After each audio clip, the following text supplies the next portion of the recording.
manufacturing, I'll reduce tariffs for you. So it's another negotiating tool. So the three things that we know, that first of all, that this is conditional. The deadline has actually, forget about what Trump is saying, look at what he's done. The deadline has been moved from July 9th to 1st August, and they've signed that in an executive order. That's actually a good thing. Second is that the 14 countries that have got the letter, and we'll pull up that chart for you. If you look at it comparatively to what the April 2nd tariffs were and what this new lot is, it's actually come down in a lot of cases. Plus, there's enough of a conditionality that has been given. So, in some cases, the new tariff is either the same. In some, it's actually lower. For Japan, not really. But for others, it's actually, in some cases, a little lower. Now, the third thing to point out from an Indian perspective is that, A, there is no letter. There is no letter. He sent out letters to countries where I presume he thinks that the talks are pretty much over. Now, US futures, of course, slid after Trump issued those tariff letters to 14 countries, and you saw that pain coming in. Let's see if we can pull up those futures that we saw as well last night. So right now, mixed, the Nasdaq slightly in the positive, and US futures seem to have recovered. Deadline for implementation of the tariffs, of course, has been pushed to the 1st of August. Listen in to what Caroline Levitt has said. They will take the letter seriously because they have taken the president seriously. And that's why the president's phone, I can tell you, rings off the hook from world leaders all the time who are begging him to come to a deal. And this administration is working hard to ensure those deals are in the best interest of the American people. And this delay, again, is in the best interest of the American people. Okay. Now, we'll run those tariff charts for you as we're speaking, so you get a sense of who's been slapped with what tariff. But he also stated that the US was closing in on a deal with India. So now that's the important bit from our perspective, that story is not done and dusted. And plus, instead of July 9th, your deadline is now actually August 1st.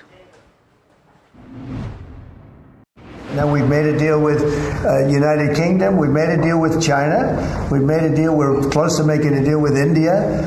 Others we met with, and we don't think we're going to be able to make a deal. So we just send them a letter. If you want to play ball, you have to. This is what you have to pay. So as far as I'm concerned, we're done.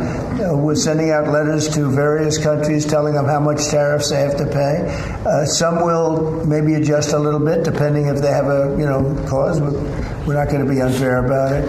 And actually, it's a small fraction compared to what we should be getting. We could be asking for much more. But for the sake of relationships that we've had with a lot of really good countries, we're doing the way I do it. Okay, in the regular session as well, stocks stumbled because of this trade uncertainty coming back to haunt the markets. The Dow was down nearly 400 points as a result of this. There you go, 422 points down. Treasury yields have risen as tariff letters were issued, 10-year at 4.39%. Oil prices have risen, even though we saw that slide after the OPEC Plus increased production. Trade talks and those tariff fears have brought the Brent back to $69 levels. Let's pull up Asia as well. Sort of a mixed bag over there for Asia. Most of Asia green. I suppose, even the Nikkei recovering after the first set of tariffs. Now, let's go across to Edward Yardini of Yardini Research joining us this morning. Rob Subramanian of Nomura also with us. Welcome to both of you. Thank you so much for speaking with us this morning. Rob, I'm going to come to you first. What do you make of the tariff letter spree and the promise that more letters are to come? Well, I guess the interesting thing for India was India didn't get a letter. And I think that's a good sign that a deal is getting close. And our sense at Nomura is India probably will get a deal which is kind of similar to the UK model. The 26% current reciprocal tariff rate may come down closer to the 10%.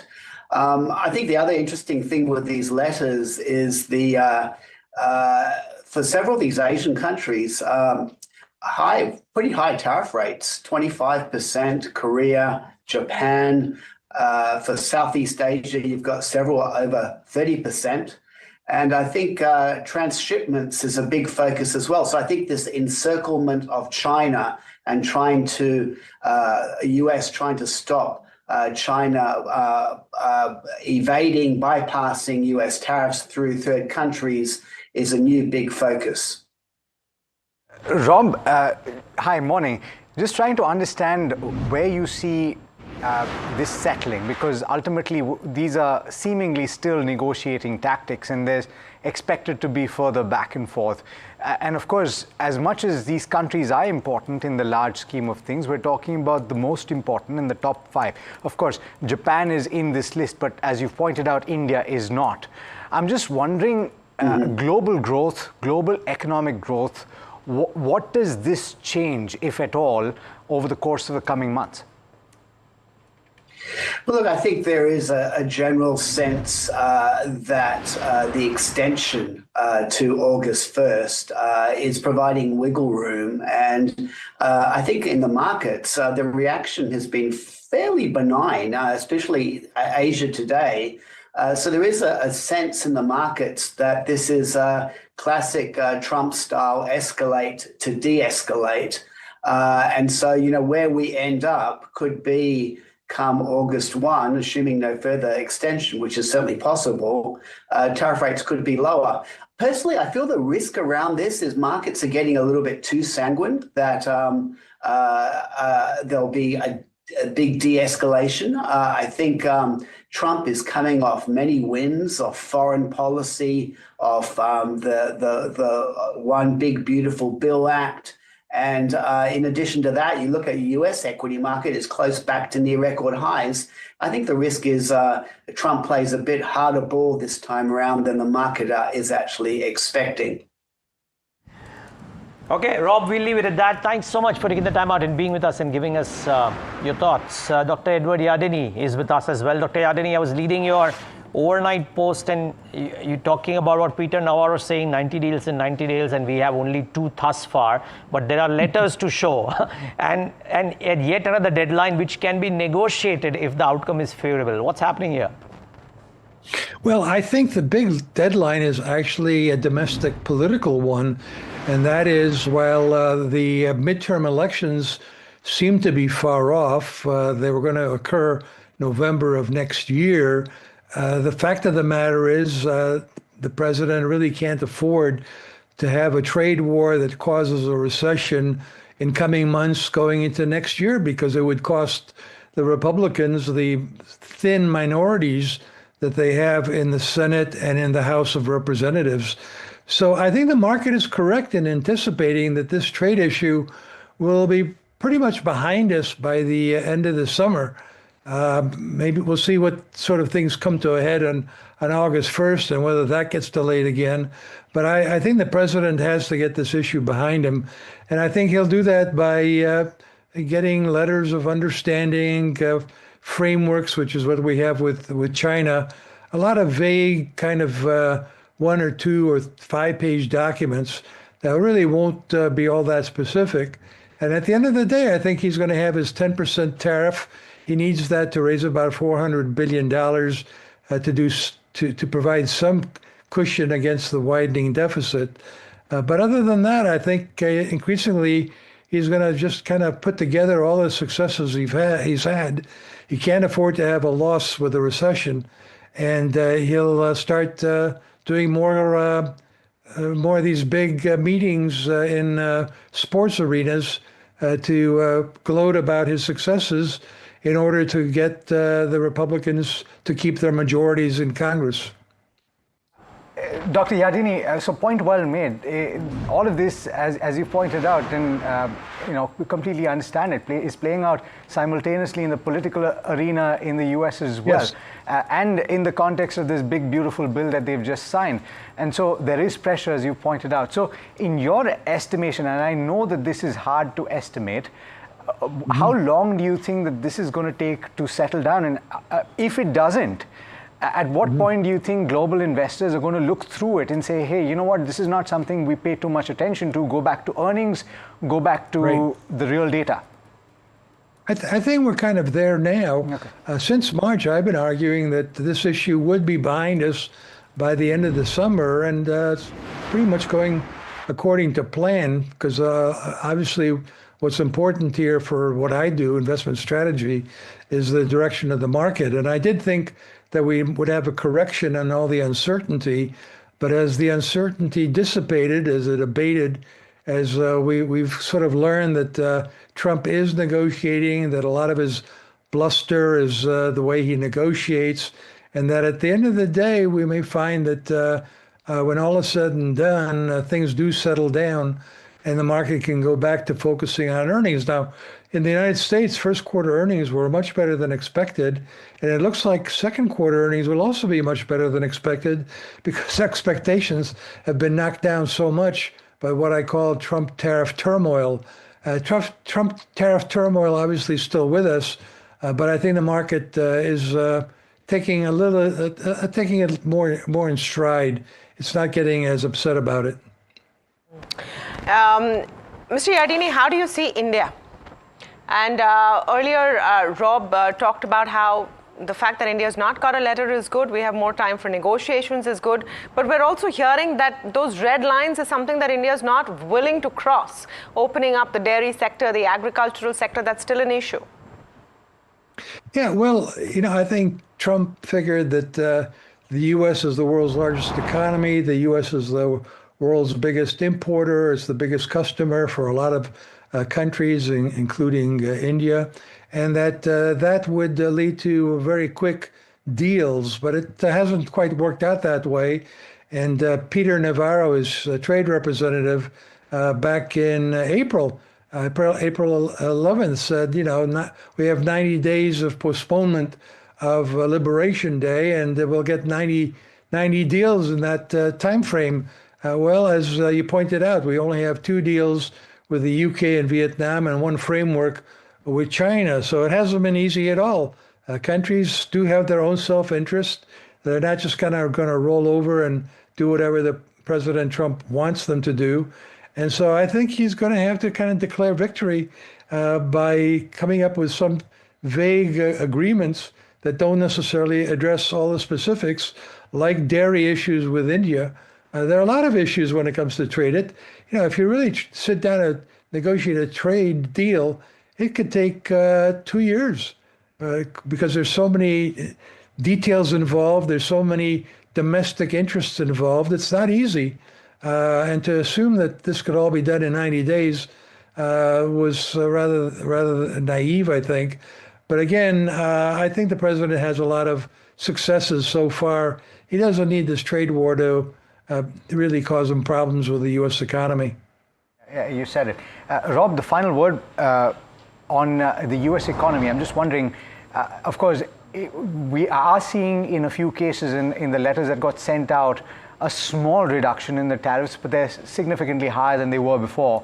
I'm just wondering about the implications, as Dr. Yardeni just pointed out, it's not reflected in earnings yet, the slowdown. It's actually better than expected in the first quarter and in the second quarter likely. And so therefore, the question is, do you foresee a recession at some point towards the end of this year or heading into next year? Do you see significant slowdown in growth, and do you see inflation spiking on account of tariffs? So out of all those, I'd say the one we're most concerned about is inflation spiking. And the interesting thing is the next US CPI report is coming out July 15. So before the new August 1 tariff deadline. And I think the risk around that report is we start to see some tariff impact showing up in US inflation. So I think right now the consensus is US core CPI will go up from 2.8 to 3%. We think by the fourth quarter it could be around 3.25%.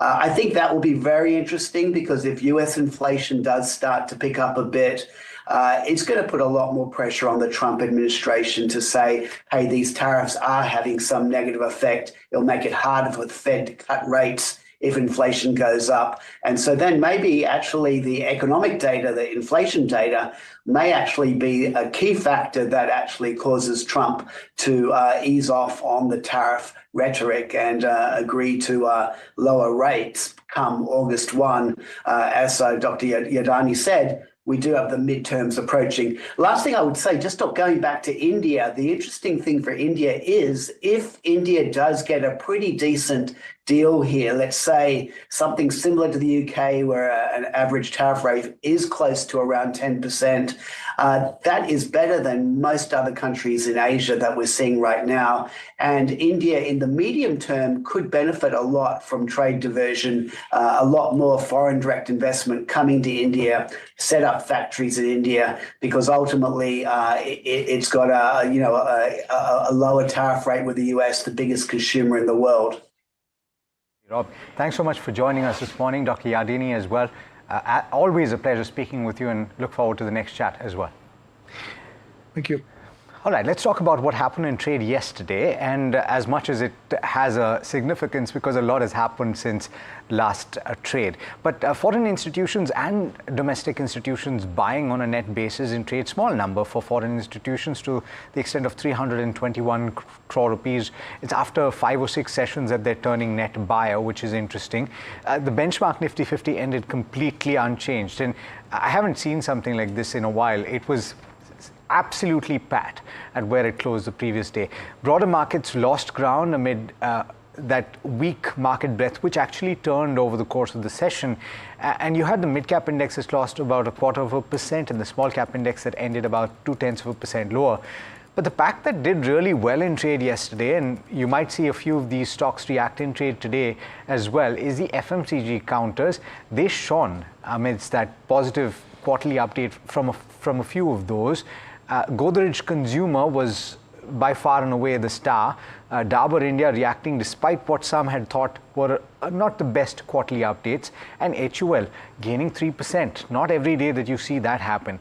The Nifty IT once again continued its flip-flop and dropped about 0.75%.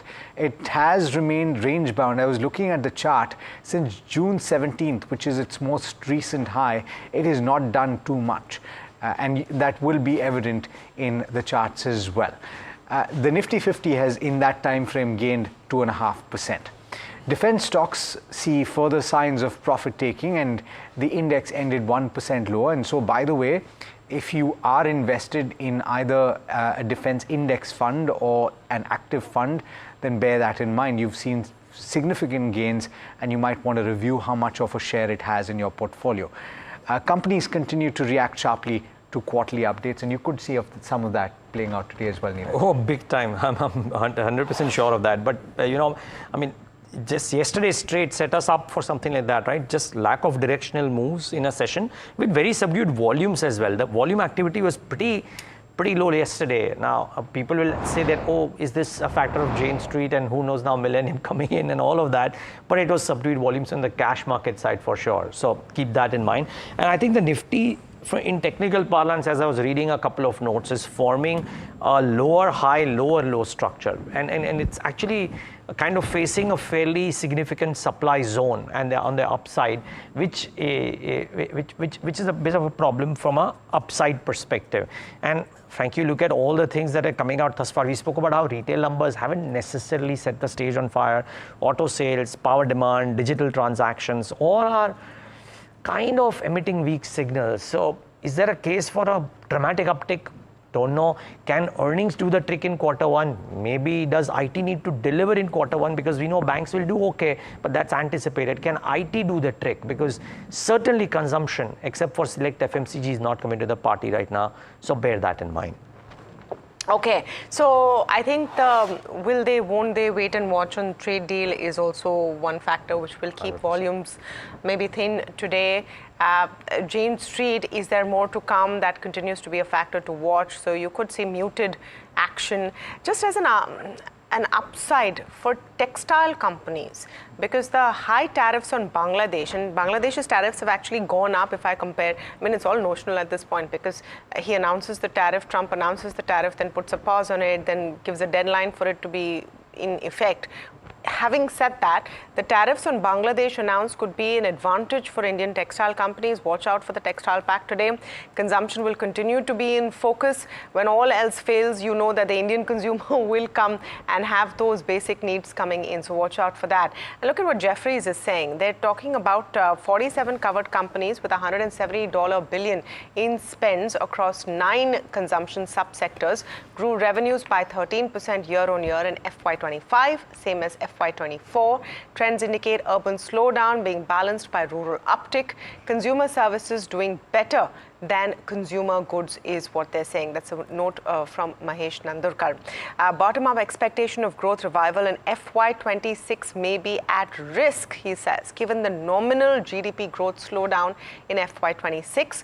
Preferred consumer stocks are Bharti, Vishal Megamart, TVS, hospitals and Indigo. So that list coming in from Jefferies. It also says markets, so that's the word from Jefferies. Now, markets could witness a bit of a gap down opening due to those negative global cues, although the rest of Asia seems to have recovered from the tariff and the letters, but 26 points down on the implied is what we're seeing. Initial hours are crucial to gauge the extent of selling pressure and whether key support levels hold. Resistance at 25,485, 25,500. For the Nifty, 25,420, 25,400, 25,370 are support levels for the Nifty. So watch out for some of those. On the Bank Nifty, resistance at 57,100, support at 56,860. But all the action on the derivative side with you, Puneet, and then of course we'll come back to you on what SEBI is saying in its latest report on how many people lose money trading F&O. Well, definitely, it is some key facts putting out for retail investors and what's happened with them in terms of premium as well as the notional losses. So some key highlights there in terms of first on the cues for today. Again, it was a day which had a very narrow trading session again, and that's largely because of what's happening before. The result season actually starts from this Thursday for TCS. For both the Nifty as well as for the Bank Nifty, again, we're getting to a place where the key support zone is very close, but at least for Nifty, the 25,500 level is something that we've been talking about for a while now, so that's there as well. Let's quickly look at the foreign investors' positions. Yesterday, we did see some selling across index as well as Nifty options, and largely maintaining a short position, while the percentage of longs is now steadily, getting towards the 27 to 28% mark. So if we can move on and look at that aspect, it's now 28%. Previous week, it was at around 36%. So definitely for foreign investors, the shorts are increasing in the system. In terms of open interest for both calls as well as puts, that is largely hovering around the 26,000 mark for the calls. Let's go across to the next chart and look at that. So 26,000 for the calls, 25,500 remains a key support, while we've seen some build up of puts on the 25,000 level as well as 25,300, similar to what we saw yesterday as well. Finally, in terms of stocks, we've seen on the open interest gainer side some long build up in stocks like Titagarh Rail as well as something like a PG Electroplast, while on the open interest losers side, seeing some kind of short covering across the FMCG pack, despite HUL was boosted by a positive note by UBS, so we saw short covering there. Dabur was an interesting one. While the open interest change has been lower, it was a disappointing update to say the least, but seen some short covering on that as well. So again, it will be a day we're expecting the market to trade in a narrow range, and definitely a session where the GIFT Nifty is implying just about 25 to 30 points on the downtick, but we could see some aspect of revival, if any, but again in a very narrow trading range. Okay, so that narrow trading range remains, but Puneet, just take us through what SEBI is saying in its study. Very, very relevant for those who trade in derivatives.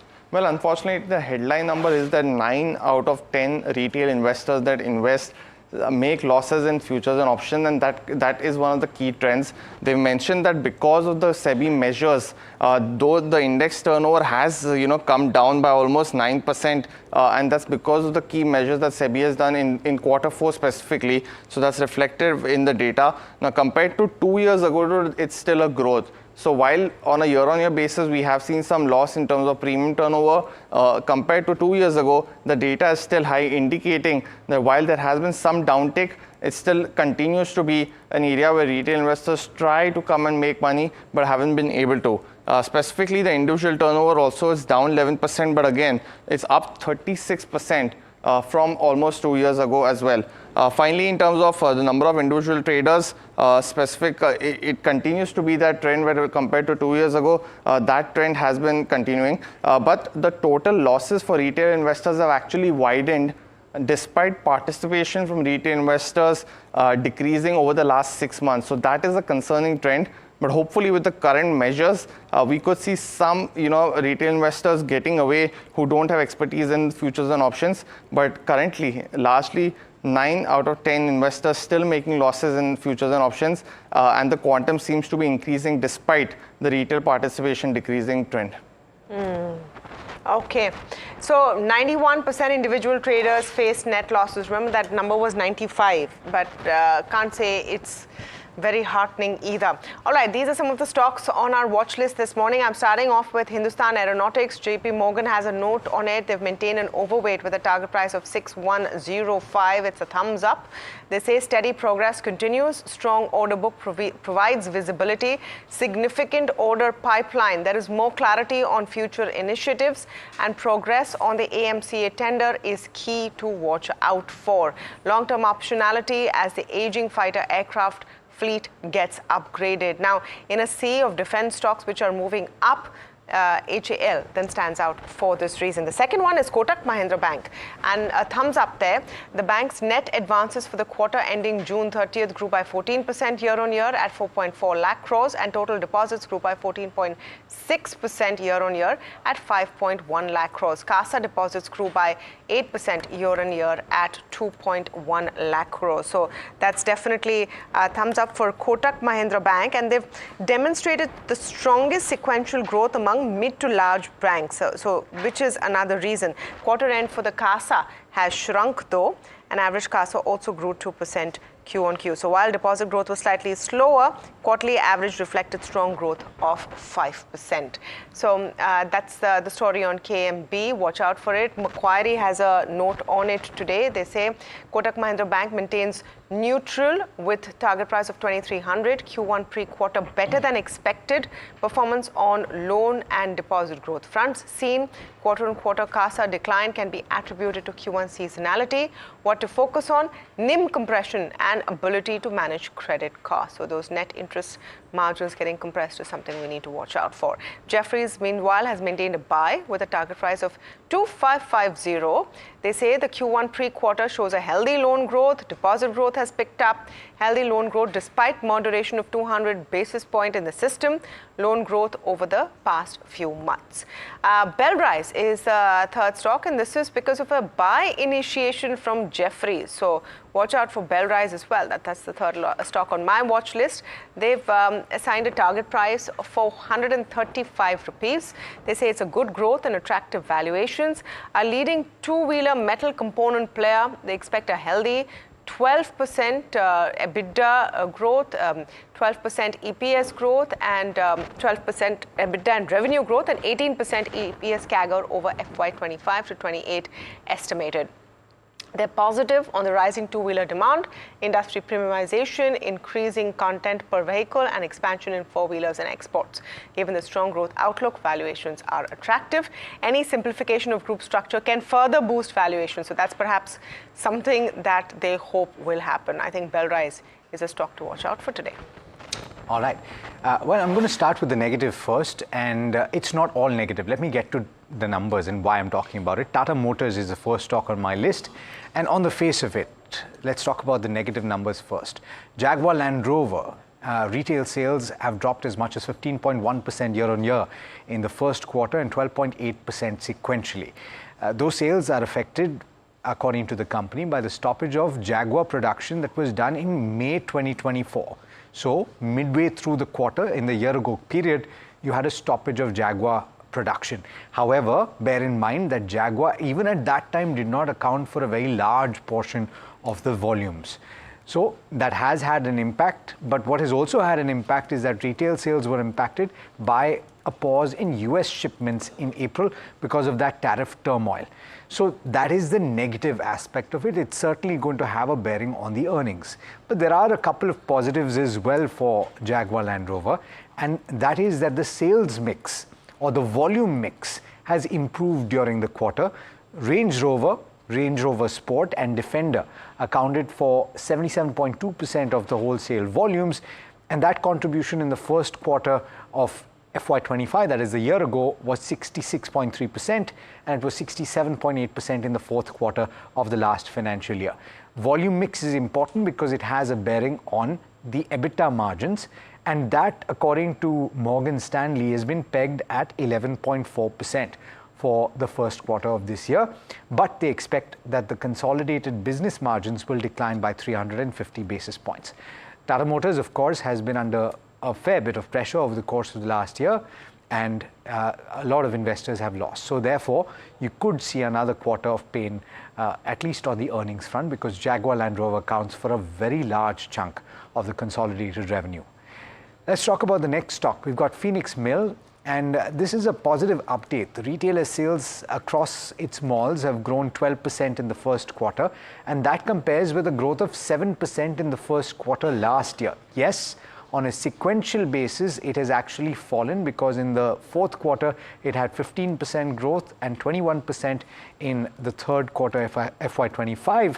But remember that the first quarter of the financial year is likely a lean period, at least if you compare it to the fourth quarter as well as the third quarter, which is that festive season.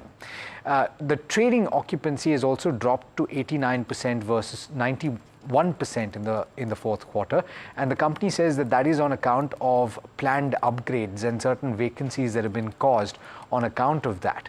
There's also an increase in the leasing space, but I thought that the update on the residential sales was interesting. In the first quarter, they have sold 168 crore rupees worth of residential flats, and that is a sizable increase on a year-on-year basis. And they've also collected 99 crore rupees compared with 60 crore rupees in the comparable quarter, so a significant improvement there as well. And finally, Reflex Industries, it's an order win, 250 crore rupees, a pretty sizable order when you look at the quarterly sales numbers or even the annual sales numbers of this company. It is for handling of fly ash and pond ash, and I was doing a little bit of reading to find out what this is. Essentially, it is what emerges from a thermal power plant, and it requires to be handled on an ongoing basis. And so this order is valid till the 31st of March 2028 for a 3-year period.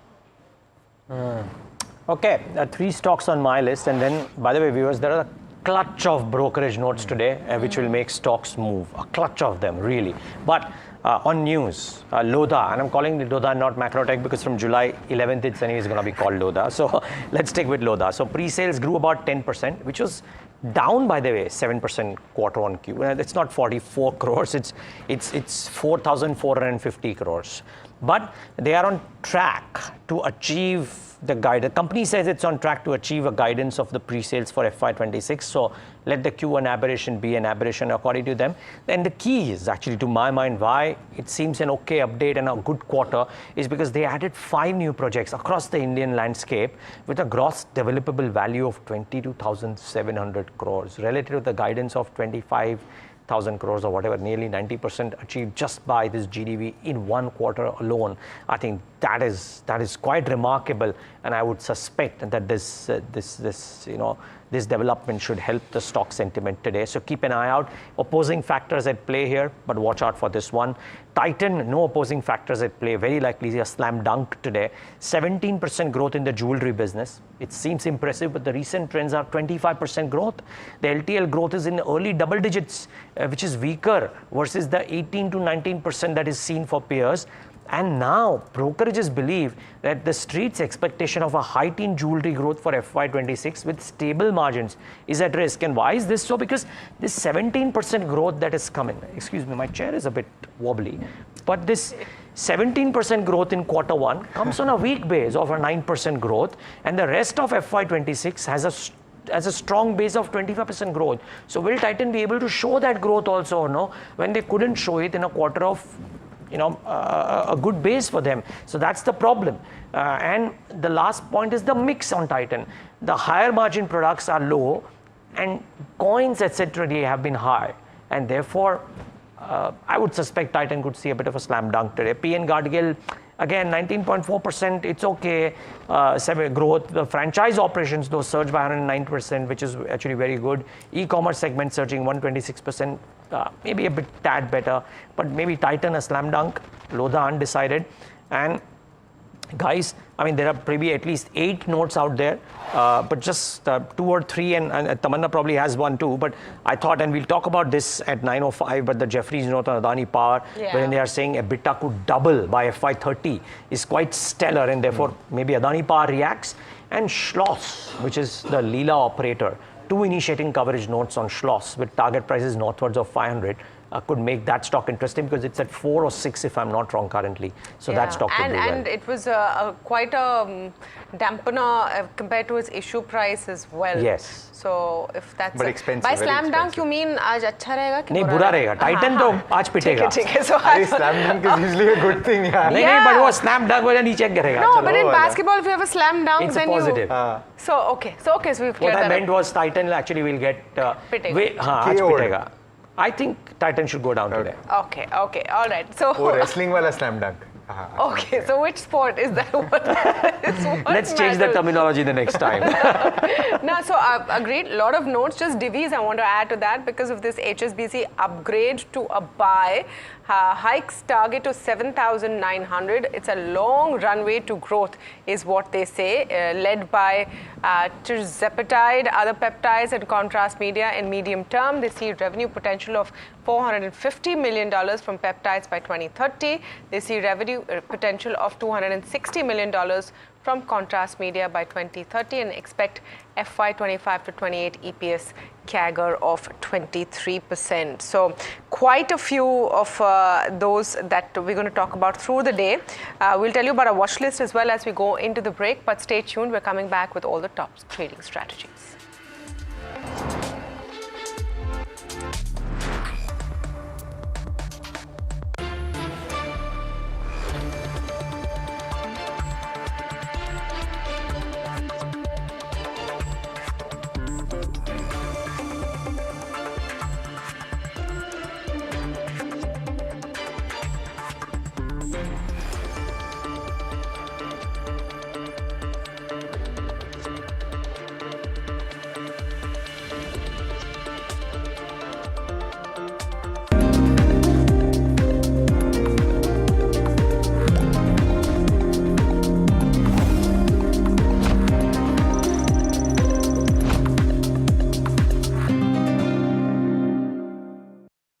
जनता के पास सवाल ही सवाल है। जवाब ढूंढने को वो देखती है न्यूज और देखती है यहां तो सवालों का मायाजाल है। ऊपर से ये अलग फाइट है, कोई पूरा लेफ्ट तो कोई पूरा राइट है। बीच में मुद्दे के साथ कौन है, जनता को जवाब चाहिए। इसीलिए सवालों की परेड नहीं, मैं लाऊंगा खबरों की कचहरी। मैं शुभांकर मिश्रा, मेरे साथ देखिए कचहरी रात 8 बजे सिर्फ एनडीटीवी इंडिया पर। It's the biggest event that markets and economy are looking at. A possible trade deal between India and the United States, which we could hear about any time soon. It will create a seismic shift in the way these two countries trade with each other. Who is going to come out on top of these hectic negotiations? Stay ahead on the story. Catch all the breaking news and the analysis only on NDTV Profit.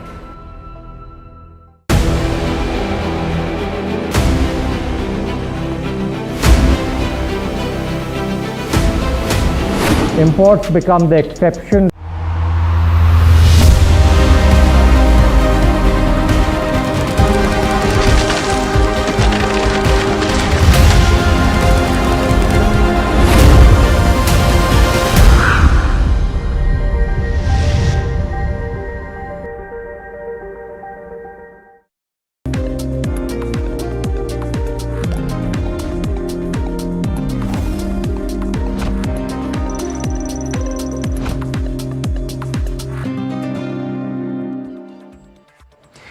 Welcome back. You're watching India Market Open. And by the way, we were talking about a few brokerage notes that have come through. One interesting one on divvies that Tamanna was mentioning. Tamanna, that's a double upgrade, right? Yeah, I mean, that's the exciting part because they've upgraded to a buy from a reduce and the target price has gone to 7,900 from 5,020. Wow. So, which is why I think Divi's is going to be one to watch out for today. And we'll find out what our experts have to say about that this morning. In fact, incidentally, let me introduce you to them. We've got Bhavin Mehta of Dolat Capital as well as Sunny Agarwal of SBI Cap Securities joining us this morning. Gentlemen, very good morning to you and thanks so much for taking the time. Bhavin, I'll come to you first on this phase of consolidation that we seem to have entered, and we were talking about it just a short while back, the lower top, lower bottom kind of situation for the benchmark Nifty 50. Do you see that likely extending for a few more sessions? Good morning. So last couple of trading sessions is almost identical to what we have seen even in the previous expiry. That Nifty towards start of the expiry we do see some amount of uptick followed by a long consolidation, and this is exactly what has been playing out this series as well. Nifty is once again moving back closer to 20-day exponential moving average. In fact, in this entire rally that we started from about a level of 22,000, there were multiple instances wherein the deviation from 20-day exponential moving average was significantly higher, and then we saw a cool off towards the same, ideally called as mean reversal for most of the indices. So believe that this particular level currently is at 25,228. Believe that this is the level where we can possibly see Nifty taking support on the downside. On the upside, we are watching out for 25,600, 650 level. If that breaks out, I think the trend would be clear on the upside once again. So therefore, if you were to trade the index, or actually the question is rather, would you trade the index at this given moment, and how would you, for example, look at the bank Nifty, and what are the individual trades that you would suggest today? Sure. So if I have to take a trade with regards to indices, definitely more comfortable with regards to Bank Nifty, which has almost touched 20-day EMA in trade yesterday. It was closer to level of 56,000. Currently, it is quoting somewhere around 56,949. Sense is that on upside, it has a potential to move closer to 57,700 kind of level. So more comforting on Bank Nifty versus Nifty at this point of time. Also, possibly watch out for some of the PSU names which has been consolidating for quite some time now, including State Bank of India. Anticipating, probably by end of this week or next, we may see a strong move for majority of PSU banks. And Kotak Mahindra Bank, because of business update, ideally should stay in limelight in trade today. All right, so point taken, Bhavin. I just want to come to you, Sunny, on that last point as well, because we're talking about Kotak Mahindra Bank. What did you make of the quarterly updates? First of all, were you surprised that you saw quarterly updates? It's not something that we've seen before for Kotak Mahindra Bank. Yeah, good morning, Alec. Good morning, everyone. Yeah, I think definitely a very strong set of update by Kotak Bank. So where we have seen an overall slowdown in industry credit growth to close to 10 to 11%. In fact, the May number was very weak for an overall industry level. Compared to that, we have seen Kotak reporting 14% kind of advances and deposit growth. So very strong set of number. I think, again, as you rightly pointed out, surprised to see a business update from a Kotak. But definitely a positive, and market should react positively to this update. Bhavin, very good morning.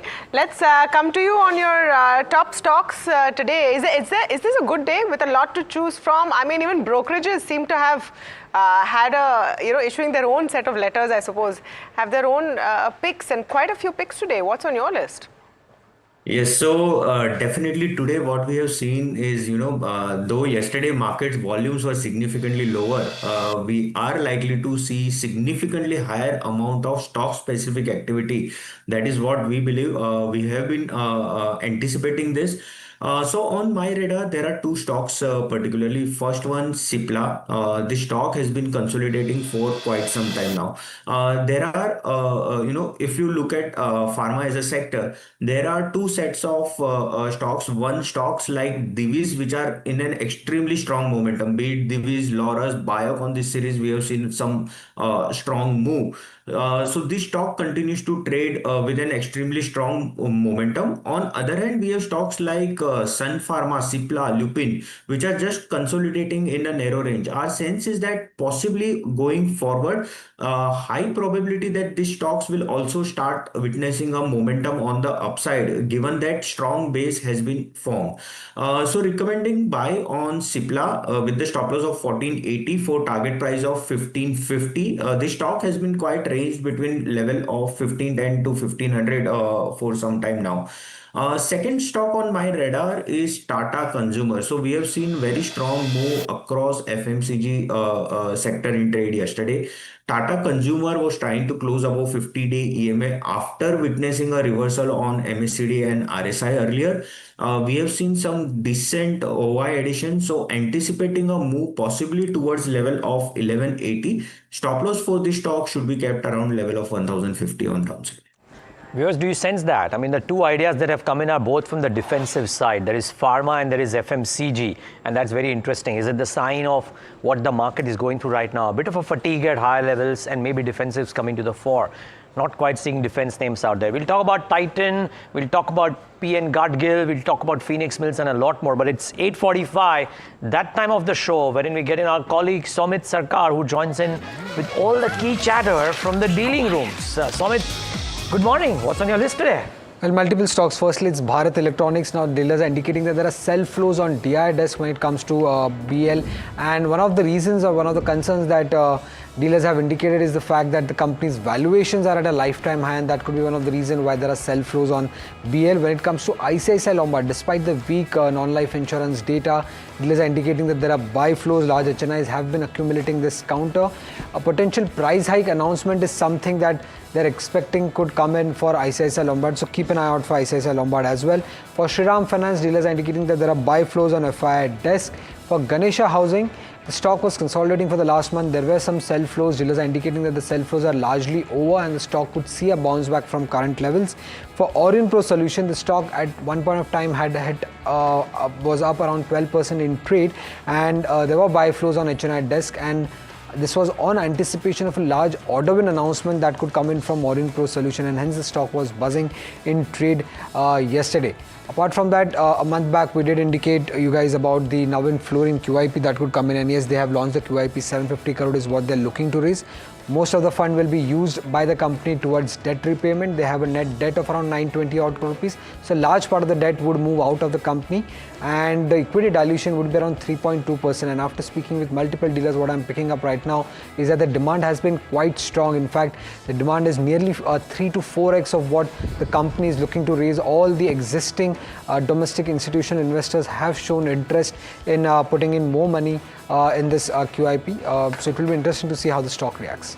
You know, this is very interesting. And Somit, thanks so much for that. Thanks so much for that. But this is very interesting because I remember about a year ago, less than a year ago, maybe in the last 12 to 18 months when Navin Fluorine went through this whole transition when the MD resigned, etc., there were no takers for the stock sub 3,500 or thereabouts. And now it's a QIP and there is 4x demand. Quite something really for Navin Fluorine. Thanks, Somit. Thanks so much for that. And Bhavin, I just want to take one or two of these stocks to you. So Navin Fluorine, if it starts off slightly higher, is there something on the chart? Secondly, Somit highlighted BEL and that there are sell flows. And I was looking at the stock down about 2.5% in the last 5 days. Are the charts looking weak there? So if we talk about Navin Fluorine, we are awaiting a close above its all-time high. That is, whenever that happens, we may see further additional momentum. As we have historically seen that whenever the stock crosses that all-time high, the momentum just builds on. This is despite the fact that stock has already moved from close to about 3,200 to 4,900 over a period of just about 4 to 5 months old. However, what we like in this entire space is that after a long time we are looking at a very strong built up in most of the chemical names, and that includes now there is only one stock, particularly SRF, that is there in F&O. But we are looking at a very good amount of built up interest across the board. So, given that stock is in momentum along with sector also riding the same sense, is that if it crosses an all-time high, we may see continuation of this momentum on upside, and anything towards 4720, which is 20-day EMA for the stock, ideally should be looked as a buying opportunity. Second stock that you have mentioned is Bharat Electronics. Now, what we have been highlighting over a period of time is that the deviation, the pace at which the stock has seen an up move of late, that has been very, very sharp. No, the charts are not showcasing weakness, but what we are anticipating is some amount of mean reversal. The support for the stock remains close to about 390 to 400 in an immediate term. So our sense is that maybe some amount of cool off or a consolidation above level of 400 will definitely be positive for the stock and not negative. On the upside, we will see somewhere around 425, 430 as a kind of resistance, wherein we had seen good amount of call writing as well. So this level needs to be monitored. On the downside, something around 400 should be looked out as a support zone for the stock. Thanks for that, Bhavin. Now, I do want to focus on the consumption theme, and within that, of course, there's a stock that reacted very positively. Bajaj Consumer earlier in the week, it was up, if I'm not mistaken, 6%. It cooled off just a tad bit. Yesterday's session, of course, it's in fact up as much as 37% over the course of 1 month. And for a company that has traditionally had a bit of a question mark around sustainable or sustained up move in terms of performance, the question is the investor interest justified? And Mahima is joining in to give you a deep dive on where things stand. Mahima?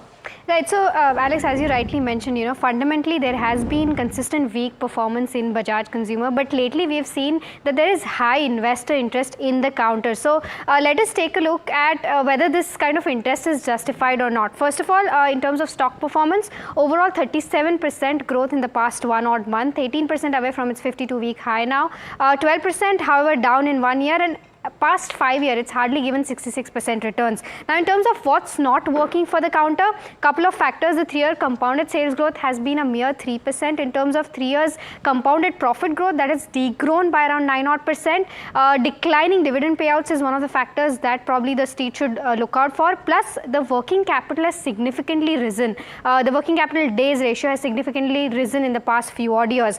Now, in terms of the overall performance as well, there's lower sales growth in terms of financial performance versus declining profits on higher expenses. Let's take a look at the data as well in the past 4 odd years. Sales has been largely flat. As I mentioned earlier, 3-year CAGR has been hardly 3%. Profit has been on a declining trend as well. FY22, it did a profit of 170 crores versus that of only 125 crore in FY25. Moving on to the overall margins picture as well, there has been sharp decline in the margin on the back of high inflation, which has impacted the company very badly. If we take a look at 4 years margin trajectory, FY22 it stood at 20%, which has come down to 13% in FY25. In terms of the overall dividend payout ratio as well, the dividend payout ratio has dropped completely, and this is of course on the back of dropping profitability as well. The 4-year trajectory, if we see, the dividend payout ratio in FY22 was at 70% almost, which has come down to almost 0% in FY25. This the company did not declare any dividend in FY25. However, in FY24 still it declared a dividend of around 28%. Moving on to the working capital days that I was talking about, overall working capital days are rising, and that's impacting the overall cash flows, operating cash flows as well. If you take a look at how working capital days have increased, while it was 6 days in FY23, it has gone up to 150 days in FY25, and that has overall impacted the cash flow from operations as well, because that has come down to around 65 crores in FY25, which was almost 100 crore in FY23. Moving on to overall, what's probably working for the counter? Well, why we are seeing a significant up move in the stock in the past 1 month? These could be the possible reasons. First, valuation cheapest amongst the peers. Second, there's a new experienced MD that has come on board from 1st of July, and there are technicals that are supporting the stock as well. Now, let's take a look at each of these factors. In terms of valuations, if we take the like-to-like comparison with respect to a Jyoti Labs or a Zydus Wellness, the trailing 12-month right now for Bajaj Consumer is at 22 times PE, which is a 36 and 35 times for their peers. And if we see the 2026 estimates, the PE goes to around 14 times, which is cheapest amongst the entire FMCG pack, and that compared to a Jyoti Labs at 33 times and 29 times for Zydus Wellness. So that makes Bajaj Consumer the cheapest stock amongst the entire FMCG pack. Now, let's also talk about the recent leadership change. They've appointed Naveen Pandey as MD for the next 5 years from 1st of July. Basically, he has 2 decades of experience across leadership roles, and Mr. Jaideep Nandi, who's the former MD, has completed his tenure, and after this, Mr. Naveen was appointed. Let's also take a look at how his experience has been overall and who Naveen Pandey is exactly. He's the ex-regional manager with Asian Paints, worked for 7 years in Asian Paints. Also, the ex-head of PepsiCo, where he worked for almost 8 years. Then ex-MD of Marico Bangladesh for 2 odd years, and he was also the ex-CEO of Unibic since 2021. Now, in terms of the overall technical indicators as well, they are pointing towards a positive momentum. The stock is trading above 50 DMA and 200 DMA. That indicates overall upward momentum, and plus the 50 DMA is crossing the 200 DMA. That means that if this continues going ahead, the stock will see further up move as well. In terms of lastly, what Bloomberg analysts are suggesting in terms of whether you should buy the stock or not, there are 8 buys right now, 1 hold and 1 sell, but the return potential right now penciled in is just 8%. So this is the overall view as to what's working and what's not working for Bajaj Consumer right now. Okay, very, very detailed piece. Thank you for that, Mahima. Let me actually take that across to both Bhavin and Sunny, since we've done this breakdown on Bajaj Consumer. Sunny, what do you think? Yeah, I think Bajaj Consumer, the issue with the company has been the category growth of hair oil. So hair oil as a category is not growing, and that's the reason we have seen pressure in terms of the business as far as Bajaj Consumer is concerned. But over the period of last 2 to 3 years, we have seen company has diversified the portfolio. So earlier, majority of the revenue used to come from almond drop hair oil, and now they have recently poured into lotion, skincare, shampoos, and so on and so forth. Although the new product category contribution is very minuscule as of now. So going forward, because of the change in management, there is a hope that there will be an aggression in terms of new product launches or growth as far as Bajaj Consumer is concerned. And one positive thing which is playing out for the entire hair oil as a category is the reduction in crude oil price. So LLP, which is the crude derivative, is one of the key input material for hair oil as a category. So that should aid margin expansion maybe in the second half of FY26 for hair oil companies, and Bajaj Consumer can be one of the key beneficiaries. Again, trading at a reasonable valuation, significant cash on the balance sheet, close to 400 crore cash out of 900 crore balance sheet size. So I think valuation is reasonable. In case the company is able to guide or show any strategy which will lead to a healthy growth over the period of next 2-3 years, we can see a re-rating in Bajaj Consumer. The similar story which we have seen 10 years back was in Godrej Consumer, where we have seen the management change, and post that, or for that matter, Britannia also. And post the management change, we have seen a strategy playing out well for both the companies, and have seen a significant re-rating post the management change. So Street is hopeful that the similar story will play out in Bajaj Consumer. All right. On that note, we have to slip into a short break. Bhavin, thanks so much for joining us this morning. Pleasure speaking with you, and look forward to the next chat. We'll be back on the other side to talk about a few more stocks that you should watch out for in the pre-open session. Do stay tuned.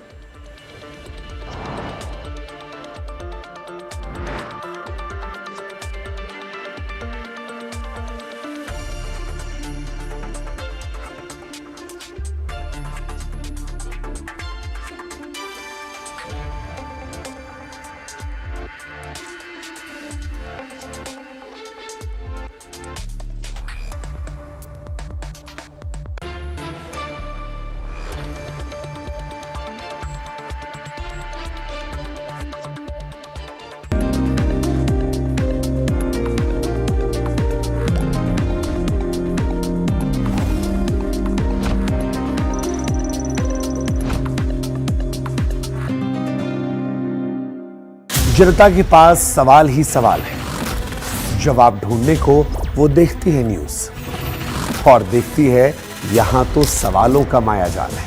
ऊपर से ये अलग fight है, कोई पूरा left तो कोई पूरा राइट है, बीच में मुद्दे के साथ कौन है, जनता को जवाब चाहिए। इसीलिए सवालों की परेड नहीं, मैं लाऊंगा खबरों की कचहरी। मैं शुभांकर मिश्रा, मेरे साथ देखिए कचहरी रात 8 बजे सिर्फ NDTV इंडिया पर। It's the biggest event that markets and economy are looking at. A possible trade deal between India and the United States, which we could hear about any time soon. It will create a seismic shift in the way these two countries trade with each other. Who is going to come out on top of these hectic negotiations? Stay ahead on the story. Catch all the breaking news and the analysis only on NDTV Profit.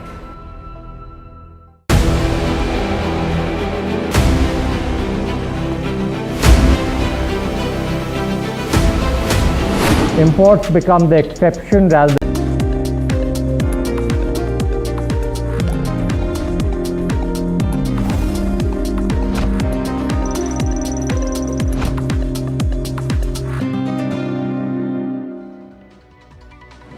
Back with India Market Open right here on NDTV Profit. Maybe a subdued start, and much like yesterday was a quiet day of trade. You know, by the way, this is also okay, so it doesn't matter. Okay, by the way, some flashes on your screen. Jane Street told its employees that SEBI may have made many erroneous or unsupported assertions on the company.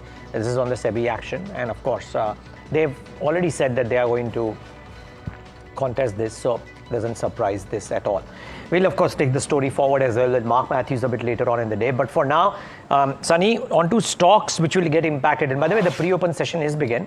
I think we'll wait for the rates to settle down. But Sunny, one of the companies in focus was Titan. The growth numbers, 17%, maybe ordinarily good, but relative to expectations, really bad. Suspect that there'll be a choke slam on Titan today. What do you expect? Do you expect the stock could actually start off lower and stay lower? Or could it see some buying at lower levels?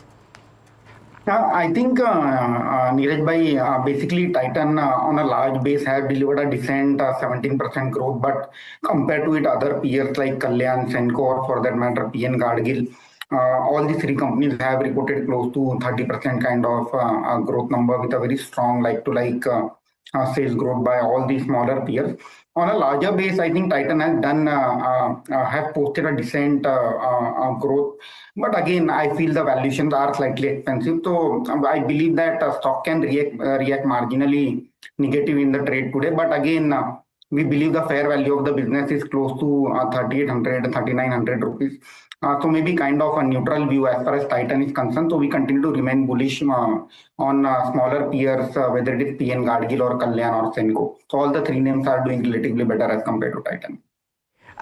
Tell me about what you think about Tata Motors. The update based on what Jaguar Land Rover said, a decline in the retail numbers in the first quarter. This was anticipated, but did you look at the numbers? And the one positive from what they said is that their volume mix is improving, that 77% contribution from the higher margin products. Are you taking that as a ray of sunshine? Again, yes, almost in line with expectation update from Tata Motors. So anyway, they have downgraded their guidance for the full year FY26 also. So all the negative news is already in the price. As you rightly pointed out, I like that the shift is changing in favor of Range Rover Sports and Defender, which is relatively a better margin product for Tata Motors. So that's definitely a positive read through. But one has to keep in mind that at overall consolidated level, FY26 is likely to be a muted year for Tata Motors. And to that extent, that has been discounted by the street. So again, I believe a neutral development as far as Tata Motors is concerned. Okay. Now, there's news, of course, on tariffs that we spoke about this morning. The fact that Bangladesh is levied a certain level of tariffs, and that would ordinarily be looked at as positive for the textile sector. So let's listen in to whether this is going to pan out as an advantage and what else to bear in mind. We've got Mahima joining in to tell you about some of that. Mahima? Right. So, Alex, as you rightly mentioned, higher tariffs on both Bangladesh as well Vietnam could benefit the Indian textile sectors. Now, let's take a brief look as to how tariffs have been for both of these countries. Higher tariffs on Bangladesh and Vietnam basically could slow down the exports from these countries, and that could probably shift, exports to India. Indian textiles have crossed already, 34 billion USD, and currently, if you see the tariff rate, which is of course paused right now, is at 26% for India, but Bangladesh at 35%, Indonesia, which also exports garments by the way, is 32%, and Vietnam at 20%. On the back of this, now if Indian tariff comes below that 26% mark, textile companies that could benefit from this include Trident, where 39% of their revenue comes from US, Wellspun Living, where 63% of their revenue comes from US, KPR Mills 21%, Alok Industries, where 45% of their revenue comes from the US, and Gokul Das, where almost 77% of their revenue comes from US. So their exposure to the US might increase because of higher tariffs in neighboring countries like Bangladesh and Vietnam. Now, other stocks that could also benefit from this include Kitex Garments, Raymond Limited, as well as Arvind Limited. And in terms of the overall Indian textile industry outlook, textile exports have remained strong despite of the global shifts that are happening. Plus, India is placed better in terms of negotiations with tariffs. We'll have to see, of course, as to how these negotiations fare. And India is also aiming to reach almost 100 billion US dollars by 2030 in terms of their textile exports. So all of this combined together could be a positive for the entire textile space. Okay, certainly watching out for these. And Milan Vaishnav, CMT MSTA founder and technical analyst at Gemstone Equity, also joins in. Milan, great having you as always. Thanks for joining in. Now, before we get to the markets at large, Milan, since we're on the topic of textile companies and all that's happening with tariffs, I'm trying to understand if you believe any of these textile stocks have charts which are interesting. If you've looked at them, I mean, there could be a Gokul Das, there could be a Wellspun or some others. I don't know if you've had a chance to look at any of these.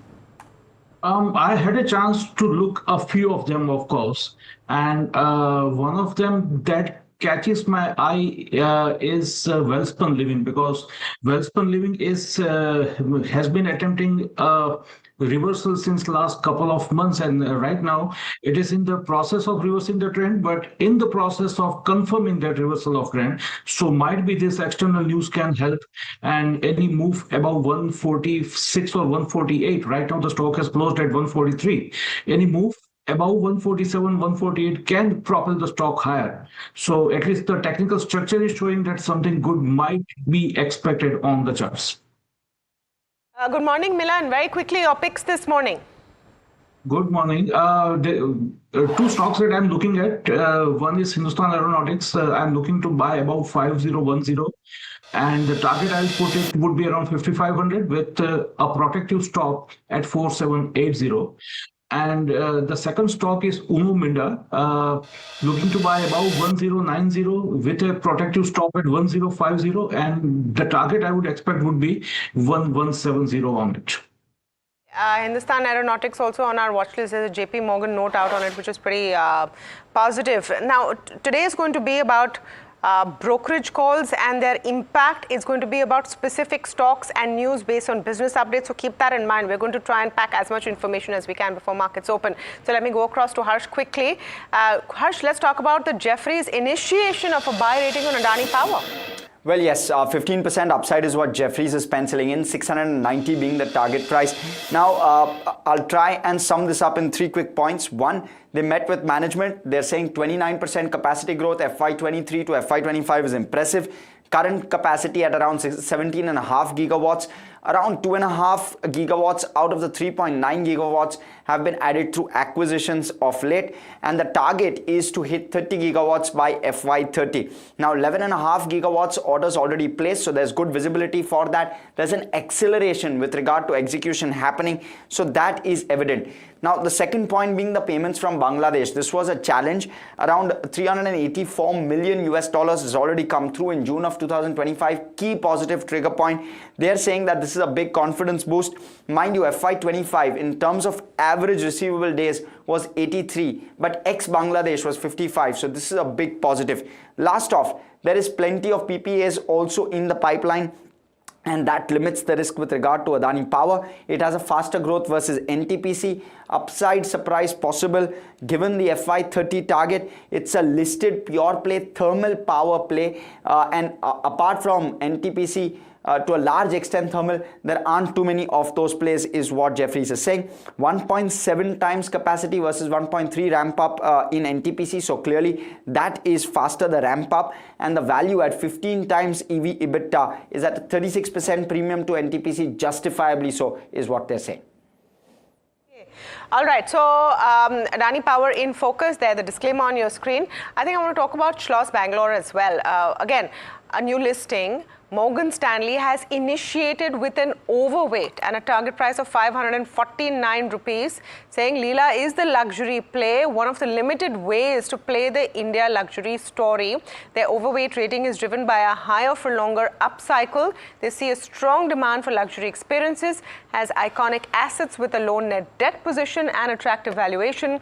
Steady executing can drive re-rating, but concentration risk is key to watch. I want to just pull up where it's sitting versus its listing price if we can, because Schloss Bangalore has had a tough go and it's still down 5% compared to its listing price, which was at its issue price, which was 435, but target price of 549 now put by Morgan Stanley. Let's get a quick view on this. Sunny with us as well today. Sunny, just on Schloss, let me add Belrise because that's also an initiation and a new listing, and Adani Power. Yeah, so first Belrise, I think post listing, they have done analyst interaction also, where they have again a play on basically two-wheeler, and they have categorically mentioned that they will grow revenue at a close to 12 to 13%, but margins, because of margin expansion, profitability will rise ahead of the sales growth. So that again, trading at a reasonable valuation. So again, we continue to remain bullish on Belrise. Coming to Schloss, basically the Leela, there again, post-IPO, post-IPO management traction, again, the business continue to remain robust. Again, one of the pure play on a luxury hotel segment in India, very high ARR rate as compared to the industry. Again, kind of more of a turnaround story. So going ahead, we are expecting an improvement in profitability. But within hotel space, there are other better players which are available where risk reward is more favorable. So we continue to remain bullish on Chalet as an hotel in this space. Okay. Well, hotel companies, remember viewers though, might not have the best of quarters. Keep that in mind because April, May, June has been a bit lackluster. So the quarterly numbers may not be necessarily the best. The question only is, can they pick up from there? And is the commentary around July, August, September and the occupancies for the festive season, which is likely early this time around if I'm not wrong, is that looking promising? I think that remains to be seen. Yeah. Just want to point out Vardhaman Textiles, Wellspun Living. We talked about some of these textile plays. Even as we know now there are higher tariffs on Bangladesh, we know that there are higher tariffs on Vietnam. I want to come to Sunny once again to just ask you what you think of any of these as fundamental plays. Yeah, I think again, if you look at April 2 announcement as far as trade tariff is concerned, so there is not much significant change as far as the tariff on Bangladesh is concerned. So definitely positive for domestic textile players like Wellspun or for that matter Gokaldas. Let's see how India is able to negotiate the trade deal with US in case that is at a relatively lower rate as compared to Bangladesh, then definitely that will be a big positive for all the textile players. And especially ahead of this festive season in US. So we always see a channel inventory filling in the September quarter. So continue to remain bullish in case this tariff turns favorable for India as compared to the Bangladesh. Let us see how this plays out over the period of next few days. On the charts, Bhavin, Milan? On the charts, I have been looking at these couple of stocks, as I just mentioned in the morning today. Two stocks stand out, as I mentioned. The first one was Wellspun Living and another one was Vardhaman Textile. Both are technically more stable, structurally more stable on the charts. And if I have to select two stocks out of the pack, this would be my two picks. If Kotak Mahindra Bank opens gap up today and the pre-open session, it began with 3% gains, but it settled at 1.6% higher. Milan, how would you trade this? Would you go long at this stage? It's up only about 6.5% over the last 3 months. I would not go long immediately. I would wait for the stock to go above 2225, and then I would take a long position in it. I would allow it to rise. There are multiple overhead pattern resistances on the chart, so I will not be in a hurry. I might end up buying a bit expensive from the current levels, but if you are entering above 2225, then your risk reward ratio would be far favorable than what it is right now. So I would wait for the stock to go above 2225 and then take a long position there. What about HDFC Bank? If you were to look at any of the private banks so far, Milan, it could be a positive surprise there this quarter. Positive surprise, SDFC and ICICI, if you take a look, because they constitute one of the two stocks which has maximum weightage in the index. I would still stick to SDFC Bank. I would allow it to consolidate. Even a percentage or two retracement from the current level is fine. But SDFC Bank makes a good component for a portfolio over the medium term. May not give a runaway up move immediately, but yes, if you are looking at private banks, then SDFC Bank, in my opinion, should be the one that we should go for. Milan, out of the two stocks that you recommended in the pre-open session, both of them would have the discovered price out. What would be one top call for the day? 20 seconds, Milan. You mean to say out of the two which I say? Or otherwise, one top call for the day. One top call, difficult to say right now, but I would go for Apollo Hospitals. Okay, you're going long on Apollo, I presume, right, Milan? Of course, long. Yes, long, of course. Long on Apollo Hospitals. We'll get the target prices and the stop losses after the market opens. Remember, 10 seconds left. Remember, it's a very flat start. The mid caps and the small caps are starting off very, very flattish, at least in the pre-open session. So the morning will not be very electric. Can it change? Remains to be seen. The first rates, well, flat as flat can be. Let's get the Nifty IT. And the Nifty Bank, of course, it's flattish. Nifty IT down about 0.11%. Small caps, flattish. Mid caps, flattish. Now, within this, by the way, there will be a lot of changes. I suspect Titan will be at the lower rung here. Let's get the heat map up on the screen and see what's moving and what's not. Are we seeing Titan here? Yes, 4.5% lower. And no surprise there at 65 times earnings for a business to deliver 8% lower than what the street was wanting it to. I think this punishment is deserved. Dr. Reddy's, HDFC Life, Cipla. Remember, Pharma has seen some positive calls, but not quite reacting. And HDFC Bank and ICICI Bank are playing their part in keeping the bank Nifty subdued. Not to forget, Reliance is in the red as well, about 0.25%. But Titan, the standout loser. Even Stevens, almost even Stevens on the gainers and the losers side. On the gaining side, Kotak Bank kind of attempting to thwart what HDFC Bank and ICICI Bank are doing. You know, the weightages are materially different, but up 3.5%. Tata Motors, not bad. Is it the mix and the higher margin mix that is helping the street turn constructive, or is it just that the price had fallen so much that abhi isse zyada kya hoga? Geo Financial, Eternal, ONGC are amongst the others. But yep, on a flattish day, I think the 2 or 3 key takeaways have to be Titan and Kotak Bank amongst the top losers, and Tata Motors is the interesting mover. Let's see what the day holds in store. Yeah, all of these stocks, by the way, on our watch list this morning. So if you'd watched us right in the beginning, we had flagged all of these off with exactly this call that you're seeing. Kotak Mahindra Bank, I'm told, doesn't usually give updates. So that's another thing that has maybe been positive for the street. Let's quickly pull up what's happening on the broader end of the spectrum before we move forward, and how the mid caps are performing. Well, no surprises. Also very flat. One almost thinks that all the volumes that have disappeared after Jane Street is what is keeping markets very, very range bound.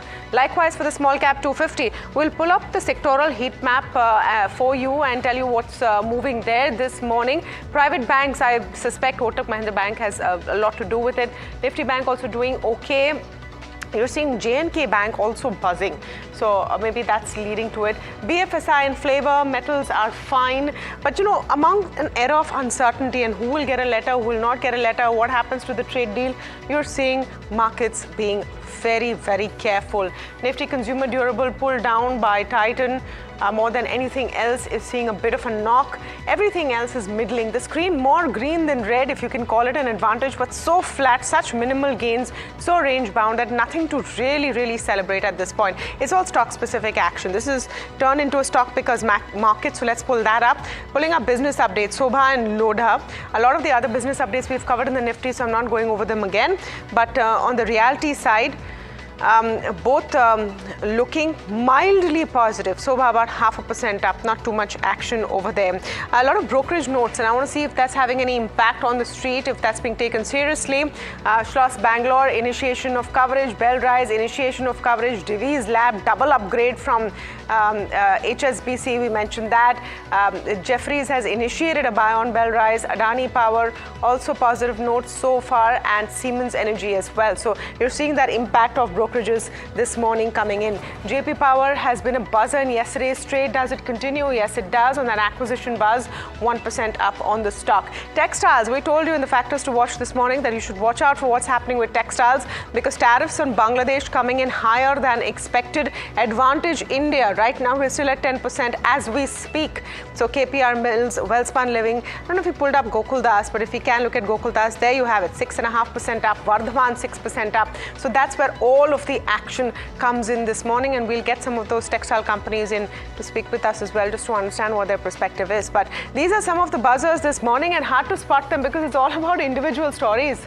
Alex, isn't it?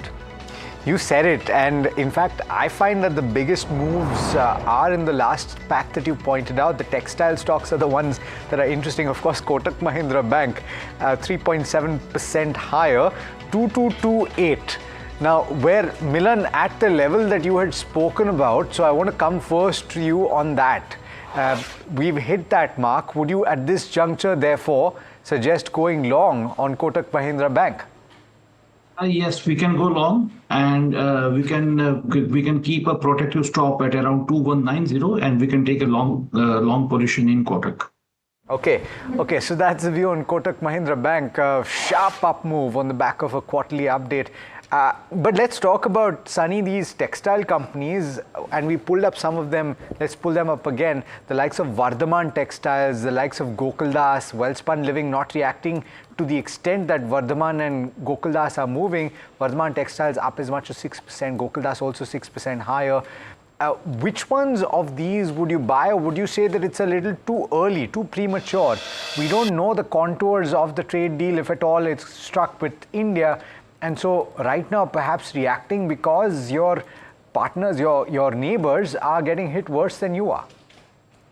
Yeah, I think you are right, Alex, that as of now, there is not much clarity on how the trade deal with India India will play out. So need more clarity on that aspect.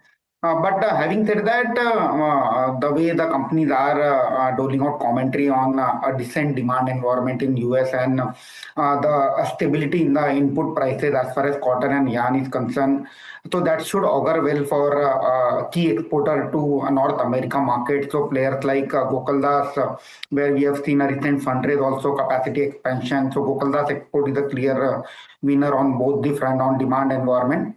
And at the same time, Wellspun Living, which is a more of an home textile play, that should also benefit in case the demand environment continue to remain robust.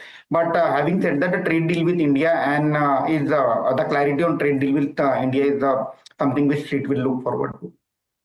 Okay, Adani Power is reacting to that note from Jefferies, by the way, up about 2%, 609. So amongst the brokerage notes, this one is certainly starting off well.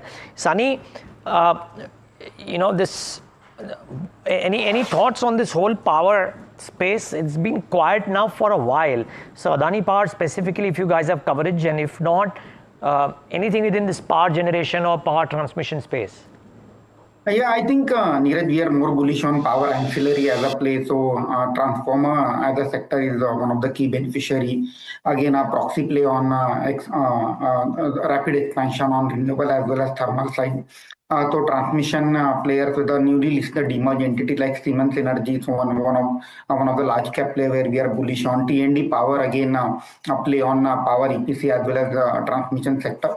And to some extent, we believe that the headwinds as far as the cables and wire segment is concerned, so that has been taken care of. So we believe that cable and wire segment also is one of the key beneficiary of the rapid expansion in power side. So companies like Polycab or for that matter RR Kabel can be the key beneficiary over the medium to long term. Milan, but I'm tempted to ask you about Adani Power because that's now up 3%, trending higher. Is there a trade here? Honestly, no. The reason is that I have my little personal bias involved here when I said that, first of all, from the technical perspective, the stock might have its upside limited near 625, 628 levels, whereas the nearest stop loss is way below that thing in terms of the potential gain. So from risk reward perspective, Adani Power may not be a good idea. Now, a bit of my personal bias also comes into picture that basically I'm reverse of recommending Adani stocks to my clients, because what happens that you stay invested for year and a half, and one alleged wrongdoing brings your entire portfolio down by 25-30%. This has not happened once. So basically, I avoid Adani stocks. That is that aside, even from the technical aspect, I see the upside staying capped around 625 watt levels. So I would not recommend a trade here. Okay, the other set of stocks, and I wonder if Schloss Bangalore is inching higher. Whether or not, because there are a couple of upgrades there. Yes, indeed, 403 initiating coverage, actually not upgrades, with target prices significantly higher. So bear that stock in mind. Sunny, hotel stocks will not have a terrific quarter, right? So even if you are constructive on any of the hotel businesses, would you bide your time and buy it when there could be probable weakness after the Q1 numbers are declared? Yeah, so I think maybe a time for accumulation over the period of next 2-3 months. So one has to keep in mind that this time the festival season are slightly early compared to the last year. So Ganesh Chaturthi will kick off from the month of August. So usually post festive season we usually start seeing a travel increase in demand for travel and leisure stay and so on and so forth. So as you rightly pointed out, usually December quarter is one of the strongest quarter as far as hotels as a business is concerned. So time for accumulation, maybe Q1 is likely to be muted on Q basis for this result season. Yeah. Okay. Sure. I just want to make a point that, we hope to bring our viewers' views based on analysis, not on bias. Having said that, let me go across to Harsh on a stock that is truly one of the buzzers of the day. Kotak Mahindra Bank has come out with its Q1 business updates. It's firing all cylinders. Why is that, Harsh? Well, it's the fastest growth among mid as well as large cap banks that it's clocked, and they've put out disclosures. First time in a long time that we've seen Kotak Mahindra come out with quarterly growth numbers. And in terms of that quarterly growth number, the net advances grew 4%, while the total deposits shows only a 3% growth. But mind you, it's generally on a Q4 base, which is slightly elevated anyway. So for perspective, your quarterly average balance is a better way to look at it. And on that metric, the deposits on a quarterly average balances basis has grown at 5% sequential, which is extremely strong. And therefore, that's an impressive growth number. Even the quarterly average CASA has grown at 2% on a sequential basis, even though it's just 4% on a YOY basis. There you go. So on both of those metrics, it's a strong performance. Now, of course, focus shifts to margins. How are brokerages looking at this one?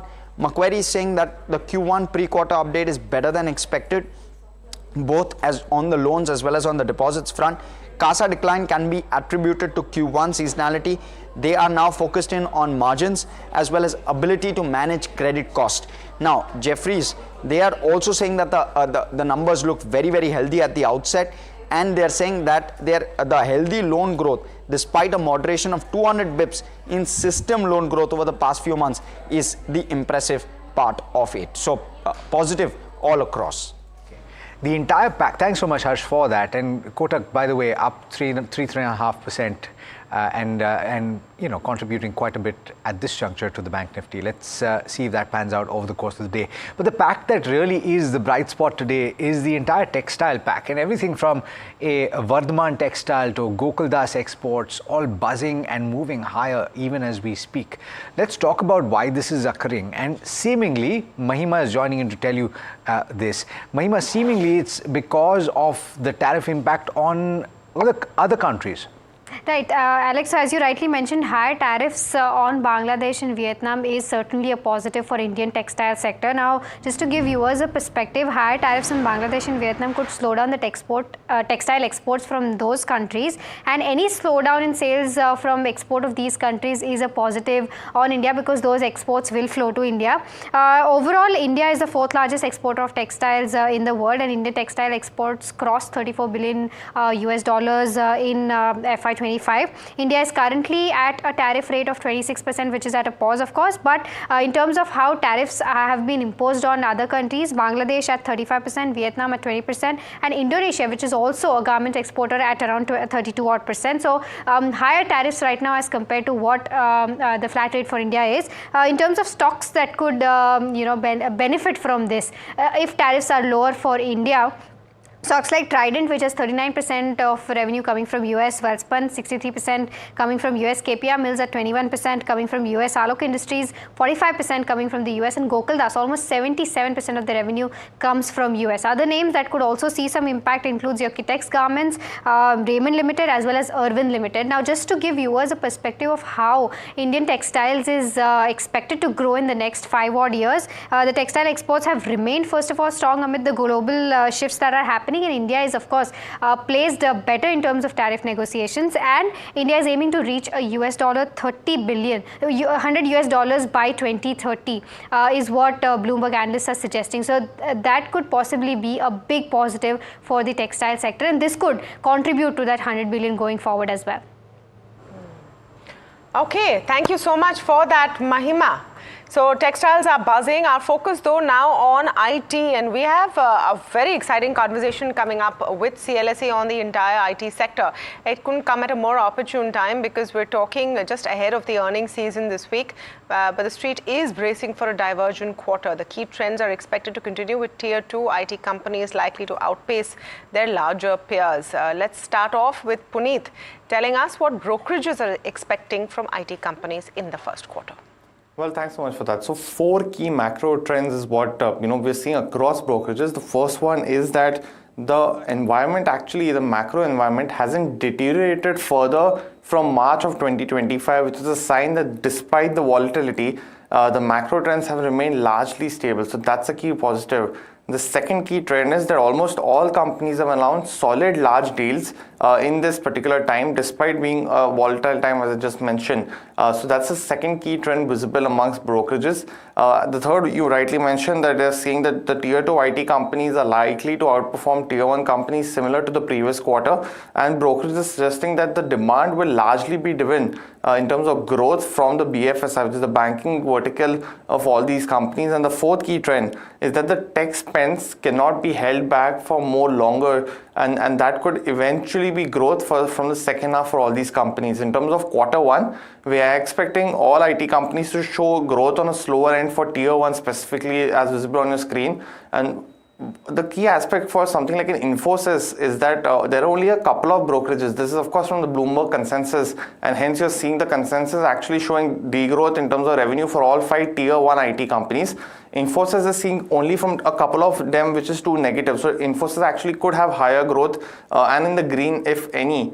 The key aspect is that from then, for margin specifically, there will be Tech Mahindra to something to watch out for on EBIT growth. And finally, in terms of tier 2 companies as well, just to round up the discussion, we are expecting strong growth from something like Coforge. It is expected to have the highest growth in quarter 1. Apart from that, we're also seeing for Persistent, they're targeting $2 billion in terms of revenue by FY27, plan on that aspect. And finally, in terms of LTI Mindtree as well, we're going to be seeing a new CEO, and that would be a key monitor in terms of strategy. So overall, these are some of the key highlights and trends in terms of numbers.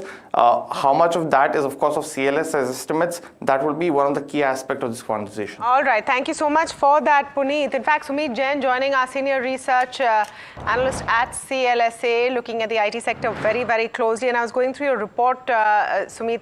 Clearly, you've spent a lot of time asking and perhaps answering the biggest question in the sector right now.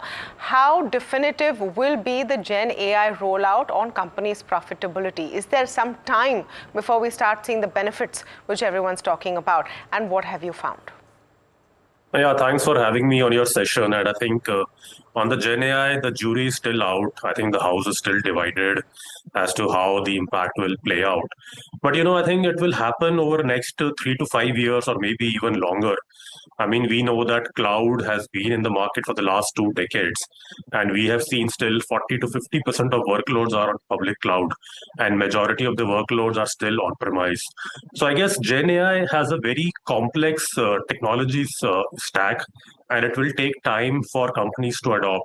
Now, Gen AI, if you evaluate, it's a combination of an LLM as well as an RPA. So LLM, obviously, as you know, is probabilistic in nature, and enterprises need accuracy every time they are working on a solution.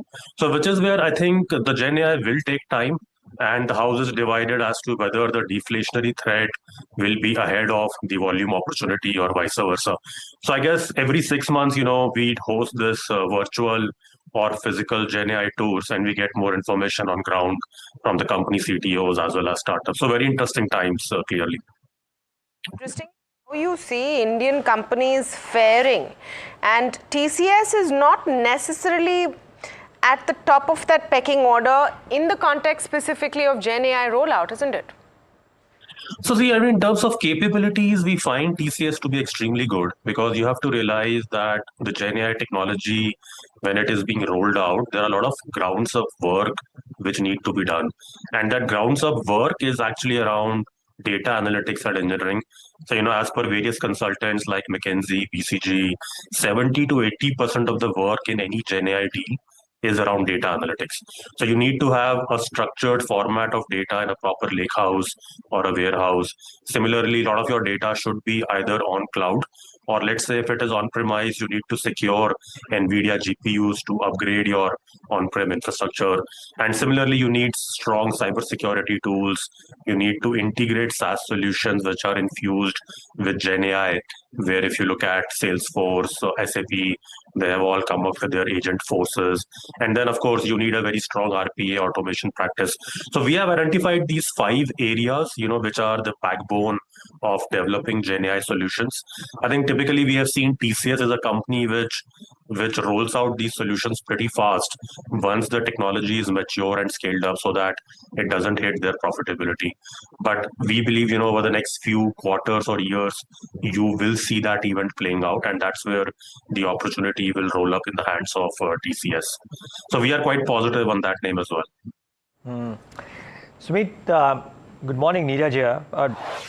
So with the TCS, and we'll get to the pecking order too, but do you believe that, based on the recent conversations that you may have had with the IT companies, either at a conference of yours or in meetings that you might be doing, that the commentary this time from the companies would become very important? Is it possible to envisage that the IT companies will say something that will give a great idea of what the rest of the year could have in store?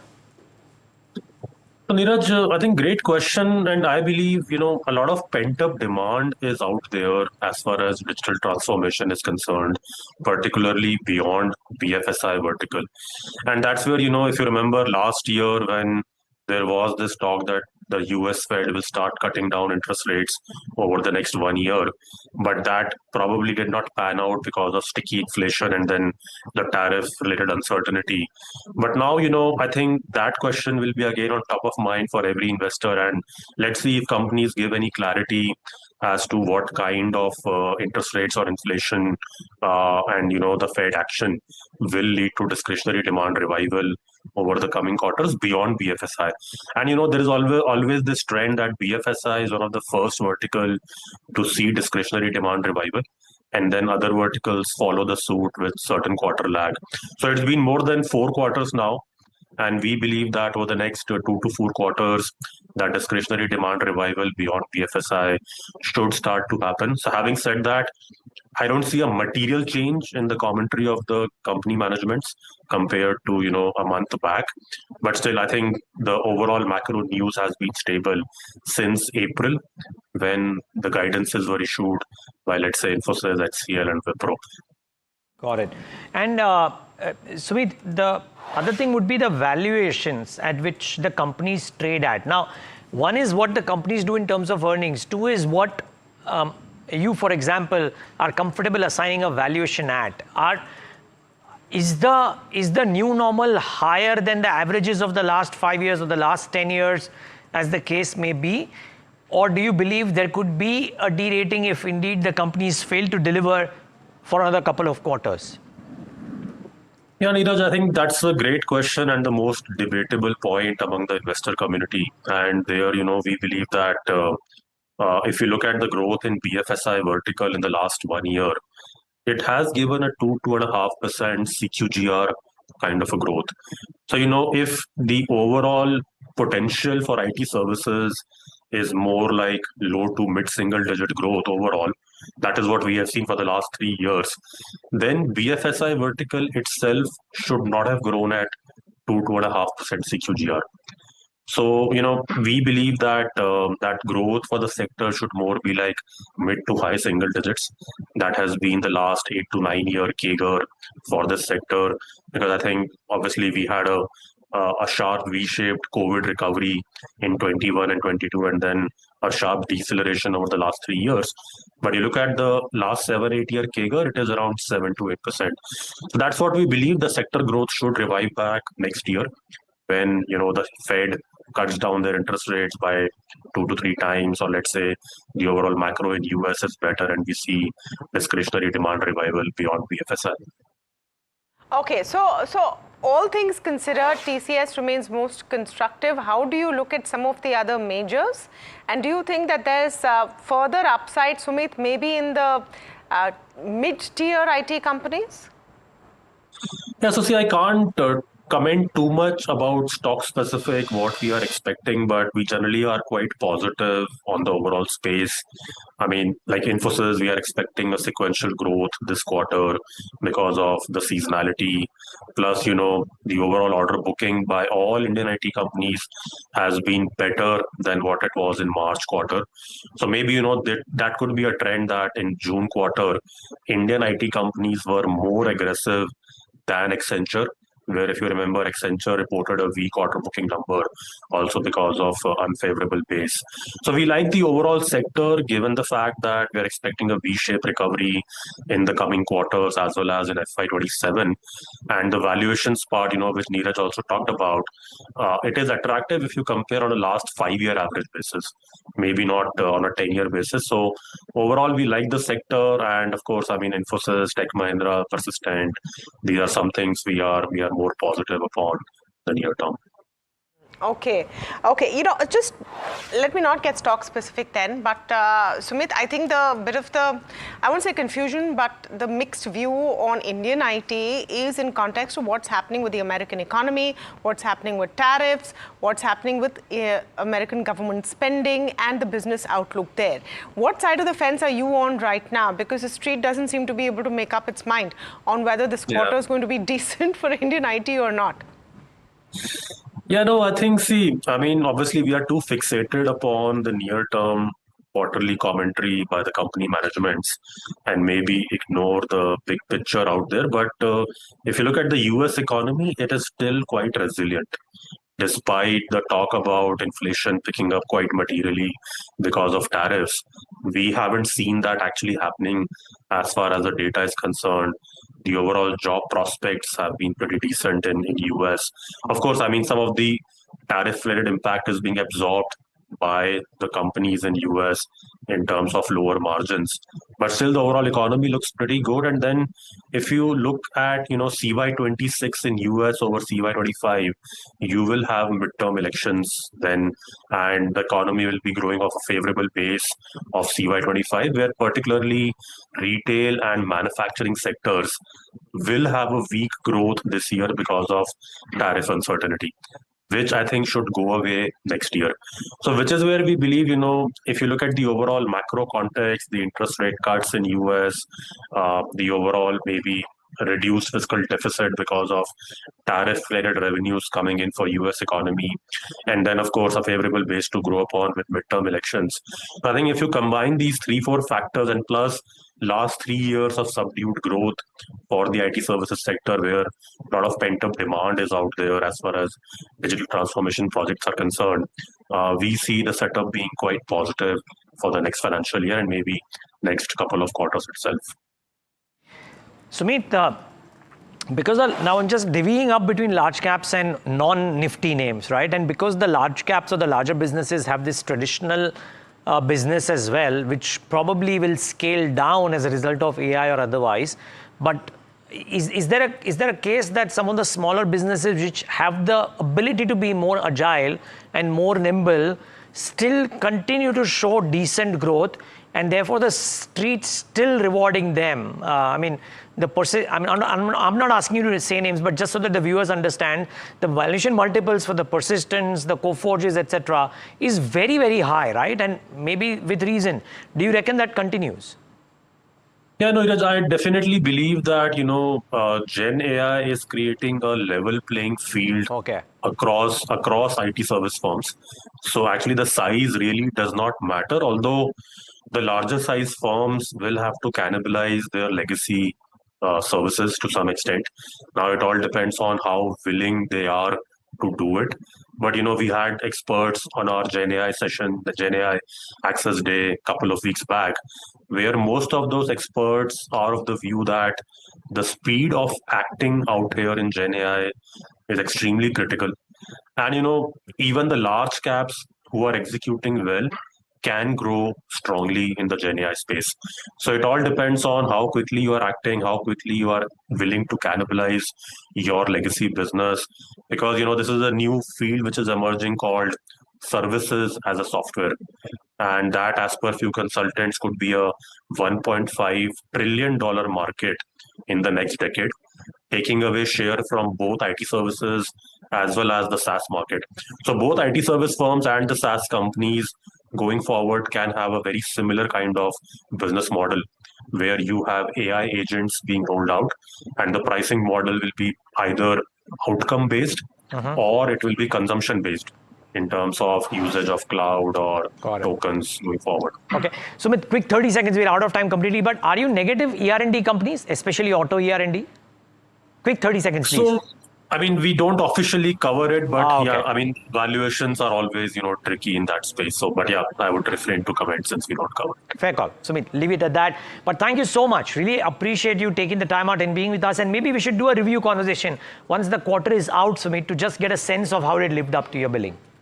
Surely, look forward to it. Thank you. Cheers. Thank you for that. So that's the view on information technology. Now a view on real estate, and Keystone Realtors reported a strong set of numbers. Before we go to Keystone, please, Neeraj, because this is this back and forth going on between Jane Street and SEBI in the last few minutes. So I just want to update viewers on that, and we'll get that on our screen very quickly. So remember, Jane Street has written to employees. NDTV Profit is in possession of that letter where they've said that malicious, erroneous. This is how they've described the SEBI order. SEBI has responded with a comment in which they say, as with all SEBI's order, the July 3rd order is a speaking order that clearly lays out SEBI's prima facie case and addresses all relevant areas and questions. At this stage, we have nothing to add to what is already contained, explained, and reasoned in this order. So look at what Jane Street is saying. They're saying, we made multiple requests to discuss concerns, but were consistently rebuffed. It is very rare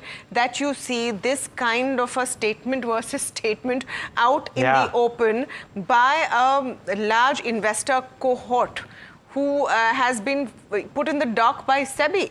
So they're getting defiant, and SEBI responding at this rate is not something that we usually see as well. In fact, Sajid has all of those details. So Sajid, we are in possession of that Jane Street letter to employees. What do they say? And then what does SEBI say? The Jane Street, is clearly denying any of the allegations made by the SEBI's order, especially with respect to the kind of options trading they did. They are basically saying that the SEBI's order is based on erroneous and unsupported assertions, and also they go on to say that they've been engaging with SEBI since August of 2024, and since then there have been several meetings, but subsequently their entire request to discuss the concerns were rebuffed by the regulator.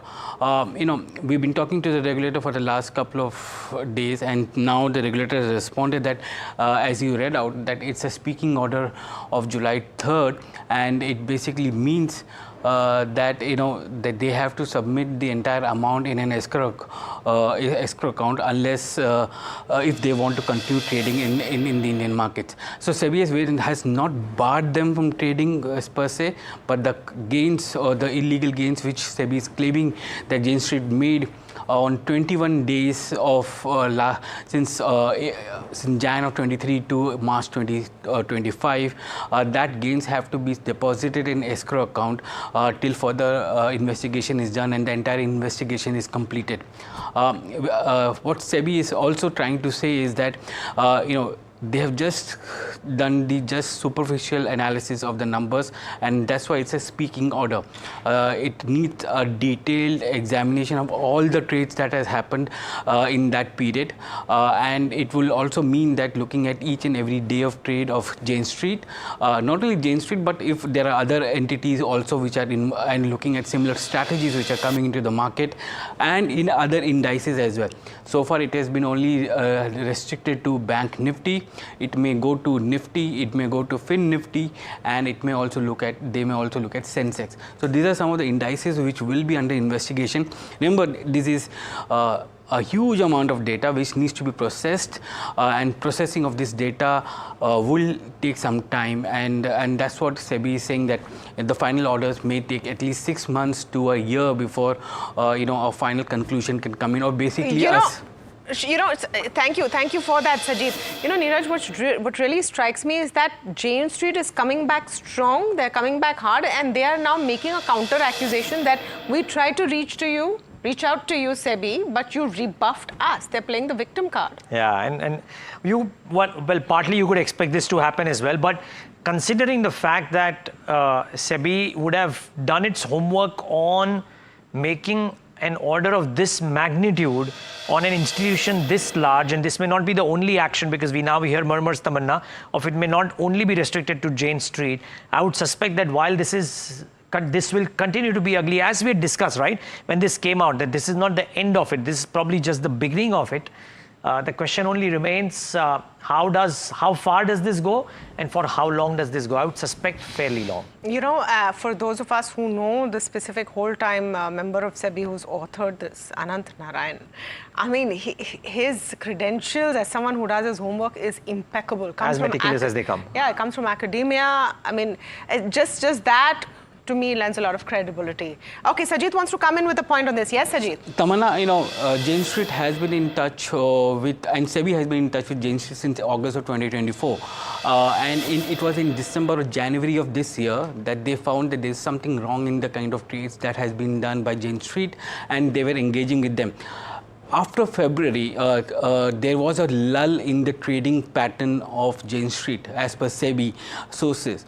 And then finally they found that suddenly April onwards, or after that April end and May, we saw on May 15 that there was a sudden increase in the trading activity that again came into Jane Street. And that's when SEBI got into the action, and they said that they want to come into the entire picture and give a speaking order to curb their trading till further investigation comes in.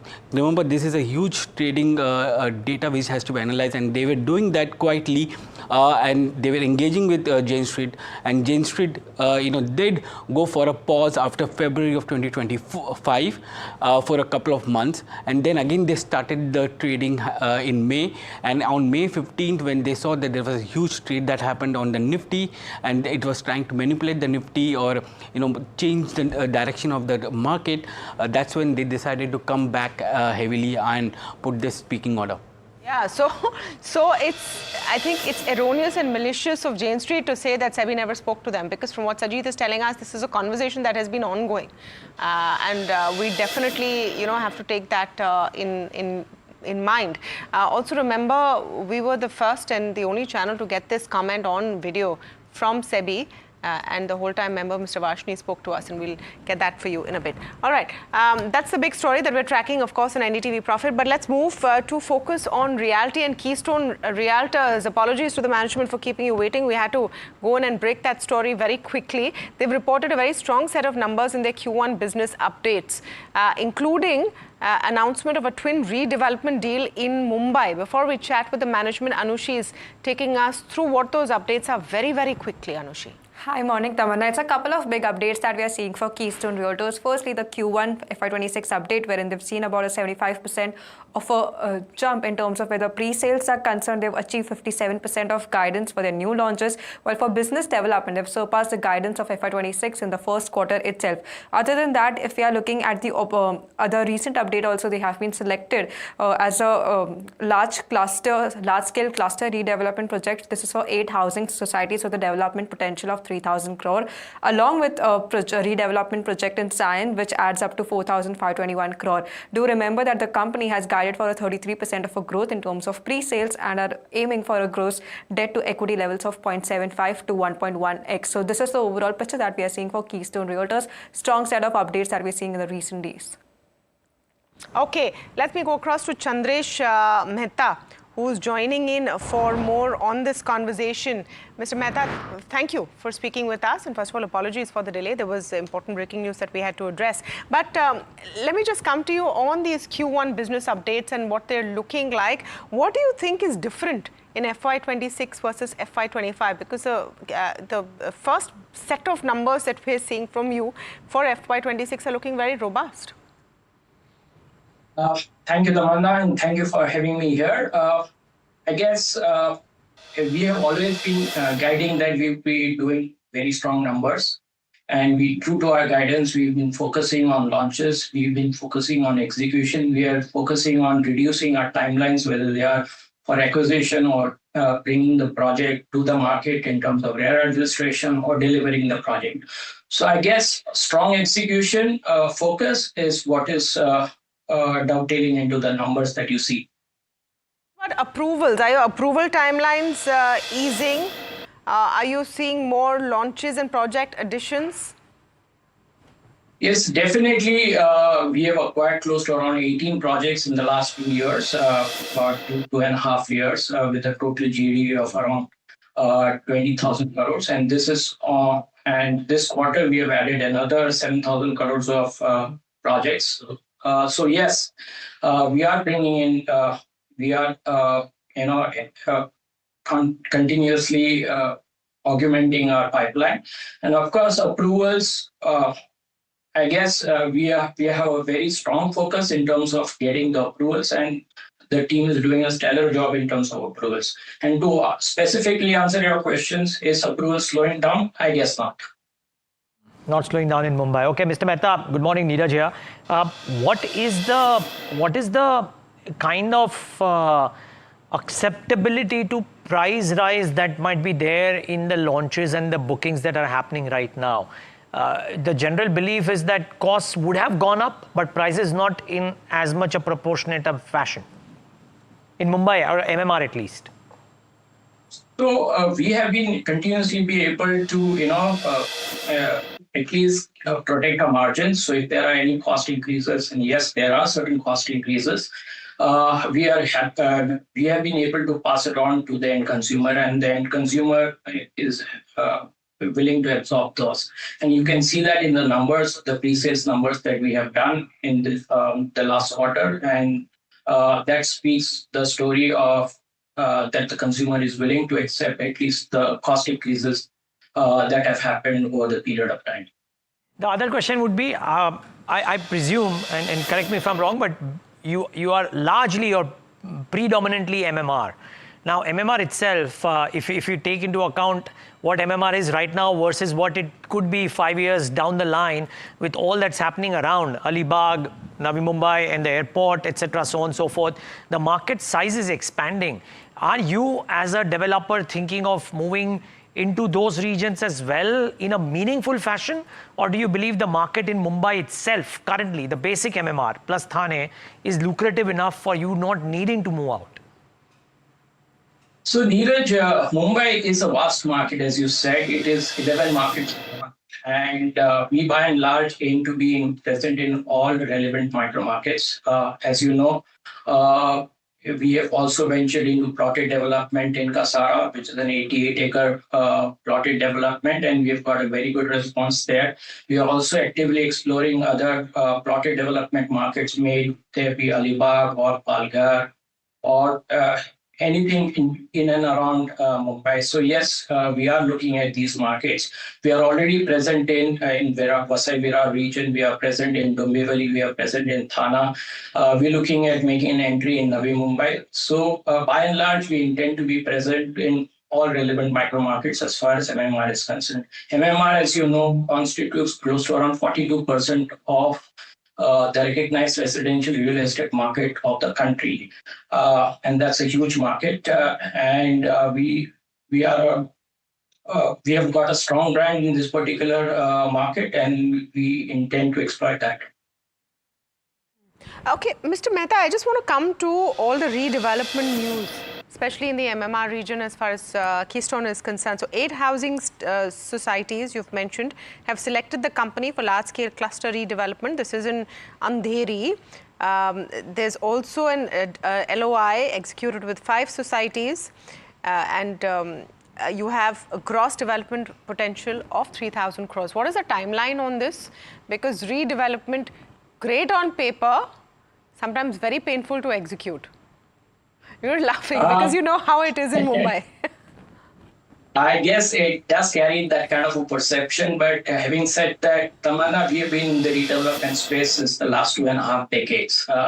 And over a period of time, we have institutionalized this entire process of redevelopment. Case in point is we recently launched a project in Bandra, not a small project, 5,000 square meters on Pali Hill.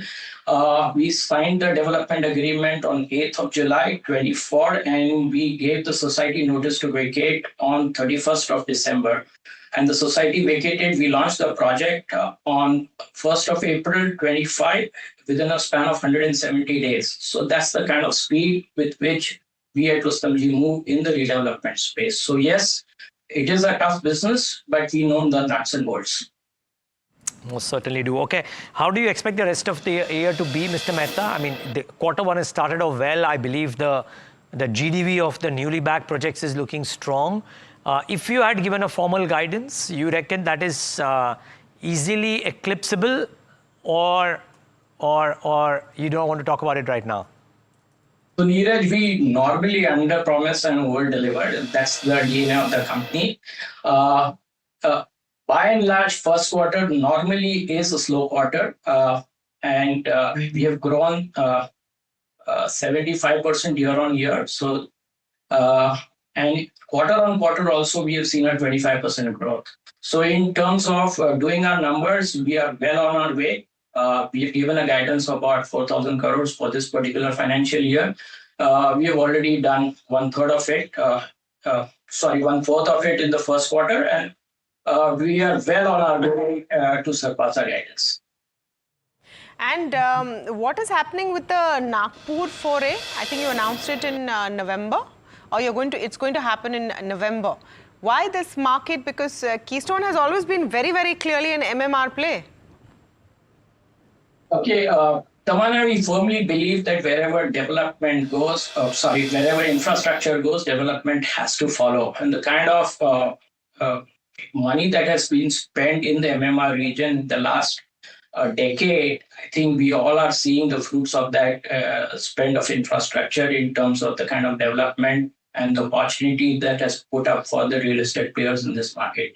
Similar kind of money is being spent in Nagpur, and the kind of infrastructure that Nagpur is, transformation that Nagpur is undergoing. I think it's going to be a city of the future, and we at Rustomjee always are the front runners in terms of identifying new opportunities. We made a small play in the Nagpur market. It's not much. It's looking like a GDP of around 1,000 crores. We will test the market and then see what our experience is, and then accordingly take a call. Stepping stone to expanding your geographical footprint? Absolutely. And there are other markets, especially in and around Mumbai, which we are actively exploring to ensure that we are well versed to take care of.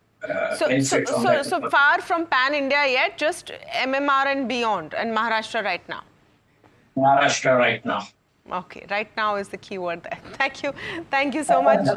Thank you so much, Mr. Mehta, for speaking with us. Always a pleasure. We'll take a very short break, but just quick look at the markets before we do. And the Keystone stock, let's pull that up. Okay, Keystone perking up as our conversation has gone on. Markets also showing some improvement actually through and through, at least on the broader markets and on the Bank Nifty.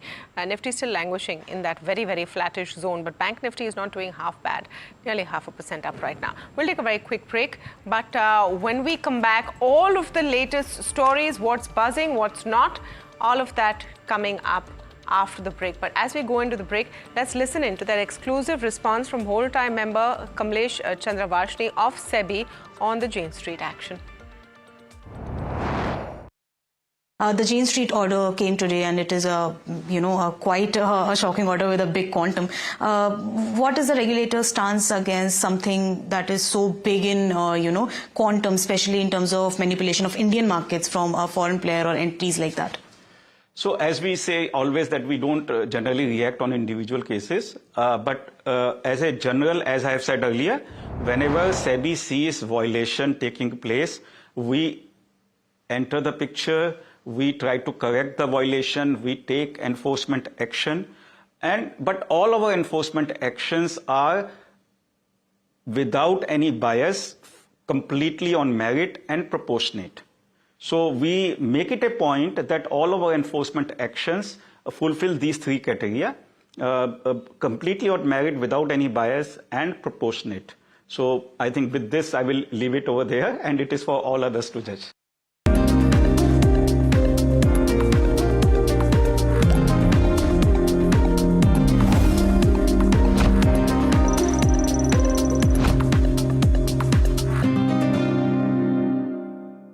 Gold plus optimistic reflective glass लगाओ, धूप की गर्मी को दूर भगाओ और बिजली का बिल भी बचाओ। जनता के पास सवाल ही सवाल है, जवाब ढूंढने को वो देखती है न्यूज़ और देखती है यहां तो सवालों का मायाजाल है। ऊपर से ये अलग फाइट है, कोई पूरा लेफ्ट तो कोई पूरा राइट है, बीच में मुद्दे के साथ कौन है, जनता को जवाब चाहिए। इसीलिए सवालों की परेड नहीं, मैं लाऊंगा खबरों की कचहरी। मैं शुभांकर मिश्रा, मेरे साथ देखिए कचहरी रात 8 बजे सिर्फ NDTV इंडिया पर। It's the biggest event that markets and economy are looking at. A possible trade deal between India and the United States, which we could hear about any time soon. It will create a seismic shift in the way these two countries trade with each other. Who is going to come out on top of these hectic negotiations? Stay ahead on the story. Catch all the breaking news and the analysis only on NDTV Profit.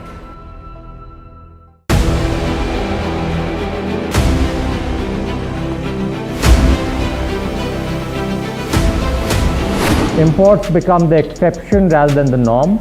And increasingly we do almost, last year for example, of the contracts that we signed of record 2,09,000 crores, 81% was awarded to the domestic industry.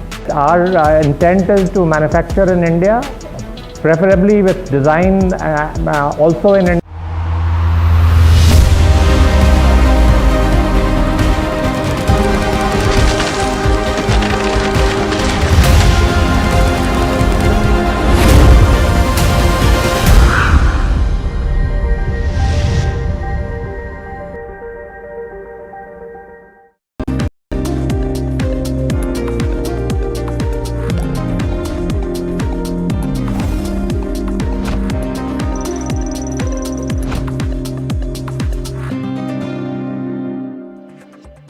All right, back with India Market Open right here on NDTV Profit. Now, let's get in a very special voice. Mark Matthews, Head of Research Asia at Julius Baer, Johnson right now with his thoughts on all that's happening around the world. And Mark, good afternoon to you.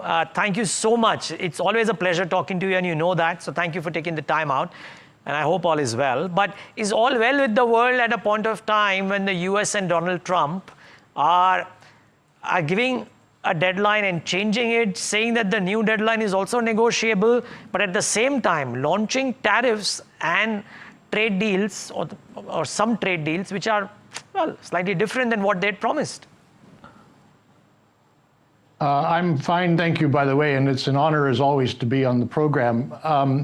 I think now the big, beautiful bill is out of the way. He's come back to the tariffs, and the stock market is almost at an all-time high, so I think he probably feels more confident doing it than when it was just 1% away from becoming a bear market back in April. Now, Reuters says that the Europeans are not going to get sent one of these infamous letters, so it seems the letters are largely being sent out here to Asia, and the two countries where it matters the most are South Korea and Japan, because they export a lot to the United States. And so we'll see how it goes with both of them. Now, even if Donald Trump forces the Japanese to open their market to American rice, I doubt Japanese consumers will buy it in stores. So I don't really think it's a big deal if Japan gives a little on that. Like India, the agricultural sector is extremely sensitive. It is in all countries in the world. But I would just say that if you look at most other countries, including India, what percent of their economies are derived from goods exported to the United States, it is not large. So it is fairly large for South Korea and Japan, but for most other countries it's not. In India, I mean, it's something like, I don't know, 2% of GDP, very small. So I suspect that the tariffs are more noise than substance. And to me, the ultimate barometer of that is Walmart's share price. If the tariffs were really going to be a big deal, then I don't think Walmart's share price would be 5% below an all-time high, which is where it is today. Very interesting take. So no one's taking this too seriously. The boy who cried wolf and the president who cried tariffs. Maybe that's what we're seeing till you have those final prices coming in. But Mark, I want to come back to that comment on India, because there's no letter, there's no deal yet though. What do you think, in your view, the outcome will be or is likely to be? I don't know. There's talk of a mini deal and there's talk of an extension. But just to reiterate what I said earlier, I think it's mostly noise. This is not impactful for the Indian economy. And the noise could be bad, because if the government does allow genetically modified corn and soybean into India and opens up the dairy market and the automobile market, for sure the opposition would take advantage of that to say that the government's been weak. And there's no doubt the Americans are very competitive in agriculture, so they could take a dent out of that market for India. So, I mean, if the Americans end up putting a 26% tariff on exports of Indian goods to the United States, I would just say it doesn't really matter, because exports of goods to the United States are a very small part of India's GDP and certainly not what drives it.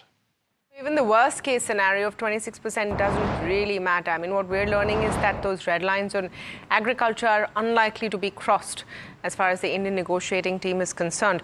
Does that change at all the global view on the Indian markets?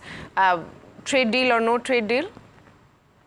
No, I think it's irrelevant. The thing that moves the Indian market first and foremost is the earnings, which are forecast to be in the single digits for the impending results. But if we have a few outliers surprising to the upside, like in metals, I think we could even see double digit. And most certainly in the quarter beyond, we're going to move into double digit earnings, because both the central bank, which was very hawkish last year, and the government, which didn't spend much, those have done a 180-degree turn. The RBI, as we know, is dovish.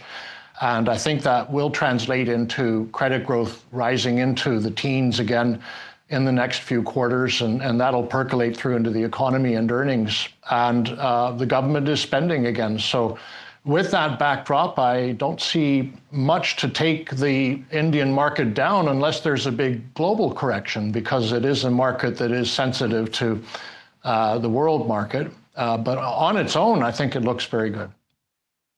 Got it. Mark, in terms of what happens to foreign flows in light of the fact that there has been some dollar weakness thus far, maybe there is more in store, and opposing views there, because some people believe that a lower dollar means that quantum of flows will actually go off, versus there being a view that de-dollarization and people wanting to diversify away from the US, which has been the first port of call for nearly the last 15 years, mean that emerging markets could actually get more flows over the course of the next 12 months. How do you think about this argument? Well, I'm torn, because on the one hand, the positioning shows that there's extreme short positions in dollars, and historically, when we've reached such short positions, there has been a rise in the dollar.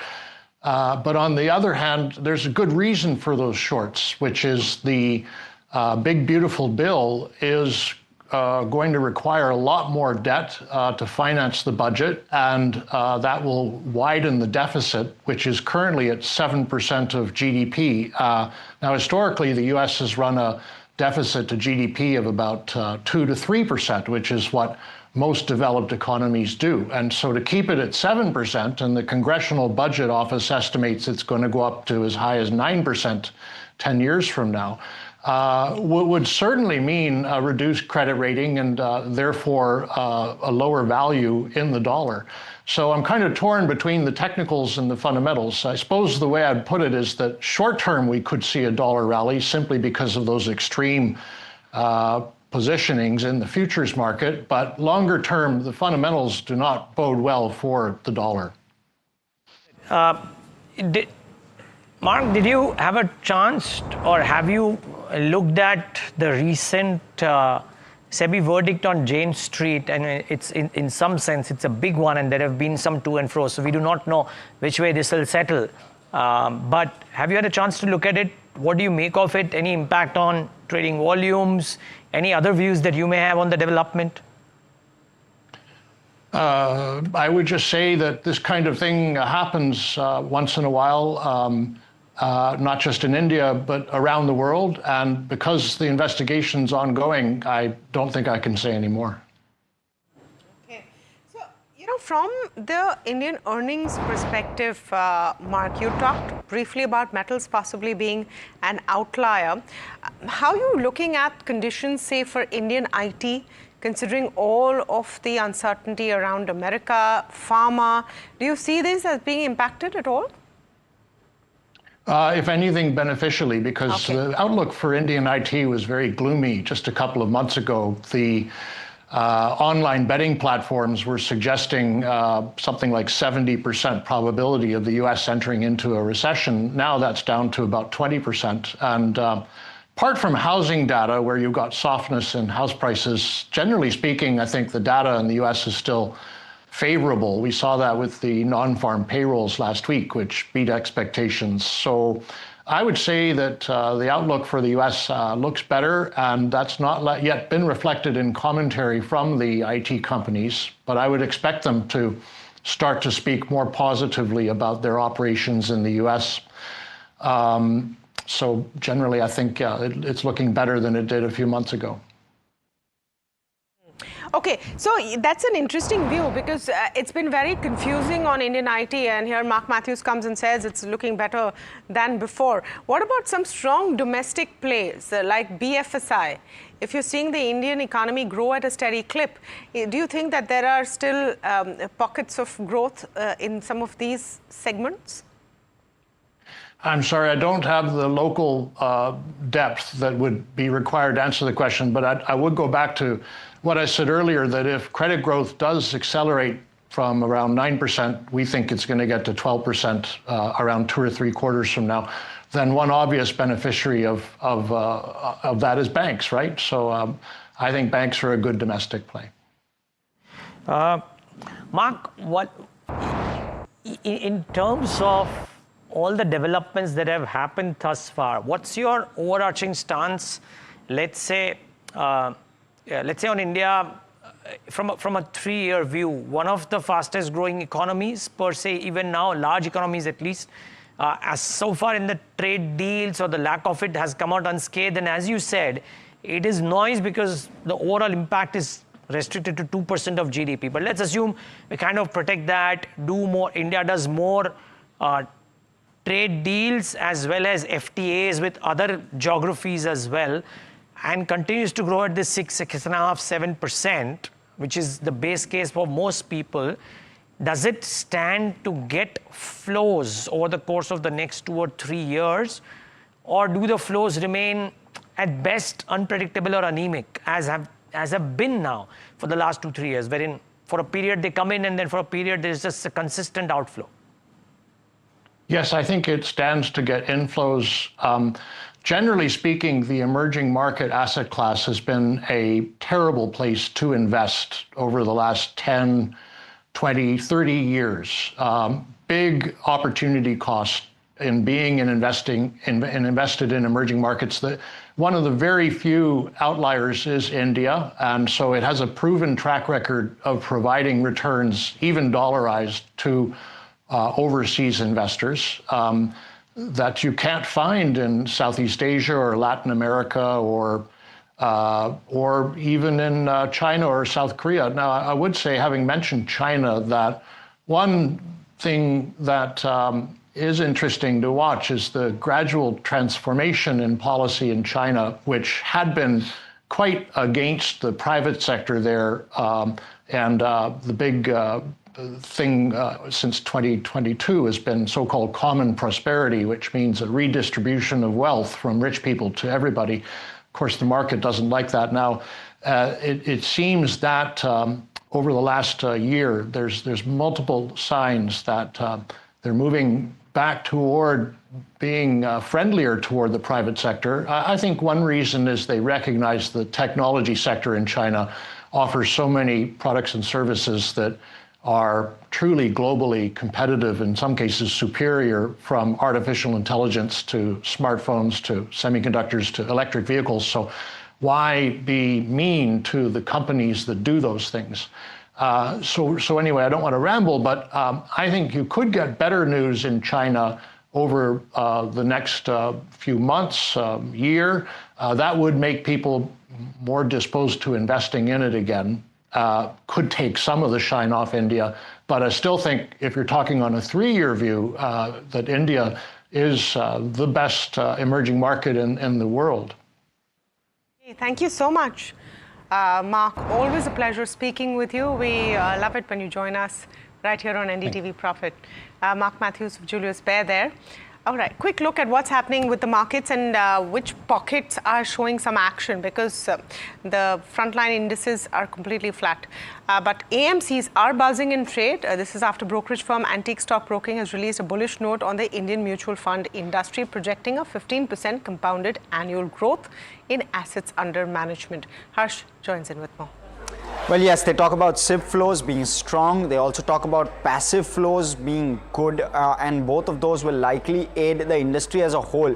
And within it, the players also not looking too unattractive in relative terms.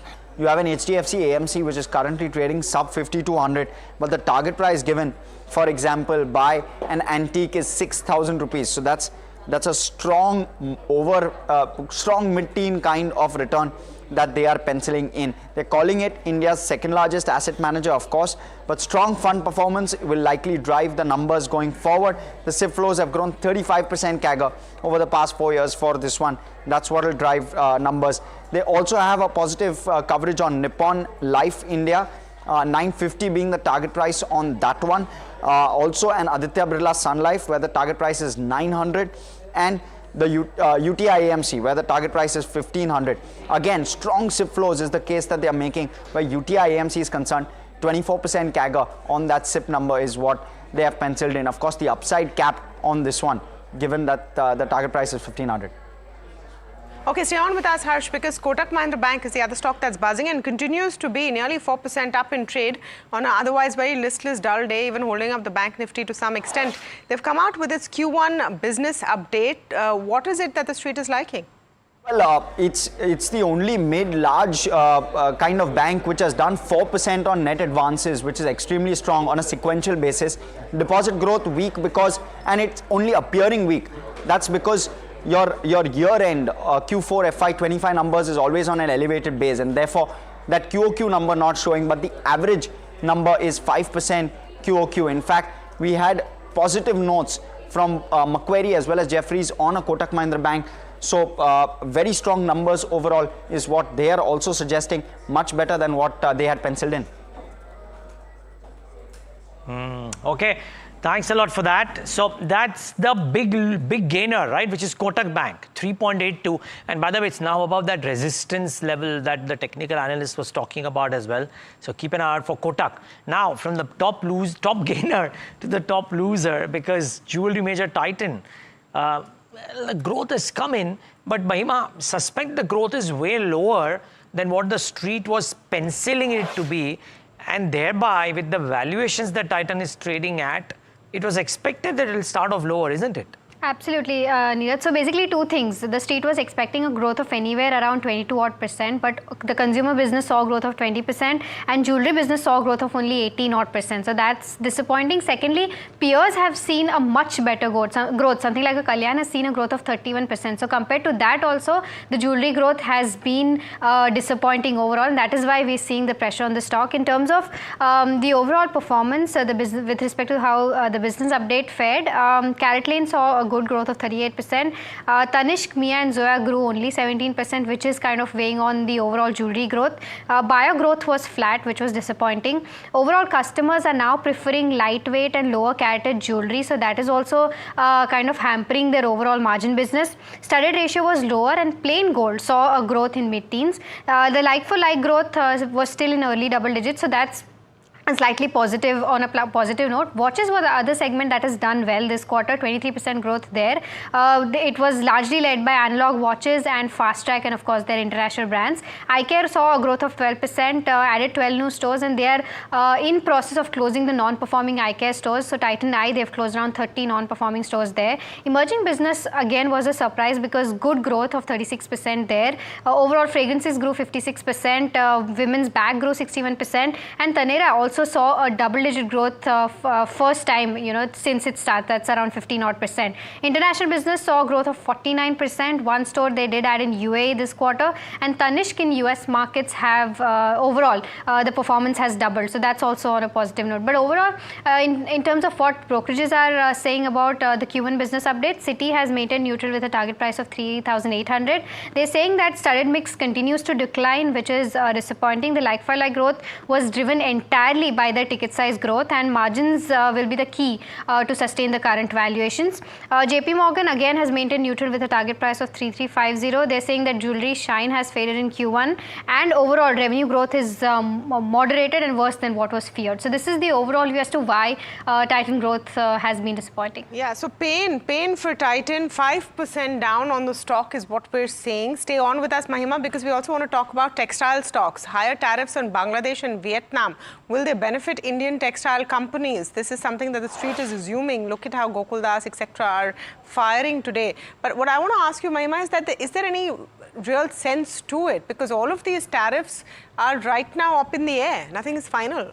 Absolutely. So, I was talking to some textile companies also just, before this conversation, and, every textile company management has said that we have to wait and watch out for as to how textile overall tariffs for India also fares. But it is certainly positive because right now the ban for us is 26%, which is lower than what is imposed on something like a Bangladesh at 35% or 32% for Indonesia. However, Vietnam is at 20%. So, if our tariffs are below that 20% mark, then we'll also have the benefit of getting exports diverted from Vietnam to India as well. Just to give viewers a perspective in terms of which textile companies could benefit from this, there's Trident, where 39% revenue comes from the US. There's Welspun Living, around 63% of the revenue comes from US. KPR Mills at 21%. Alok Industries, which is seeing a significant up move in trade today, almost 45% of the revenue comes from the US. There's Gokaldas, where almost 77% of their revenue comes from the US, is also buzzing very well in trade today. So all of these companies will be in focus. Some other names like Kitex Garments, Raymond, Arvind Limited will also be in focus. Overall, Indian textile industry has grown to that $34 billion US dollars in the past 1 year, and is expected to be a $100 billion industry by the end of 2030. That is something that India is aiming at. So all of these things combined together is certainly a positive for the entire textile space. Okay, well, thanks Mahima for that. As we wrap up though, Belrise is the next stock that we're looking at. It's come off the highs completely, but Jefferies has an interesting note on that. Puneet Johnson with more on that note. Puneet. Well, thank you for that. It's an initiating coverage on a recently listed company in the auto component space, Belrise. 135 is the target, a 20% upside from the current levels. Now, the key aspect is that they're maintaining that 12 to 18% growth in terms of revenue, and profits could continue for the company. They're largely getting 60% of the company's revenue from the two-wheeler space. So they are diversifying into four-wheelers, and that has 3x more components than the two-wheeler space. So hence, it could be a growth trajectory as well. But there are two key points that you need to know. One is that 20% of the company's revenue is coming from commodity trading, which is a very marginal business in terms of profit. So that is one, and that was a concern at the time of IPO as well. And the second aspect is that Jefferies was also the investment banker. So take it with a pinch of salt. The other aspect is that valuations are at 18 times price to earnings, are very, very favorable compared to other peers with niche businesses which are operating above 30 times price to earnings. So those are some of the key highlights, but definitely valuations are in comfort, and business diversification to four-wheelers could aid growth for Belrise going forward. Okay, thank you so much for that, Puneet. So it's all about brokerages this morning, I think. Entirely, because there are just no other triggers. Brokerages and the odd, I think, shrimp exporting company. And textiles. And textiles, of course, being the big one. So yeah, market searching for ideas. But sometimes the calm before the storm is not half bad either.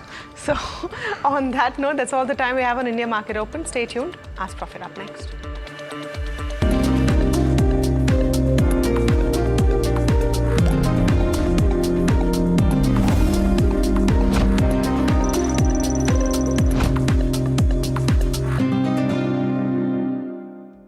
तू ही तो है जिसकी सच्चाई वाली clarity की वजह से मैं आज यहाँ हूँ। गोल्ड प्लस सिल्वॉक्सी मिरर्स, ऐसी क्लैरिटी कि आपको सिर्फ सच नजर आए, चाहे कितने भी साल बीत जाएं। जनता के पास सवाल ही सवाल है, जवाब ढूंढने को वो देखती है न्यूज, और देखती है यहाँ तो सवालों का मायाजाल है। ऊपर से ये अलग फाइट है, कोई पूरा लेफ्ट तो कोई पूरा राइट है, बीच में मुद्दे के साथ कौन है, जनता को जवाब चाहिए। इसीलिए सवालों की परेड नहीं, मैं लाऊंगा खबरों की कचहरी। मैं शुभांकर मिश्रा, मेरे साथ देखिए कचहरी रात 8 बजे सिर्फ NDTV इंडिया पर। It's the biggest event that markets and economy are looking at. A possible and the United States, which we could hear about any time soon. It will create a seismic shift in the way these two countries trade with each other. Who is going to come out on top of these hectic negotiations? Stay ahead on the story. Catch all the breaking news and the analysis only on NDTV Profit.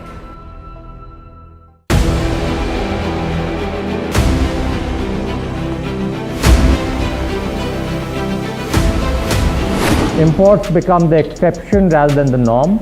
And increasingly we do almost, last year for example, of the contracts that we signed of record 2,09,000 crores, 81% was awarded to the domestic industry. Our intent is to manufacture in India, preferably with design also in India.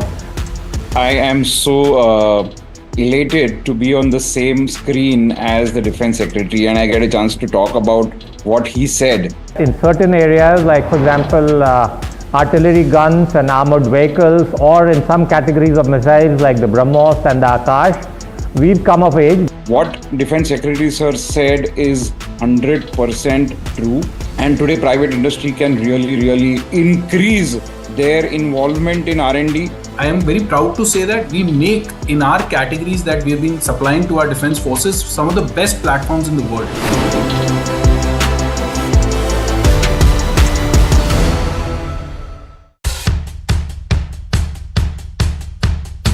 The markets move fast. And so should your portfolio. Expert insights, real-time stock picks. Do I buy Ola? Should I hold ICICI?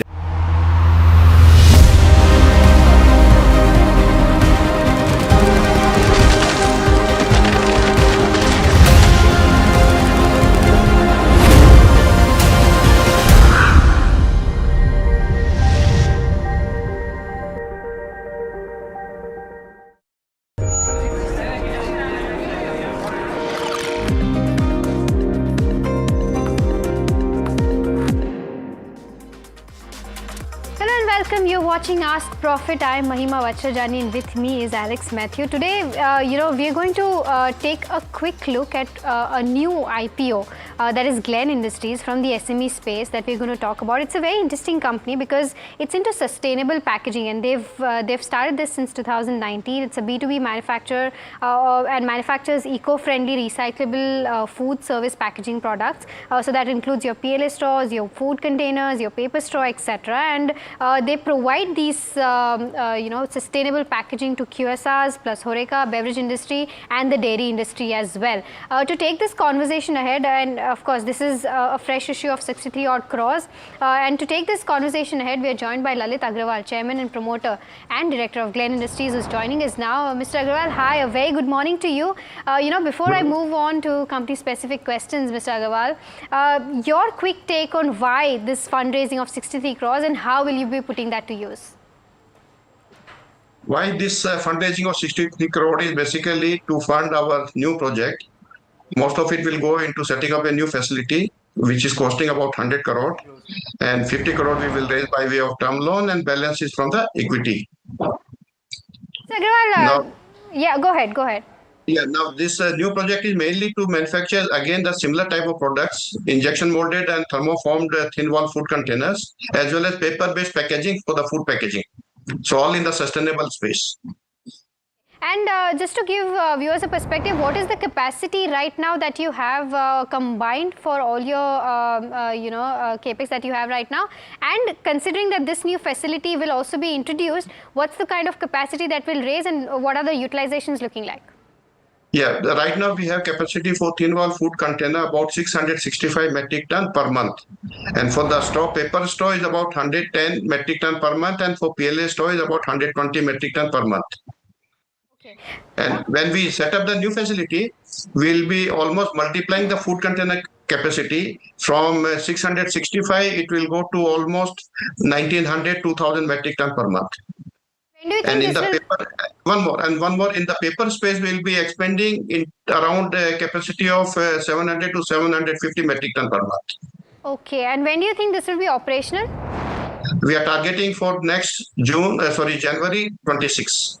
Okay. Mr. Agrawal, just want to get a sense on your financials as well. It's been a good growth where it comes to the FY24 numbers as compared to FY25, 18% growth in terms of revenue, good profit growth of 125%. Just want to get a sense from a longer term perspective, what is the kind of growth that you're penciling in for your top line as well as your bottom line? Because I was just reading up a note which said that QSR industry as a whole is expected to grow at a double-digit CAGR in the next 5 to 7 years, and that will probably, augur growth for your business as well. Yes, we are very true. That is the trigger point for the growth of our company. And as far as the top line is concerned, we believe that after new facility setup, we'll be multiplying our turnover. From the presently, we did 170 crore. In the current year, maybe around 200 we will do. And after a new setup is in operations, it will be almost 2.5 times of that. Okay, Mr. Agarwal, thank you so much for giving us that perspective and all the best for the IPO. All right, so that's with regards to where Glen Industries stand. But Alex, with respect to where markets are concerned, I think it's a flat day of trade. You know, the Nifty 50 not doing much. Your broader markets slightly under pressure, but overall markets are silent. Markets are silent, markets are quiet, you name it. There are various adjectives that you can use at this point. Range bound is another. And take a look at that chart, it's pretty much flat. Yesterday, of course, the Nifty 50 ending unchanged, and this is on the back of low volumes. Even at this stage, as I look at the Nifty 50 volumes, they're at 0.14 times the 30-day average. So, of course, it will build over the course of the session, but I would hazard a guess to say that you will have another session in a row where you have slightly lower volumes. And there's a lot of uncertainty globally that is pervading, and I guess to a certain extent one can argue that the lack of a trade deal between the US and India is one of the factors. There's also this this overarching cloud about the uncertainty about Jane Street and how that is being treated. There was a response that you got earlier on, and we will continue to talk about the implications there. But really, the volumes are a little bit low, to say the very least. But take a look at the benchmark, and some of the constituents are moving. You have individual stocks that are in focus today on the back of big corporate announcements or updates, and this is quarterly updates from Kotak Mahindra Bank on the one side, which is very positive, and the big loser on the Nifty 50, Titan, is faltering in trade because of a not so pretty picture. And you want to very quickly talk about it? Yeah, I think the jewelry growth has been disappointing. You know, earlier also I pointed out saying that something like a Kalyan Jewellers has seen a growth of 31% in revenue, but Titan jewelry growth was only at 18%. And the mix is not good also, the mix right? is not good, and the street was expecting a growth of 22%. It has come at 18%, and I think valuations still don't look cheap for Titan, and that's why we're seeing the downtick in trade today. So down 5% because of that. Another Tata company and stock that has gained tremendously and has been an outperformer, but is now losing ground because perhaps valuations are way ahead of expectations. Absolutely, and margins is something that we'll have to watch out for, because that will be the only factor that could justify these valuations if they're able to sustain that 11 to 12% mark in the jewelry business. On that note, so let's get our, by the way, if you've got questions on Titan or Kotak Mahindra Bank or any other stock for that matter, you can write to us on the number on the top of the screen. That is where you can send us a message, or you can call us on the landline number that you also see on the screen. Joining us today, we've got Swati Hodkar of Nirmal Bang, as well as Asta Jain of HAM Securities. Thank you so much to the both of you for joining in. Incidentally, we've got our first caller of the day. Dheeraj has been holding on. Dheeraj, thanks for your patience. Appreciate it. And how can we help you today? Dheeraj, can you hear me? Good morning, sir. Hi, good morning. Sir. Yes, sir. Please go ahead. Good morning, sir. My query is regarding BSE, sir. Okay. I bought BSE 59 shares at 2579 at 2679 yesterday, sir. Okay. Can I add at lower levels, or is it a good stock to hold for the next 3 to 6 months? Okay, that's a or good. Should I exit from the counter? Is my query, sir. That's a good question. Or should I shift to something like TCS, or which are in a corrective phase? All the Tata company, Tata group of stocks have corrected a lot. Yeah. So should I shift my money into that, or should I hold on to this? Okay, or average this? What are the good levels? I got your question. So Swati, on the chart, since it's a 3-month query, and this is a stock, one of the stocks that is reacting to this overarching concern about implications of this Jane Street order. Is there another entity that is now being investigated? How large could this entire thing be? And so from that perspective, it's under a little bit of pressure. There are news-based events that are causing this. What levels should he watch out for? Where should he draw the line in terms of his stop loss? And should he hold on?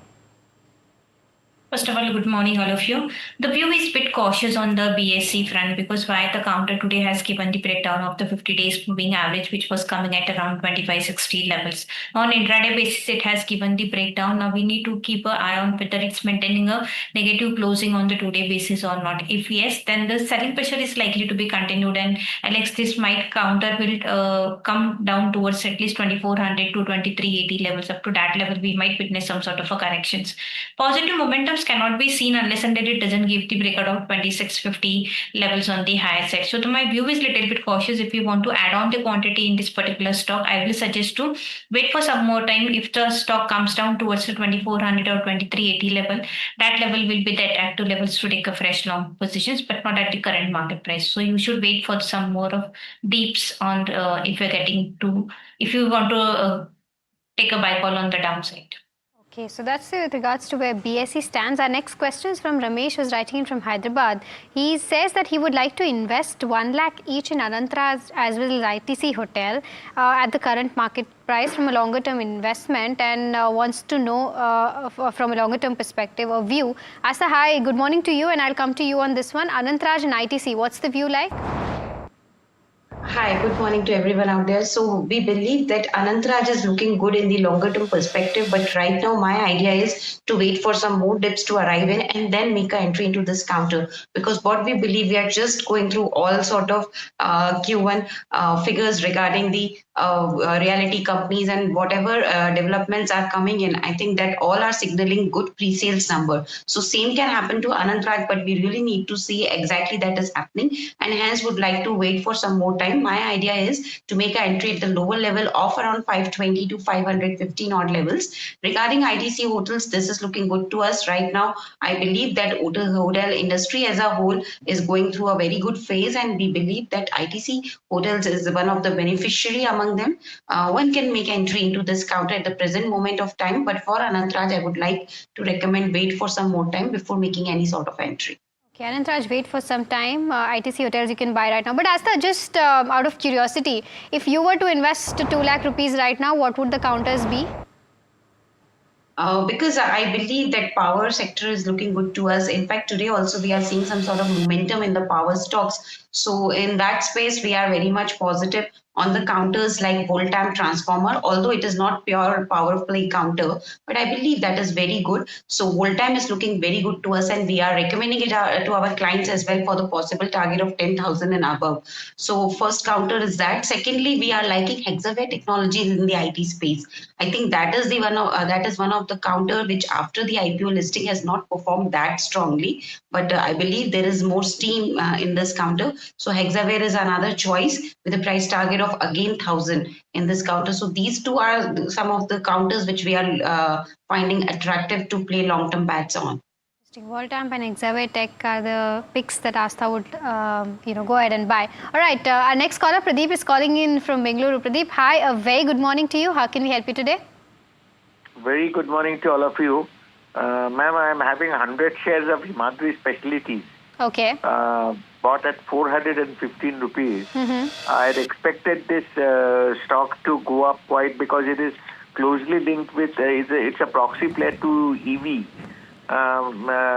So I just wanted to know whether for long term of, say, another 2 years, I would hold it or should I book profits? Okay, got your question, Pradeep. I'll take this up with Asta. Asta, what's the view like for Himadri Specialty Chemicals and any other counter that you like in the specialty chemical space? So yes, Naveen Fluorine is looking very attractive. I think Naveen Fluorine is one of the counter which today has also shown the momentum. Maybe the QIPs can be one of the reasons, but still that counter is looking very good to us. So Naveen Fluorine is our preferred choice with the price target of around 50 to 100. Now talking about Himadri Specialty Chemical, what I'm seeing in this stock is that stock is looking good to me because whatever profits they have posted is 38% growth which they have posted in the bottom line of Q4 numbers of the year gone by, financial year gone by. But I would really like to see how it going to perform in the coming quarters. So for Himadri Chemical, just wait for some more downfall to come and then make an entry. Meanwhile, I think the result season is also arrived only. So I think definitely we'll get the results also. So then there will be a better chance to make a good decision on this counter. But for Navin Fluorine, we are quite positive with a price target of 5,200 to 5,500. Okay, the next question is coming in from Japan, believe it or not. This is, Alex from Japan, interesting. And Alex wants to know about Sagility. So I'm coming back to you on the fundamental outlook for this company. Astha, would you invest in this at this juncture? What is the potential upside? So yes, Sagility, the day the IPO came, we were very positive. In fact, we have recommended to subscribe on this. And the most attractive point was that the issue price, because the ticket size always matters for the retail investors, and it was only rupees 30 stock. So yes, we had a good time to recommend this counter. Now talking about this, I think, yes, this is the counter which is again poised for some more returns from here. 45 to 48 are the immediate targets, because whatever we have seen is that they have shown a good growth in the mid-teen growths in FY25 number, and now going forward they are getting the benefit of the cross-selling of their products, as well as we have seen that there is a good reduction in their borrowings also. So looking after all the factors, the stock is looking good to us. Yes, one can invest in this counter with a price target of 48 to 50 in the longer term. All right, our next caller is Raghuveer, who's calling us from Bengaluru. Raghuveer, very good morning to you. How can we help you today? 2400 से रहे वोकर परम था. Okay. 320 में हम लिया था. क्या बात है? 2020 फर्स्ट प्राइस. 2020 में लिया था आपने? कोविड के बीच में? 21 में लिया था. अच्छा. 21 में लिया था. हाँ. अच्छा, पिछले बार एक बार फोन किया था, अविनाश पर के पूछा था हमें. हाँ. अभी मैं परसों एक दो दिन के पहले 200 शेयर भेजा हूँ, 1750 में भेजा हूँ. ओके. उसके पहले 1416 में 800 शेयर भेजा हूँ. ओके. अभी 2400 शेयर मेरे पास है. हाँ. अभी नेक्स्ट टारगेट कितना? जैन के पास तो पूछना था मैं. हाँ. नेक्स्ट टारगेट कितना है? अभी कितना में बेच सकता हूँ? अच्छा, आस्था जैन को पूछना है आपको? 1 साल या 2 साल रख सकता हूँ. ओके, आपको फंडामेंटल व्यू चाहिए, मतलब आपको आस्था जैन को पूछना है ये सवाल? हाँ सर, हाँ सर. जी, ओके. तो आस्था, आपको ये सवाल है, उनको ये होल्ड करना चाहिए या जैसे कि वो कह रहे हैं वो प्रॉफिट बुक करते आए हैं, उनको होल्ड करना चाहिए या बुक करना चाहिए profit?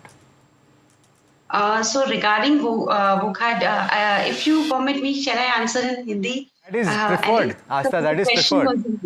That is preferred. Yes.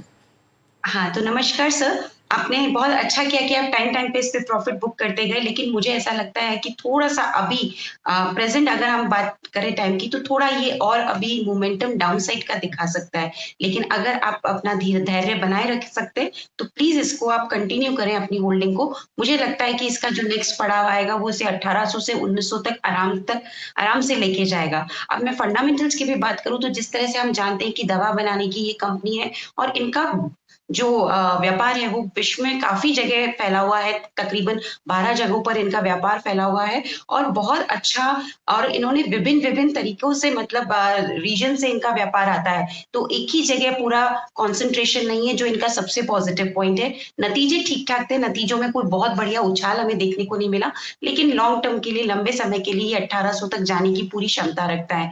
तो छोटे समय में देखें तो थोड़ा सा नीचे आ सकता है. अगर लंबे समय का ही नजरिया है तो सर बने रहें, 1800 से 2000 के भाव ये दिखाता हुआ नजर आएगा. Wow, interesting. 18 से 2000 का भाव भी from longer term perspective possible है, is what Astha is saying. All right, Astha, thank you so much for that view. All right, the next question then, Satyanarayan is writing in from Vijayawada, Andhra Pradesh.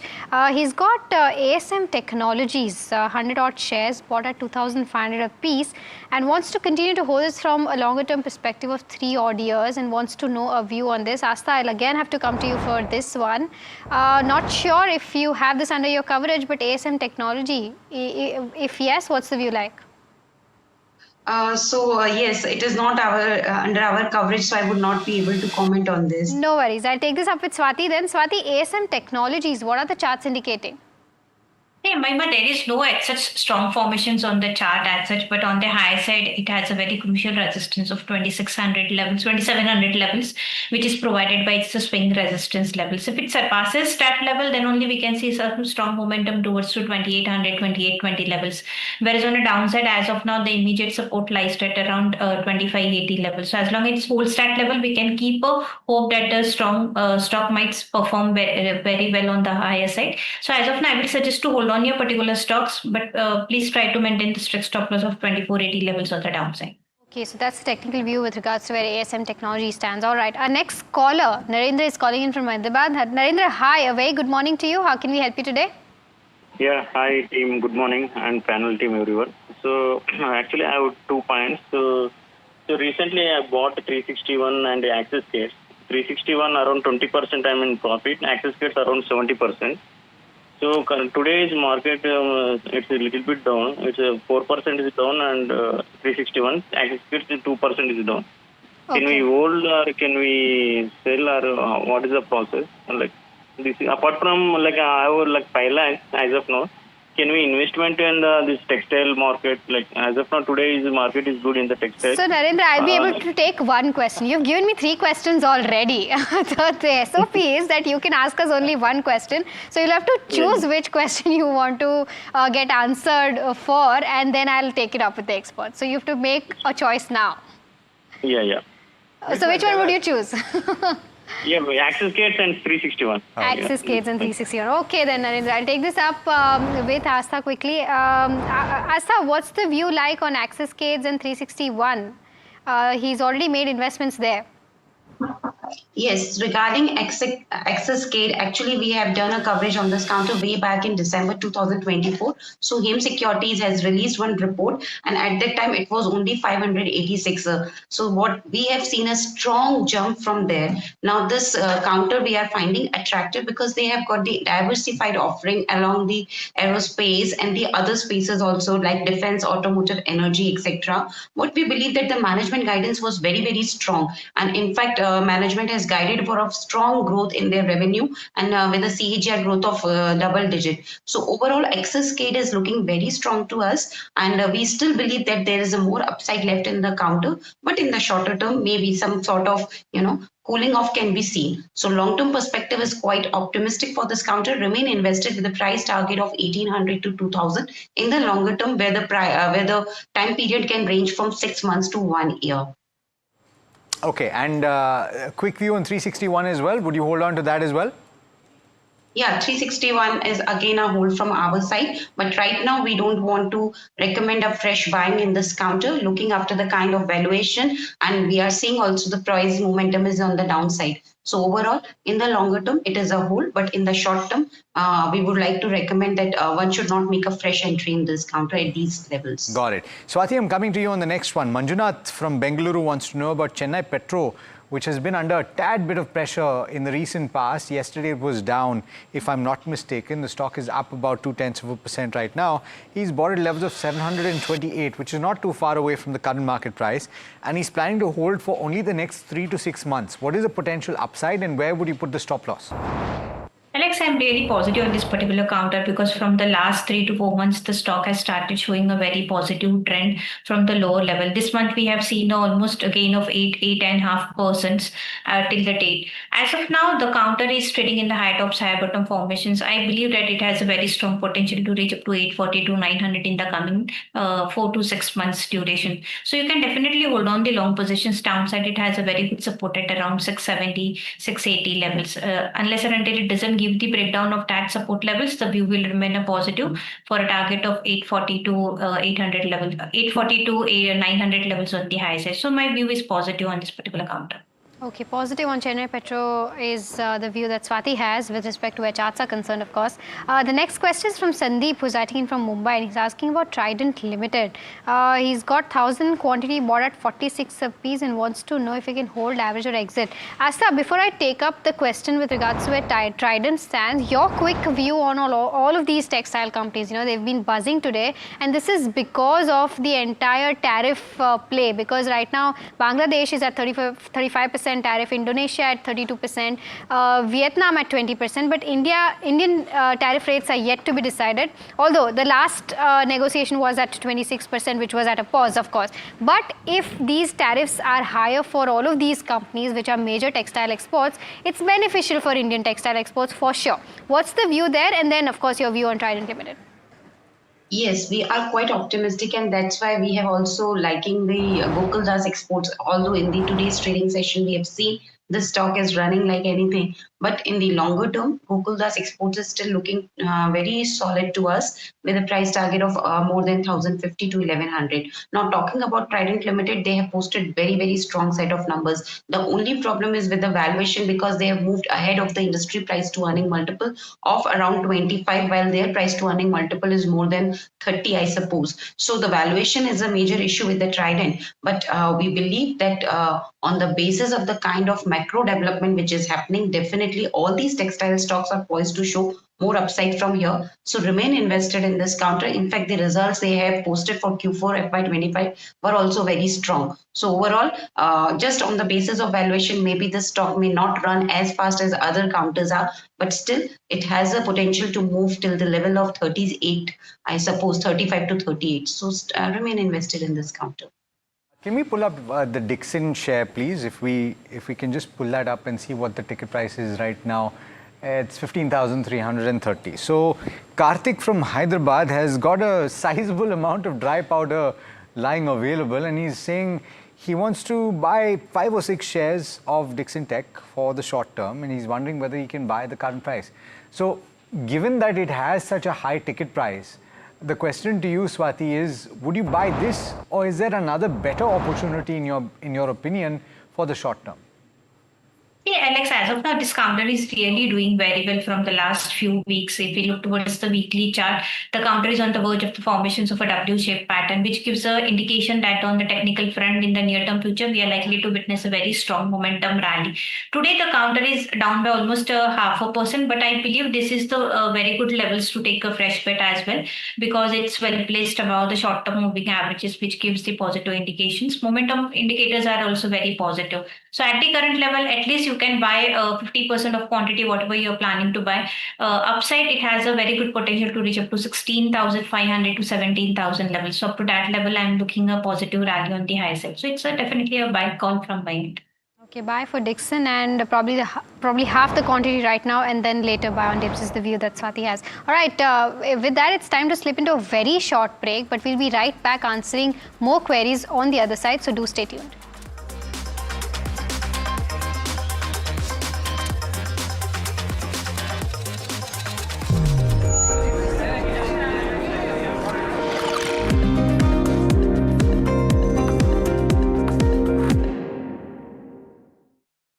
That's huge. That is a biggie. It's out. Gold Plus Clear Glass. पार हो या near, सब कुछ दिखे clear. जनता के पास सवाल ही सवाल है। जवाब ढूंढने को वो देखती है न्यूज, और देखती है यहां तो सवालों का मायाजाल है। ऊपर से ये अलग फाइट है, कोई पूरा लेफ्ट तो कोई पूरा राइट है। बीच में मुद्दे के साथ कौन है, जनता को जवाब चाहिए। इसीलिए सवालों की परेड नहीं, मैं लाऊंगा खबरों की कचहरी। मैं शुभांकर मिश्रा, मेरे साथ देखिए कचहरी रात 8 बजे सिर्फ एनडीटीवी इंडिया पर। It's the biggest event that markets and economy are looking at. A possible trade deal between India and the United States, which we could hear about any time soon. It will create a seismic shift in the way these two countries trade with each other. Who is going to come out on top of these hectic negotiations? Stay ahead on the story. Catch all the breaking news and the analysis only on NDTV Profit.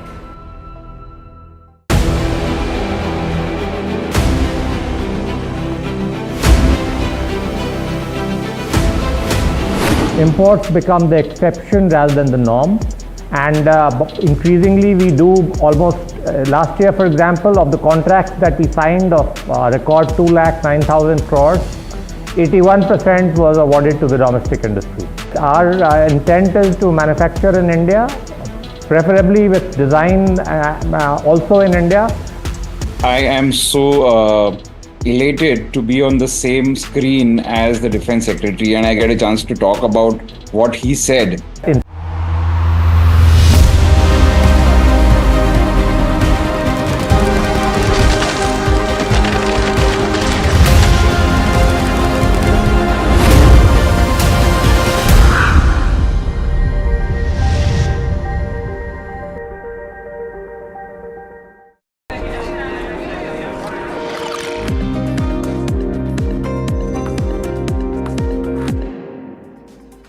Welcome back. You're watching Ask Profit, the show that gets all your stock-related queries answered. For viewers who are just tuning in, you can either call us or WhatsApp us on the numbers that are flashing on your screen right now. All right, Jagdish is calling us from Bengaluru. Jagdish, hi, a very good morning to you. How can we help you?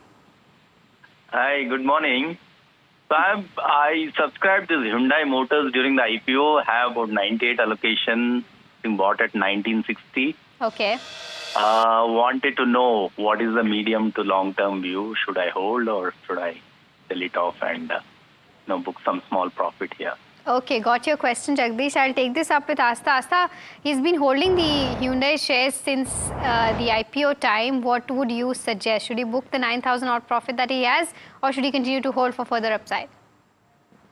So if the time horizon is long term, definitely a hold is recommended. First of all, kudos to his patience, because I remember the time the IPO came, it was not able to perform strongly.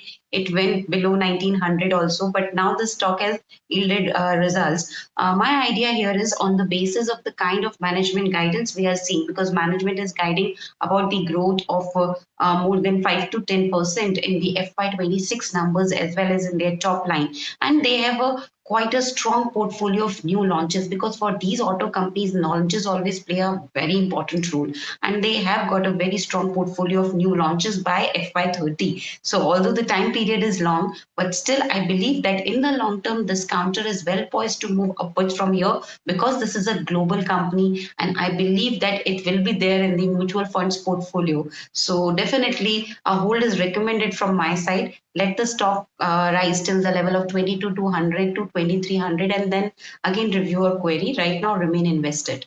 Okay, remain invested is a view on Hyundai, and hold on with the patience that you've displayed so far, and it will reward you.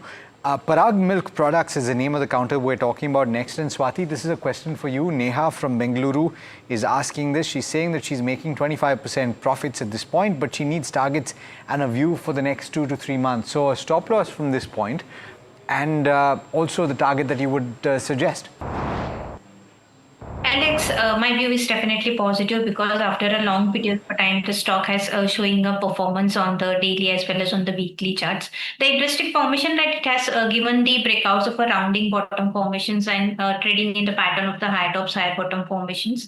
I believe that it has a very strong potential to reach up to 270 to 280 levels. So for the short term to medium term, the target lies at 270 levels. If you want to keep a profit stop loss, 220 is acting as a very strong support level. So by maintaining that as your profit stop loss, you can hold on your long positions for a target of 270 to 280 on the high side. Okay, so considerable upside still available in Parag Milk from this point. Snigdha is calling us from Hyderabad. Snigdha, very good morning to you. How can we help you today? Hey, good morning. So I have 4 lakhs of corpus, and I just want to invest on 2 stocks. One is Sun Pharma and the other one is TCS. Okay. So I just want to know, is this the correct level to, move into that stock? And what is your time frame? When you say that you've got 4 lakhs to invest, you currently don't have any other shares, or do you want to add on? No, I do. Okay. No, I don't have any shares of Sun Pharma and TCS. Mm-hmm. But you want to add to your portfolio. I got it. So, yes, but what is the time frame that you have in mind? Months. Oh, 3 months. Okay. 3 months. Swati, I'm coming to you on these 2 large cap stocks. Of course, TCS is going to be in focus on account of its earnings. I'm just wondering if you would suggest waiting for that to come through, because there could be quite a degree of volatility based on what is announced, and Sun Pharma. Yes, Alex, you rightly pointed out that due to the results, upcoming results, we might witness some sort of a volatile trading session into this particular counters. The very good levels lies at between the 3300 to 3250. So those are the very strong support range for the TCS. So if you want to take a long positions, wait for some more time. And if you're getting any dips towards to 3300 to 3250 levels, that will be attractive level, and the risk reward ratio will be also favorable. The short term momentum target will rise at around 3550, 3600. Up to that level, we can witness some sort of a pullback rallies. Coming towards the Sun Pharma, my view is a little bit cautious not to add the long positions at the current market price. This counter looks positive if it's getting a deeps towards to 1600 to 1550. So those are the very strong support zone for the Sun Pharma. So wait for some more time, let the stock correct more, and if it's find out the supports nearby 1550 to 1600 range, then you can take a long positions. Upside is limited. Initial targets will lies at around 1750. If it surpasses that level, then the trend will change and the counter will lead its rally towards to 1900. So the view for a medium term for both the counters are a little bit cautious to negative. Hold for some more time, and if you're getting any dips, then you can definitely add on. Okay, add-on dips for TCS is the view that Swati has. All right, the next question is from Rajiv Bhatia, who's writing in from Bengaluru. He's holding 590 odd shares of Thomas Cook at 176 and wants to know if he can hold or book losses at the moment. And this is from a very short term perspective, 15 or 30 odd days. Swati, I'll stick with you again for this. Thomas Cook, what are the charts indicating? See, today we are witnessing a pullback rally in this particular stock because the counter has made a cluster formations of a support at around 152 to 155 levels. So as long as it holds that level, I believe it has a potential to lead a rally towards to 168 to 170 levels. So I will suggest to hold on this particular counter. Please maintain the strict stop loss of 154 rupees on a downside and carry your long positions. Immediate targets will be a 168 and beyond that level, 175 levels can be tested. So hold the long positions with the strict stop losses. Got it. All right. We've got the next question from Palakkad in Kerala, and Murli's got this question. Genus Power and Infrastructure. He's purchased 1,100 shares at a price of 1,250 rupees per share. And he's saying that despite the best results, quarterly and yearly, the share price has fallen.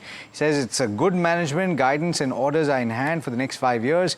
He's wondering why there is a significant loss, and it is a significant loss for him, Asta. He's sitting on a loss of nearly 10 lakh rupees. What should he do in your opinion? So he's absolutely right. Results were fantastic because Q4 numbers were like, bottom line more than 100% up. In fact, what we have seen that yes, they have got a very, very strong order book as well. But what we believe that major issue might be with the valuations because it has already risen a lot. So that can one of the reason that we are not seeing this stock performing now. And let's wait for some more time. Let's wait for another quarterly results to come in. So meanwhile, our idea here is to stay invested in this counter till the next quarterly results arrive, and then again review your query in the show. I'm not certain that Murli's gotten the, or at least maybe we're interpreting it wrong, because I've pulled up the max time frame for Genus Power and it has never been at 1,250 rupees per share, unless he's talking about a split that has occurred at some point or some other corporate action, but I don't think so. And so therefore, Murli, I would invite you to just check and let us know what the actual price is that you bought this share for. And so therefore that 9-10 lakh loss may not be appropriate.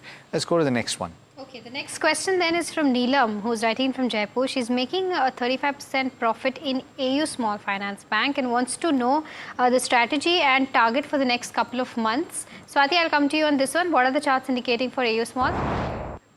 See, all the PSU banks are really doing very well because whatever the bank nifty rally we have seen in the past, all the larger caps has been participated, but the PSU has not taken a participation in those kind of rally. Now it is the PSU bank who will take a nifty on the higher side, bank nifty on the higher side. My view is definitely positive in this particular counter's downside. It has a very good support of at around 740, 750 levels. So as long as it holds that support levels, upside I'm looking for a target of 900 to 940 levels. So it's a hold from my end. If you want to keep a profit stop losses, you can hold on as long as it holds the support levels of a 750 on the downsides.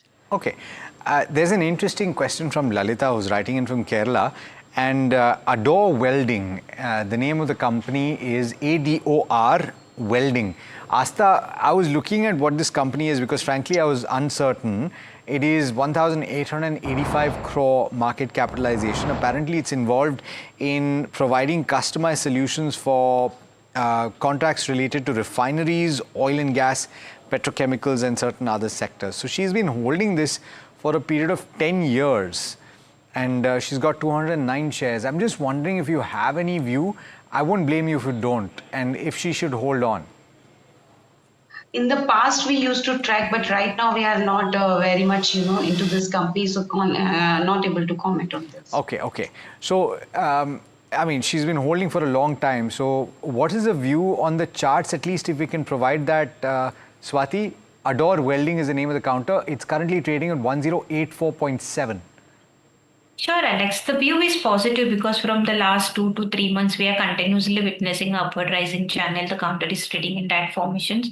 As of now, it's well placed about the short-term moving averages 20 DMA, which is a very positive indications. From the last 2 days, we are witnessing some sort of a selling process, which we cannot be denied as such because already we have seen a very strong rally from 800 to almost 1150. So the profit bookings cannot be denied, but it has a very good support at around 1032. So as long as it maintains that hold support levels on the closing basis, the view will remain a positive. I'm looking for a target of immediately back towards to 1150 to 1200 levels. So you may hold on the long positions by keeping the strict stop loss of 1050 rupees on the downside. Okay, so that's with regards to where Adore Welding stands. The next question is from Rohan, who's talking about LTTS. He's bought at 4405 a piece and has a target of 5458 and is willing to hold for the next 6 odd months. Should he revise his target or should he just exit is his question. Swati, again come to you on this one. What are the charts indicating? As of now, from the last few 7 to 8 weeks, if we look towards the weekly chart, it is under the consolidation phase. It's trading within the range of 4200 to 4400 levels, not giving any clear idea about the directions. I believe the consolidation phase is likely to be extended and it will come on in a positive directions once it manages to give the breakout of 4450 levels on the closing basis. We need a sustain on the closing basis as such. Then only we can see the upward rally towards to 4700 to 4750. So view is positive, but the short-term period of time it is under the consolidation phase. If you want to hold it for at least minimum 6 to 8 months, then you can definitely hold on. Downside, it has a very good support of 4200 levels. So as long as holds that levels, the view will remain a positive. Okay, Pakshal Jain from Bellary in Karnataka is asking this next question. AB Capital is a stock that he has identified and he sees that based on the charts, it seems to be giving a multi-year breakout. Is that true, Swati? And he's looking at it over the course of the long term, which he's defined as 4 to 5 years. Could it be a multi-bagger in that time frame? See, Alex, definitely the counter has given multi-year breakouts. We have seen levels of 2030, 40 in the 2010, and after that, even those levels has been tested in 2024. Now in 25, we have seen the breakout of those cluster resistance, but already the counter has given a rally from 160 to 270 levels. So for the shorter period of time, we may witness profit bookings, and the counter will likely to trade in the higher tops, higher bottom formations. Now we might witness some sort of a profit booking which might take a counter towards to 250 levels, and again it will lead to the new high towards at least minimum target would be a 340 to 350. So if you have any longer positions of a low levels, try to book your at least partial profits because the counter is trading at a very much high levels. Even it's trading in the overbought zone, so we might attract some sort of a profit bookings at a higher level. So at least partial profits are recommended at the current market price, or another partial you can hold on by keeping a profit stop loss of a 250 for a target of 340 to 350 levels. Okay, all right. Swapan is calling us from Kolkata and asking about a company that has flown into rough weather. Dream Folks is the name of the counter. Swapan, very good morning to you. How can we help you? I want to know what should I do? It is continuously falling. Yes. Okay. And when you bought it, did you buy it for the long term? Yes. Okay. I'm presuming that you have looked at the recent updates that the company has shared. It is said that it's certain projects that it had taken on for large private sector banks have been closed. You've seen that update, right? Okay, seen. Okay. What should I do now? Yeah, let me ask It is Asta. continuously falling. Yes, let me give Asta a chance to give you an opinion on this. Asta, the latest updates that it shared, it said that there would be material impact on account of the closure of the packages with ICICI Bank and with Axis, if I remember correctly. It's seen quite a bit of erosion. Should he hold on or should he exit? So right now, yes, the news flow is not positive, but we are getting, in our daily times news flow from this counter, like some where before 10 days also, I suppose on June 18th also, probably a month, they have said that they have tied up with some other, corporates also. So, I mean, the news flow has continued to flow in this counter, but what we believe that it is not able to perform strongly. And yes, the financial performance has not been so great. So my idea here is to exit partially and to remain invested in the partial quantity. Let's wait for the results and then make a decision regarding the full exit. But right now, I recommend to exit partially from this counter.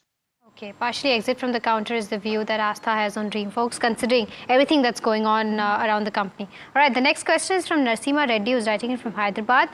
He's saying that Reliance has appreciated 19% in the last 2 months and wants to go ahead and buy right now for short-term gains and wants to know if this is the right time to make an entry or not. Swati, do you think for the next 2 odd months, making entry into Reliance makes sense? Yes, definitely. Reliance has given a very strong breakout of rounding bottom formations on the weekly chart. And the breakout was at around 1440 levels. And already we have seen 100 points move after such kind of a breakout. I will suggest to buy at the current market price always, but not 100%. At least 30-40% can be accumulated at the CMP. And if you're getting any deeps towards to 40-50, you can take again a bet on the buy side. Upside, I'm looking for a target of 1620 to 1740 levels on the downside. So view is definitely positive if you want to chase the rally by at least 30-40% at the current market price. And let me ask you to repeat that again. Are you saying 30-40% from here? Yes, the quantity, whatever the quantity is planned to buy. For example, 100 quantity, at least 30-40 shares he can buy at the current. Sorry. I thought you were talking about potential upside from this point. It took me a little bit by surprise because then we're talking about 28,000 on the Nifty 50. All right. All right. Anyway, so let's go to the next question. Varun from Dehradun has got CDSL at a price of 1615 and bought again at 1780. He's wondering whether to add more the current price of 1736 or thereabouts, or wait for more correction. What's the view on the charts, Swati? My view is positive, Alex, but the only concern is today we are witnessing some sort of a profit booking and it's on the verge of giving the breakdown of 20 DMA, which is a little bit cautious point. So today's closing will play an important role. If it gives the breakdown of at least 17-20 levels on the downside, then more selling pressure is likely to be seen. So I will suggest to wait for some more time. If we witness a correction, then 1650 levels are the good levels to take a fresh long positions, but not at the current market price. And if the stock find out the reversals from the support levels on a higher side, I believe that if it gives the breakout of a 1770, then you can take a fresh long positions after the breakout. Upside, I'm looking for a target of at least 1900 to 1940. So the view is definitely positive. A breakout on either side will decide the short-term trend of this particular counter. So if you're finding any support zone on the downside, then you can take a long positions. Okay, positive view on CDSL is what Swati is indicating. The next caller, Sidesh, is calling in from Bengaluru. Sidesh, hi, a very good morning to you. How can we help you today? Yes, hi, good morning. So is it the right time to invest in Geofinance? Recently I bought around 50k shares. I just wanted to know, is it the right time to invest in Geofinance for a long term? Okay, got your question, Sidesh. Asta, do you think that's the right thing to do, buying Geofinance right now? Yes, Geo Financial is looking very, very strong to us. So I think, yes, one can make a entry into this counter because what we believe that there are certain innovative products which this company will going to launch. In fact, rising interest income is also helping the company boosting good numbers, and they have taken certain strategic initiatives also. So overall, I think this counter is well poised to move more upside from here because one important point is that, in fact, the customer base has also tripled. So So overall, this counter is looking good to us, recommending a buy for this counter with a price target of 350 to 375 at the initial levels. Got it. Okay, so Ashok has got the next question, writing in from Bengaluru. Praj Industries is the name of the counter. He's bought at levels of 1,280. No. Okay, it's the other way around. Flip it. Okay, 450 is the buy price. He's got 1,283 quantity. So I can see how that might have gotten confused. So therefore, he's in the green, in fact. He bought at levels of 450. It's currently at 496. And he's wondering what the view is. Swati, on the charts, what's the view on Praj? View is a bit cautious. Alex, I will suggest to book the partial profits at the current market price. Second partial, you can hold on by keeping a strict stop loss of 480 rupees on a downside, because the counter is trading in the low top, low bottom formations, and it's trading below the 20 DMA as well, which is a little bit cautious sign. So we might witness some sort of a selling pressure in this particular stock, which might take a counter towards to 470 to 460 levels as well. So that's why 50% can be booked at the CMP. Another half you can maintain the long positions by keeping a profit stop loss of 480.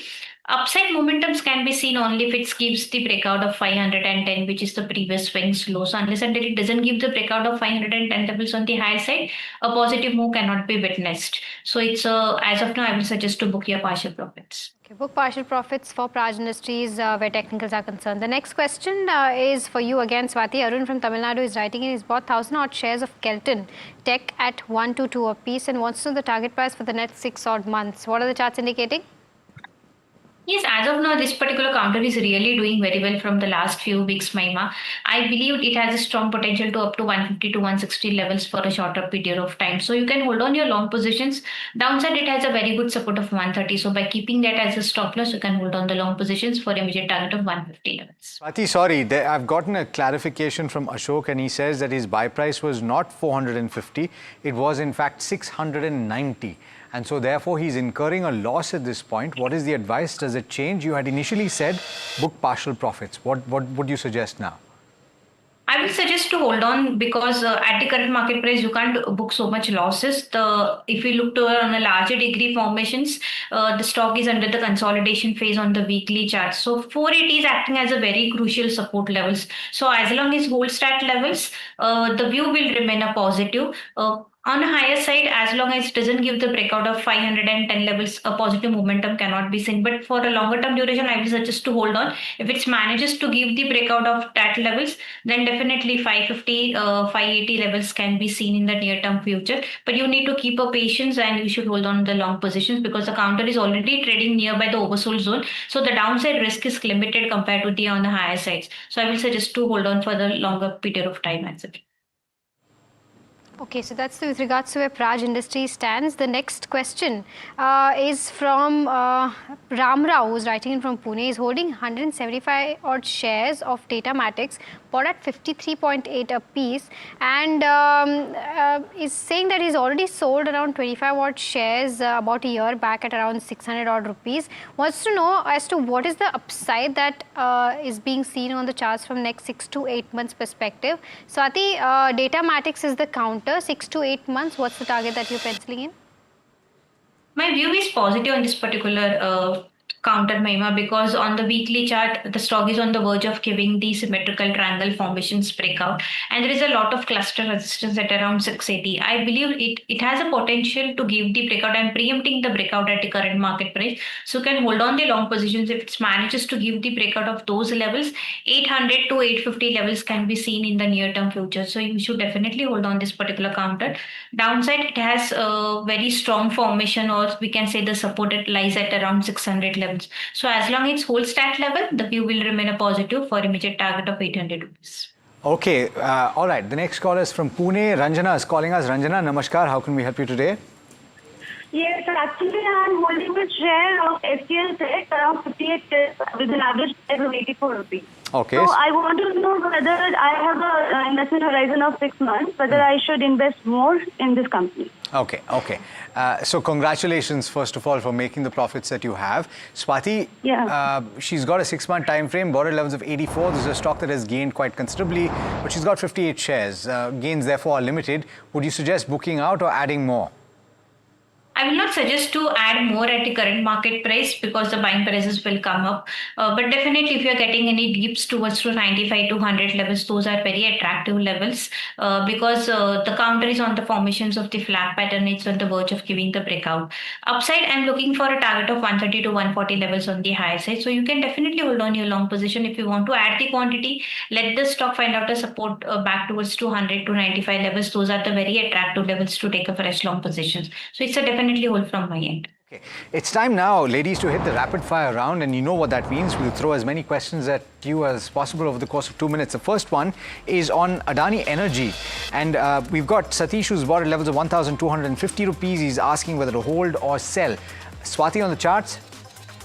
I will suggest to hold on this particular counter with a trailing stop loss of 860 levels. Upside, we can see a target of 940. Okay, one more. Titan coming at you, Swati. Dikshit is wondering whether to buy at the current market price for a period of 3 months, considering the drop of 5%. No, I will not suggest to take a fresh long position. Fresh long positions can be added if stock finds a support at around 3,300 to 3,250. Those are the attractive levels to take a fresh long position. So, as of now, avoid. Okay. Hero MotoCorp holding 50 shares at a price of 4,818. Prasenjit wants to know whether to hold for the long term. Asta? Yes, a hold is recommended for this counter for the longer term. However, initial price target can be set at around 4,500 levels. Okay. Prajwal Gowda wants to know about Techno Electric Engineering. He's bought 890 quantity. I'm not sure of the price, but he's looking for a long-term view. Should he add more at the current price? What's the view, Asta? Long-term view is positive. Only problem is with the valuation, but growth is very strong. So yes, buying is recommended for the price target of 1650 to 17. Havels is the name of the counter. Mutuarasu from Madura is asking about this. He's bought at levels of 1520, which is very close to the current market price. Would you hold, Swati, at this point? Yes, Alex, you can hold on by keeping a stop loss of 1480 on a downside. Immediate target will be a 1600 to 1640 levels on the high side. Reddington, technical advice is being sought. Suman wants to know, view is for the very long term, 5 years. Would you buy this current price? Swati? No, not at the current market price. If you're finding any dips towards to 270 to 250, those are very attractive levels. And upside target can be seen at least 440 to 500 levels. Okay, Muiz wants to know long-term prospects for EID Parry. He defines that as 10 years. Asta, would you buy? I would buy at the lower level of around 1040 to 1030, not at the current one. Okay. Asta and Swati, thank you so much for joining us today. Incidentally, I'm told that we have answered 34 queries today over the course of the 1 hour that we have had Ask Profit. So thanks so much for answering all the questions that you have. Viewers, we're completely out of time. Hopefully, the 34 stocks that we have discussed have benefited you in some way. Do stay tuned. We've got lots lined up, starting with Know Your Company. That is up next. This is NDTV Profit.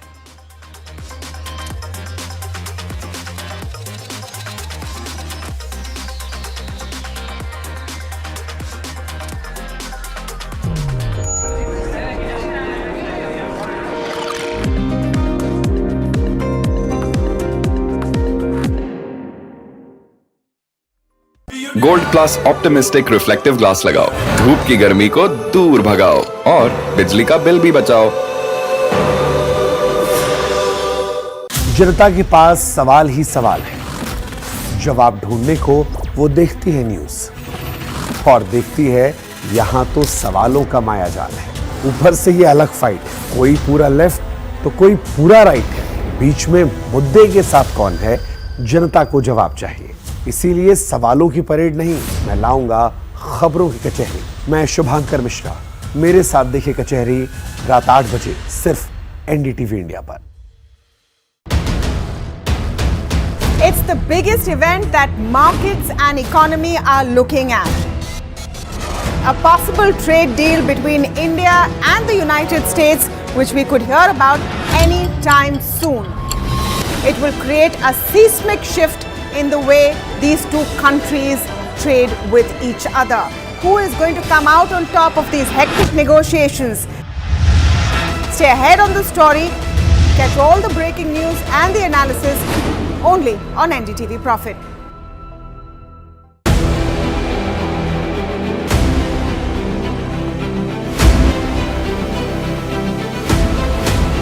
imports become the exception rather than the norm.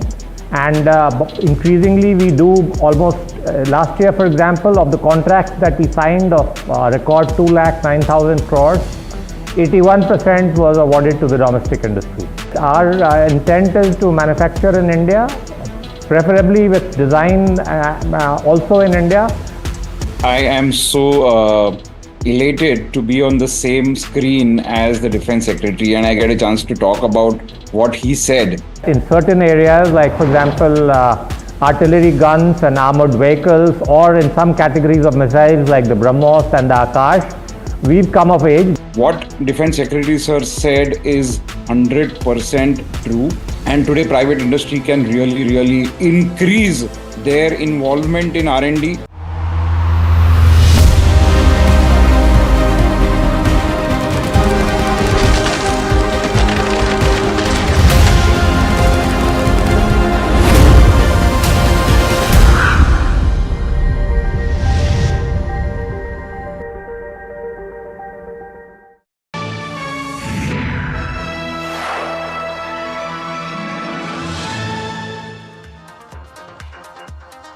Hello and welcome. You're watching KYC. I'm Harsh Saita, and we've started to pick up on larger trends as well and discuss it with specific companies. And today is one such company. Could this possibly be a larger trend all the way through FY26 and beyond is really the question that we'll be asking. We're going to talk to a microfinance company, or predominantly microfinance lending company, and we're going to talk about Satin Credit Care. Why is that so? That is the biggest question, of course, that we'll be asking today. Is the worst over? And if so, what are the trends looking like? Q1, we may not get specific guidance, of course, fully understand that because companies will be on silent period, but we've been able to manage to at least get a perspective as well. That will also go a long way in helping us understand where this goes in terms of opportunity in the microfinance space and whether investing in it is good at this point of time, whether you're finding bargain buys or not. So that's really the first question. The second one, they have exposure in southern facing states, Karnataka being one of them, Tamil Nadu being the other, and therefore are they reducing exposure there? Is credit quality improving in certain pockets? Is growth coming back? So all of those questions around concentration, because they do have a decently large concentration in some states, and that is the other thing that we'll be picking up. The third piece is with regard to rising competition in saturated markets. Now mind you, everyone's gotten into microfinance in a big way. I'm not saying that microfinance is saturated, but there are certain markets which already look saturated. So is the low-hanging fruit over, or are we going to continue to see growth in the next cycle like the way we saw in the last? Has that at all changed is what I'd want to understand. The fourth one is macro tailwind visible? Recovery in rural, is that visible? Because that could well drive both asset quality, recoveries, as well as how growth kicks in going forward. So we'll try and understand both of those. Fifth piece is goals. FY26 guidance not disclosed. Unlikely that it will get disclosed either because we are still on silent period. But what is the goal like for FY27 and beyond? Let's cut out the clutter for FY26, maybe look at FY27 and beyond. What is the outlook looking like? And last one, is there over leveraging still in the system? If so, how much? And what are the bureau gaps like? Outside of this, of course, rate cuts, we'll try and understand what that and how that impacts someone like a Satin Credit Care. As well as how is growth impacting the industry as a whole. So we'll try and understand all of those macros. But let's first start off with what the company is all about. I'm not going to take too much time on this, but I'm going to try and keep it as detailed as possible at the same time. NBFC MFI is what this one is. It's basically a regulated lender in the microfinance space and has an NBFC MFI license, right? Again, not getting into the explanation of that, it lends mainly to low-income women through joint liability groups model, the JLG model. That's what it's called. And what exactly is it? I'll explain that very quickly. So what is the JLG model? Important to understand. a JLG or a joint liability group is a group of individuals who actually form this group to borrow money, right? So all of them will come together, borrow money, and the group guarantees each other's loans. So they know each other well, and they'll be a guarantor for the other's loans. Typically, it's individuals who may not qualify for your traditional loans, something like a secured loan, someone who already has a decent credit history. So both of those pockets of people would likely not qualify. And therefore, what will happen is you will opt for something like this, a joint liability group, where there is a lesser likelihood for lenders to be worried that they will default on their loans. Obviously, this cycle has shown otherwise, but at least that is the perception, and that reduces the risk to a certain extent that there is little doubt on. Who takes joint liability group loans? Well, it's small farmers, people who don't have, or rather there is a lack of credit history, people who need to be brought in, financial inclusion. It also enhances social capital, but it's small farmers, entrepreneurs, individuals running small businesses. All of those people are essentially the group that is targeted when it comes to JLG. Now let's talk about the nature of joint liability group loans. And this will probably explain better as to what a JLG actually warrants. Each individual is responsible for the other's loan as well. So the other making the repayment, you're the guarantor for it. So that's one. Even if one member defaults, others are responsible for payment of the loan. Loans are offered without collateral, so you don't need an underlying collateral for opting for these loans. And it's typical for persons in similar businesses to make a group, and because they'll understand each other's businesses. But this also, of course, leaves you open to the risk that if that business were to be failing, then pretty much all the loans are exposed. It also, Satin in particular, is also diversified into other lending, because this is obviously slightly more risky. So the other lending they do is to housing, MSME, and they provide software as a service, but that's relatively smaller. So we'll probably talk very little to nothing about some of these things. But housing, MSME is large, and we'll talk about that. Around 1,700 odd crore of their loans are housing, MSME. Now let's talk about scale. Geographies. They are in 29 states and union territories. They are in 529 districts. They have around nearly 1,600 branches, 33.5 lakh customers, and the concentration will also come up on your screen. The top 4 states are 56% of the loans. The next 6 are 27, and then the remaining 19 states are just 17% of the loans. So that's how really the loan mix is structured. Now let's talk about the type of loans that they give out, and that's how the loan mix is. It's microfinance predominant, 87%. Then you have housing finance, secured MSME and retail is just about 6%. And then there's a business book, which is relatively small. But broadly, it's these three. And if you club these two, it's roughly 1,700 crore, nearly, in terms of size. And that one is the one which is growing fast. That's what they're focusing in on. Now, let's talk about metrics.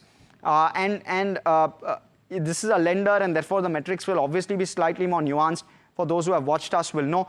We'll start off with the income statement, the balance sheet, the asset quality, and the key metrics for lenders. We'll break that up in that fashion.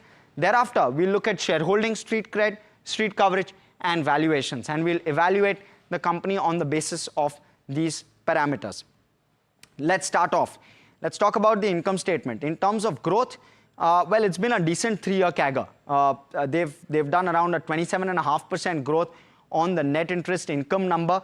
Your operating profit too has grown or ballooned 52%. So there's an OPEX play which is playing out on the numbers there with regard to where operating profit is concerned. Your provisioning has gone up, but it's also a tough cycle, and therefore this one is where all of the profit cyclicality will come from. Look at the profitability in FY24, look at the profitability in FY25, and what you'll see is that cyclicality comes in only when there is an asset quality issue, or when there is expected credit loss, which actually translates to provisioning on the income statement. So that's how the income statement shapes up. We're giving this a thumbs up only from a perspective that there is there is definitely going to be some lumpiness in where credit costs are concerned, but your top line growth and your operating profit growth, plenty of levers to play both of those. Profitable nonetheless, and that's the only possible reason why we're giving this a thumbs up. So we'll give this a thumbs up for now. Let's look at the balance sheet now. And when you see the way in which the balance sheet has moved, we've not seen substantial growth over the last 2 years or so. From 9,000 crore odd in terms of AUM, the AUM has gone only to around 12.5 odd thousand crore. Now that's a decent growth, there's no doubt, but it's a 2-year CAGR that we're taking. So growth has come in, but would you want it to grow faster on a low base? Definitely. Also try and understand it's a bad cycle and therefore growth has been curtailed to a certain extent. So that's the other thing at play. Now you look at FY23 and 24 and look at the growth there. Nearly 20%, right? Or rather over 20% growth. In fact, nearly 30% growth there. And then thereafter you look at FY24 and FY25, there's just growth not visible. It's not even double-digit growth.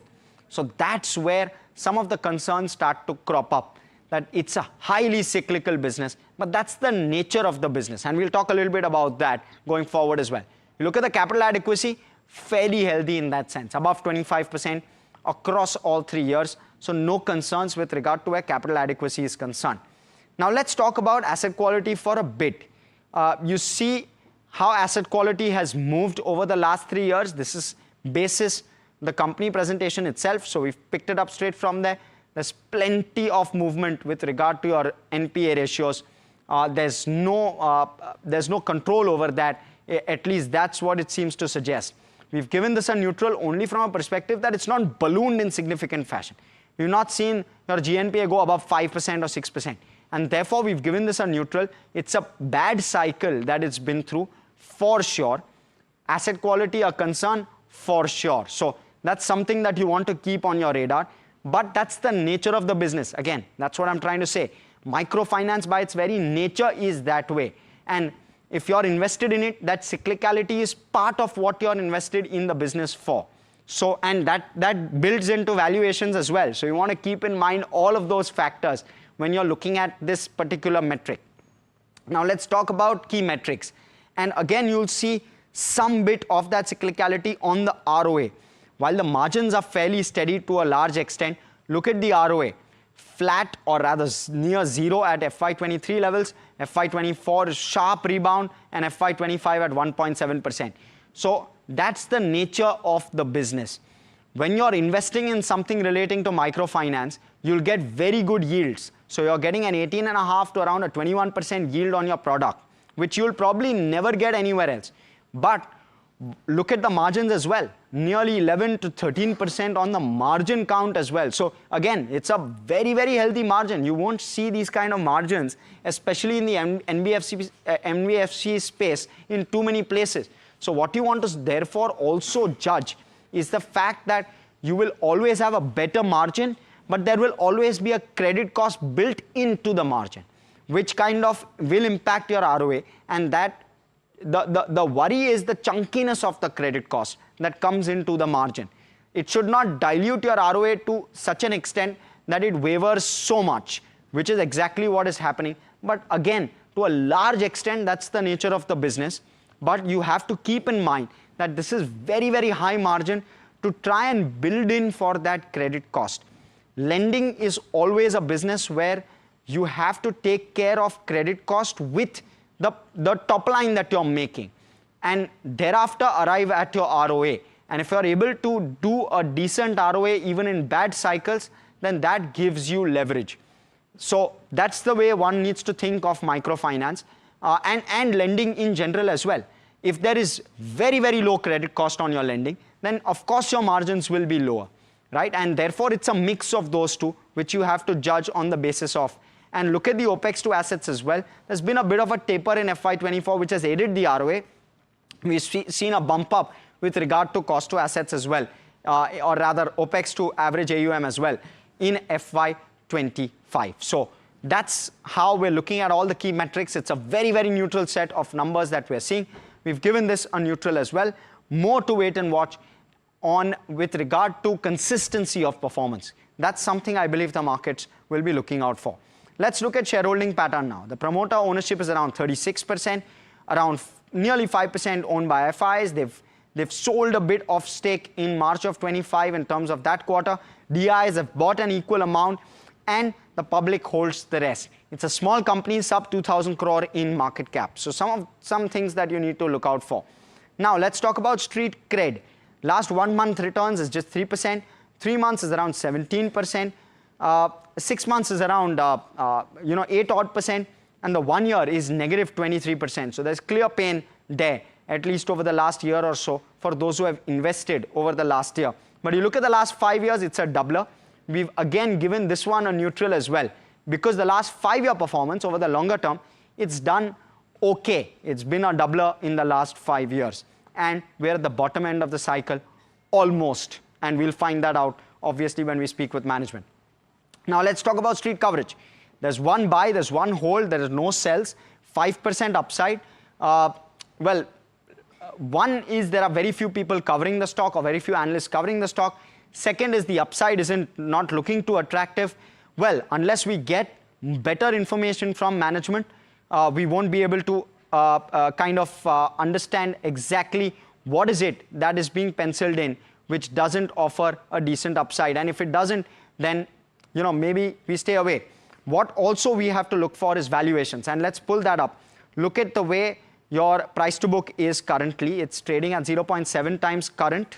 It's trading at 0.6 times 1 year forward. This is basis the two analysts who have made forward projections. And you look at some of the others. This is looking likely the best among all the others in terms of valuations, but you must keep in mind that it's a smaller counter, point number one. It's got less coverage, and therefore the 1 year forward valuation may well get impacted. And point number three is that you want to be cautious in a tough credit cost environment. So all of those three factors, we've been cautious about this, given this a neutral. Let's quickly pull up all the metrics that we've just spoken about and try and sum it up. So income statement, balance sheet, asset quality, key metrics, shareholding, street cred, street coverage, and valuations. And that gets us a rating of 4 out of 8 on RKYC. But let's bring on board Mr. HP Singh, Chairman and Managing Director at Satin Credit Care, joining us live. Welcome, sir. It's a pleasure speaking with you. I want to first understand from you, how is the industry as a whole playing out? Is lending returning? Are you starting to see recoveries trickle through at all? Has the cycle bottomed? Is the worst over? Oh, yeah, I think, if you look at the asset quality metrics, definitely, I think the worst is over. I think that's probably one positive statement which I would like to enumerate, When I say the worst is over, I probably say that the peak was somewhere last October, November. I think, from there on, I think the asset quality has improved, the collections have improved. And definitely, if you really look at it, the last half of a year, financial year, is always very good in terms of microfinance, because the first half is very, very slow because rains, heat waves, and everything takes a toll on the disbursement and the collection. Now, having said that, I think for us, if you look at the entire landscape of the industry has not fared very well. And just to give us perspective, I think you explained it very well, and I was looking at that. The matrix, the income statement, everything which you probably brought out to be. We were probably one of the only institution which was 4 quarters in profit. If we give a complete landscape of the last 16 quarters, we've been profitable in the last 16 quarters. Now, that is probably one very big positive in the entire industry. So where we probably are able to see our institution as compared to the other institutions, I think we've been able to handle asset quality, we've been able to handle our credit costs, we've been able to handle our growth. In fact, we are probably one of the only company which would have grown 7% from the last year. If you look at the entire peer group of MFI, everybody has degrown. In fact, the degrowth is far more sharper for a lot of institutions. we in that even phase, have grown by about 7%. So I think, if you look at the complete mixture of asset quality as well as disbursement as well as our growth, I think, we've performed, I think, the best in the entire industry, and that is what I can probably say it right now. Point taken, Mr. Singh. So things definitely improving. So I know you have stayed away from giving guidance for FY26. Can I push you for a guidance on this forum in terms of growth for FY26? And I'm not talking Q1. Let me make it very, very clear. Growth guidance for FY26. And is there a credit cost guidance I can get for FY26? What's the thought? You've said it'll shrink from 4.5%. How much? Yeah, I can give you a guidance. We are in the silent period, but the guidance will definitely come in. But the only thing which I can say is that it's going to be positive. Okay. That's probably a reply which I would like to place it on record right now. In terms of credit, our credit costs as well as our collections efficiencies, all put together, I think, we are at a place where we've actually, we've seen the peak happen probably last year. Now it's a way how we are able to really address that. And my sense is that, even the credit cost, which was about 4.6 to 4.7%, will definitely go down. That's for sure during this FY26, and that is probably two things, which I can put it on the table right now. Now, the guidance will come definitely. I think we said it that it'll come post the first quarter. I think it'll come at that point of time. Sir, talk to us 3 years. What is the book size going to be maybe 2 to 3 years from now that there is better visibility, at least with regard to asset quality?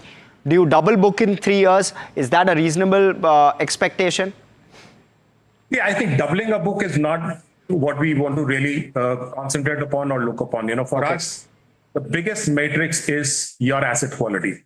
I think even if the growth is in, let's say the early teens as such, or whatever it is, I think for us, what is important is our asset quality good enough for us to generate an ROA of about 2.5 to 3%. That's what our final goal is. For us, growth will come because there is technically there's nothing which probably gives us any kind of a reason why we can't grow. We can grow, but the point is, can we grow in a fashion where our credit cost doesn't take a hit, where our GNPs don't go down, where our profitability is related to the ROA, which we really like to put. As I said, 2.5 to 3% ROA. And if I have probably, we have got I think a 6-year horizon, and this is, since we are a listed entity, you can probably see it, see the numbers of all across, 6 years on a trot, even in this cyclical, non-cyclical phases of our, we've maintained an average of about 2% ROA. And 2% ROA for a financial services company, and that to a microfinance company, where the cycles are very, very, very tough to really handle. Last 6 years, average ROA of 2%. I think that's a very huge statement, which I would like to say that, having a 6-year trot of 2% ROA, I think is fairly good for us. So, Mr. Singh, what gives you the confidence to guide 2.5 to 3% ROA? Where's the kicker going to come from in the next 3 years? The kicker is, again, since we were practically different from the other peer group, and when the credit cost has definitely hit, I think, double digits also for a lot of players, Over there, if we've been able to be, let's say, we are 2.5, 3 times better than, the peer group, I think, for us, when all this probably dies down, when the cyclical matrix will probably be on a stable level, I think, there for us, it's very easier in terms of our growth as well as our credit costs, as well as based on our asset quality, we'll be able to generate a 2.5 to 3% ROA. Along with that, I would also like to place on record that for us, I think, technology, we are probably one of the one of the institutions which has got a great fallback on technology. For us, technology is like the key. It's an enabler, definitely, yes, but we follow a lot of technology. That's the reason why we opened up our subsidiary, which is a technology company, because for us, we believe that the growth or the future probably for microfinance will also lie, maybe to a large extent, how your technology also enables your acquisition of a customer, your disbursement cycles, as well as your collection efficiency. So I think that's a key matrix also to be looked at. Mr. Singh, what is giving you the confidence that we've bottomed in terms of asset quality, or rather credit cost? The worst is over. Are you seeing a pickup with regard to rural? Are you seeing better rural income? And what is it that you're doing in terms of geographic concentration? See, I think, and I'll give a couple of things which probably will lead to it. I think one, the disbursements have started picking up. It was not like the way it was before, because it was an election year last year. It was probably the heat waves are very massive, as well as I think if you look at the complete cyclical stuff, people have degrown, but our disbursements have picked up from there on. Even our collection efficiency are better. Now, if you look at the last quarter of the financial year 25, I think we were probably one of the best ways we could probably do it. Our PAR was completely under control. Collection efficiency of X bucket was close to about 99.8%, which is pretty good if you really look at it. Based on all these factors, and where if you look at the general environment as such, the monsoons are fine at this point of time. I think they're talking of a normal monsoon this year.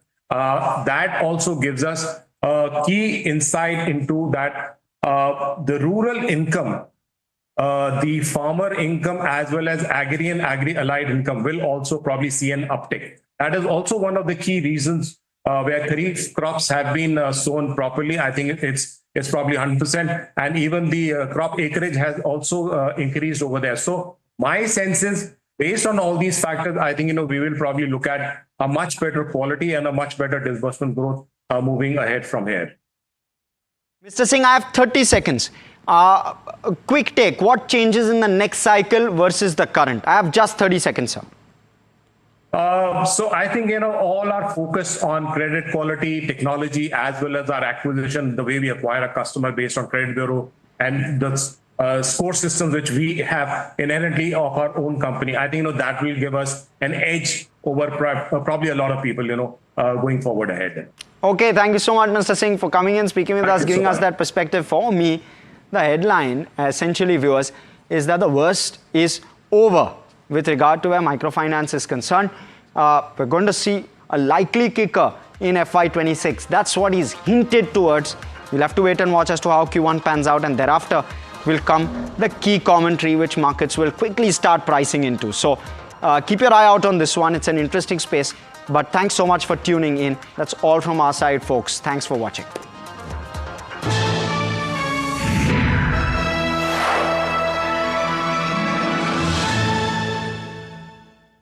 तू ही तो है जिसकी सच्चाई वाली clarity की वजह से मैं आज यहाँ हूँ। गोल्ड प्लस सिल्वॉक्सी मिरर्स, ऐसी क्लैरिटी कि आपको सिर्फ सच नजर आए, चाहे कितने भी साल बीत जाएं। जनता के पास सवाल ही सवाल है, जवाब ढूंढने को वो देखती है न्यूज, और देखती है यहाँ तो सवालों का मायाजाल है।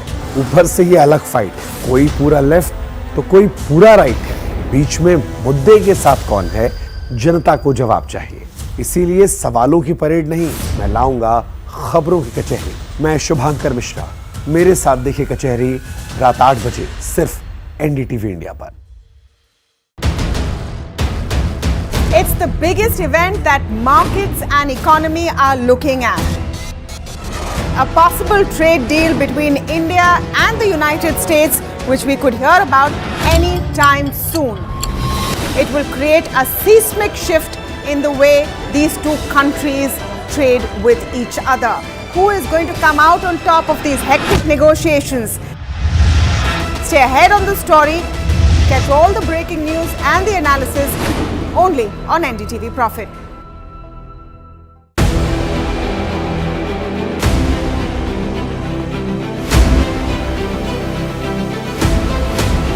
Imports become the exception rather than the norm, and increasingly we do almost last year, for example, of the contracts that we signed of record 2,09,000 crores, 81% was awarded to the domestic industry. Our intent is to manufacture in India, preferably with design also in India. I am so elated to be on the same screen as the Defense Secretary and I get a chance to talk about what he said. In certain areas, like for example, artillery guns and armored vehicles, or in some categories of missiles like the BrahMos and the Akash, we've come of age. What Defense Secretary Sir said is 100% true, and today private industry can really increase their involvement in R&D. I am very proud to say that we make, in our categories that we have been supplying to our defense forces, some of the best platforms in the world.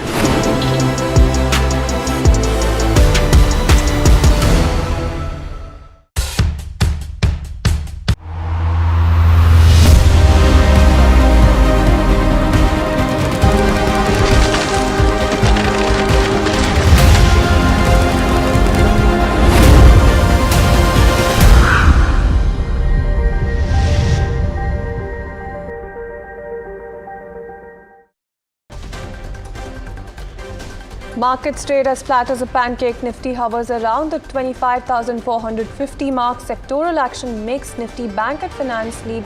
IT posts minor gains.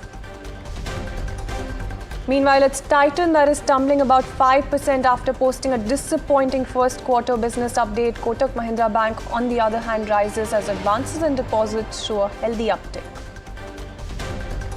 Textile stocks are abuzz. Gokuldas Exports, Trident and Vardhaman Textiles all trade with at least 3% of gains. This after investors see Trump tariffs on Bangladesh and Vietnam as a boon for Indian exporters.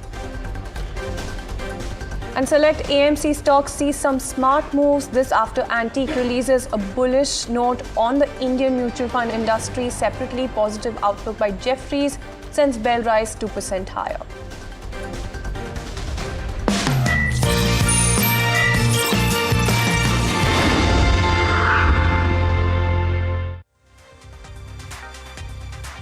Good afternoon. You're watching Markets at 12 with me, Shreyansi Singh. Let's take a look at how the markets are faring at this point in time. Of course, we'll get you an update on the stocks that are buzzing away in trade a little later on the show. But right now, when you take a look at the markets, quite a muted day of trade coming in. Range-bound trade is what you're looking at.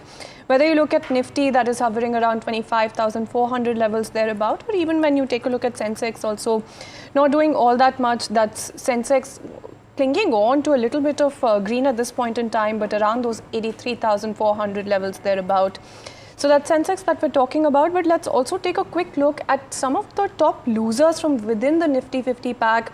So it's Titan, Dr. Reddy's, Trends, Cipla, Bajaj Auto, Sun Pharma, Maruti Suzuki, as well as M&M that make it to that list. On the flip side, when you take a look at the gainers, it's Kotak Bank on the back of that Q1 business update coming in, Eternal, BEL, Grasim Industries, NTPC, as well as Asian Paints. So those are some of the counters that are buzzing away, gaining at this point in time. In terms of the sectors, you have finance, bank, as well as IT holding on to a tinge of green.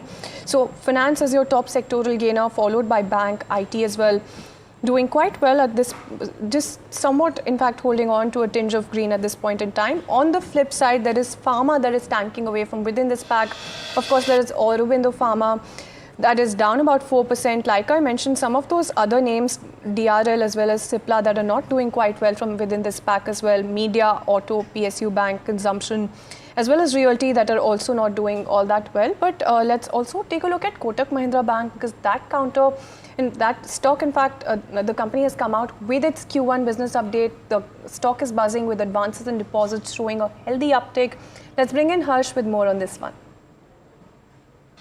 Well, it's the fastest growth among mid as well as large cap banks that it's clocked, and they've put out disclosures. First time in a long time that we've seen Kotak Mahindra come out with quarterly growth numbers. And in terms of that quarterly growth number, the net advances grew 4%, while the total deposits shows only a 3% growth. But mind you, it's generally on a Q4 base, which is slightly elevated anyway. So for perspective, your quarterly average balance is a better way to look at it. And on that metric, the deposits on a quarterly average balances basis has grown at 5% sequential, which is extremely strong. And therefore, that's an impressive growth number. Even the quarterly average CASA has grown at 2% on a sequential basis, even though it's just 4% on a YOY basis. There you go. So on both of those metrics, it's a strong performance. Now, of course, focus shifts to margins. How are brokerages looking at this one? Macquarie is saying that the Q1 pre-quarter update is better than expected, both as on the loans as well as on the deposits front. CASA decline can be attributed to Q1 seasonality. They are now focused in on margins as well as ability to manage credit cost. Now, Jefferies, they are also saying that the numbers look very, very healthy at the outset, and they're saying that the healthy loan growth, despite a moderation of 200 bips in system loan growth over the past few months, is the impressive part of it. So positive all across. Alright, then positive all across, and it looks like a tinge of green. That's quite positive for the stock as well, up about 3%. That's Kotak Mahindra Bank that we're talking about. But let's also take a look at AMCs that are also buzzing in trade. Harsh, while you're with us, talk to us about this entire pack, because you do have brokerage firm Antique, in fact, that has released a bullish note coming in on the Indian mutual fund industry, projecting a 15% compounded annual growth in assets under management or AUM. Tell us a little more about the key takeaways from this note. Well, yes, they talk about SIP flows being strong. They also talk about passive flows being good, and both of those will likely aid the industry as a whole. And within it, the players also not looking too unattractive in relative terms. You have an HDFC AMC which is currently trading sub 5200, but the target price given, for example, by an Antique is 6,000 rupees. So that's a strong strong mid-teen kind of return that they are penciling in. They're calling it India's second largest asset manager, of course, but strong fund performance will likely drive the numbers going forward. The SIP flows have grown 35% CAGR over the past 4 years for this one. That's what will drive numbers. They also have a positive coverage on Nippon Life India, 950 being the target price on that one. Also an Aditya Birla Sun Life where the target price is 900, and the UTI AMC where the target price is 1500. Again, strong SIP flows is the case that they are making where UTI AMC is concerned. 24% CAGR on that SIP number is what they have penciled in. Of course, the upside cap on this one, given that the target price is 1500. Alright, then UTI AMC as well as HDFC AMC up about 2%. So those are some of the counters that we're looking at. But let's also take a look at Titan, because jewelry major Titan has reported a 20% year-on-year growth in its consumer business for the first quarter. But when you compare their performance with peers, it's not coming in to be that good of a performance. Mahima, of course, you had predicted that the stock is not going to be doing all that well in terms of the comparison coming in with peers. Tell us a little more about the updates there. Right, so as you rightly mentioned, overall, two disappointments there in terms of jewelry growth. One, the street was expecting the growth to be around that 22% mark, which has come at 18% mark. So that's the first disappointment. And the second one being, as compared to peers, the growth has not been that impressive. Counters like Kalyan Jeweller has seen a growth of 31% in their revenues versus that of 18% for Titan, and that is why we're seeing the downtick in trade today, with Titan down 5% as we speak. Overall consumer business, however, grew by 20-odd%, but in terms of jewelry, Carat Lane saw a growth of 38-odd%, buyer growth was flat, studded low ratio was at a lower price point, and overall plain gold grew in mid-teens. The like-for-like growth is in early digits is what they're saying, but overall I think watches is the one segment that stood out for me. Watches saw a growth of 23% and added 9 new stores. This was led by analog watches, and this was both in terms of volume as well as value. Fastrack and international brands have clocked double-digit growth is what the management has said. Eye care business saw a growth of 12%, but they've closed 30 non-performing stores and added 12 new stores. Emerging business, good growth again this quarter, 36% growth. Fragrances grew 56%, women bags grew 61%, and Taneira, for the first time, grew in double digits of around 15%. In terms of international business, that grew around 49%. They added one new UAE store, and Tanishq business doubled in the US markets is what the management has said. Now, what are brokerages saying about this business update? Well, Citi has maintained neutral with a target price of 3,800. They're saying that the studded mix continues to decline. The like-for-like growth was driven entirely by the ticket size growth, and margins will be the key to sustain the kind of valuations it's sitting on right now.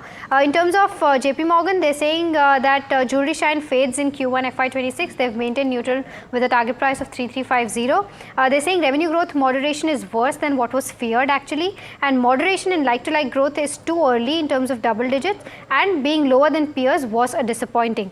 Lastly, they're saying that the next catalyst could be the earnings print, and margin delivery and management's growth outlook amid the early festive period will also be something to keep your eye on. So this is the overall view as to what has happened with respect to Titan, and of course where the first quarter of business updates are concerned.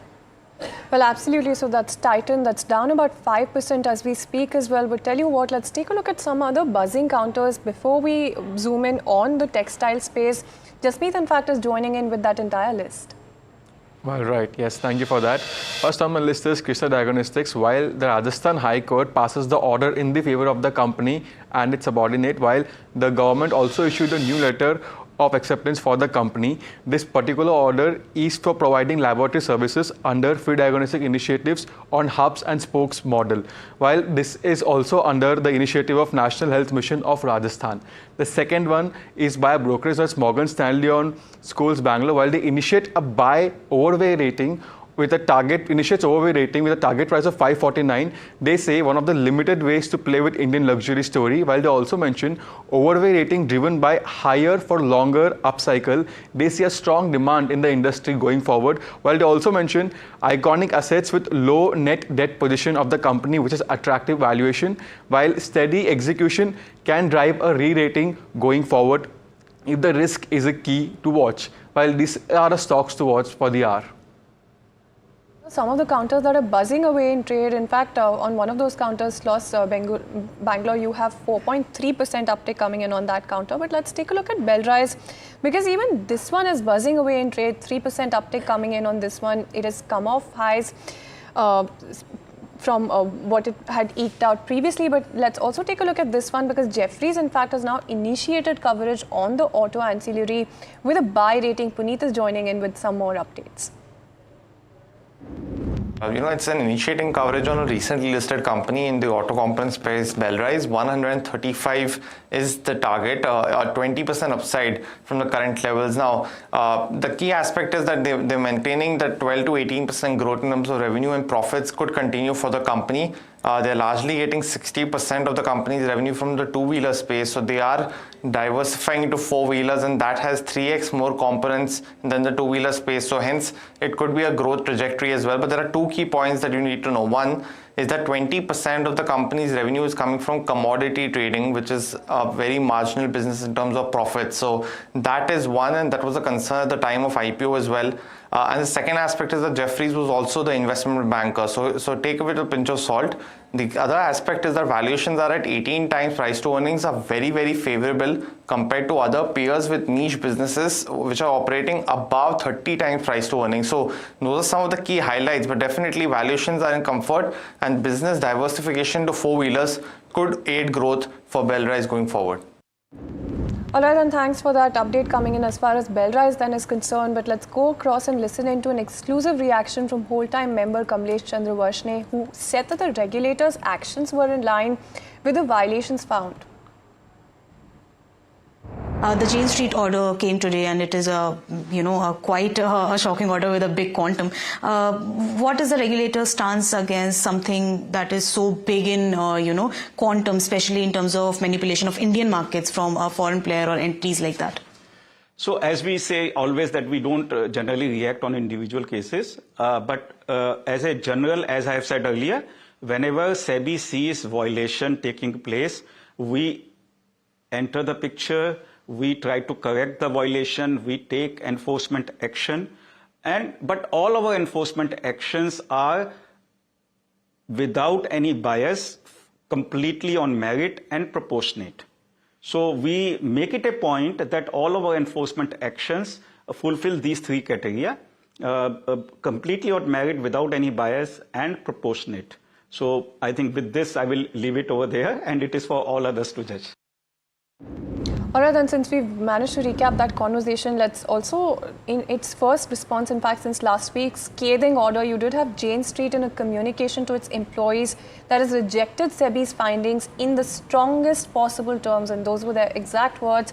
In fact, Sajid joins in with some more updates on this. US-based investor Jane Street has decided to take on the regulator directly. In a letter to employees, it has rejected the assertions made by the market regulator in the strongest possible terms. It has told its employees that the SEBI order is based on erroneous and unsupported assertions. It also went on to say that Jane Street engaged with SEBI and exchanges since August 2024 and modified trading after meeting both their exchanges, which is NSE and BSE. Jane Street also made this available to the employees that it has made multiple requests to discuss concerns, but was consistently rebuffed by the Indian exchanges and authorities.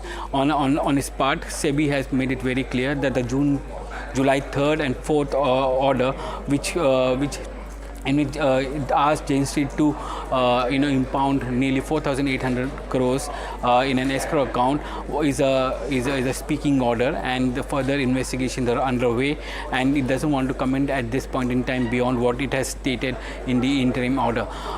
This entire thing is now almost heading to a legal face-off, with Jane Street expected to move the Securities Appellate Tribunal, seeking a stay or an interim relief from the Appellate Tribunal. SEBI would be requiring to make the entire investigation.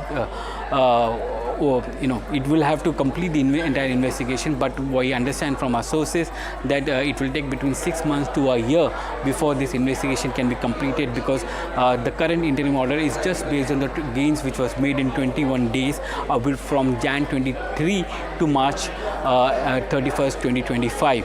And in that sense, it will take some more time before they can arrive at the final conclusion, and the process would be a little lengthier in that sense.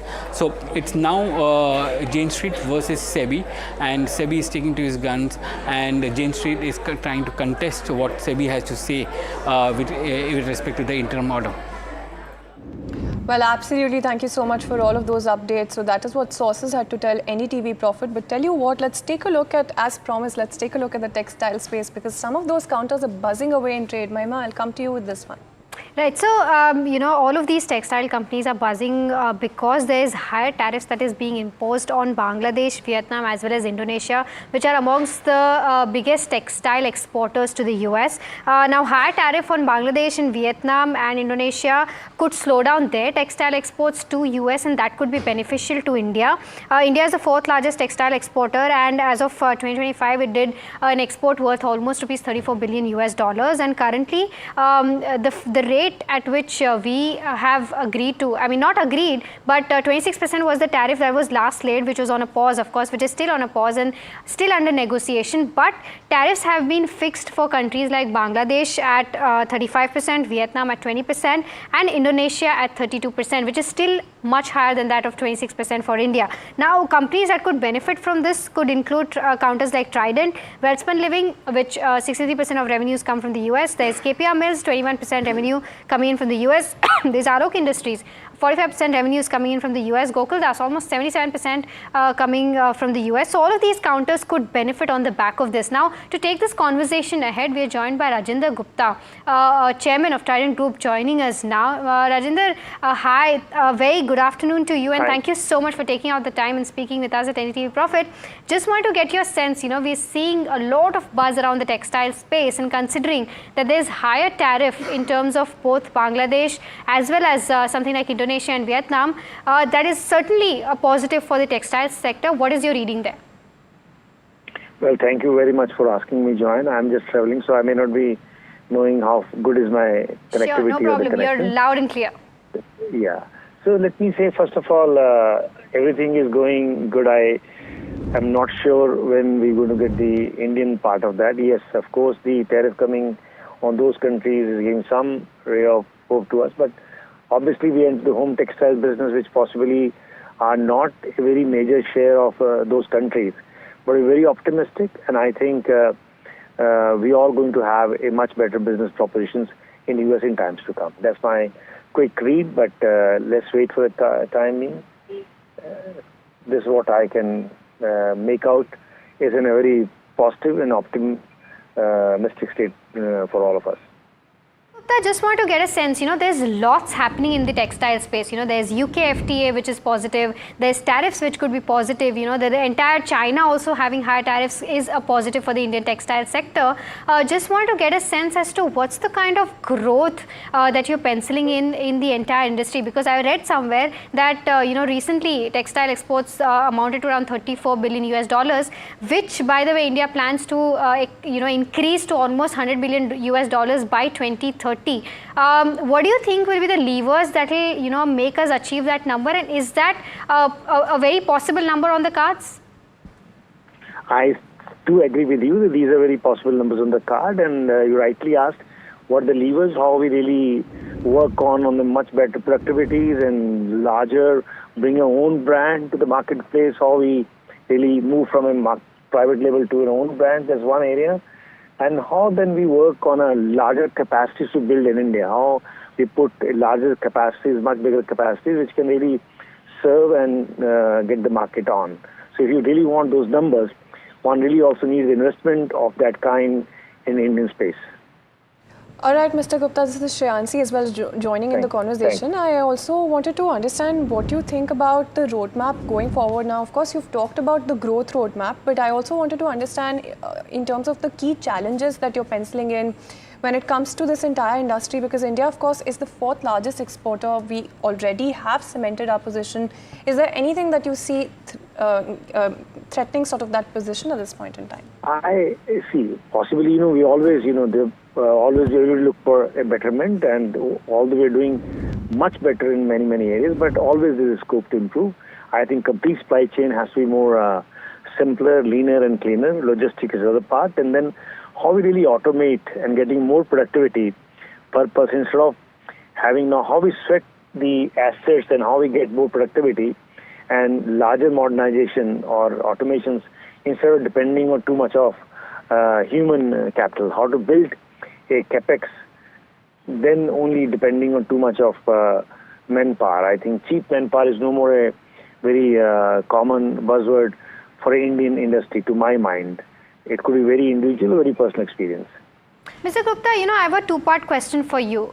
Considering everything that's working in the favor of the sector, just want to get a sense how much of an outflow are you expecting from Vietnam and Bangladesh that could possibly shift to India because of the tariff differential or UK FTA? Just a brief round figure number that you might have in your mind.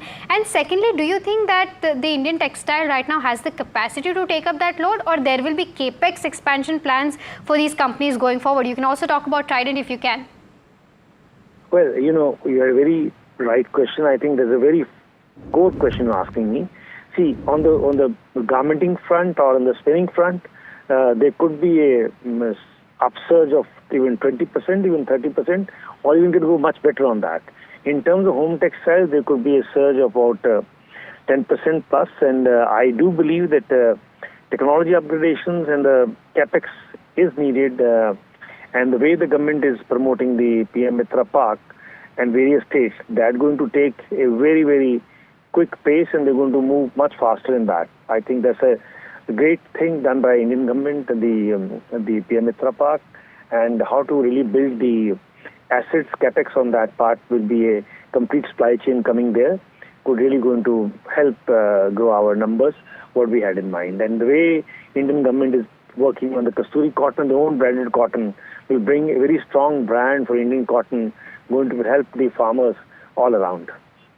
All right then, Mr. Gupta, thank you so much for taking time out and joining us this afternoon. So looks like textile exporters are all set to spin yarns of growth, but moving on then with markets trading flat and uncertainty looming, it's no longer about riding the tide, it's a stock picker's game now. So how do you navigate this bottom-up approach, and which are the sectors that you should be zeroing in on? My colleague Neeraj, in fact, is speaking to S. Narain, ED and CIO at ICICI Prudential AMC to talk about markets, sectors and more. Let's dip into that conversation. Still not come. So we keep on doing work. See, in defense, frankly, it's a completely, it's a very difficult sector for us to understand because no one is going to come and explain to you all the technologies involved. It is stupid of any government to come and say, here is the technology, I'm going to explain what I'm doing. That's true. It makes no sense for them. So what happens is we have to buy on incomplete information. When you are going to buy on completely incomplete information, we are capped to the extent that we can buy. Because it is illogical for any company to explain what they're going to do in defense. If they start doing that, then we would distrust this, because if that company is going to come and explain this is what you're going to do, then I wouldn't trust that company in defense at all. The less the more ambiguous they are on what they are doing, actually it means that they're actually doing defense. That is where the dichotomy comes for us. That's why I think it is very difficult for us to actually do proper research in defense. It has to be somewhere, you say, okay, we'll take this risk in this company, although this company is not explaining things to us properly, and then take that bet on a few government companies, on a few non-government companies, and then move on. You can't expect them to explain to you anything transparently. It is not fair on our part to expect our companies to explain to us anything transparently. Okay, my final question, Naren, because can't end this, and I should have asked this to you earlier maybe, but this whole thing around tariffs and trade deals, etc. India doesn't have a very large exposure to US, but parallelly India is also signing FTAs with other countries. What do you make of this whole global trade realignment and what it could mean for Indian economy and markets? See, I think, what we first learned was we thought we should react to it in a big way. Then we later realized that India is such a strong economy and much more domestic than most economies. And we are not affected so much. So if you look at it, once that initial phase happened, after that India has become not very worrying, because at the end of the day, if you look at it, everyone needs India's consumers. Beyond a point, I don't think India is going to get as affected by trade in goods as much as what it would happen to a Vietnam or a Cambodia or all these countries. I think what is important is how do we make use of the fact that we are the world's biggest consumer nation soon, and how we can use that strength. And that's why I think we are less affected by all these things. What is needed, however, is we should become stronger in manufacturing. And that is a task that we have. The way we have managed to become strong in services, we have to become stronger in manufacturing. Is there any country which has become strong in both? The answer is no. There is no country which is strong in both. It's either strong in services or strong in manufacturing. That is a reality.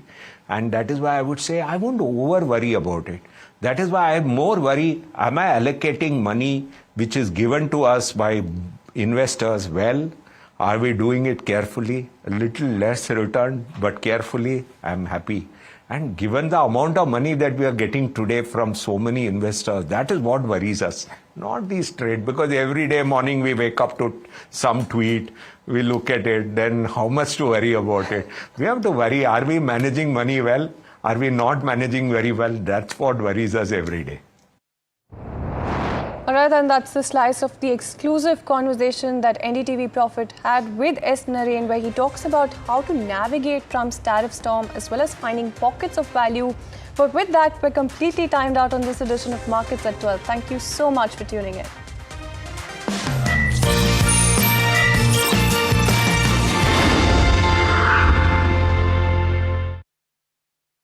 That's huge. That is a biggie. It's out of there. Gold plus clear glass, पार हो या near, सब कुछ दिखे clear.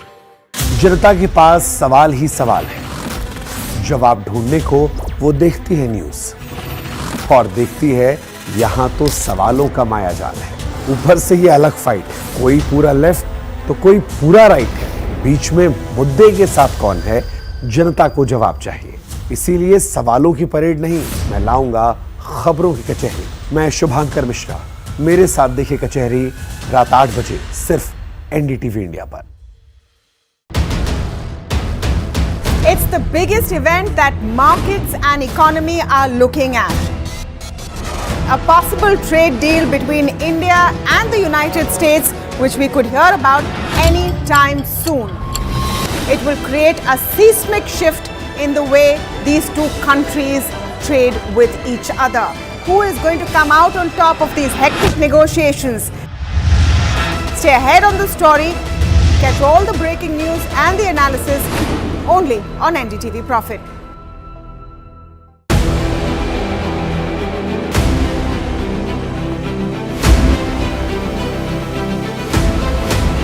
Imports become the exception rather than the norm, and increasingly we do almost last year, for example, of the contracts that we signed of record 2,09,000 crores, 81% was awarded to the domestic industry.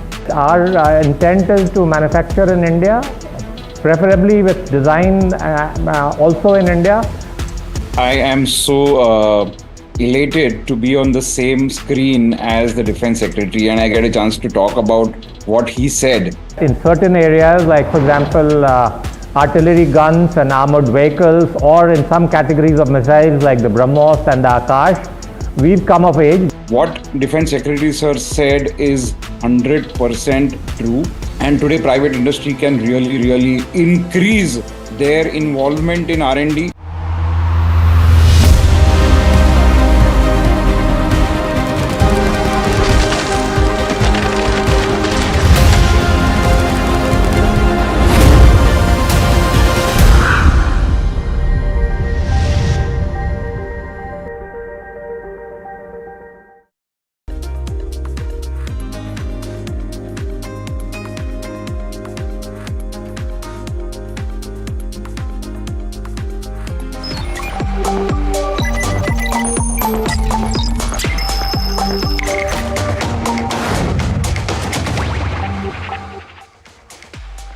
Hello and welcome to NDTV Profit. You're watching Profit Buzzers. This is Hiral Dadia. Let's quickly take a look how markets are panning at this hour.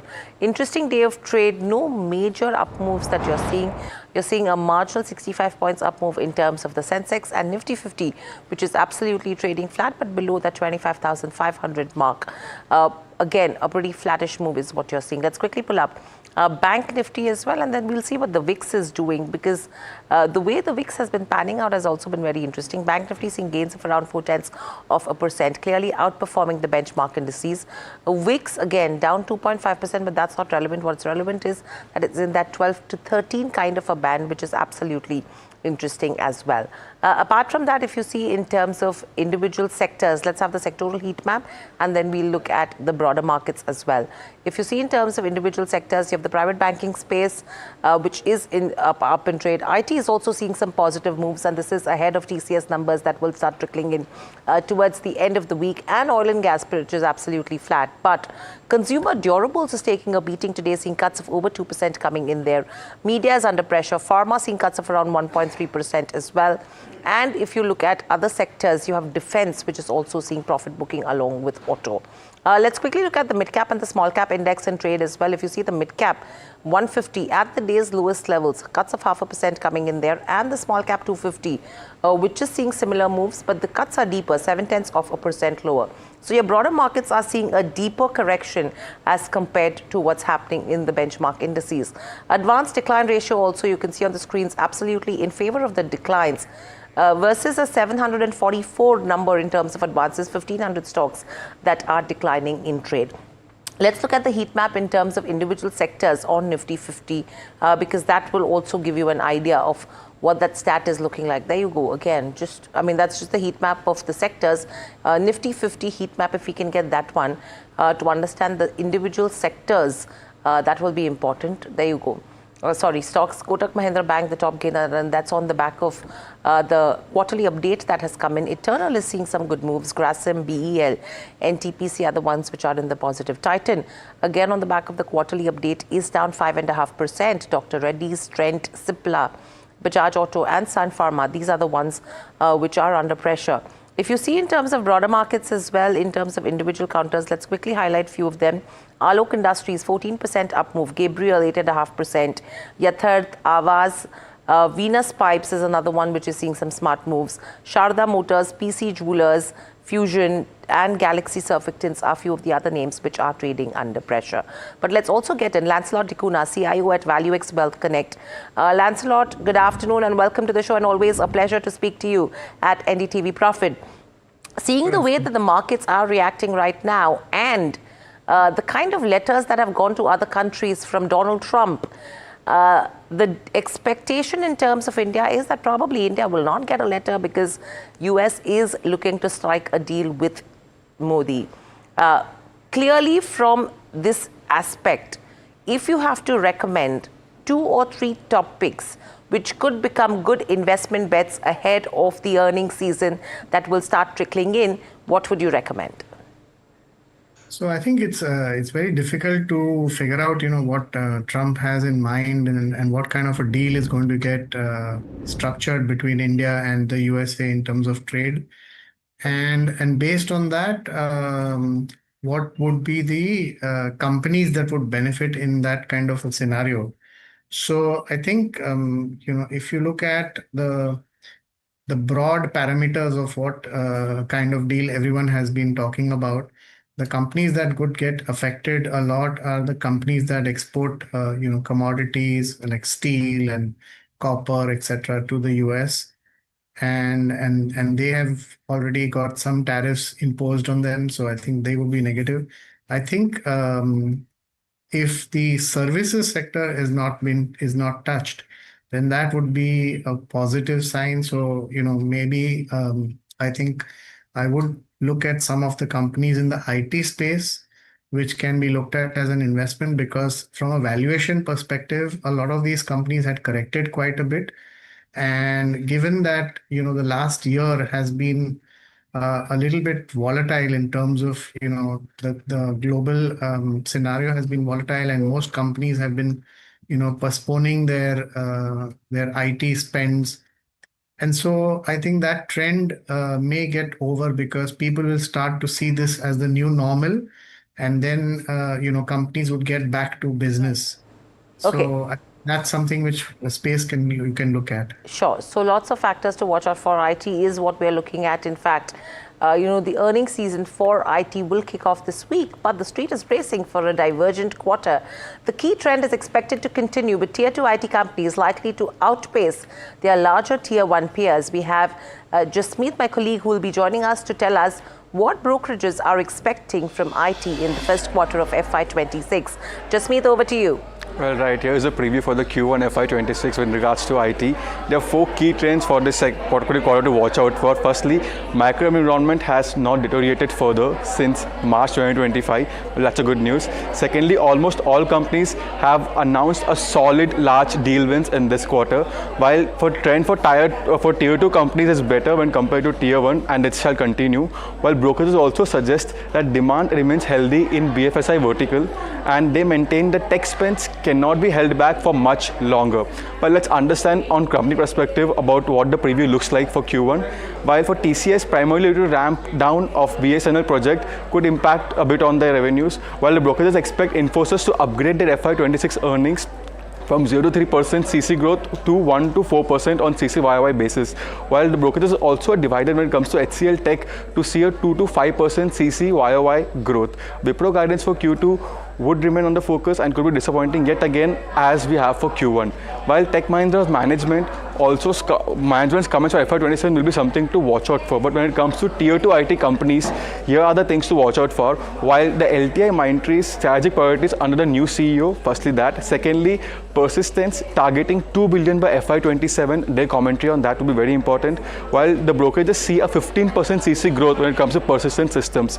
While Coforge to have the highest revenue growth in the complete IT cycle due to the Sabri deal which it's undergoing. While lastly, Emphasis margin could remain flat on QOQ basis, while the deal wins are likely rock solid yet again. So here's a quick IT review for the coming quarter. It'll be interesting to watch out how the results turn out. Thank you so much for that, Jasmeet. In fact, we did speak to Mark Matthew, Head of Research Asia at Julius Baer, who's now bullish on IT as a sector, who earlier had a pretty gloomy outlook about it. Let's listen in as he explains the reason why. The outlook for Indian IT was very gloomy just a couple of months ago. The online betting platforms were suggesting something like 70% probability of the US entering into a recession. Now that's down to about 20%. And apart from housing data, where you've got softness in house prices, generally speaking, I think the data in the US is still favorable. We saw that with the non-farm payrolls last week, which beat expectations. So I would say that the outlook for the US looks better, and that's not yet been reflected in commentary from the IT companies, but I would expect them to start to speak more positively about their operations in the US. So generally, I think it's looking better than it did a few months ago. Well, that was Mark Matthews, the voice you don't want to miss, at least in the sectoral aspect. But let's focus on a corporate conversation now. TVS Infrastructure Trust has listed today on the exchanges. We're now joined by the management, Mr. Ravi Subramaniam, who's the founder, Ravi Swaminathan, I beg your pardon, who's the founder and vice chairman of TVS ILP, as well as R. Dinesh, who's the chairman of TVS Supply Chain Solutions. Gentlemen, thanks so much for joining in, and congratulations to you on this particular listing as well. Let me first start off, first question on the business itself. I don't think there's any kind of direct peer comparison, to say the least, with your company. If you can just give us a little bit of, introduction about what the company is actually all about, and what was the key purpose of listing this particular entity. TVS Industrial and Logistics Parks Limited is a 20-year-old logistics and warehousing company. We are amongst the first corporate developers of warehouse. Hitherto, this was in the unorganized sector. Till about 20 years back, most of the warehousing was either in the unorganized sector or in the government sector. We are one of the first participants in this sector from the corporate segment. Our journey in the last 20 years has been very positive, both from the market perspective as also from the regulatory perspective. At the time when we got into this business, we were looking at warehousing as a standalone business. Today, we look at it in our company, we look at this business as an infrastructure solutions provider. That is, we have warehousing as one of our products. We also have a slew of other products which we offer to our customers. Most of the customers that we have in the company are sticky customers, in as much as they have been with us for in excess of 5 to 7 years. That's one. Two is, when we got into this business, we knew that logistics was a very important and integral part of the industry. At that point in time, the country was going through a positive economic upturn, and we identified TVS SCS as a credible partner to take this journey forward on the logistics. Thank you, Mr. Swaminathan, for that. Just to understand the schematics between TVS ILP and TVS Supply Chain Solutions. Firstly, how is the entire management team expected to look like, taking into consideration it's going to be a different setup? And number two, how is a business going to be taken forward from here on? Are there any, because this is an investment trust, right? Correct. Just to set the record straight, TVS Supply Chain Solution is an investor in TVS Industrial and Logistics Parks. Okay. It was not part of the business. Okay, that is one part of it. TVS Infrastructure Trust, which has been incorporated, and TVS Investment Manager, it's a 100% subsidiary of TVS Industrial and Logistics Parks. TVS Supply Chain supports the company as a true shareholder. So from TVS Supply Chain side, we don't operate, or we don't have a direct involvement in the operations. Of course, we are also one of the people who use these warehouses, but we are a very small percentage user, if I can say that. So TVS ILP in its journey has had many corporate clients. Okay. And the supply chain was, I would call it maybe the seed client when we started this way back in 2005.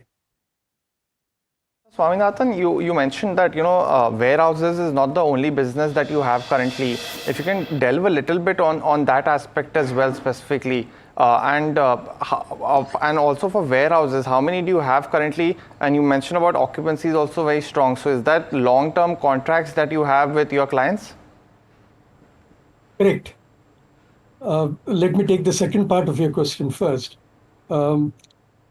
We have 21 warehouses in 9 states spread across, it's pan-India.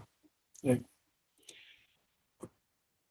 What was your second question? Sorry. No, I think from an occupancy perspective. Yeah, from an occupancy perspective, we have in the last 5 years we have almost 100% occupancy, which is in this industry is a unique feature. And the total square feet? We have a total platform of 20 million square feet in TVS Industrial Logistics Park. Out of this, we are transferring to the infrastructure trust around 11 million square feet of warehouses. It is not only warehouses, these are all logistics parks. Let me just differentiate between the two. Warehouse is a construction where you have, let's say, 50,000 square feet and only storage is done there. Whereas in a logistics park, there are more than storage. That is, it's almost semi-manufacturing in that sense of the term. So there are activities other than storage which we do. Warehouse management is one of them. There's a lot of value-added services that the customer requires, which we offer them. Your EBITDA margin profile is very, very strong, over 80%. Is that because you're currently also offering these value-added services, or is that something that will come in the future? It is a mix of both. The fact that we have such a high occupancy helps in improving the EBITDA margins. That is one part. Two is because we have a slew of products other than only rental income which comes into our balance sheet. That also goes towards helping in absolute numbers the EBITDA margins as also percentage of EBITDA margin. You had in terms of profits also in terms of the 80% EBITDA margins, profits compared to the revenue is quite low as a percentage. Is that also because of the high debt of the company? Because the finance cost has actually risen steadily over the last 3 to 4 years. So from roughly about 1,300 crores that you are raising, are you also pairing off a lot of debt from the fresh issue component? Yes. The purpose of having an InvIT established, an infrastructure trust established, and having investors in that infrastructure trust is to pair off the debt. In fact, after this issue, I would safely say that TVS Industrial and Logistics Parks would be a zero debt company. That means automatically the depreciation, the finance cost will go down, and that will lead to increased profitability as well. If you talk about operations, the revenues have been on a downward trend to an extent. Your EBITDA and the margins also have been in that range of 80% to 87%. And in terms of profitability, you've gone down to around 15-16 odd crores. What is that growth that you're expecting in terms of FY26 and 3 years from here on, taking into consideration the plans that you have? Let me put this in context. The reason why there was lower EBITDA percentage over the last 3 years is 3 years back, we were a 7 million square feet company. Today, we are a 11 million square feet company. 3 years back, we had a platform of 12 million square feet. Today, we have a platform of 20 million square feet. So there is increased output, shall we say, which is not reflected in the revenue, because in this industry, it takes between 9 months to 12 months to set up a logistics park and to earn revenue from there. So the mismatch between setting up a logistics park and earning revenue is what is the difference you're seeing in the EBITDA margins. And very lastly, in terms of expansion plans, how are you looking at expanding from here on? Because you have a lot of global investors like Blackstone, ESR, GIC who are increasing warehousing investments as well. So there is competition which is building up. What is your strategy, 3 years from now? Where do you see the company? How much capex will you need for that? And will that be through internal accruals, the IPO money that is raised? How are the dynamics expected to work out? There are two aspects to this question that you've asked. One is we don't consider financial institutions to be our competitors.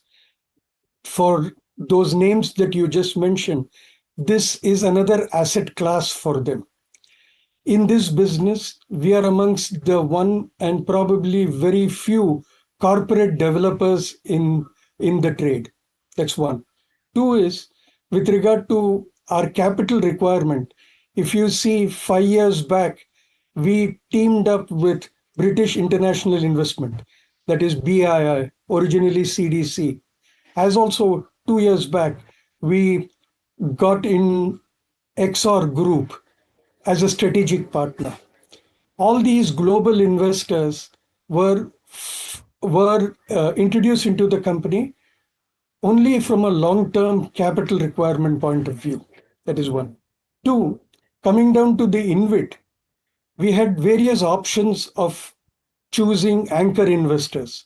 We could have had any of these pension funds or these private equity funds as our anchor investor.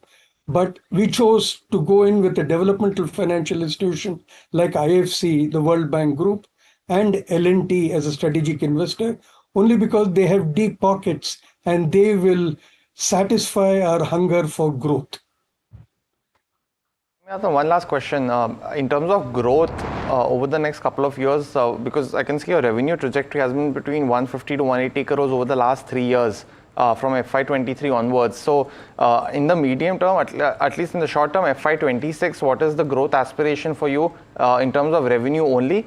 And secondly, in terms of competition, how do you see in terms of increasing your business for value-added services? Is it that the companies are existently doing these functions on their own and they outsource this to you? Is that the kind of business model that could help you grow much faster since these functions are getting outsourced to a specialist like you in this field? Correct. The basic idea was in this last 20 years, what we've done is in the first 5 to 7 years was our knowledge gaining phase of our business. We gained knowledge of the industry. In the next phase was our capability building phase, in which we created capabilities or we bought capabilities to ensure that we are an infrastructure solution provider, not just a warehousing company providing warehouses on rental basis. All these efforts that we have put in the last 15 years have started bearing fruit now in the last 3 to 4 years, where you're seeing our percentage of rental revenue to value-added service revenue is progressively going up. Over the next 3 years, we expect the value-added services to be a significant portion of our total income. To answer your question in terms of are the customers using our services for that? Yes, we are a very customer-centric business company. So we provide all the services which a customer requires. We are not thrusting any product on them. One of the latest products that we are offering the customer is on the sustainability part. We have got rooftop electricity. So I think a lot of value-added products that come in as well. But thank you so much, Mr. Swaminathan, Mr. Dinesh, for joining us on the show and sharing the views. So that's a new listing that we have been watching out for as well. But let's quickly shift focus to some of the business updates that have come in. Titan, one of the biggest losers today, the sales have disappointed. On the other hand, if you talk about a PN Gadgil, a good show. Mahima is here with us to tell us more. Mahima, what has worked and what has not worked for both of these? Right, so for Titan, I think two things that have not worked. First one being that the growth, the jewelry growth that has come in at 18% was expected to be at around 22%. So that is one thing that the street is disappointed with. And secondly, with respect to how peers have fared, something like a Kalyan has seen a revenue growth of 31% versus that of just 18% for Titan, and that is something again that the street is not happy with. In terms of the overall consumer business growth, that was at 20%. Overall, CaratLane grew by 38%. Buyer growth was flat, so a disappointing front there. Overall, studded ratio was also lower, and plain gold grew by around mid-teens. The like-for-like growth is expected to be in early double digits. In terms of watches, good growth this quarter, around 23% and added 9 new stores, mainly led by analog watches and Fast Track. iCare saw growth of 12%, but they closed down 30-odd stores which were not performing and added 12-odd stores, that is of Titan Eye Care. The emerging business, however, was a decent growth. Overall business grew by 36%. Of course, it's a very small part of the business, but fragrances grew by 56%, women's bag grew by 61%, and Taneira for the first time grew for double digits by around 15%. International business grew by 49%, and they've added 1 new store in UAE, and Tanishq business in US markets has doubled. So that is also a good thing. In terms of PN Gadgil, well, good growth excluding the refinery sales which shut down in October 2024. Retail segment saw growth of 19%. Revenue excluding overall refinery segment grew by around 30%. Studded ratio came at 10% of overall sales, so that is increasing for them. Same-store sales growth stood at around 8%, which is slightly disappointing. But overall, because of the new store additions plus the overall gold prices going up, the same-store sales growth was impacted. They launched 2 new stores this quarter, and in terms of non-retail, e-commerce saw growth of 126%, of course, on the back of a lower base as well. And franchisee operations grew by around 109%. So this is the overall view as to how Q1 business updates stack up for these jewelry companies. For that, Lancelot, a quick view in terms of PN Gadgil and Trent. Trent seems to be more interesting. Titan, I beg your pardon, Puneet, just thank you for that. But Titan, a disappointing set of numbers on Titan. Do you think this becomes an opportunity to buy from a longer term perspective, taking the kind of cuts that you're seeing today, or would you say it should become an avoid now? Well, I think, one has to look at the numbers in a bit of a larger context. Like when you say it has grown by 18% and the size of Titan's jewelry sales is almost 4 to 5 times any of its competitors. So 18% growth is still a significantly large number. And the other companies like PN Gadgil has grown by 19%, but obviously on a much smaller base.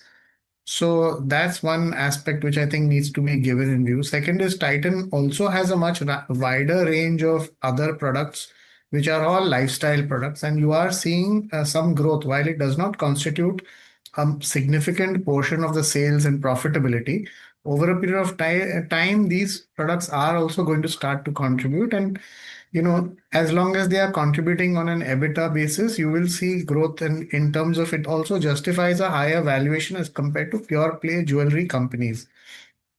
So I would think, that when you're making an investment, if there is a market correction, then valuations do come off, and that gives an opportunity for you to accumulate the stock for the longer term. From a longer term perspective is the word coming in there. But staying with business updates, a whole host of real estate companies have also come out with their first quarter business update. Phoenix Mills, they've seen a retail mall sales growth of around 12% on a year-on-year basis. The stock also trading in the positive. If you talk about the occupancy, a 1% dip as compared to the previous quarter. And in terms of the sales growth, this quarter sales growth has been higher as compared to what they saw in the first quarter of FY25. Moving on, if you see in terms of hospitality, St. Regis has seen a dip in terms of occupancy. And if you talk about Courtyard Agra, that has seen a good uptick in terms of occupancy as well. Moving on, if you in terms of the other names that you have apart from Phoenix, Macrotech, again, the pre-sales, a good growth of around 10%. Collections have seen a growth of around 7% as well. And what's interesting is, if you have to look at the last three first quarters, Q4 was 17% growth, Q1 of FY25 was 20%. So this first quarter is the lowest amongst the last three first quarters of the financial year. So that is something that we need to make a point of. Note, and the management has said that they are on track to achieve FY25 guidance of around 26 guidance of around 21,000 odd crores, and this accounts for 90% of the FY26 guidance of 25,000 crores, which is the new 5 projects that they've added worth around 22,700 odd crores. Lancelot, quick view in terms of Macrotech as well as Phoenix.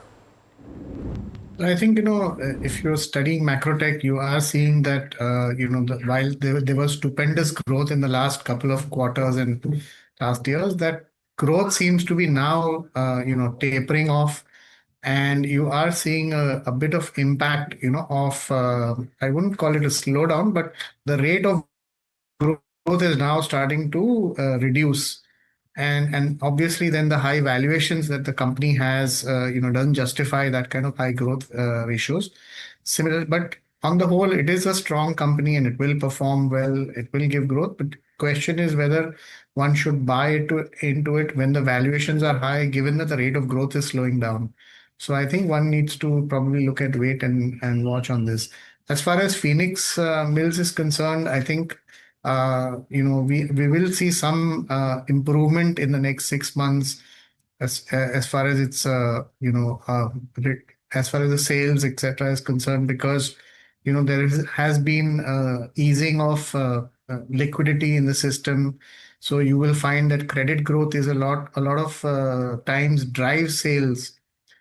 So you see credit card spends will improve if liquidity improves in the system, as well as a lot of unsecured loans and then tax benefits that come in. So I think Phoenix Mills should see improved growth levers coming in over the next 12 months. Got it. So Phoenix should be in focus. Soba is what we've missed as well. If you can just quickly pull up a Soba on the screens, because if you see in terms of their Q1 updates, the total sales has seen a growth of around 11%, not doing much because in the first quarter of FY26, in fact, the growth has been highest as compared to the last 3 first quarters, but still Street not rewarding it. But let's quickly slip into a short break. In fact, we spoke to Keystone Realty as well, and they've said they remain on track to achieve FY26 pre-sales guidance. Let's understand what the company had to say.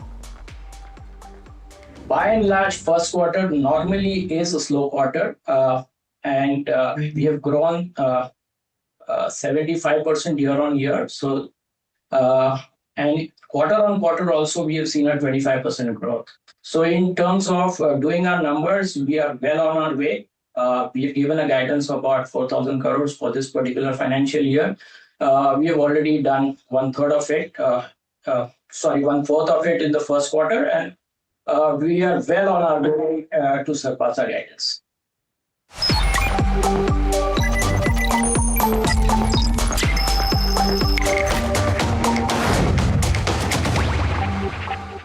Gold plus optimistic reflective glass लगाओ, धूप की गर्मी को दूर भगाओ और बिजली का बिल भी बचाओ।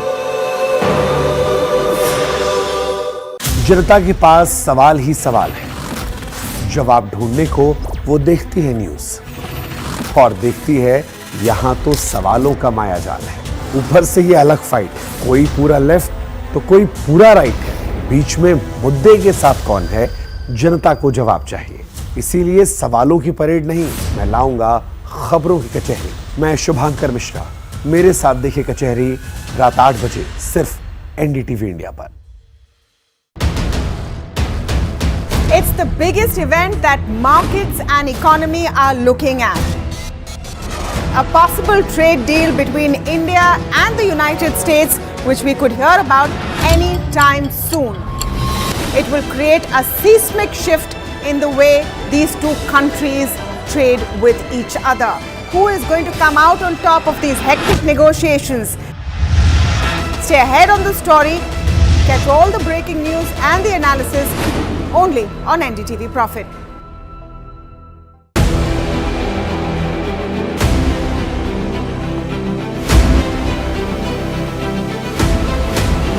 Imports become the exception rather than the norm, And increasingly, we do almost, last year, for example, of the contracts that we signed of record 2,09,000 crores, 81% was awarded to the domestic industry. Our intent is to manufacture in India, preferably with design also in India. I am so elated to be on the same screen as the Defense Secretary, and I get a chance to talk about what he said. In certain areas, like for example, artillery guns and armored vehicles, or in some categories of missiles like the BrahMos and the Akash, we've come of age. What?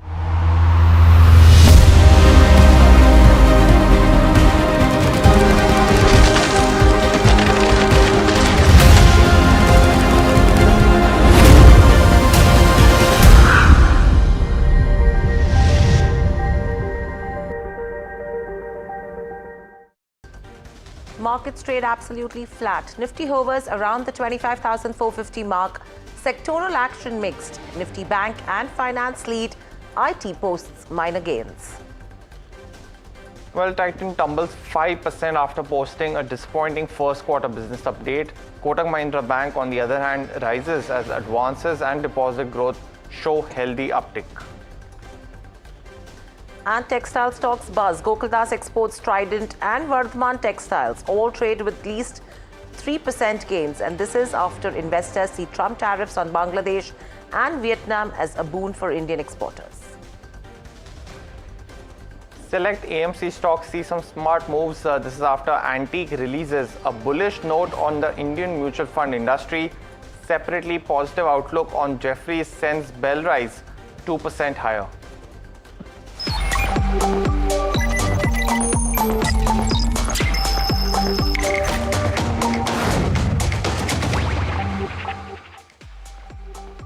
Welcome back. You're watching Profit Buzzers on NDTV Profit. But let's quickly take a look at what Nifty 50 and Bank Nifty are doing in trade as we speak right now. Because markets are slightly coming off lows, and especially individual stocks. And there you go, Nifty 50 as well. We've hit a day's high of around 25,495.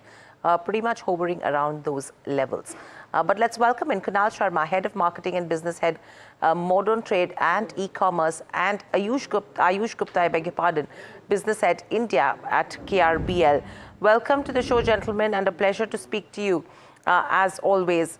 Firstly, the key question that we have is India Gate entering the cooking oil space.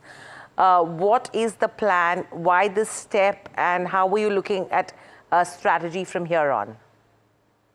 Yeah, see, India Gate Uplife is a brand that is born from a deep understanding of evolving consumers. One who seeks not just food but functional nutrition. It's our bold step into KRBL's mission to empower everyday wellness through trusted, purposeful products. So, oil, for that matter, is one of the first categories that we happen to enter, while the overall strategy is to enter into more and more health and wellness products which provide functional nourishment to our end consumers. Ayush, good afternoon. It's Puneet this side. Thanks so much for joining in.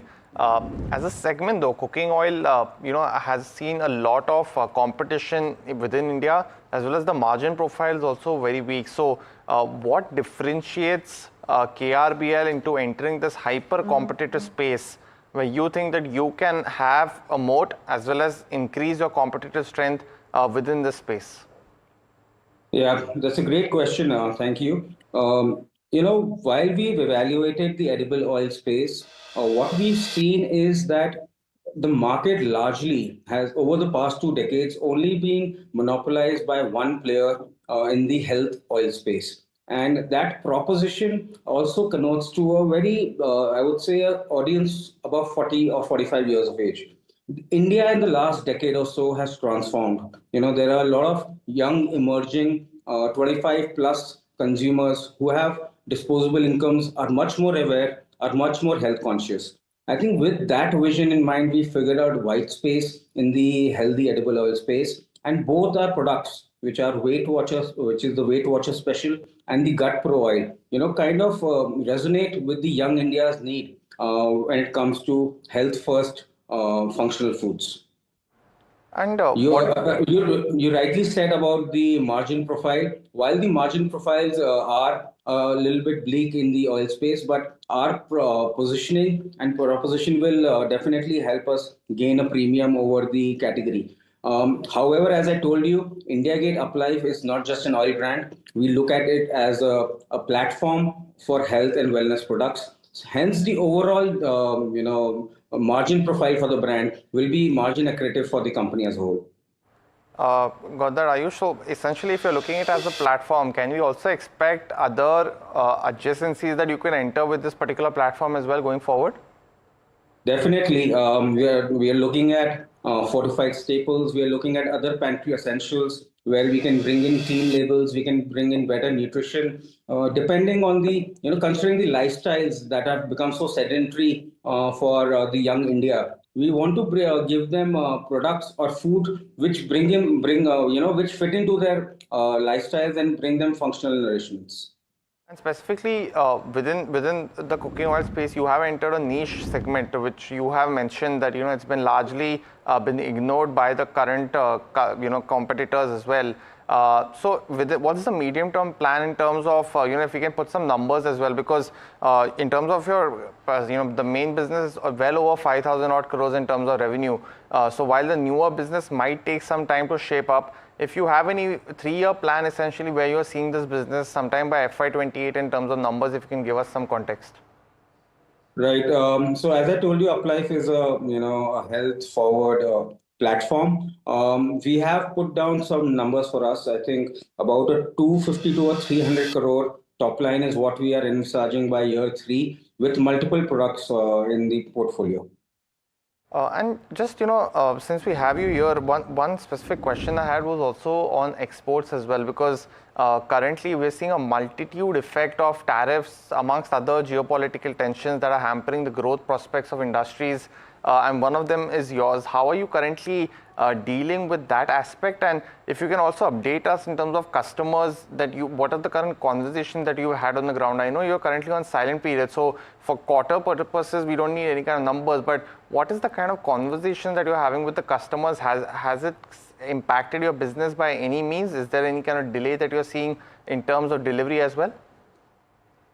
See, as KRBL, our major exposure remains in the Middle East for exports. Those countries are untouched because of tariffs. So business there continues to run as normal. But we've seen great numbers in the Q4, and we continue to see an uplift in the export side of the business. On the other markets where tariffs have been imposed, I think it's a category-wide aspect. So largely, I think we are untouched because we also deal in the premium space. We are not the price-conscious product provider in that sense. So I think tariffs, since it's universal to everyone, it's really not affected the business. And specifically, we've seen an end of wars, especially in the Middle East as well, with what's happening with Israel and Iran as well. So currently, was there any kind of delay at that aspect when this was awarded? And have you, completed these orders right now by the end of June and the start of July? Have any of these pending orders already been completed and delivered now? So Iran was a little bit of a conversation that we had lately, but because of the war situation, actually the need for shipments to arrive early has emerged. So that's something that has kind of pushed early deliveries, and by I think mid of July we are planning to complete our shipments to Iran. And one final question on freight costs as well. From the previous quarter, we did see a steady rise over the last year, and that's largely on factors beyond our control. So specifically, has that increased as well? And have you seen actually any kind of decrease in freight cost over the last 2 to 3 weeks post ending of these wars? And currently, where do the freight costs stand compared to the same time last year? So same time last year, I really don't have the numbers with me, but in the past 2-3 weeks, the freight costs have remained kind of stable. And now because of this ongoing issue on freight costs, it's kind of inbuilt in the overall commodity prices itself. So it's now part and parcel of the business. Well, Mr. Gupta, thanks so much for joining in, as well as we'll speak a little bit more on numbers as well as what happens with Q1 results for your company. But thanks so much for joining in and filling in his berth for the new launch, as well as for essentially the export aspect that we spoke about as well. But thanks so much for joining in to both of you. Thank you. Well, one key aspect, and let's quickly build up Tata Motors very quickly as well, because that was also in focus on the back of Jaguar and Land Rover numbers as well. While it was expected to be a disappointing quarter for the company, the reason it could be in the green today is largely because of numbers being in line with estimates, to say the least. So it's reported a 15% drop in its retail sales. But that's largely because it was expected to have an impact because of tariffs, and because the company exports a lot of its products from Slovakia, which has the higher tariff of 27%, which is the Defender product to the US, and that is exported to the US, and hence we were expecting an impact of 10 to 15% on that. Now that the numbers are out, of 15% degrowth is what they've shown. Hence, I think the market is not giving too much of a reaction, but at least positive, to say the least as well. We spoke to the management of KRBL on what's happening with tariffs amongst other factors. There's also another sector that's buzzing because of the tariff impact, and that's the textile sector. Now it's a buzz on the back of steep tariffs imposed on textile producing companies by US, but in countries such as Vietnam and Bangladesh, which are much higher compared to what we're seeing in India. And we're seeing a positive reaction on a whole host of stocks in India within the textile space. Let's get my colleague Mahima to give us more context on this. Mahima. Right, so basically what's happening is that there's higher tariff that's being imposed on textile exporting companies, textile exporting countries like Bangladesh, Vietnam, as well as Indonesia. Basically higher tariffs in Bangladesh and Vietnam indicate that the exports that they do will generally flow to India if they are at the lower end of tariffs, and any slowdown in sales of Bangladesh and Vietnam could be a positive for India textile exporters. Now, India is the fourth largest textile exporter in the entire world, and they've crossed the $34 billion mark in 2025, FY25. And currently, the last tariff rate that was imposed on India was at 26%, which is still of course at a pause. But compared to that, Bangladesh at 35% of tariff, Vietnam at 20%, and Indonesia at 32%. So if our tariffs are lower than that of 20%, we'll get advantage that is coming in from all of these three countries. Now, companies that could actually benefit from this include Trident, where 39% of revenues come from US, Welspun Living, 63% of revenues come from there, KPR Mills, around 21% revenues coming from US, Gokaldas, where almost 77% of the revenues come in from the US, and we are seeing up moves on all of these counters on the back of this today. Now, just to give viewers a perspective on what Indian textile outlook looks like, overall textile exports have remained strong amongst the global shifts that are happening. Plus, there is UK FTA that could be positive for the entire space, and India is aiming to reach $100 billion by 2030 in terms of the textile export market. So combining all of these things together, overall textile industry is set to have a lot of tailwinds going ahead. Well, thanks so much for that, Mahima. But let me toss this question to our guests as well. We now also have Vinay Rajani joining in into the conversation. Vinay, on charts, we've seen a very strong move on a lot of these textile makers, amongst others, Gokaldas, Vardhaman being some of them. How are you viewing? Do you see a little bit more leg up continuing on the back of this positive news flow for the textile companies? Yeah, so some of the companies were already showing strength with the previous the news which has come out. If we go by the primary trend, some of the stocks were already into uptrend. If we talk about KPR Mill, it is looking very strong on the chart and has been trading above the key moving averages. So strength was already there, and now the news is coming out, which is positive for the sector as well as this particular stock. So yes, KPR Mill is looking very strong on the positional charts, and we can expect some more upside to come. The another stock is Vardhaman Textile, which is also looking very strong, so we can expect further up move. Vardhaman Textile has been a good company and has good liquidity also. So overall, we feel that this KPR Mill and Vardhaman Textile kind of stocks can continue to do well, though there could be some profit booking in between. But primary trend is bullish. So if we are thinking for the positional viewpoint, then definitely we have a bullish view on the stock like Vardhaman Textile and the KPR Mill. Got that. Lancelot, to you as well on textile, because we are still awaiting what's the tariff rate that could come for these Indian textile companies, but we're seeing the positive reaction already on some of them. How are you viewing this specific news flow coming out of US for these tariff on countries like Vietnam and Bangladesh? So, while I do believe that yes, we would benefit if the tariffs are higher on Vietnam, Bangladesh, because that would give us a bit of a pricing edge.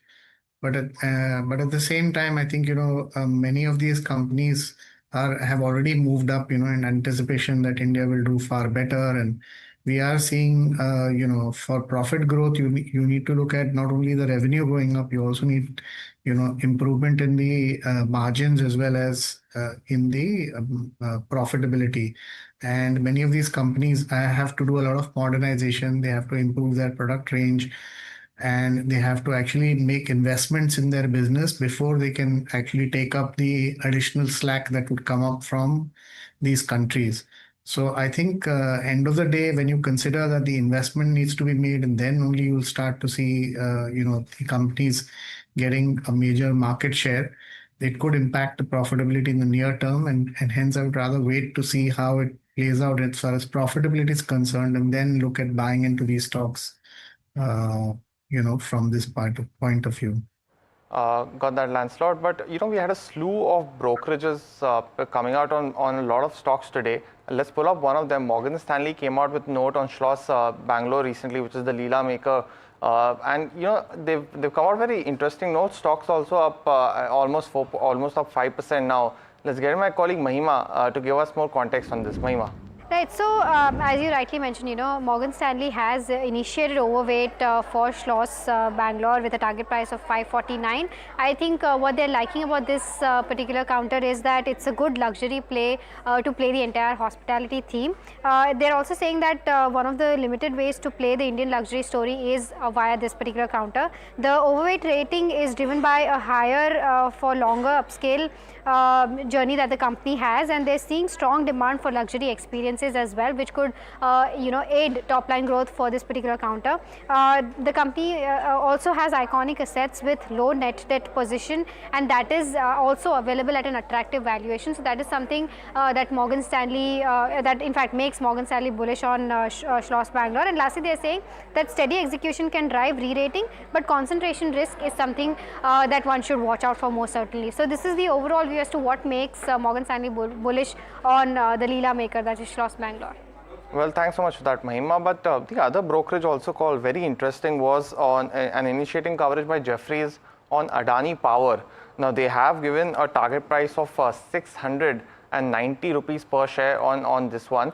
Stocks currently, in the green by just a bit, but off the day's high as well as the lows, trading right in the middle as well. So they highlighted that there are multiple triggers ahead for Adani Power. They mentioned that it's poised for strong capacity addition on comfortable balance sheet strength as well. That's one of the key positives that Jefferies is highlighting. They've also gone on to say that the risk profile is easing as the new capacity secures profitable PPAs. And these are power purchase agreements that they signed with the states as well. So that's another key positive. And finally, they mentioned that the timely capex aided by BHEL, the tie-up which they had with BHEL is also one of the key positives, putting in focus the in-house execution of the company as well. Vinay, let me come to you on both these stocks, Adani Power as well as Schloss. We've seen the strong reaction on Schloss already.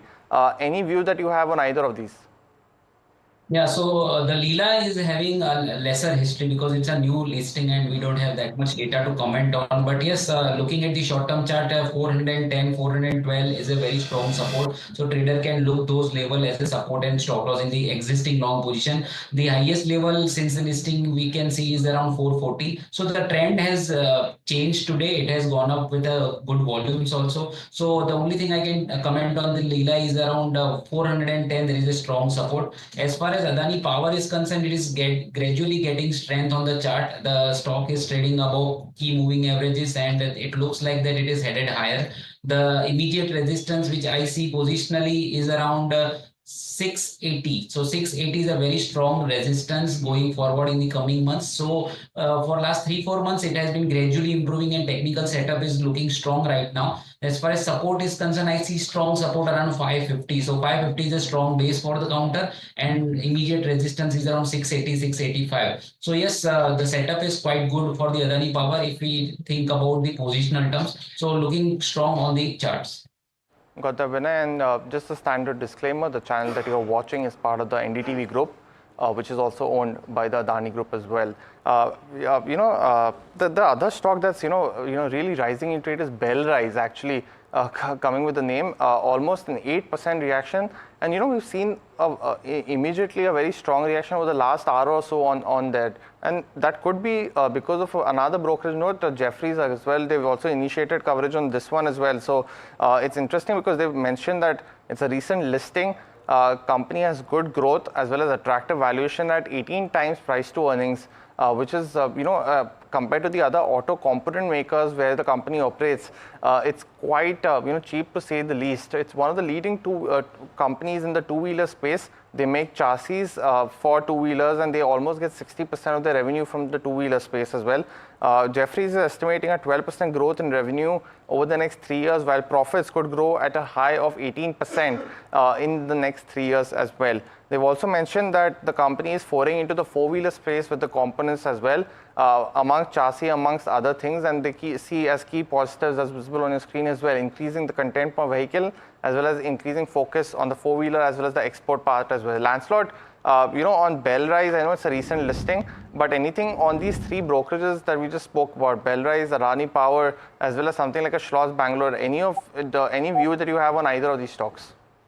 Yeah, so I think as far as Schloss is concerned, I think we are seeing a trend that the extra luxury segment is growing and there's more spending happening in that segment. So yes, the outlook looks good for Schloss Bangalore. However, there is a big concentration risk in terms of the segment that they're catering to becomes relatively narrow, and these can be subjected to sharp moves both on the upside and the downside. At the moment, we are witnessing the upside and we're trying to factor that into the valuation and trying to say that, okay, you extrapolate the current trend and extrapolate it longer term into future. I think that can be a little difficult proposition as far as valuations are concerned. So one needs to be very cautious when you're looking at the extra luxury or extra high, ultra high net worth spending patterns, because that could change over a period of time and it can result in re-rating significantly. So I think that's a big risk which one should be aware of and looking at buying into these at a higher valuation. As far as Bellrise is concerned, it did come out with its IPO recently, and it's basically an auto component manufacturer. But what happens is that while you are seeing auto component manufacturers, the others are maybe trading at a higher multiple than Bellrise. It's also because the others may have a larger range of products and the acceptability with more customers.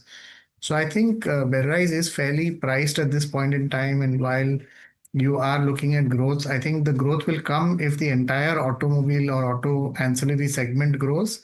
And at the moment, it seems fairly valued. So it really doesn't, give you much risk return in terms of buying it at these levels.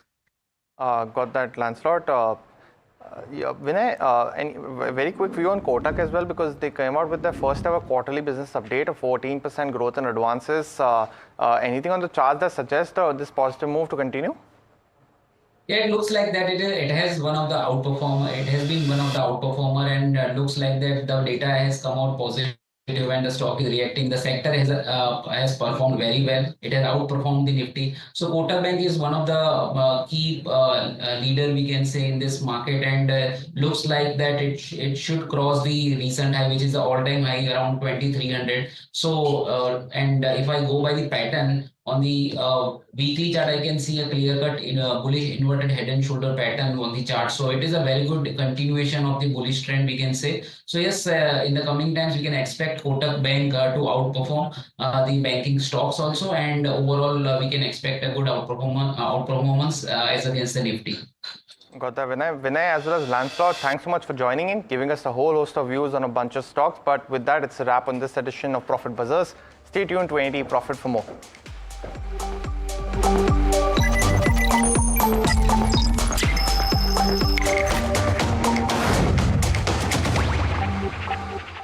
तू ही तो है जिसकी सच्चाई वाली clarity की वजह से मैं आज यहाँ हूँ। गोल्ड प्लस सिल्वॉक्सी मिरर्स, ऐसी क्लैरिटी कि आपको सिर्फ सच नजर आए, चाहे कितने भी साल बीत जाएं।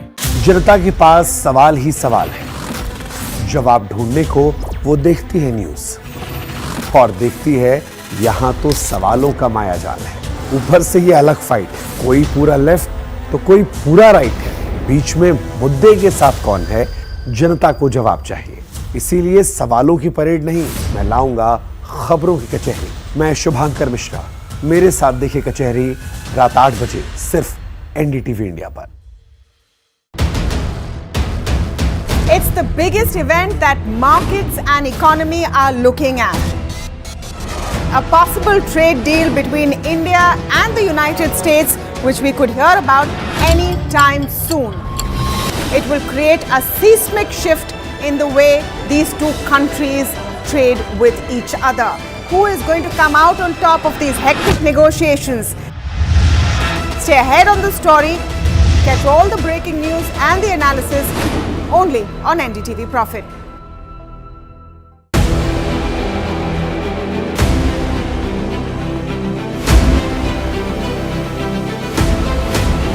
Imports become the exception rather than the norm, and increasingly we do almost last year, for example, of the contracts that we signed of record 2,09,000 crores, 81% was awarded to the domestic industry. Our intent is to manufacture in India, preferably with design also in India. I am so elated to be on the same screen as the Defense Secretary, and I get a chance to talk about what he said. In certain areas, like for example, artillery guns and armored vehicles, or in some categories of missiles like the BrahMos and the Akash, we've come of age. What Defense Secretary Sir said is 100% true, and today private industry can really increase their involvement in R&D. I am very proud to say that we make, in our categories that we have been supplying to our defense forces, some of the best platforms in the world.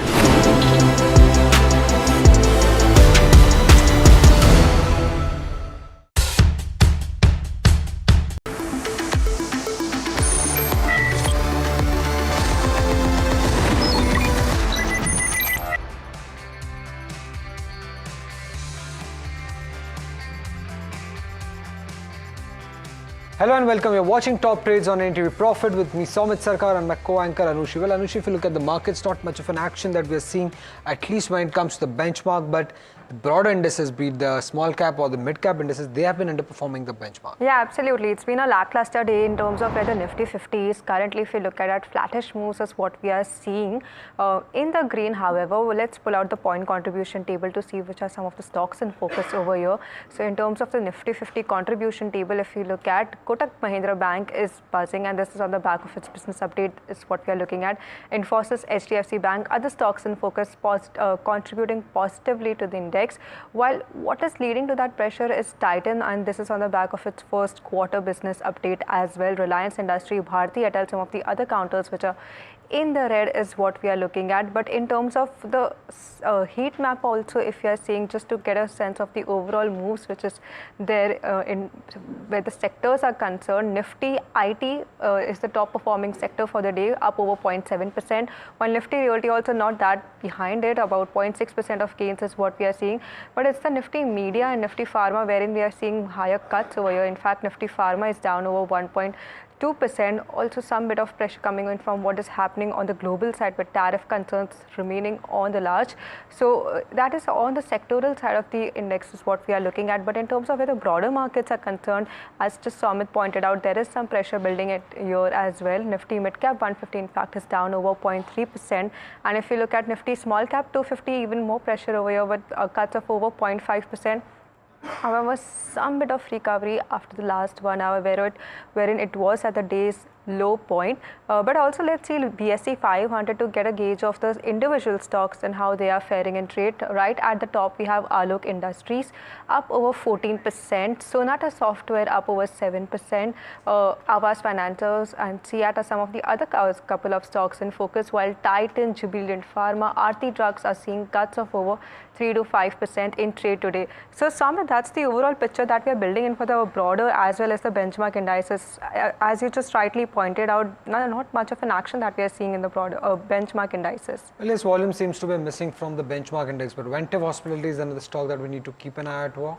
It is making a major tie-up with Marriott International, unveiling 7 new hotel projects across India and Sri Lanka, and part of its expansion, ambitious expansion strategy. Mahima is joining us with the key highlights of this acquisition. Right, so as you rightly mentioned, these are the expansion plans that Ventive Hospitality has laid out, and a strategic partnership with Marriott International. They've signed 7 luxury upscale and upscale hotels, out of which 7 hotels will comprise of 1,548 keys, and this will be in India and Sri Lanka, so 6 hotels in India and 1 in Sri Lanka. The partnership will also mark multiple brand debuts in the key locations like Sri Lanka, Varanasi, Mundra, Pune as well as Navi Mumbai, and the company has also announced its plans to develop a hotel on existing leasehold in the Mundra land as well. Now, in terms of the breakup of these 7 hotels, 3 hotels will be developed by Ventive Hospitality and its subsidiaries. That includes your Ritz-Carlton, Varanasi Marriott and Courtyard by Marriott in Mundra, and the 4 other hotels will be taken up by the promoter group, which includes the proposed JW Marriott Navi Mumbai,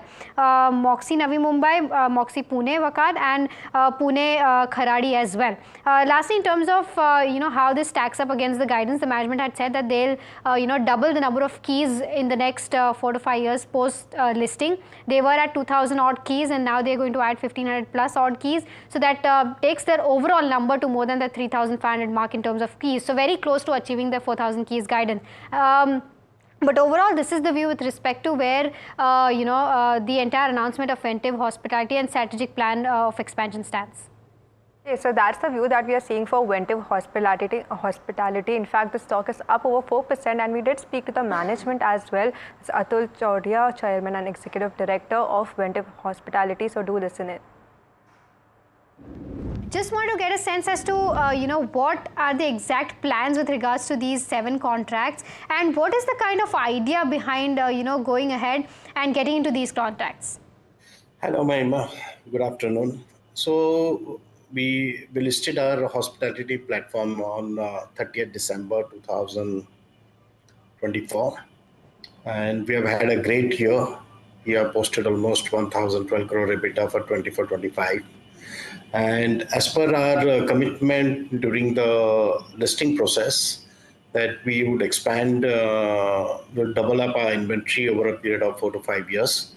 So this is our first step. We have we are signing up almost 1,550 keys with Marriott across the different brands, different cities, and being our background being construction company, we wish to do these rooms very quickly. We'll get them to the market very fast, and we'll make sure that this portfolio is up and operational very soon. Okay, Mr. Choradia, just want to get a sense. You did mention that you had committed that you'll grow your keys from that 2,000 mark to 4,000 mark, and considering that you'll already be adding over 1,500 odd keys with these 7 contracts, just wanted to get a sense that already takes your room keys to around 3,600 odd keys. So then, do you think that guidance of 4,000 keys will change and maybe a higher target for the next 4 to 5 odd years? We don't know, maybe, but first we'll try and achieve our 4,000 mark, which all these hotels are greenfield and few brownfields. and we'll still looking out to acquire some ready hotels also, and we'll make sure that we achieve our target. Okay, and when you plan to acquire these hotels, will that be through internal accrual? Absolutely, absolutely. So our company is a very different financially, because we have about 1/3 annuity income, and on the hospitality on the hotel side we don't have any debt, so we have huge headroom for greenfield and for acquisitions also. Got it. Mr. Choraya, talking about these 7 hotels, 3 hotels are being developed by Ventive Hospitality and its subsidiaries, and the other 4 will be taken up by the promoter company. So just want to get a sense as to how this entire thing will pan out. What are the execution timelines like, and when do you think these will start to become operational? See, most all the hotels what we are signing, they have most of them are approved. All the lands is acquired on the books, and few hotels have already started the work. Few hotels will start the construction in next quarter, maybe in 3 to 4 months time. But the process of design is completed. The process of signing with Marriott is completed. So we have taken almost a year to get to this stage. Marriott does not sign the contract unless they have approved each and every design. We have to design the interior, the architecture to their standards, and all are in. Everything is complete, and now we just have to execute the hotels. And what are the execution timelines looking like? Execution timelines will depend from city to city. So, but we target to deliver at least from next year onwards 200 rooms a year. 200 minimum. rooms a year. Okay, that's Minimum. interesting. Between 200 to 300 will deliver.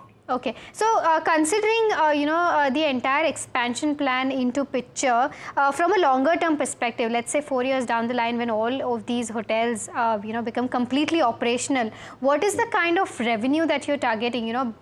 As compared to FY24, FY25 was a huge jump when it comes to your top line. That was over that 1600 odd crores. 4 to 5 years down the line, what's the kind of revenue growth that you're penciling in? See, the revenue growth is all depend upon, I cannot give you the exact numbers, but looking at India's growth story, and hospitality is an undersupply market. We are very, very less supply in the cities where we are operating, and we feel we will keep achieving good numbers, good EBITDA numbers going forward also, the way we have done it in the past. Okay. In terms of your margins, you've said that the guided range of margin will be around 40 to 42%. Will that be disrupted in the near term because you'll be scaling up your hotels, or do you think you'll maintain that kind of margins going forward? Right now it was at around 37 odd percent, but the guided range of 40 to 42 odd percent. We feel we'll be in the same range from 40 to 45%. 40 to 45%. Okay. In terms of the overall, doubling of revenue also, which was one of the things that you'd guided. What's the kind of time period that you're looking at from that 1600 crore mark to doubling of revenue to almost at 3,000 to 4,000 odd crores? What's the timeline looking like? It will take me at least 4 years from now. Okay, 4 years from now in terms of doubling the revenue. Lastly, Mr. Choraya, in terms of this entire 7 hotels being, being contracted and being executed, the entire thing again will be funded through internal accruals, as you rightly mentioned, in terms of annuity income that you receive. But any plans in terms of fundraising on cards, anything of that sort that's on your mind? Not at the moment. We'll take that call a year down. Okay, but that is on the cards, is what you're saying? Yes. That's the management of Ventive Hospitality that we are seeing, and the stock is up on the back of this new update that we are looking at. But before we move to the next story, let's focus on the flashes that are on the screen below, wherein sources to NDTV Profit are now indicating what is happening with the current India-US trade talks. Now the deal now hinges on the political will and not technical negotiations. That's something that what we are seeing. But to discuss more about this, we are in fact joined in by Rishabh, which is on the phone line, who's covering this story closely. But But India's offer so far has been finalized. The ball currently is in Washington's court on whether to approve this deal or not. On what we are seeing for the sectorals, now the US is unlikely to offer exemptions in terms of where the key sectoral tariffs are concerned, which is in steel or aluminium, auto parts, etc. So that's the overall update that we are seeing, and this is all the source-based news that we are seeing between the India-US trade talks, right, Somit? Let's also go across to Mahima to understand the recent Okay, Rishabh has joined us. Let's get in Rishabh with more details on this. Right. What from surface is that the deal is in final stages.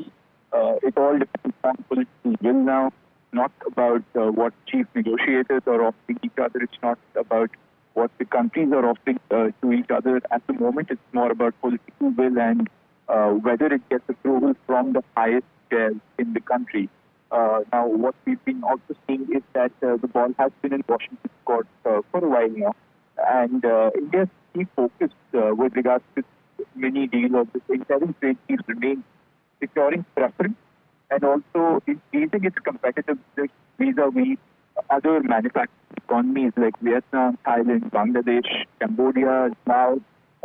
Some of them already got slapped with tariffs last night, so that is something that is seen as some sort of a win for India, but we don't know until we see what deal we have cracked in terms of tariff exemptions. Remember, there is a threat of a 10% BRICS tariff, there's a 26% reciprocal tariff, and also a 10% baseline tariff being levied across all countries. That brings India's total to 46%, and that is something that India is now aiming to get down to favorable levels. Also expect this mini or this trade deal to cover only goods.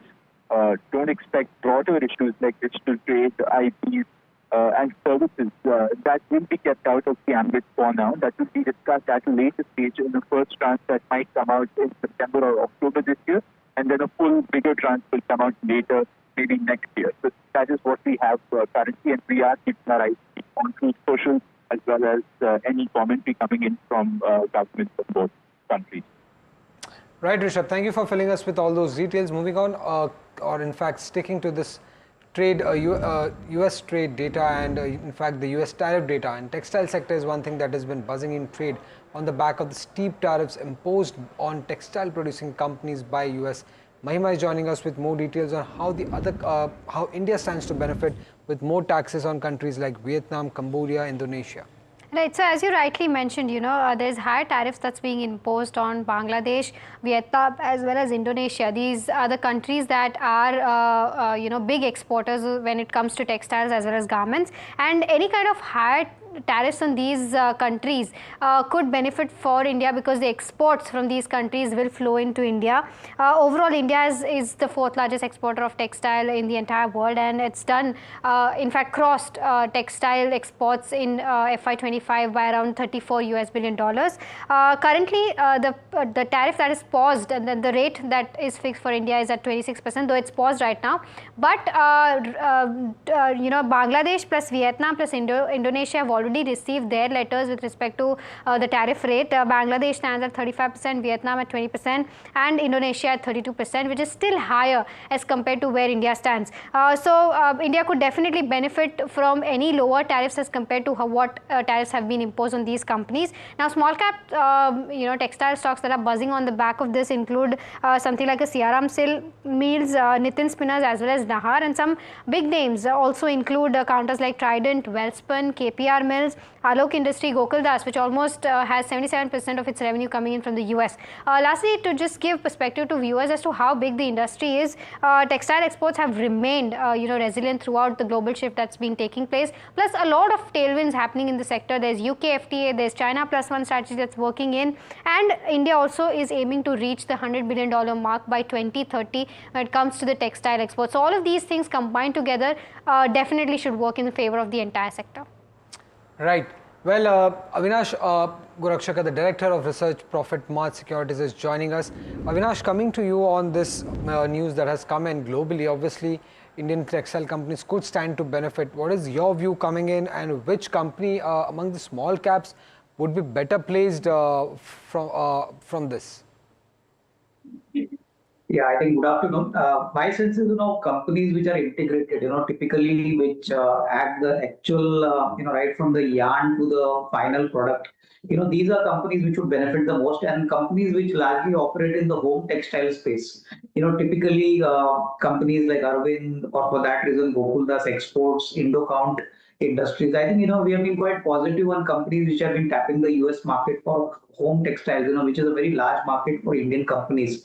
So typically, at least on the face of it, because of this tariff now announced on Bangladesh for textiles, I think typically you could see a lot of demand now getting routed to Indian companies, and that could possibly be seen, maybe from the second quarter of this financial year.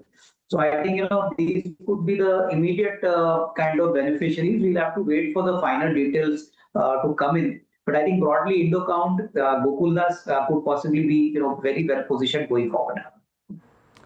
Right. Earlier, we also spoke to Rajendra Gupta, the Emeritus Chairman of Trident Group, on the textile industry, on how much inflow is expected from Vietnam or Bangladesh in case there's a done deal between the US and India. Listen to what he has to say. See, on the garmenting front or on the spinning front, there could be a upsurge of even 20%, even 30%, or even could go much better on that. In terms of home textiles, there could be a surge of about 10% plus, and I do believe that technology upgradations and the capex is needed, and the way the government is promoting the PM Mitra Park and various states, that's going to take a very, very quick pace, and they're going to move much faster in that. I think that's a great thing done by Indian government, the PM Mitra Park, and how to really build the assets, capex on that part will be a complete supply chain coming there. Could really going to help grow our numbers, what we had in mind. And the way Indian government is working on the Kasturi cotton, the own branded cotton, will bring a very strong brand for Indian cotton, going to help the farmers all around. Well, Avinash, coming to you on Ventive Hospital. In fact, we spoke to the management a while back, and if you remember, they had earlier given this guidance of achieving 4,000 crore revenue in the next 5 years. How are you looking at this stock? The hospitality space at this moment, it's too crowded. There are a lot of players in the industry. Would you bet on Ventive Hospitality? No, I think from a longer term perspective, if you're taking a time frame of next 12 to 18 months, I think the kind of number of new room additions which they are planning to make, I think would make a significant impact to their operating profitability and revenue going forward. But I think in the near term, the stock appears to be, fairly valued. So my sense is, yes, I think somebody who is looking at the next 12 to 18 months, the hospitality sector is growing very well. Ventive has a very large room inventory which is planning to add in the next 6 to 12 months. So, this definitely can be a good trigger point for the stock, but definitely not for the short term. Only, investors who can stay invested for the next 12 to 18 months can expect a decent risk reward here. Okay, so that's the view for Ventive Hospitality is what we are seeing. But another counter in focus is PC Jeweler. In fact, if you look at the 5-day move of the stock, it's up over 49% in trade. And now the company is in focus on the back of its fundraising plans on July 10. Mahima joins us with more details on this one. So basically, it's a turnaround story for this particular counter. We've seen a significant rally in the counter since the past 5 days, and today is the day when we're actually seeing profit booking on the counter, and that's one of the reasons why the stock is down. Plus, they've also announced that board is set to consider approving of fundraising on 10th of July. The amount is not mentioned yet, but it will be a preferential issue. We'll have to wait and watch out for us to how that fares. But overall, in terms of their overall business update, also the company did saw a good growth of 80-odd%. But the interesting part here is that the fundraising could be, could be in alignment of the debt reduction plan. Overall, they've already reduced the debt by 50-odd% in FY24 to 25. Q1, they further reduced it by 7.5-odd%, and they've also said that they aim to reduce the debt and become debt-free by the end of FY26. Now, in terms of giving viewers a perspective, as of 27 September 2024, Bank of India had approved a one-time settlement for the outstanding dues of this particular counter, and 14 consortium members of the bank had approved the settlement of total outstanding amount of around 4,000 odd crore. In terms of stock performance, yes, despite of today's correction, the stock is still up almost 45% in the past 5 days, 1 month almost up 50%, and 1 year up almost 200+%. So this is the overall view as to what's happening with PC Jewellers. Okay, so that's the view that we are seeing for PC Jewellers. Avinash, coming to you on PC Jewellers now, here we have seen a strong set of update in terms of the Q1 performance. We also have the likes of Kalyan Jewellers and Titan, which came out with their business updates. Just want to get your overall sense in this particular segment. Which is your favorite pick over here? No, I think clearly, I think within the segment, I think, larger players like Titan and Kalyan Jewellers appear to be more stable, considering the fact that, I think they have the tenacity to withstand any near-term kind of temporary slowdown in demand. What we have seen in Titan's business outlook is that the quarter outlook has been a slightly mixed quarter, not very great. Kalyan, on the other hand, has shown decent kind of growth despite a tough quarter for the industry. We would like to stay away from PC Jewellers and would like to wait for maybe a couple of quarters before we get little clarity on the visibility of the business and the extent of dilution now, which will happen post the preferential offer which they are planning. I would be more comfortable on Kalyan Jewellers and Titan, I think, from a medium to long-term perspective. Avinash, quickly, this 5% fall in Titan, would you advise investors to buy? I think, again, it's a matter of, what kind of time frame you have got. I think in the short term, the stock is going to, display a negative trend because the business outlook was not encouraging. But if somebody has a couple of years in mind, I think any dip should be used as an opportunity because, the legroom for growth for the gold jewelry segment is very large in India. And I think, it's a matter of time when growth will pick up again, maybe from the second half of FY26 onwards. Right. Hariom Pipes is another stock that remains in focus. The stock has gained after the company came out with its quarterly updates. How are the updates? Let's get in Jasmeet with more details. Well, right, the stock is up 13% in trade today, while in last 5 days it's up 22%. Let's understand what does the... Well, I guess we have lost Jasmeet's voice here, but if you look at the Hariom Pipes data that we had come in for Q1, if you look at the sale volume for value-added products has grown nearly 36% on a YOY basis, 4% on sequential basis, and total sales volume grew nearly 35%. Value-added products contributed nearly 96% of the total sales volume. Generally, these value-added products are expected to be high-margin products, so company's margin could be higher in first quarter of FY26 as well. Now, if you look at what does the company do, the market cap is around 1,500 crore rupees. It is a manufacturer of iron and steel pipes. It has plants in Telangana, Tamil Nadu and Andhra Pradesh. Avinash, coming to you on Hariom Pipes, have you looked into this counter? The stock is up around 15% in trade today. Do you expect this kind of a growth that the company is seeing, this 35% plus growth that is sustainable over a longer period?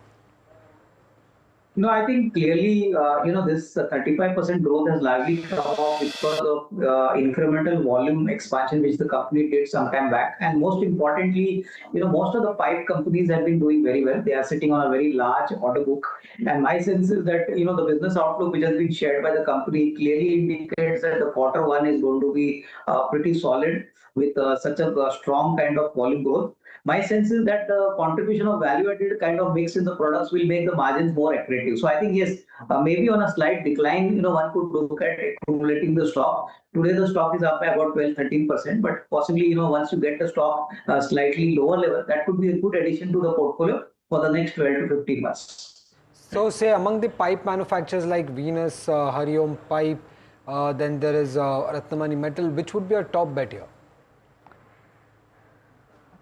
No, I think Venus Pipes and typically, I think Ratnamani could possibly figure out as larger, well, broad and diversified players.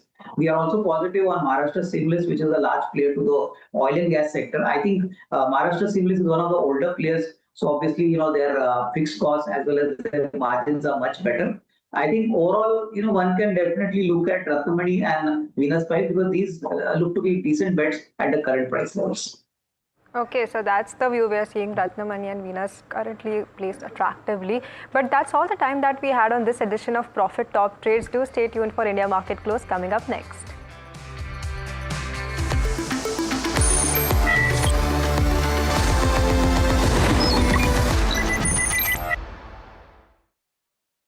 जनता के पास सवाल ही सवाल है, जवाब ढूंढने को वो देखती है न्यूज और देखती है यहां तो सवालों का माया जाल है। ऊपर से ये अलग फाइट है, कोई पूरा लेफ्ट तो कोई पूरा राइट है, बीच में मुद्दे के साथ कौन है, जनता को जवाब चाहिए। इसीलिए सवालों की परेड नहीं, मैं लाऊंगा खबरों की कचहरी। मैं शुभांकर मिश्रा, मेरे साथ देखिए कचहरी रात 8 बजे सिर्फ एनडीटीवी इंडिया पर। It's the biggest event that markets and economy are looking at. A possible trade deal between India and the United States, which we could hear about any time soon. It will create a seismic shift in the way these two countries trade with each other. Who is going to come out on top of these hectic negotiations? Stay ahead on the story. Catch all the breaking news and the analysis only on NDTV Profit.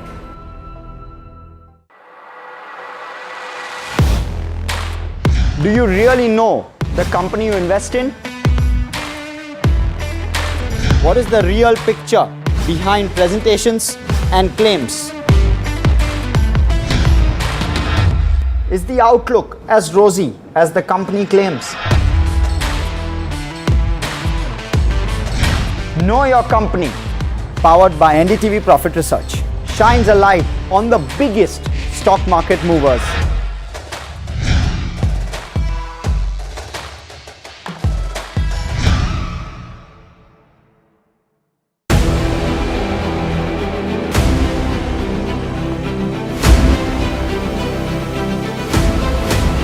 Imports become the exception rather than the norm, and increasingly we do almost last year, for example, of the contracts that we signed of record 2,09,000 crores, 81% was awarded to the domestic industry. Our intent is to manufacture in India, preferably with design also in India. I am so elated to be on the same screen as the Defense Secretary, and I get a chance to talk about what he said. In certain areas, like for example, artillery guns and armored vehicles, or in some categories of missiles like the BrahMos and the Akash, we've come of age. What Defense Secretary Sir said is 100% true, and today private industry can really increase their involvement in R&D. I am very proud to say that we make, in our categories that we have been supplying to our defense forces, some of the best platforms in the world.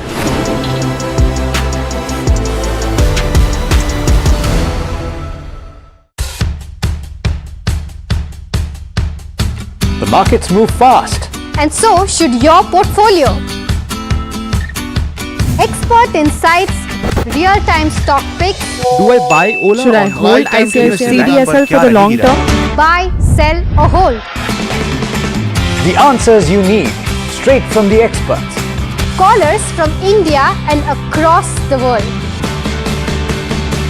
Connect live, ask, decide and invest wisely. Your portfolio, your future. Ask Profit.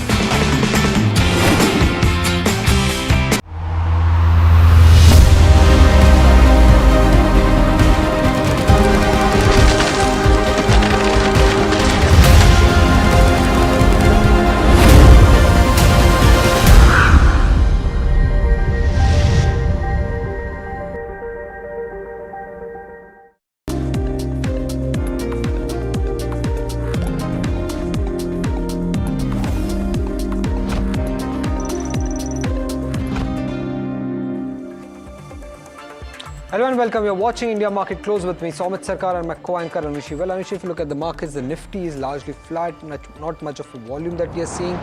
On the loser side, we have the pharma and the auto stocks that have been dragging the index, while on the gaining side, it's IT and banks which have been holding the fort here. Yeah, absolutely. It's been a lackluster day in terms of where the benchmark indices are concerned. If we are looking at the Nifty 50, currently flat in trade is what we are looking at. In fact, if we see some of the stocks which are in focus currently, over 0.05% of an uptick is what we are seeing for Nifty 50. If we pull out the point contribution table to see which are some of the stocks in focus, we have Kotak Mahindra Bank right at the top, seeing about a 3% of gain, and this is on the back of its Q1 business update. But it's HDFC Bank and Infosys also positively contributing, while Titan is something which is not doing so well in trade today, and it's on the back of its Q1 business update. Reliance Industry, Axis Bank and Bharti Airtel are some of these other counters which are leading to some bit of that pressure on the Nifty 50 is what we are looking at.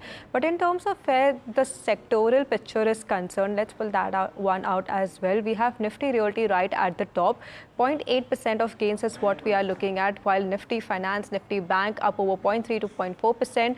While on the losing end, we have Nifty Pharma and Nifty Healthcare down about 1% in trade today. Also seeing some bit of pressure in terms of where the US deals are, tariffs have been concerned. So some bit of pressure building onto that front. But if you look at the broader markets now, we are seeing deeper pressure over here. In fact, if you look at the small cap and the mid cap 150 seeing cuts of over 0.3%, while for small cap 250, we are seeing cuts of over 0.4%. So some bit of recovery in the last half an hour or so we are seeing, but still in the red is what we are looking at. In fact, let's also see the BSE 500 to get a sense on some of these stock specific action that we are looking at.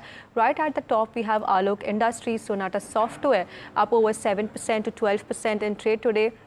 Other counters like Aavas Financials, Lemon Tree are also in focus, seeing gains of over 4 to 5%. While what's not working out so well is clearly Titan. Now it's down about 6% in trade today. In fact, we'll go in more detail in what's happening with Titan and why it's seeing this kind of a downtick in terms of where the Q1 business update is. But Jubilant Pharma, Galaxy Surfactants are also some of the other counters that are seeing about 3 to 4% of cuts today. So that's the overall sense that we are seeing in terms of where the benchmark and the broader market indices are concerned. But with that, let's welcome in our guest for today. That's Kush Bora, the founder of kushbora.com, joining us. Kush, clearly it's like, as we said, it's not much of an excitement in terms of where the benchmark indices is concerned, but broader markets seeing some bit of pressure. That talk to us about the overall market activity which is taking place today and your picks as well. Hi, Anushi. First of all, very good afternoon. Picks at 12 and slipping lower. What else do we expect in the markets, right? So I think this is par for the course. We've been discussing how markets could consolidate until you get this one big trigger. VIX also starts to spike and the markets, get a new burst of life. Could be either way, but our guess is that this will be on the higher side given the kind of the data setup and the support that the Nifty has been taking for some time. So 25,400, 25,500. This is the range where this is in fact the support zone, and we've seen consolidation within this band. In fact, if you tie this up with the weekly options expiry data, for this week, then 25,500 calls have seen a fair bit of writing, and then 25,400 puts have seen a fair bit of writing, and we're seeing consolidation. And one just wonders, with everything that's happened with Jane Street, are we going to have a quiet weekly expiry at least this time around? In all likelihood, we just might. So yes, consolidation for some more time, par for the course. View remains bullish. Once we get a breakout, it could well be on the higher side. And then 25,700, 25,900 are your targets on the upside. This view will be negated if 25,250 on the downside is taken out for whatever reason. So all in all, still bullish. Plenty of stock specific action. So I think the action and focus should shift, on stocks rather than the indices, Nifty, Bank Nifty, both. And Kush, what's your view when it comes to Nifty Bank? Very similar, Samit. If you see the moves that Bank Nifty has made, now I talk medium term. You look at the you look at the recovery that started in March. Bank Nifty currently is actually taking support and has taken support multiple times at this rising trend line. That started in March. Even now, it's taking support at that. If that gets broken, then maybe immediate test of downside will be 56,400, where the 20-day moving average is. But all in all, if you see the constituents also consolidating, after a good run, private banks are also consolidating, except for Kotak. Not too many banks have done well in the private space as well for the last couple of sessions. SBI and some of the other PS unions also consolidating. So I think the view and the bias here also remains positive. Same story as Nifty. The lack of momentum might just keep it within a range, and that range is 56,400 on the downside, and on the upside you've got 57,600, the recent highs that the the recent all-time highs that the Bank Nifty had made, you could see consolidation within this band for some more time to come. But yeah, the view remains biased. If you have a long position, keep your stop losses in place and stay long. Okay, so that's the levels that we are seeing for the Nifty Bank. But Kush, coming to your stock picks of the day, talk to us about that as well. Sure. Two of them. The first one is Sansera Engineering. The stocks had a very good run in the last 15 odd sessions. The golden crossover about to culminate with the 20-day moving average surpassing the 200-day moving average. It's a little soft today, but the overall medium-term trend is bullish. Hence, 1450, 1490 are your targets. 1370 on the downside remains your stop loss. Plenty of action in D-Link. It's had a good run, been fairly volatile. But on the whole, here too, the medium-term trajectory has been north. There have been good days where it's seen some accumulation. Even today, trading with a positive bias. So 600, 620 being your targets, 560 being your stop loss. This is the second call. And if I can just take a quick minute, and mention a couple of other stocks. Orion Pro. This was a stock that we discussed yesterday, and now, as usually, I've made a tradition. Mondays we discuss, pick of the week kind of weekly stocks. Orion Pro yesterday was up almost about 13% or a little more, at one point in time. The second target on this one that we gave yesterday was 1615, and the stock had hit, much higher levels. Cooled off a bit yesterday, cooling off today as well. But if someone did take a position, depending on the discussion that we had, we should continue to hold. And I believe even Somit had, an update on this, in his Heard on the Street segment. So yeah, all that ties in. Amber Enterprises also seems to be doing well. 7500 was the first target. It's trading above that. If you do hold it, continue to hold for 7650, which was the second target, and now keep your trailing stop losses close to the 74.25 mark. Right, Coach. Orion Pro was one of the stock in the Heard on the Street. There's a buzz that there could be an order win announcement. But I wanted your view when it comes to the IT sector, given the fact that there will be numbers that will be coming out this week. Any top picks in the Nifty IT index? How is Infosys and Tech Mahindra looking like on charts specifically? So, as far as the IT pack goes, we've seen the kind of flip-flop, the IT pack has been doing for some time.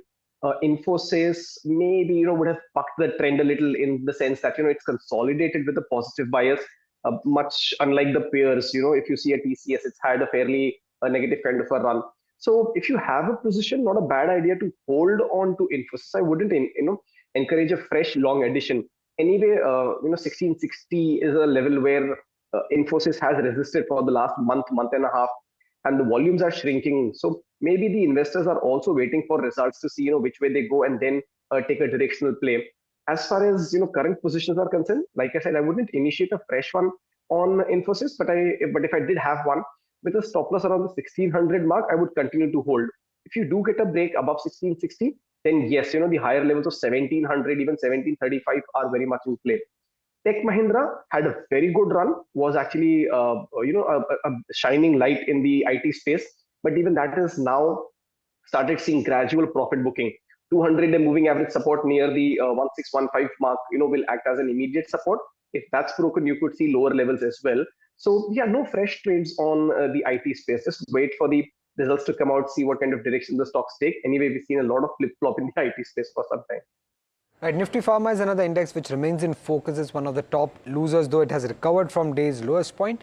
But this was triggered post Macquarie came out with the note where they have downgraded, or in fact downgraded their rating on a couple of stocks and have cut target price on most of them. For Dr. Reddy, they have downgraded the rating to neutral from outperform and have cut the target price to 1,190 from 1,450. For Aurobindo Pharma, they have downgraded the rating to underperform from an outperform and have cut the target price to 1,010 rupees from 1,700 rupees. For Zydus Life, they have maintained their outperform rating but have cut the target price to 1,110. They believe that the shifting US generics dynamic is making them cautious, and hence they have reduced their target price on most of them. They believe that the best of the US generic pricing cycle is behind, and going forward there could be more pressure coming in given the fact that there is tariff, which will also be a key overhang on the pharma stocks. In fact, on the flip side, HSBC had upgraded their rating on Divi's Lab, and that stock is holding in green, not much higher, it's just up 0.6%.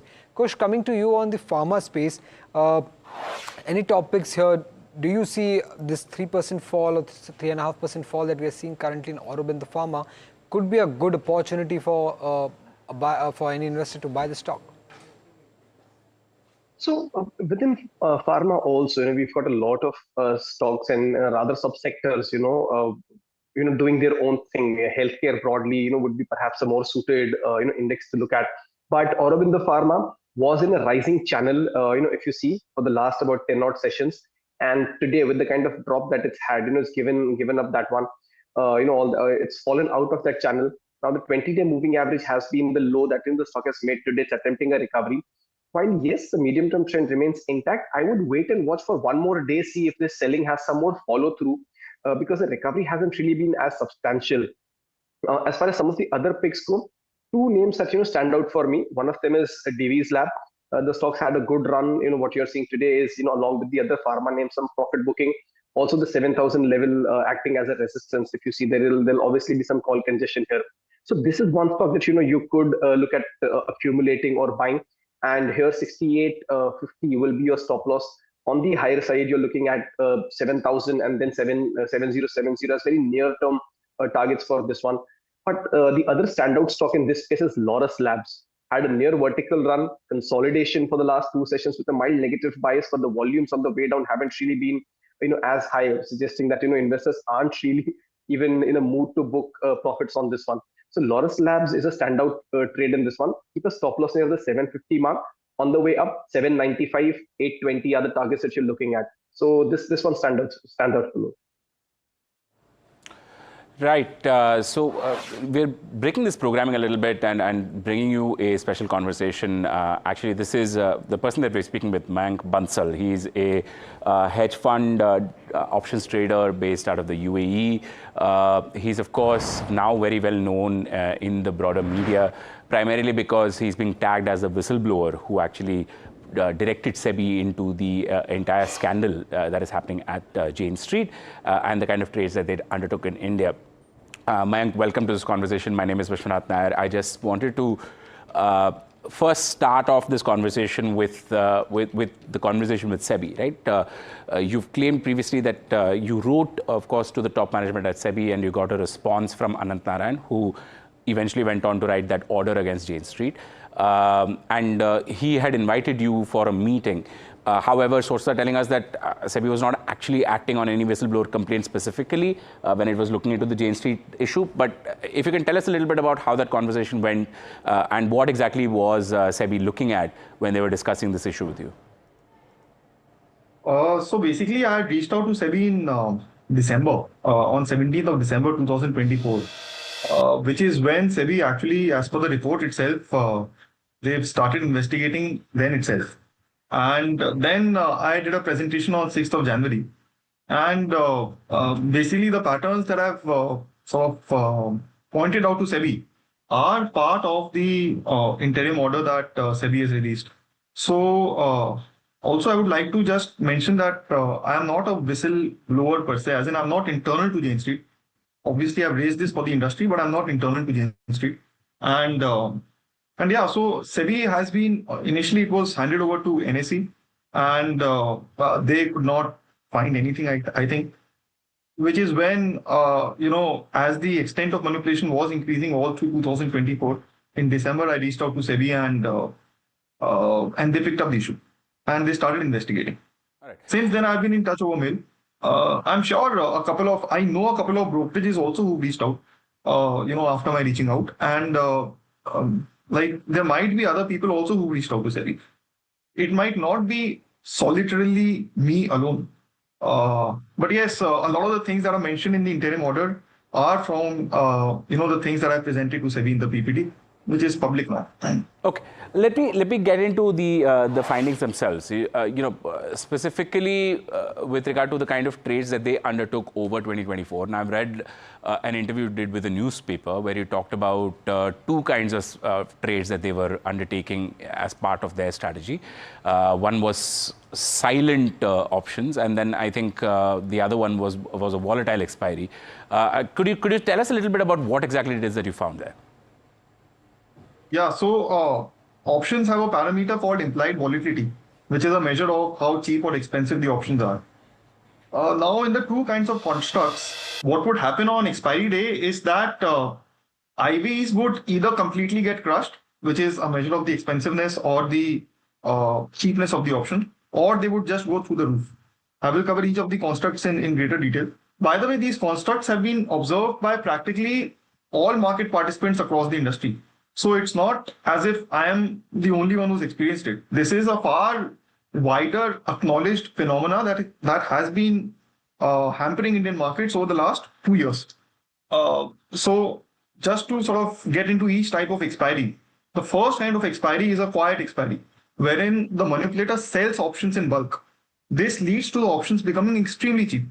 The IVs go through the floor. It's like a house or a real estate which typically sells for multiple crores, selling for 1 lakh or 2 lakh. They are absolutely bizarre and nonsensical IVs which end up sort of materializing when the manipulator sells options. So as he's selling, the options become cheap, which is reflected in the cheap IVs. Now, you would appreciate that in case a real estate property were to be selling at 1-2 lakh as opposed to multiple crores, you would be tempted to buy it, which is what a lot of people in the industry, in options trading and the wider industry, were tempted to do because something so cheap ought to be bought into. But what would happen then is that now short options make money when the market stays absolutely quiet. So what the manipulator would then do is that it would keep the market in an extremely tight range so that it pockets all the premium from the options that it has sold. That was the common mechanism in the quiet expiry, wherein it would pocket all the premium and keep the market in a very narrow range. The other kind of expiry was a volatile expiry, wherein he would pick one side, either the upside or the downside. Let's say he's picked the upside. He'll buy calls in absolutely humongous quantities. He'll buy ATM calls, OTM calls, deep OTM calls, all of these calls, which would be reflected in the options becoming nonsensically expensive. Once again, imagine a bottle of water selling for 20,000 instead of 20 rupees. Right. Okay, and then in the last 2-3 hours, you would create a move in one side, a big move on one side, which would lead to all the options becoming in the money. Okay. This is a widespread phenomena which has been observed in every index on every expiry practically, on 90% expiries practically, through the last 2 years. Multiple people will validate for this. So there is no question around this happening. And what is happening is extremely bizarre. It is extremely, extremely bizarre. It's like, a currency suddenly becoming a Bitcoin. A currency you would know, like a USD INR, is extremely less volatile. It's suddenly beginning to move like a Bitcoin. So it's very apparent that these things were happening. Okay. Mike, if I can take you through two quick questions. The first one is with regard to a lot of buzz that is going around the street. I know you've already clarified that if, you cannot call yourself a whistleblower, considering that you have no relation to Jane Street. However, when they see options trader, I think there is a buzz in the market, and there is some conversation about your past alliances with this group. I just wanted to get that clarified on your end. No, there's no. I have absolutely no alliances with Jane Street whatsoever. There should be no doubt. Okay. And I have never, in any capacity, been involved or have had any interaction with Jane Street. So just to be absolutely emphatically clear. Understood. Okay, I want to ask you one last question now. So when you're looking at the kind of responses that are coming from Jane Street, for example, this morning we reported that in a letter to their employees, Jane Street has claimed that this order is bereft of any reality of the markets, and that it seems that there is a general lack of understanding of how hedging works around the globe. I wanted to just you to respond to that. Yeah. I'll give you my views on this. That is absolute nonsense. When you're establishing an arbitrage position, as Jane Street has claimed it is doing, you can't do a cash arbitrage position with the forwards. They're arguing for basically cash and forward arbitrage. Now, cash and forwards cannot be in a ratio of 1:8, 1:7. For an arbitrage position to hold fort, it should be a 1:1 ratio, so that you can lock in profits. You can't be having X position in cash and 7 to 8X position in forwards and calling that arbitrage. That is by no means arbitrage. So that is, I'm sure SEBI will see through it. That is a very, it's sort of a conversation that Jane Street is releasing so that it can mislead the public, is my view on it. And I'm fairly certain that this is no form of arbitrage. Plus the market dynamics. Okay, there'll be multiple people now who will validate that the market dynamics were absolutely not fundamentally linked. They were absolutely off. They were completely corrupted. not me. There'll be multiple people who are as senior from the options trading industry itself. So there is no question around this happening. Understood. Street can clarify whatever it wants. I got that, Mayank. Thank you so much, actually, for joining us on this conversation and taking us through all of your points here. It's actually been quite eye-opening. And that was Mayank Bansal. Of course, he's been one of the earliest voices in this space, warning against the kind of manipulation that he claims Jane Street has been doing over 2024. We'll take a short break and come back to India Market Close.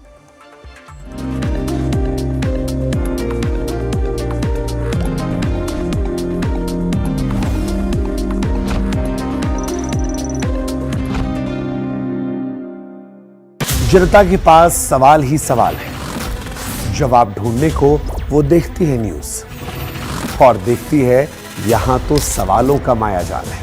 ऊपर से ये अलग fight है, कोई पूरा left तो कोई पूरा राइट है। बीच में मुद्दे के साथ कौन है, जनता को जवाब चाहिए।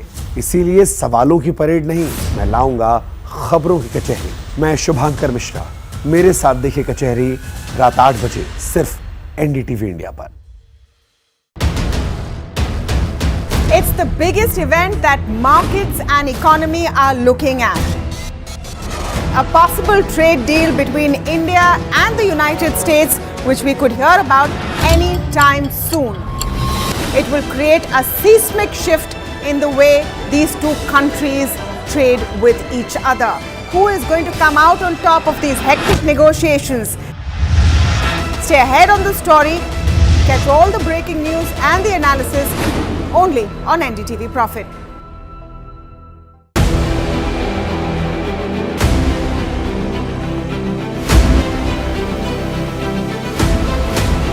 Imports become the exception rather than the norm, and increasingly we do almost last year, for example, of the contracts that we signed of record 2,09,000 crores, 81% was awarded to the domestic industry. Our intent is to manufacture in India, preferably with design also in India. I am so elated to be on the same screen as the Defense Secretary, and I get a chance to talk about what he said. In certain areas, like for example, artillery guns and armored vehicles, or in some categories of missiles like the BrahMos and the Akash, we've come of age. What Defense Secretary Sir said is 100% true, and today private industry can really increase their involvement in R&D. I am very proud to say that we make, in our categories that we have been supplying to our defense forces, some of the best platforms in the world.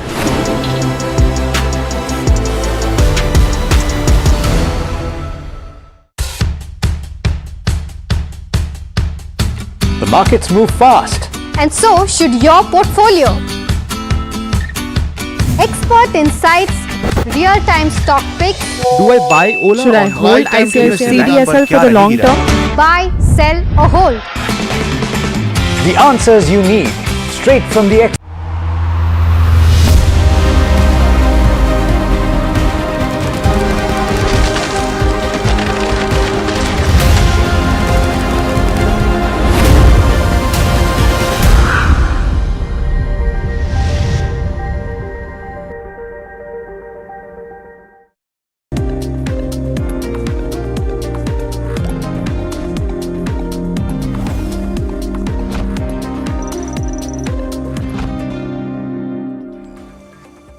Hello and welcome. You're watching India Market Close. I'm Harsh Saita. With me is Neeraj Shah. Let's pull up the index, the Nifty, as well as have a look at the Bank Nifty. It's flat as ever, and this has been, in fact, the case for now nearly 7 trading sessions where we've seen a prolonged sort of consolidation. The Bank Nifty showing some bit of outperformance, some zing today. That also is actually an exception to how it's played out over the last 5 to 7 days. Let's pull up the intraday chart on both the Nifty as well as the Bank Nifty. See how that has gone. Again, it's another very range-bound day of trade. In fact, more range-bound than yesterday. And I didn't expect to be saying that, but that's exactly what it is. Just 70-point band in which the Nifty is trading at. And let's pull out the Bank Nifty as well. Get that perspective out of the way. There you go. It's quite a tight band where the Bank Nifty is concerned, maybe, but relatively apart. If I take that initial spike out, It's again very, very range bound, even on the bank nifty, but 0.25% higher. Let's pull up the heat map and see where the possible positive is. Kotak is of course standing out in trade, no surprise there, and so is Titan. Both of those on the back of obviously their quarterly updates. Dr. Reddy is also on the back of a note, but some consumer trend is languishing. Bajaj Auto also, if I can call it consumer type or consumer facing stocks, seeing some pressure. But outside of that, you're seeing largely that the breadth is even Steven, 1:1 nearly. Let's pull up the breadth on the NSE and that'll give us perspective on how the broader markets are doing as well. Very similar to yesterday, where we've reversed somewhere in the morning, and thereafter currently the declines lead the advances, and it's around 3:2 in terms of the ratio. Last off, let's pull up the mid cap and small cap indices, and there you go, 0.5% lower on the Nifty mid cap. We've seen a bit of a bounce from those lows. Small cap also very similar texture. So there's been that underperformance for now the second consecutive day where the mid cap and small cap indices are concerned. Neeraj. Yeah, if you can pull up the BSE 500 or the NSE 500 winners and losers, and you will see that there is 2 or 3 standout pockets of weakness today.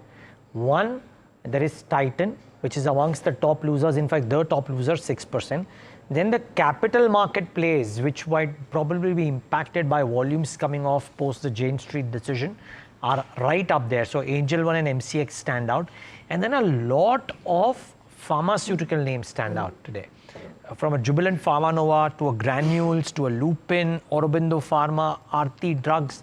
That list of stocks in pharma is very large. I was surprised when Kush Bora spoke about Laurus Labs as one of his ideas, because pharma is not particularly having a great day. But of course, he gave his rationale too, and we'll go to Kush in just a moment from now. But the other bucket on the gaining side, you're seeing some bit of strength, for example, in CEAT. So that one about 5.5% higher. KPR Mills and all of these textile names are having a really good day. So Trident is up about 3.5%. KPR Mills is up. Gokaldas Exports at a point of time was up in trade today.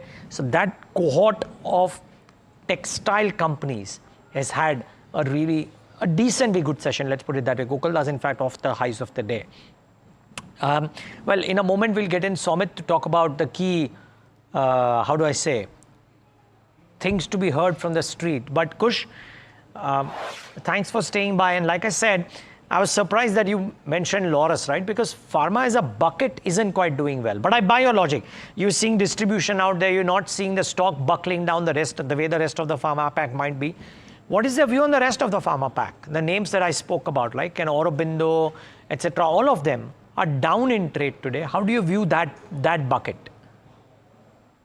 So, hi Neeraj, first up, a good afternoon, very good afternoon to you and to the viewers. My original ideas were Sansera and D-Link. Laurus Labs was in conjunction to a question that, Somit asked me as to what do I like, in this space, if at all. And Laurus still, and I maintain that, Laurus stands out because it's had a very good run.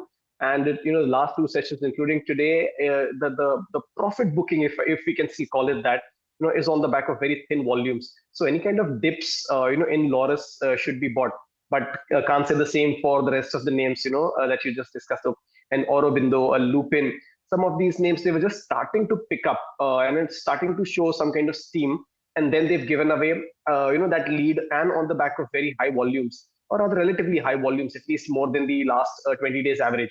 So I would wait out on some of these names that testing support levels. If I talk about the Lupin in particular, 1920 was a strong support zone. It's slipped below that, so I would wait and watch. Maybe the street is sensing something for the pharma stocks in the deal. Maybe it's just some sort of moving away from safety. Could be anything, but for now the setup in some of these names doesn't look as exciting, and it's not really a buy on dips kind of a situation, the kind of setups that you're seeing in a lot of these things. Okay. So not a buy on dip strategy, bear that in mind. Some other stocks, and Nectar Life, because of that API business sale, and that stock is down some 20%. There are a lot of weak hands today. I mean, look at the kind of moves that, for example, Kirloskar Brothers has 5.5% lower. Sharda Motors some 7.5. So a lot of these stocks have really cracked and are continuing to be lower in the session today. So bear that in mind. On a flat day, maybe IT is bucking the trend, but otherwise it's kind of slightly iffy. Pipe companies are not doing too badly, by the way. Venus Pipes, Hariom Pipes, and something that I think 3 days back, Somit had done a small piece on why some of the pipe companies could do well in today's session too. Some of them are really packing a punch. Now, speaking of Somit, he joins in right now for well, our standout and standard segment at this hour, which is what is being heard on the street and what's the chatter from the dealing rooms. Somit will talk about pipes as well, but first, let's start off with what's tawa garam from the dealing room. Well, it's Asian Paints and Varun Beverages to start off with. What dealers are indicating that there are buy flows on FI at desk for both these counters. In fact, Varun Beverages is something that dealers have pointed out. The stock is down in trade, but there are buy flows on FI desk at lower levels. In fact, dealers are also saying that after the 29% YTD fall that we have seen in Varun Beverages, investors now believe that a lot of positives are now being overshadowed given the fact that Africa is one of the key emerging and growth market for Varun Beverages, and India business is still, despite the competition, continues to remain steady, and this is being overshadowed, and hence we could see a bounce back that could come in for Varun Beverages. Keep an eye out for that counter. Asian Paints is also one counter that dealers have pointed out where FI flows are quite steady in trade today. When it comes to Aditya Birla Lifestyle brand, the buzz on the street is that there could be some positive corporate development that could come in anytime soon. Dealers are also indicating that a potential fundraise could also be on cards for Aditya Birla Lifestyle brands. When it comes to Aurobindo Pharma, despite the Macquarie downgrade that we have seen that has come in, a double downgrade, in fact, the stock is down 3.5%. Dealers are indicating that there are still buyers at lower levels for Aurobindo Pharma. That continues given the fact that valuations continue to remain very cheap for Aurobindo Pharma. Apart from that, India Shelter also remains in focus. There was a big block that happened in trade, around 50 lakh shares changed hand.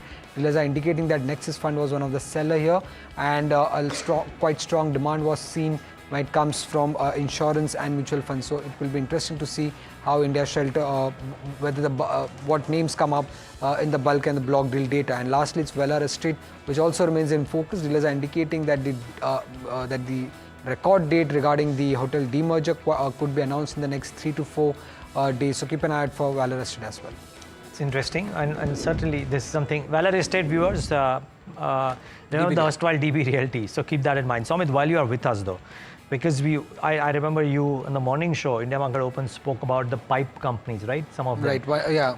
Very active today. Just kind of rewind it for us. What is the whole piece around that, and why is it that some of these stocks could be active? So given the fact that this anti-dumping duty that Saudi Arabia had imposed on pipes that had that were coming in from China and Taiwan, this could be a good export opportunity for these domestic companies like Venus Pipe, Hariom Pipe. So that opens up a big market for them, and that was the key reason why the stocks have been buzzing since then. And also given the fact that in Hariom Pipe came up with an quarterly update, where it was around 30-35% jump in volume, and sales is what they have indicated in the first quarter, which is more than what the company's guidance was of 30% growth. So that is also one of the reasons why the share prices of this company has perked up in trade, basically. Yeah. Okay. Well, keep an eye out for some of these stocks as well. And Kush Bora, can I quickly ask you for a view on some of these pipe companies? And secondly, Kush, Velar Estate is something that Somit highlighted. How does it look on the charts for a trade? So, Neeraj, I'm sure you'll recall, we've had this one as one of our top picks in the realty space for some time now. Right now, it's on the cusp of a breakout. So 245 is a zone where the rounding bottom formation breakout will be complete. Some of the technical parameters are suggesting that, this break is around the corner. Volumes have also been fairly healthy. So yes, I still maintain that positive view on Velar Estate. I think the swing highs that it made about a year and a half ago will very much come into play, which is at 285. So if you have a position, you should continue to hold. If not a bad idea to accumulate some more. A positional stop on this one, come close to comes at 220. So with that as a stop loss, you could very well accumulate Velar Estate at current levels also. As far as pipe names go, there has been an uptick, and definitely there's a good bit of relative strength given the given the market situation that we are in. But if you see, they've started to come off the highs. Even a Hariom pipes, for that matter, 494 was the high point of the day. A Venus pipe had about 1609 as the high point of the day. So yes, the trend is intact, but this is more of a hold kind of a situation rather than a fresh addition, and not from a momentum and overheating perspective. Just from the fact that they've not been able to hold their ground and at the high point of the day. So yes, if you have a position, you should continue to hold. In something like a Venus pipe, it comes close to 1525. Your stop loss for Hariom pipes, 455 is a good stop loss. That should act as your stop loss or your trailing stop loss. But I wouldn't suggest a fresh long addition. I would like to see how the markets play out. In fact, if I can just take a quick second, you mentioned how the small and the mid caps and some of the names in this space were actually starting to crack. There is a negative RSI set up on the small cap index, on the mid cap index. So some caution is warranted. We're already seeing some of that play out today and in the last couple of sessions. But I wouldn't rule out some further downside before you start seeing some positive turn in the small and the mid cap space. Okay. All right. So that's with regard to how Kush is viewing markets. But electricity futures, and of course we're shifting tack. We're trying to go stock specific now. Electricity futures in focus. They've debuted on MCX, or rather they are going to debut on MCX on the 10th of July. This will usher in a new era for India's power sector risk management. My colleague Charu Singh caught up with the MD and CEO Praveena Rai on the sidelines of their launch event. She spoke exclusively about the importance of electricity derivatives and more. Listen in. So I think for everybody, understanding the benefit of a commodity derivative is important. And this is a product which is widely used. We are all users of electricity. We understand the product very well. And it's hence easier to understand how it works and also understand what is the benefit that this can give us. Either by way of hedging, which is typically could be an SME, a large industrial house, and so on when it comes to the user side, or it could be an institution or a retail participant as an investor. So the market is fertile, the market is large, and this is a product that will need activity to create awareness, to bring various participants from the electrical ecosystem as well as the financial ecosystem into its fray. So I think there is a role for everybody, and we will all play the role to create and develop this market. Now, MCX is the Commodity Derivatives Exchange of India, and we have done our study. We've understood the need of the hour when it comes to what really is required by both participants, and we believe that the contract does the job. Grateful again to our regulators, SEBI, the financial regulator, and of course CERC as the regulator of electricity at the central level for supporting this. All right, so that's of course MCX, that one in focus. Stock of obviously not reacting positively as you saw on your screen. But jewelry major Titan, it's reported a 20% year-on-year growth in its consumer business for the first quarter. Mahima here to tell us more with regard to that stock. That counted down 6%, Mahima. Right, absolutely, and it's trading at its day's low point. And I think there are a couple of reasons as to why that has happened. To take a look, first of all, the jewelry business was, the growth in the jewelry business was not as per what was expected.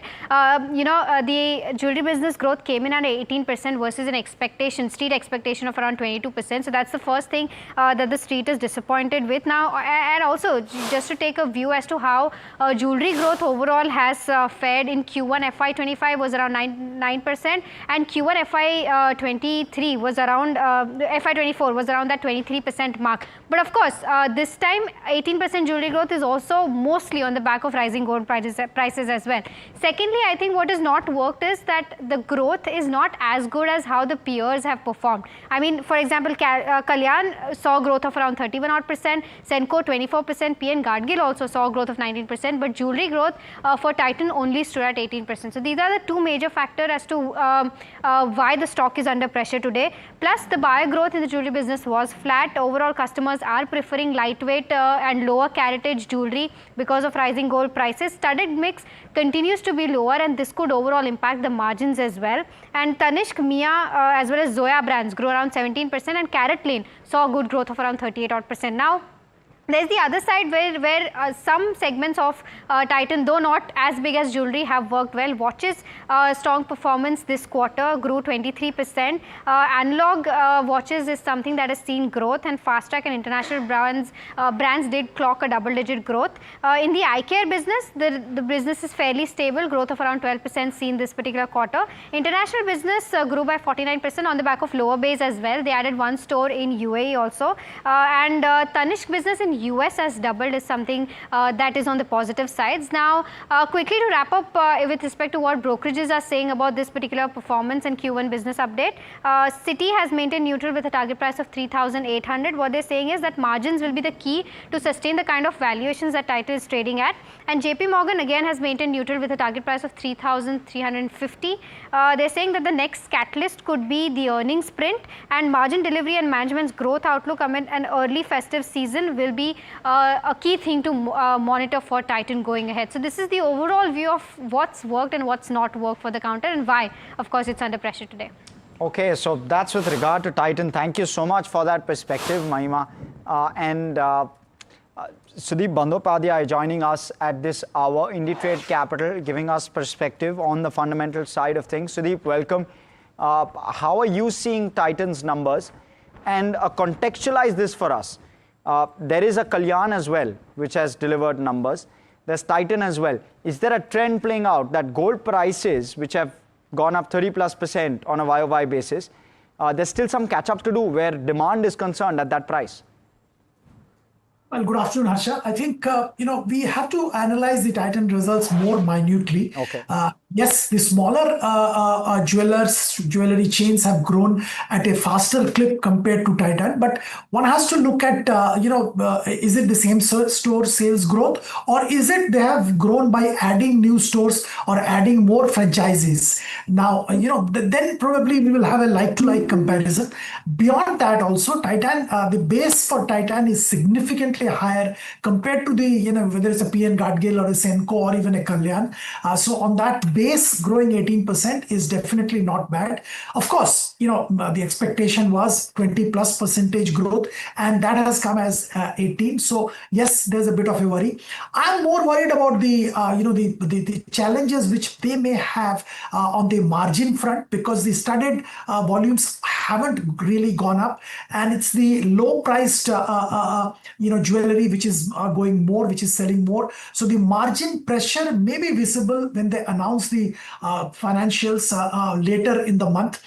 So I'll wait for that, because there is very little room for error as far as the valuation is concerned, because it's not a cheap stock. It is quoting at a significantly elevated PE multiple, and at that multiple, if the margin is not supporting, we may have a problem. But otherwise, sheerly based on these sales growth numbers on a quarter-on-quarter basis, I won't be too perturbed at this stage.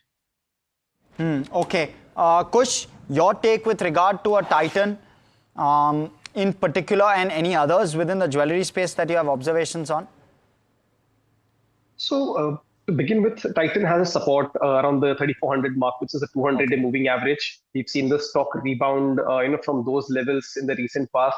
Could well do so. So give it one more day. I wouldn't venture a trade today, but tomorrow, if it does test 3,400 and hold above that, I think the risk-reward ratio for a fresh long trade, a fresh entry or a re-entry, as the case may be, will become very interesting. So I will give it a day. 3,400 is the key level to watch for. As far as observation goes, I think the one on PC Jewelers, the stock has had a vertical run in the last 5 sessions. If you don't include today, the stock actually went from 12.5 thereabouts to almost 20. So a significant rise in this one was seen.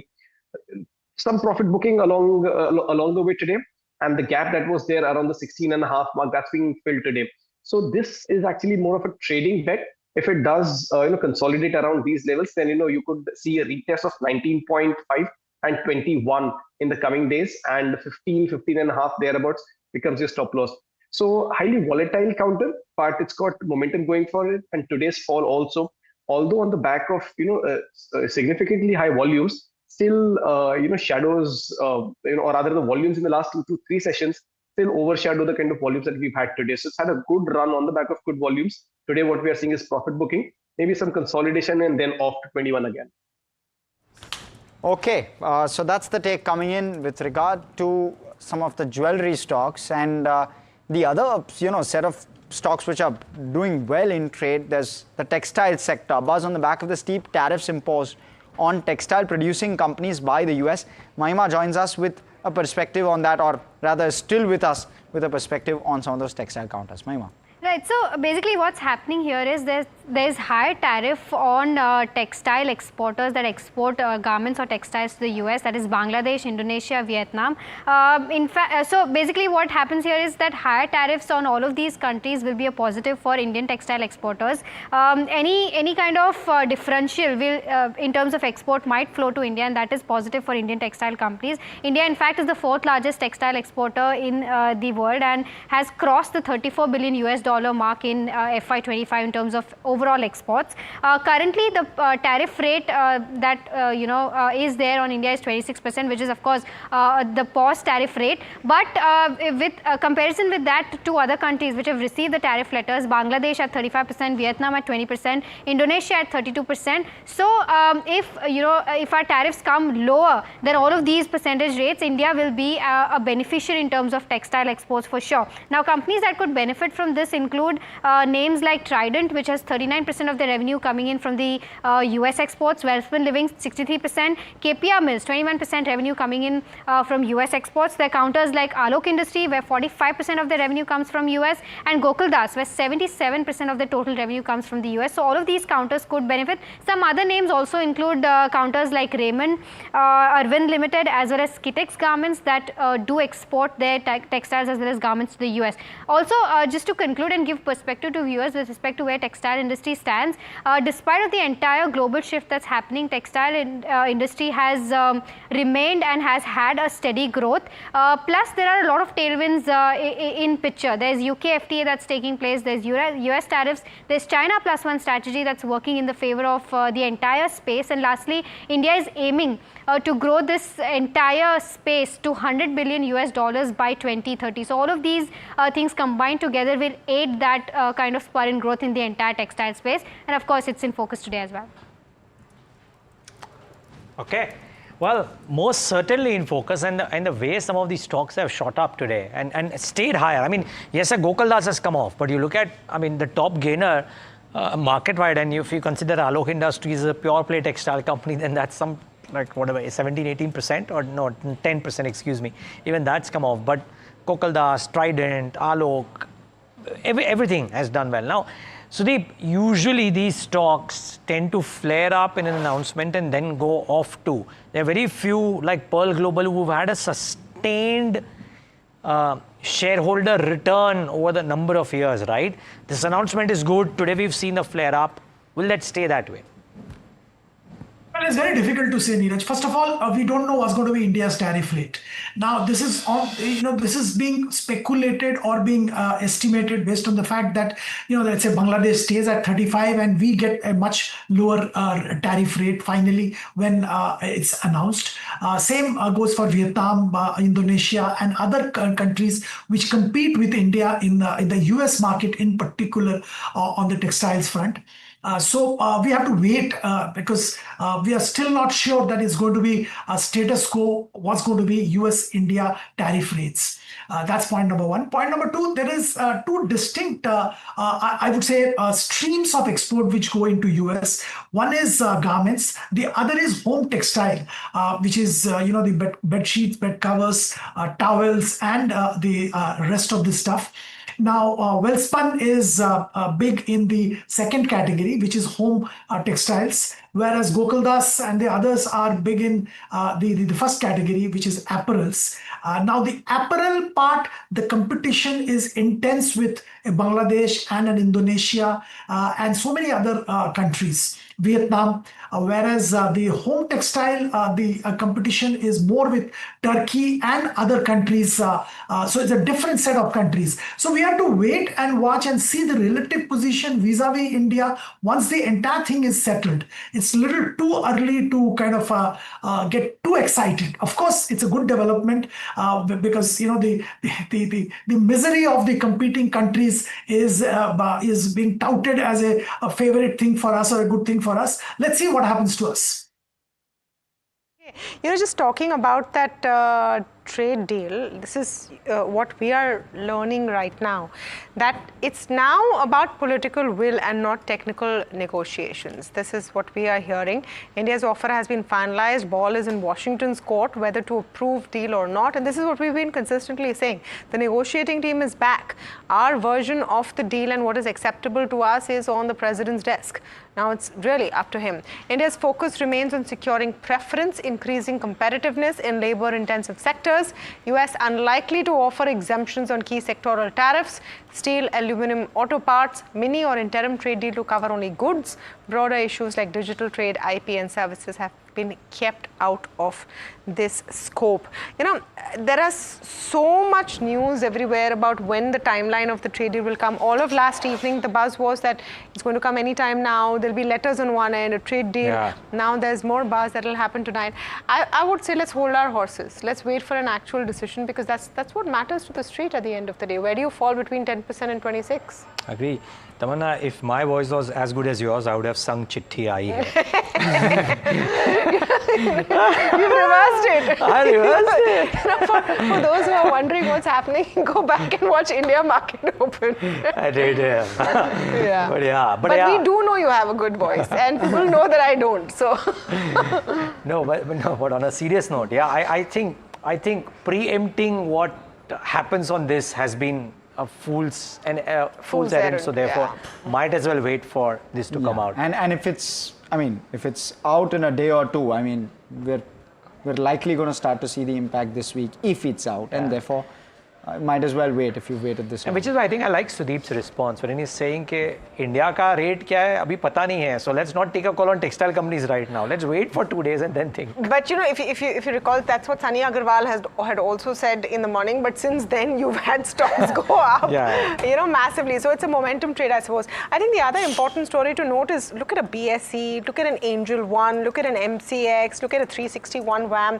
There is something which is a problem or maybe a red flag in the capital market segment of things. And call this the Jane Street impact, call it what you will, but there seems to be some concerns over here which are now building. I actually want to pull up Nuvama also very quickly if we can. BSE, of course, the worst hit, about 6% down. Nuvama is all right, has flattened out today. And Kush, let me come to you on this bit. Do you think there are opportunities here in the capital market play? Because Jane Street or no Jane Street, directionally we're going very strong, and AMCs are doing well today otherwise.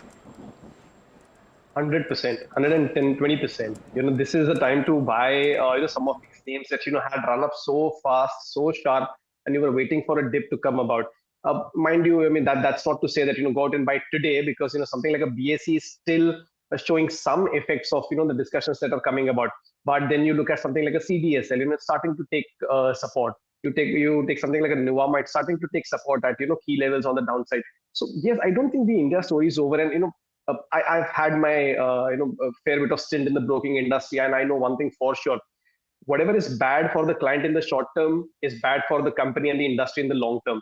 Now, if this is something, that is resolved, it comes out very clearly, and all the checks and balances, as SEBI has been mentioning, are put in place, the industry generally is going to just benefit out of this. So I am not disturbed. In fact, I'm looking at this as an opportunity. I might just have to wait for a day or two just to see where BSE settles and accumulates from those levels. But on the whole, for me, this dip is more of a buying opportunity. So yes, CDSL taking support at the 20-day moving average near the 70-25 mark is a healthy sign.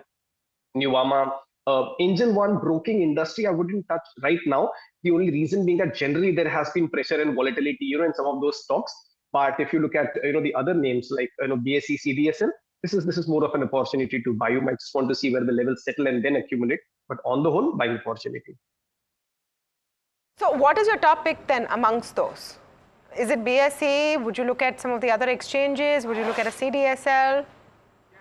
So the top two picks are BSE and CDSL. Okay. The only reason I'm not putting a level to BSE is because this is the third day after all the news came out, and the stock is still correcting. So you wouldn't want to catch a falling knife. So if I have to give levels to it, then 2330 is a good support zone for BSE. Give it a day, see if it holds above that level. Then you might consider a buy, because when you buy today, then for whatever reason there is another correction of 3 to 5%. You wonder you could have gotten that cheaper. So BSE, yes, once the dust settles, is a good buying opportunity. The dust already seems to be settling for a CDSL. So if you want to accumulate today, then CDSL is your stock. On the downside, keep a stop loss near the 1700, 1710 zone. Then the recent swing highs of 1825, 1900 become your target. More of positional bets. But yeah, if you were to pick today, then CDSL. Give it some more time. As dust settles, BSE will become a good pick. So CDSL and BSE in that bit, and Angel One maybe, I don't know if that's in that list as well. Sudeep, what is your take? Okay, Kush is already saying no. Okay, what is your take, Sudeep? Well, I think, BSE, there is a reason, because these hedge fund volume used to go to BSE. And obviously with this clampdown and the order on Jane Street, and naturally everybody else will be careful, and BSE will suffer volumes as far as the F&O segment is concerned, and that's a little bit of concern for BSE. So I'll wait and watch BSE and wait and watch this entire F&O related issue to settle down, or at least stabilize before I talk about BSE. And remember, the valuation was not cheap. It was very, very rich as far as BSE is concerned. So I don't think I will venture there. CDSL definitely would be worth looking at, because entire this imbroglio, CDSL doesn't get too much impacted. There is a little bit of impact because cash market volumes also may come down to an extent, but the impact will be minimum. And this kind of correction is a good opportunity for accumulating CDSL from a long-term perspective. The exchange stock, which I've been watching for some time and I think is worth looking at, is MCX. There are a lot of interesting things happening. Maybe a lot of things is under the radar. Electricity futures are getting launched. So MCX, this correction in the overall market related stocks, MCX is a good buy from a long-term perspective. Okay.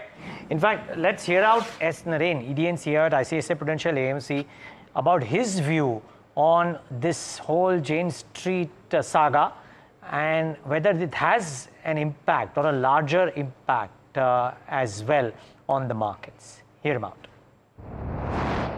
I want your view on two things, if I can.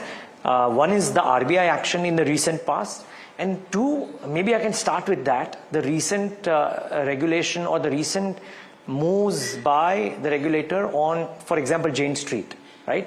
Large global investment firm, if you will, making dollops of money out of Indian options market, and then we've seen this regulation come in as well. What did you make of it? Let's start with that. I think it's a very good step by the regulator. Actually, I think in the last few days, they have done a report which shows that retail investors lost 1 lakh crores in the last financial year. That's a lot of money in a C3 settlement market in derivative.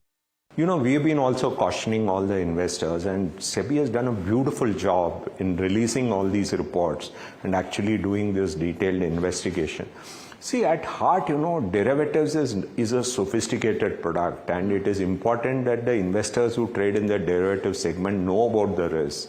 Despite all the efforts of the regulator, a lot of people have been trading in it and losing money. If you look at it, the growth in the losses has been much more than the growth in the markets. Yeah. And that's very worrying. And regulator has spent so much of time and energy. And if you look at the investigation report that they have carried out, they have done such a deep and detailed work on it. And it is very, very shocking, and it is very worrying that investors have lost money against it. And I think the type of investigation they had to do was very, very tough and very, very good. I hope investors also realize, who are participating in the derivatives market, that they have to be very careful. As mutual funds, we don't participate much in the weekly derivatives market because we don't write options on the index. We are not allowed to write options. And for us, weekly settlement is not something that interests us. In a very, very rare situation like a budget or an election, we may take some exposure, but otherwise we have no interest in the weekly settlement because we are long-term investors. But it is the daily derivative, weekly settlement has been participated by retail investors and they've lost a lot of money. And I think the work done by SEBI has been fantastic in this area. Okay. But I hope investors read all the reports that SEBI has prepared and realize that they have to cut their trading volume, because it is not the job of the regulator to stop trading. It is the job of the investor to realize that they have lost money. The data shows that the investor has lost money and the gainer has been people outside India. Yeah, that's true. So you reckon that because there is talk of SEBI extending some bit of this scrutiny to some of the other firms as well, globally, maybe locally as well, high frequency trading, etc. You reckon this will continue and it's actually a good practice per se? For No, the I think regulator to do forget this all as that. well? I think the SEBI has done such a lot of work on this area and tried to dissuade investors from trading in this weekly option. Which I agree. I think that itself is enough. Why should, I think there is enough data to tell you that Yes. you have to be careful. No, agree. No, but just one last point on this. So one is that the retail investor should be careful. Options trading is not making money. Two, for a regulator to pass an order of this nature onto a global firm which is trading in Indian equities or Indian derivatives and making this money, do you think this can dampen the mood of global firms which are looking at trading into Indian markets or not really? I don't think so. If you look at India, I think so many Indian foreign investors and the most storied investors have made money in the last 30 years by being investors, not by doing weekly derivative options. If you look at the amount of money they have in India, it is $800-900 billion.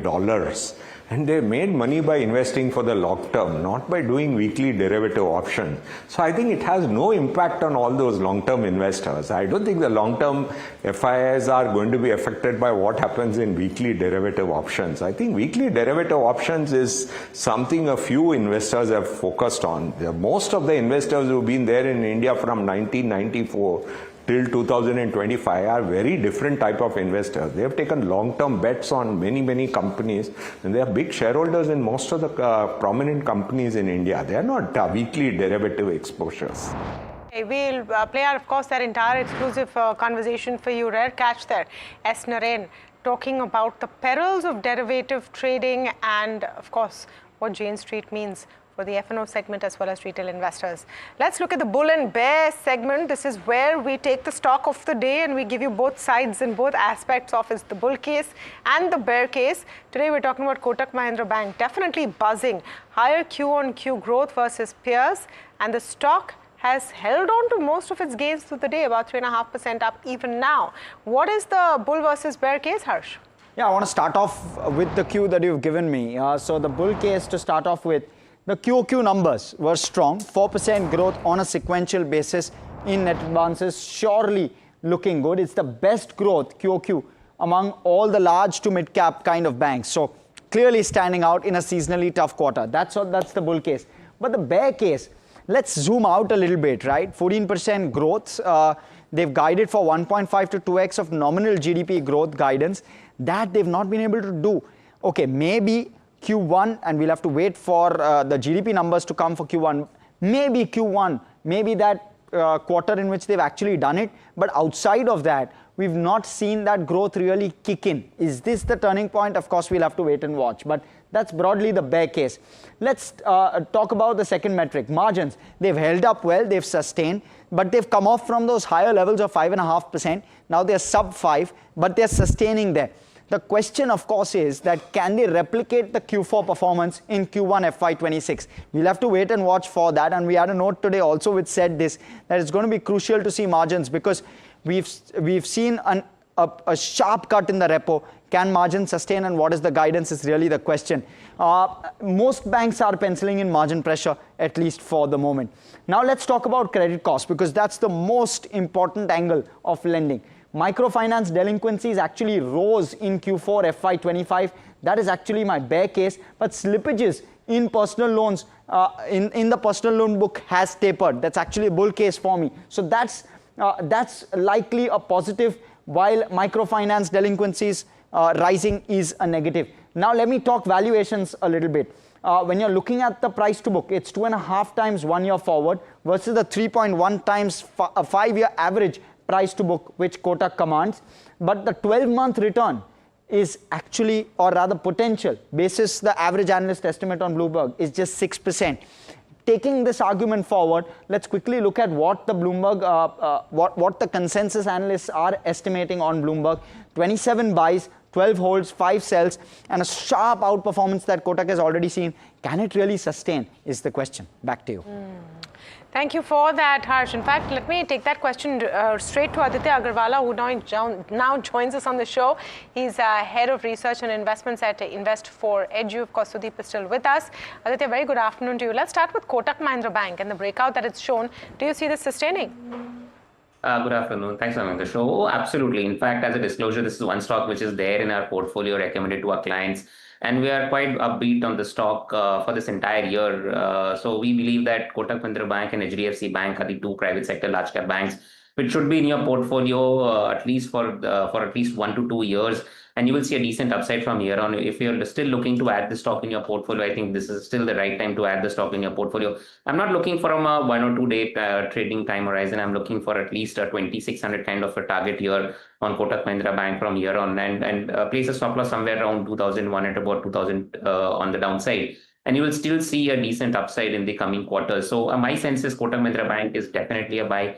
If you already have it in your portfolio, continue to hold on to it. If you're looking for a fresh entry, even after this 3.5% kind of an up move, I think so one should definitely look at going fresh long on Kotak Mahindra Bank. Okay, fresh long on Kotak Mahindra Bank. What about on the Nifty? We don't know when this trade deal will come, but if you had to build a position, what would it be, Aditya? I would go for a long trade, Tamanna, because clearly all the negatives are getting priced into the markets. Look at the way that the Nifty has taken into it, all the negatives that were there. And if anything, my sense is post this trade talks or whatever comes out from the Trump tariff, I think market is going to head north from here. So maybe place a stop loss somewhere around 25,400 on the downside. I'm looking for a target of 25,700, which has been acting as a hurdle for some time. And once that is taken out, 26,000 would be my next target. So 25,700 and 26,000 are the two targets. And I would actually stick my neck out and take that position in Nifty, a long position with a stop loss at 25,400 on the downside. Okay, what about Bank Nifty?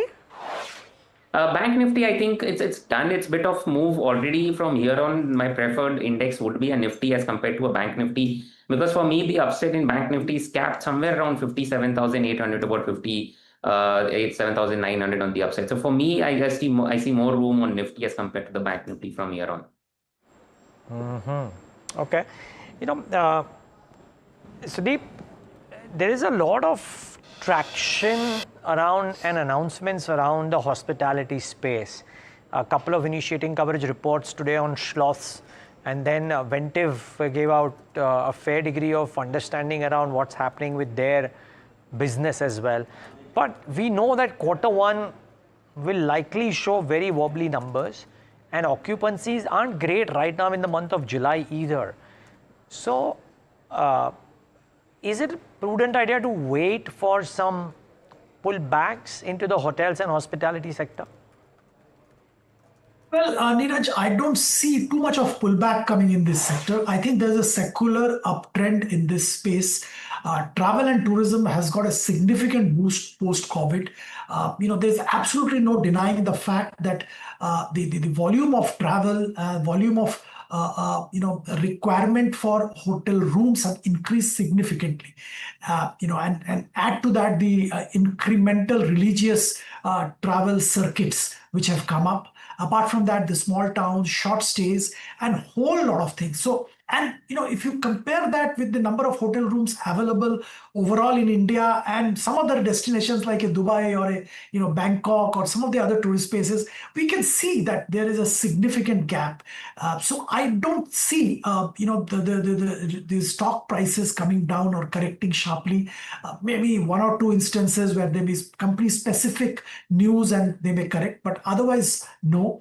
And if you're building a long-term portfolio, it may be a good idea to pick up some of these good stocks and remain invested. Look, these are not stocks which I would recommend for a 1 month, 2 month kind of investment. You have a slightly longer time horizon, buy into these stocks, and I'm sure the return you will get will be more than proportionate to the market average return. Also on an occupancy front, I think 70+% occupancy is what the average is running, and that's a pretty good occupancy by hotel industry standards. Of course, there's scope for further improvement, and I'm sure during the festive season and travel tourism boom season, this will improve further. Okay. In fact, Morgan Stanley has come out with a note on Schloss Bangalore, highlighting Leela's luxury play. Let me get Mahima in with more details. Right. So, as you rightly mentioned, Morgan Stanley has initiated overweight coverage for Schloss Bangalore, which is the maker of the Leela hotels, with a target price of 549.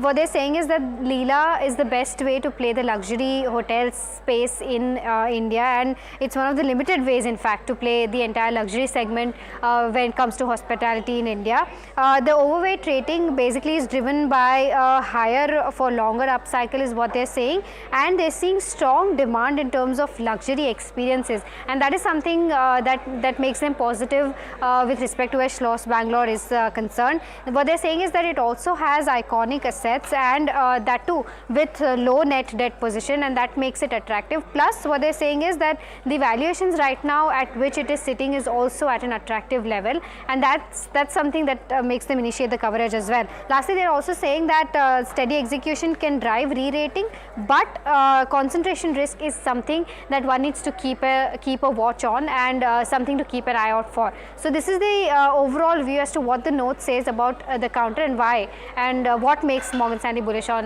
Schloss Bangalore. 5% higher, and we spoke about this in the morning. I think two initiating coverage reports. Yes. One was Morgan Stanley, and one I think is JP Morgan. And Morgan Stanley is on Schloss. I think 549, and the other one is 520. Where is it versus its issue price? That's what I love to go back to. At the end of the day, before it gets to all of those lofty claims, it's almost there. So if you were quote unquote lucky enough to get a Schloss allocation, you'll still be some way away from what you paid for it. But nevertheless, there is this huge buzz on it right now. Aditya, I can't ask you about Schloss because not enough data on the charts, but let's get your picks this afternoon. There were a couple of buys, Tamana. The first one is GMR Airport. Actually, we are discussing on this particular space. I think GMR Airport looks interesting to me on the chart setup for a target of 100 rupees. I'll be a buyer here. Place a stop loss at 86 on the downside. The second is from the paint space, Asian Paints. I think it's done its bit of correction, and now it's time to look at the stock. Good short covering rally, and maybe probably a fresh long build-up can also be seen here for a target of 2600. I'll be a buyer in Asian Paints. Place a stop loss at 2400 on the downside. Okay. Sudeep, what about Schloss? Any views over there? Well, from a long-term investment point of view, there's absolutely no problem. To expect too much to happen in the short term will be a little unrealistic. As I just mentioned to Neeraj's question, hotel industry I like, and definitely in the luxury hotel space, Schloss has its own niche. Okay, Bell Rise is the other one that is showing a lot of buzz. Recently listed, showing some buzz because of what brokerages are saying, has come off. It's the highest point of the day, but still about 9.5% up. Jefferies has initiated coverage on the auto ancillary company with a buy rating. Puneet is joining in for what Jefferies is saying. It's an initiating coverage on a recently listed company in the auto component space, Bellrise. 135 is the target, a 20% upside from the current levels. Now, the key aspect is that they're maintaining the 12 to 18% growth in terms of revenue, and profits could continue for the company. they're largely getting 60% of the company's revenue from the two-wheeler space. So they are diversifying into four-wheelers, and that has 3x more components than the two-wheeler space. So hence, it could be a growth trajectory as well. But there are two key points that you need to know. One is that 20% of the company's revenue is coming from commodity trading, which is a very marginal business in terms of profit. So that is one, and that was a concern at the time of IPO as well. And the second aspect is that Jefferies was also the investment banker. So take it with a pinch of salt.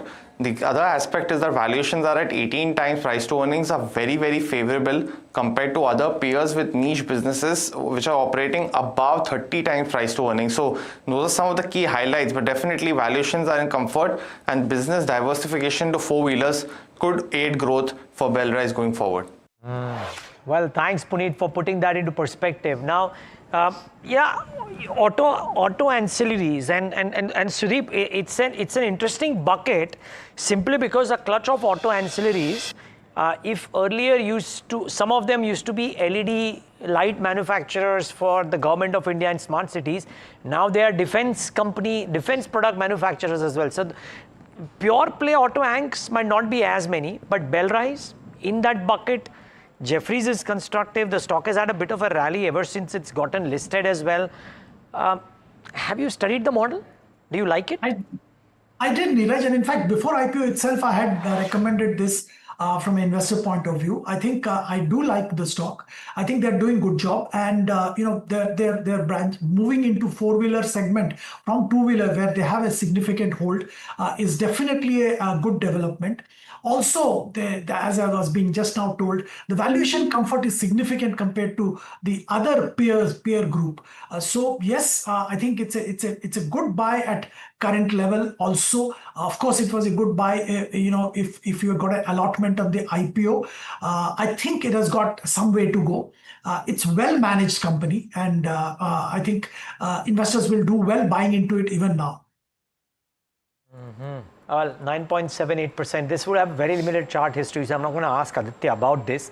But yes, 9.8% and counting. Really, really good show by Bellrise in the session today. Aditya, any other auto or auto anch name that looks good from a trade perspective? Actually, a couple of stocks. In fact, I would add a Bellrise also to the list because we also like the company. You can see the charts. Interesting. Okay. Yes. So for a target of 120, this is one stock that we still like, and one can still look at going fresh long here. There are a couple of more stocks within the space which we like. The one is Uno Minda. I think this is one stock which also looks very interesting to me. Recently added into the F&O space as well, I guess. So this is also one stock that we like for a target of 1400 with a stop loss somewhere around 1000 rupees on the downside can be looked at. The second one that we have been recommending is Endurance Technology. This is also something which looks very interesting. After a decent bit of an up move, stock has seen some bit of a cool off, a good opportunity to go fresh long here at current levels for a target of 3200 on the upside. And if I can add a tire stock also in this list, I think so it's time for tire companies to make a comeback. And within that space, I think Apollo Tyre definitely stands out for me. And I think one should really look at Apollo Tyres as well for a target of at least 500 to 520 on the upside with a stop loss at 460 on the downside. Got it. Okay. Thanks, Aditya. Now, let's also focus on the real estate pack because, if you look at the sectoral breakup today, I think real estate as a bucket has not had a bad move, 1% higher today. And amongst names, I mean, yes, Brigade and Prestige are the top names today, but Keystone for the last few days has done well, and they say that they are on track to achieve the FY26 pre-sales guidance. This is as per the director of the company, Mr. Chandresh Mehta. Listen in as he talks about the company's outlook going forward. By and large, first quarter normally is a slow quarter, and we have grown 75% year on year. So, and quarter on quarter also, we have seen a 25% growth. So in terms of doing our numbers, we are well on our way. We have given a guidance of about 4,000 crores for this particular financial year. We have already done 1/4 of it, 1/4 of it in the first quarter, and we are well on our way to surpass our guidance. Okay, 320. So before I go to real estate and take Sudeep's view on that, Aditya, your BTST, STBT call. So for a BTST on Cummins India, capital goods space is also looking very interesting to me. So I think at current levels, one can actually go ahead and buy Harsh for a target of 3650, place a stop loss at 3350 on the downside. Sudeep, real estate, how best would you play it at this point, and names that you like within that space? Well, I think I do like the companies which have got a significant commercial real estate exposure, because I think that's where the action is going to be for some time. Residential part, while I'm not saying there is no action, but the demand is plateauing somewhere. It's not falling, but I think we have reached a level where incremental demand will be difficult to generate in the near term. So focus on commercial guys who are into commercial real estate. I do like Phoenix Builds a bit. I do like some of the southern developers who have a mixed model.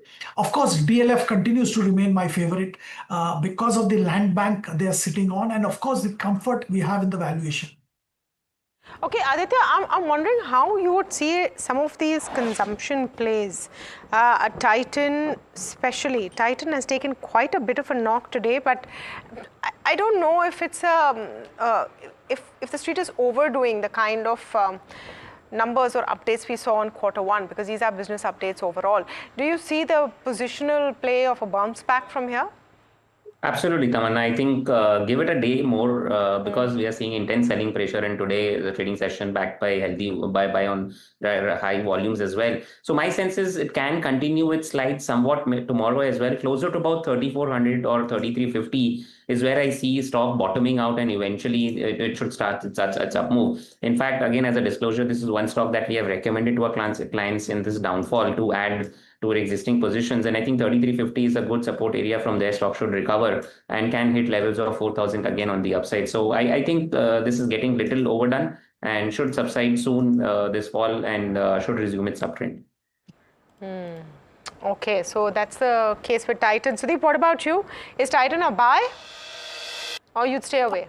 I would say wait for a day or two and then go ahead and buy. Because I mentioned in the beginning that I think we are comparing not the right matrices. Whereas Kalyan's sales growth percentage vis-a-vis Titan, the base is significantly higher. The number of store expansion has happened in case of Kalyan in a big way, which hasn't happened so much in Titan. So same stores to sales growth numbers, if we compare, it may not be looking that bad.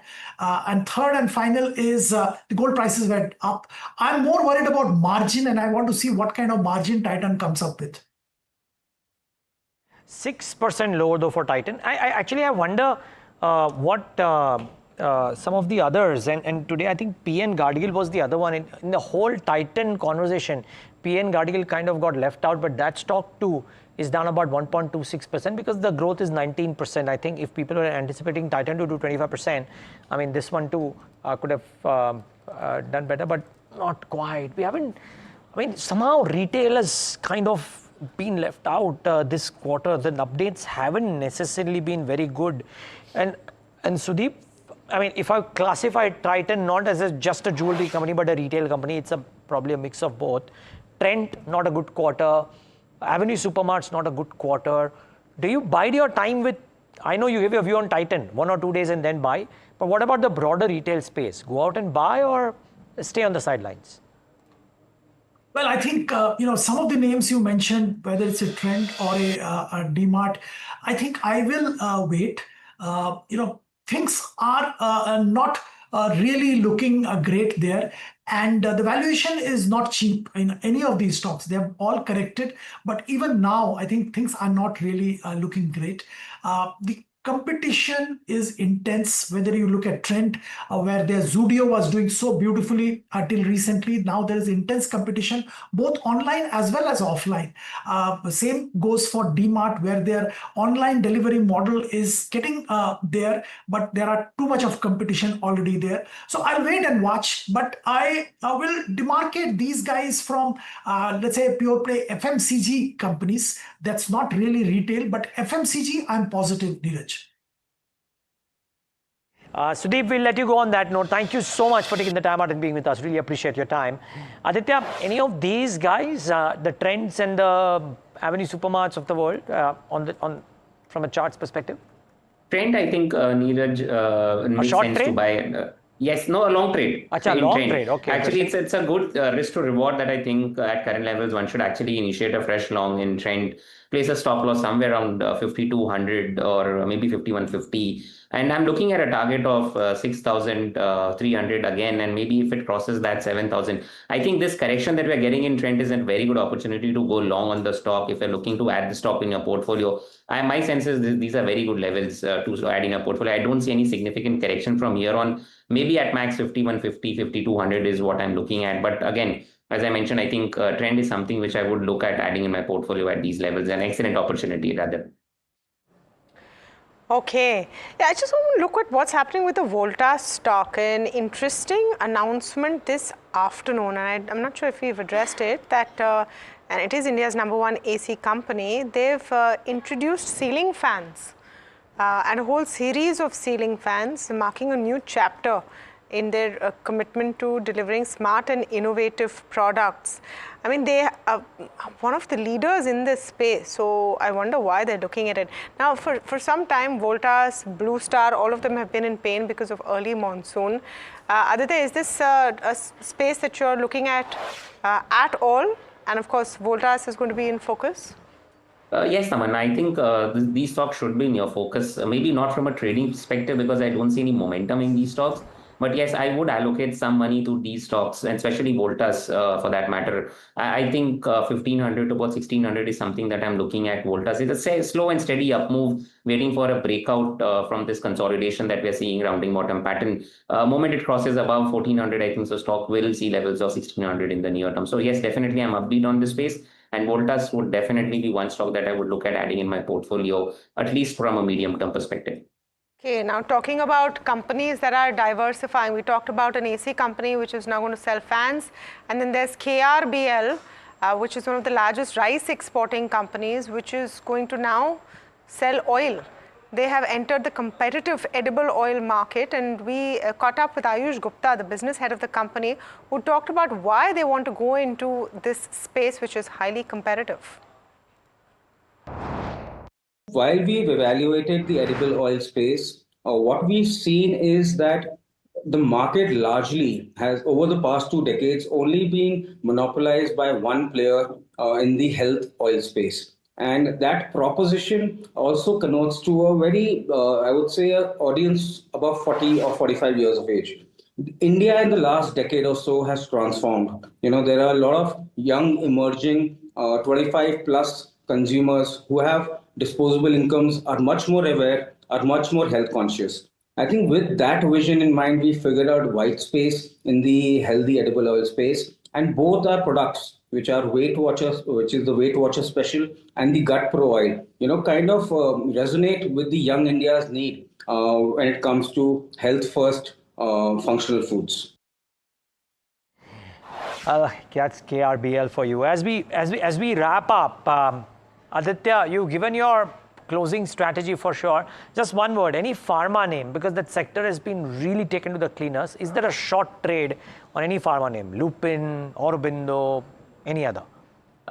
We've seen a pullback also from the lows, so I'm not really looking at going too negative on pharma space. Maybe I'll see how markets open tomorrow and pharmas behave, and then maybe I'll take a short trade, if at all, in the pharma space. Otherwise, on the flip side, I will actually use this as an opportunity to go down, because till sometime back, pharmas were doing good, and just a minor bit of a decline shouldn't make me go short in these stocks. Okay, thank you so much, Aditya Agarwala, joining us, giving us all of those views. We'll let you go on that note. Have a great day. Let's pull up the Nifty 50, and we're very close to the day's high. So that's the big positive. 0.25% higher on the Nifty, and it's the Bank Nifty leading the Nifty higher. Let's pull up the intraday both on the Nifty first, thereafter the Bank Nifty, and you'll see what I'm seeing. There you go, that spike. We were in a fairly range-bound day of trade, and thereafter we've seen a bit of a spike. So that's the one quick positive, closing maybe 20 odd points from the day's high. So a good half hour or so of trade that we've seen. Let's look at the Bank Nifty now intraday, and let's see if that spike can, there you go, replicated, and therefore you're seeing this one really pulling the index higher. Let's pull up the heat map as well. Let's see if the breadth has changed. It hasn't. It's largely the same in terms of market breadth. So that hasn't changed. But let's see if any of the contributors are doing anything significant, and let's pull that one up as well. Well, you have a Kotak, HDFC, ICICI Bank. Well, there's those three heavyweights pulling the index, and that kind of aiding the index. Reliance really doing nothing in trade. Titan lower, of course, was the top loser, as you did see, but that's how it's shaping up. Now let's look at sectors first off. And realty, of course, is the pick of the pack, but that's within the broader market space. Private banks are also up around 2/3%, the Fin Nifty leading and the Bank Nifty leading all of the other indices outside of realty. So some of the large caps largely dominated by finance and banking. That's what's driving the index higher. IT2 around 0.25% higher, so that's the other one that's doing well. The Nifty India Defense Index is also doing is absolutely flat, in fact. But I want to look at it intraday and see what that one has done intraday. 1% lower on the Nifty Pharma, and there you go. So really flat, but we've seen a fall from the high, nearly 1% lower, but then we've seen a bit of a spike as well right towards the end. So that's on the defense index. Now, last off, I just want to talk about a couple of losers in the sectoral index. Thereafter, look at the breadth. Pharma down 1%, consumer durables 2.5% lower, so some pain clearly visible there.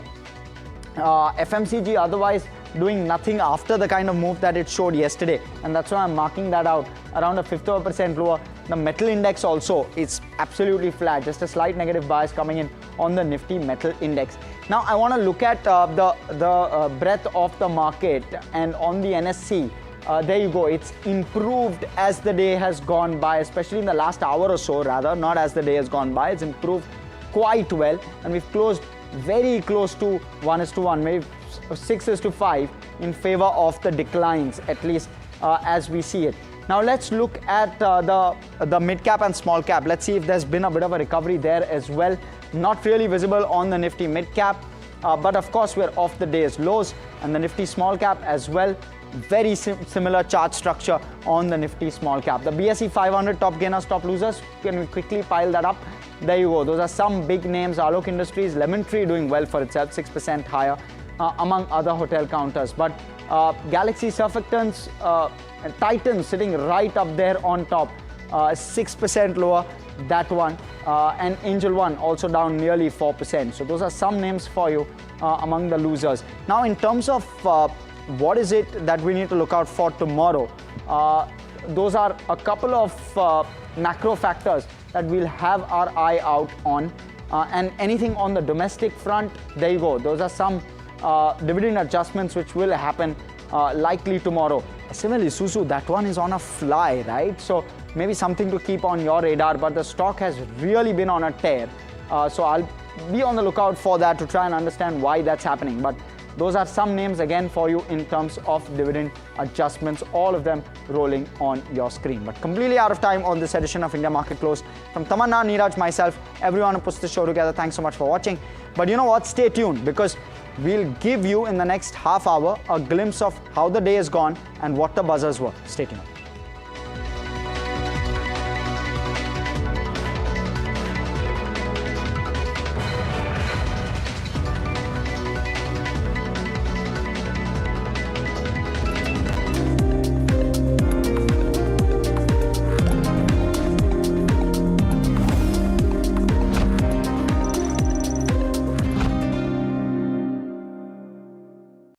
जनता के पास सवाल ही सवाल है, जवाब ढूंढने को वो देखती है न्यूज, और देखती है यहां तो सवालों का मायाजाल है। ऊपर से ये अलग फाइट है, कोई पूरा लेफ्ट तो कोई पूरा राइट है, बीच में मुद्दे के साथ कौन है, जनता को जवाब चाहिए। इसीलिए सवालों की परेड नहीं, मैं लाऊंगा खबरों की कचहरी। मैं शुभांकर मिश्रा, मेरे साथ देखिए कचहरी रात 8 बजे सिर्फ NDTV इंडिया पर। It's the biggest event that markets and economy are looking at. A possible trade deal between India and the United States, which we could hear about any time soon. It will create a seismic shift in the way these two countries trade with each other. Who is going to come out on top of these hectic negotiations? Stay ahead on the story. Catch all the breaking news and the analysis only on NDTV Profit.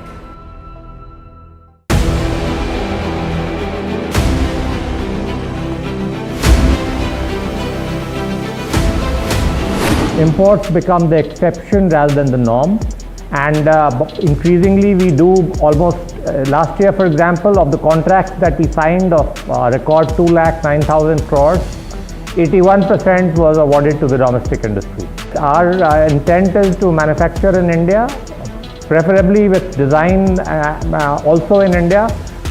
I am so elated to be on the same screen as the Defense Secretary, and I get a chance to talk about what he said. In certain areas, like for example, artillery guns and armored vehicles, or in some categories of missiles like the BrahMos and the Akash, we've come of age. What Defense Secretary Sir said is 100% true, and today private industry can really increase their involvement in R&D. I am very proud to say that we make, in our categories that we have been supplying to our defense forces, some of the best platforms in the world.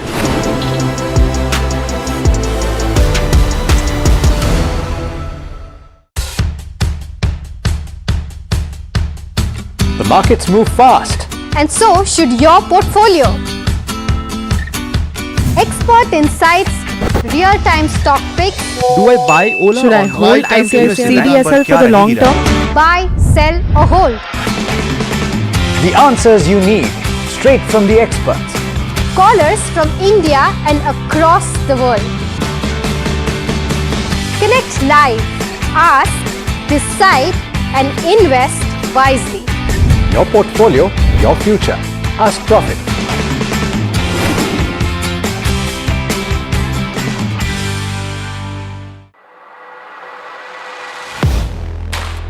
Do you really know the company you invest in?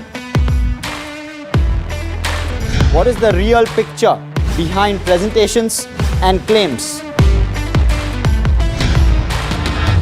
Is the outlook as rosy as the company claims?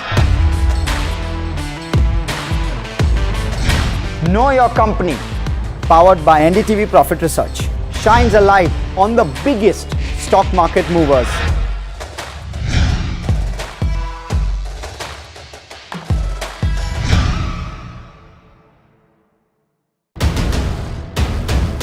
It's the biggest event that markets and economy are looking at. A possible trade deal between India and the United States, which we could hear about any time soon. It will create a seismic shift in the way these two countries trade with each other. Who is going to come out on top of these hectic negotiations? Stay ahead on the story. Catch all the breaking news and the analysis only.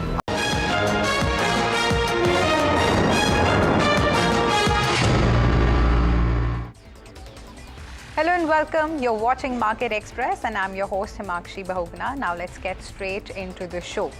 So viewers, Indian equity indices traded in a narrow range to end on a flat note with Nifty at 25,500 levels. Sensex also ended the day little changed around 83,700 levels. Most sectors ended the day in the red. Pharma, auto and media were the top laggards. Realty finance remained resilient.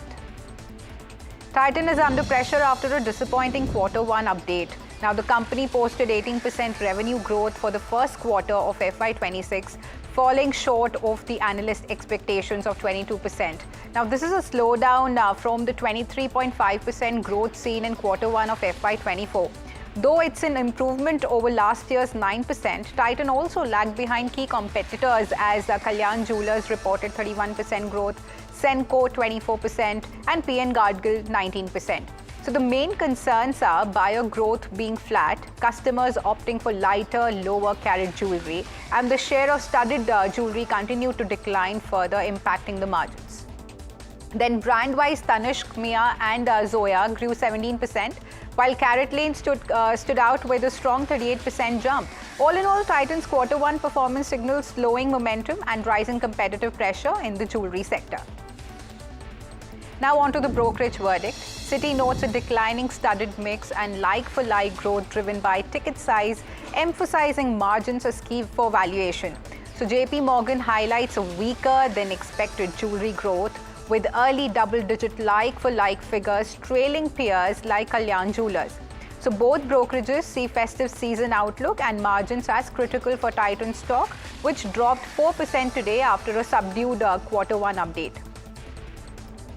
Jefferies initiates coverage on Bellrise with a buy rating and a target of 135 rupees per share. So citing strong growth prospects and compelling valuations, the brokerage highlights Bellrise's leadership in two-wheeler metal components and sees upside from rising two-wheeler demand, premiumization trends and higher content per vehicle. So expansion into four-wheelers and exports add to the growth story. Jefferies also notes that any simplification of the group structure could unlock further value. Krishna Diagnostics secures a major win in Rajasthan after receiving a fresh letter of acceptance from the state government. So the company will provide laboratory services under the National Health Mission's free diagnostic initiative. This comes after the Rajasthan High Court ruled in favor of Krishna Diagnostics and its partner TCIL, clearing the way for the agreement to proceed as planned. So the contract will operate on a hub and spoke model, aiming to expand access to free diagnostic services across the state. Royal Orchid Hotels expands its Maharashtra footprint with the launch of Regenta Central Shivani in Solapur. Now this marks the opening of its fourth property in the state this year. So the 65-room hotel developed in partnership with Mathura Agro is strategically located in Solapur, which is an industrial and commercial hub in southwest Maharashtra. The property features Rajasthani themed rooms and modern amenities catering to both business and leisure travelers, with the largest common area in the city, a 170-cover restaurant, poolside bar, banquet hall, and sprawling lawn. The hotel is well equipped for events and gatherings.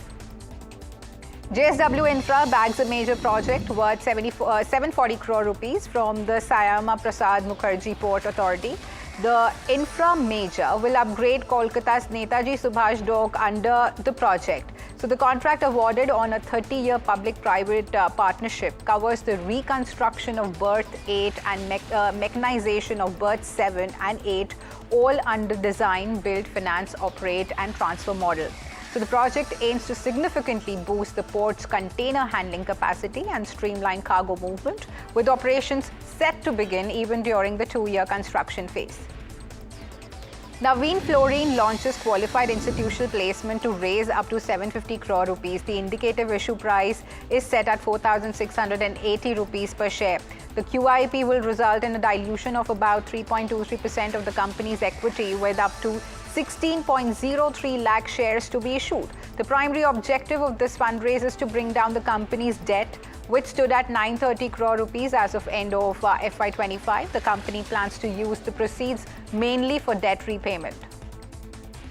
NLC India is ramping up its green energy ambitions, with the board approving an investment of up to 1,631 crore rupees in its wholly owned subsidiary, NLC India Renewables. Now, this equity infusion will be made in tranches and will fund ongoing and upcoming green energy projects pending regulatory approvals. So, additionally, NLC India will borrow a $100 million term loan in Japanese yen from Sumitomo Mitsui Banking Corporation to support capital expenditure for renewable projects.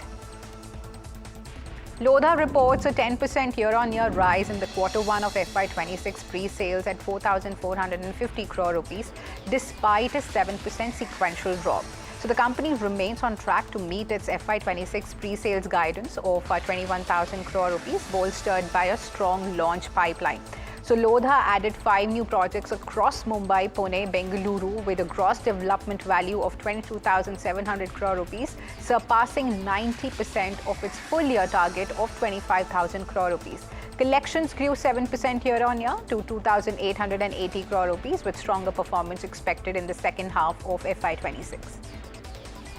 Prefix Industries bags a 250 crore rupee order from state-owned power generation company for comprehensive ash disposal and operation of fly ash systems. So the 3-year contract, valid until March 31st of 2028, includes daily handling of fly ash, pond ash, hydrobin ash, along with maintenance of ash handling systems. Now, this deal strengthens Refix's positions as India's leading organized player in ash management, serving major clients like NTPC and Adani.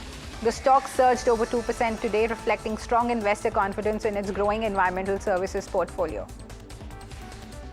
Phoenix Mills reports a 12% year-on-year rise in Q1 of FY26 retail sales across its malls, reaching 3,416 crore rupees, though slightly below Q4's 15% growth. Now, trading occupancy dipped to 89% from 91% due to planned upgrades. Now, gross residential sales also soared to 168 crore rupees from 50 crore rupees last year, with collections up 99 crore from 60 crore rupees. Strong performances at Phoenix Palacio, Citadel and Palladium drove retail growth, while new malls continue to ramp up, reinforcing Phoenix Mills' robust portfolio expansion.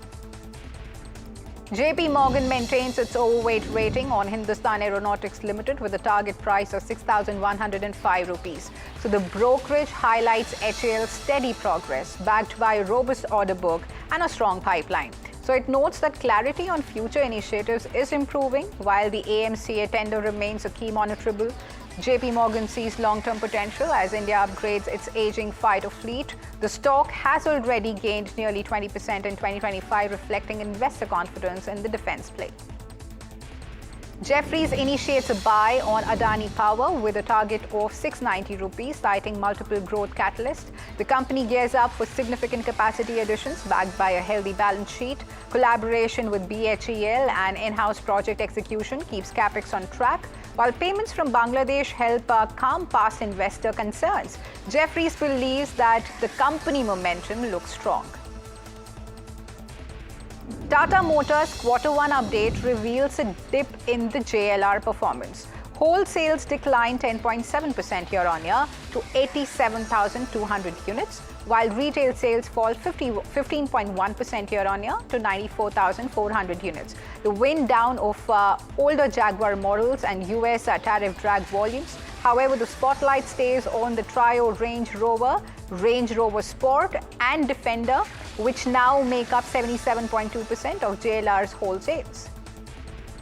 M&M delivers a strong June update driven by solid production growth and rising demand across its product lineup. Electric vehicles continue to build momentum, while models like Thar and Thar Rocks lead the charge with ramped up output. Export performance remains steady, with the 3XO model making notable strides overseas. Specialty chemical player Navin Fluorine launches a 750 crore QIP. The issue is priced at 4,680 per share, potentially diluting equity by 3% through the issuance of up to 16 lakh shares. Proceeds will primarily go towards the repaying of debt as the company looks to ease its 930 crore rupees net debt burden. Kotak Mahindra Bank's Q1 update points to double-digit year-on-year growth in both advances and deposits, so marking the strongest sequential performance amid mid to large banks. Advances rise 4% quarter-on-quarter, while deposits follow closely with 5% jump. Average CASA grows modestly, but a dip at the quarter end tempers the trend. HSBC upgrades Divi's Labs to buy, raising its target to 7,900 rupees on strong growth visibility. The brokerage sees momentum building from tirzepatide, other peptides, and contrast media, with peptides alone forecast to generate $450 million in revenue by 2030. HSBC expects a robust 23% EPS CAGR from FY25 to 28. Macquarie cuts target prices across key Indian pharma names, citing a fading US generics pricing cycle and the tapering of Revlimid benefits. Dr. Reddy's and Aurobindo face downgrades to neutral and underperform respectively, with sharp target reductions. Cipla, Zydus and Lupin retain outperform ratings but see modest target cuts. Sun Pharma stands out as Macquarie reiterates its outperform call thanks to its limited exposure to US generics and a strong specialty portfolio. Morgan Stanley initiates coverage on Sklos Bangalore with an overweight rating and a 549 rupees target, calling it a luxury play. through Leela Hotels. So it sees strong demand for premium travel backed by iconic properties, low debt and attractive valuation. So the firm believes steady execution could unlock upside, though revenue concentration remains a key risk. SEBI's latest study sounds the alarm on retail F&O trading. A staggering 91% of individual traders lost money in FY25, with total net losses soaring 41% to more than 1 lakh crore rupees.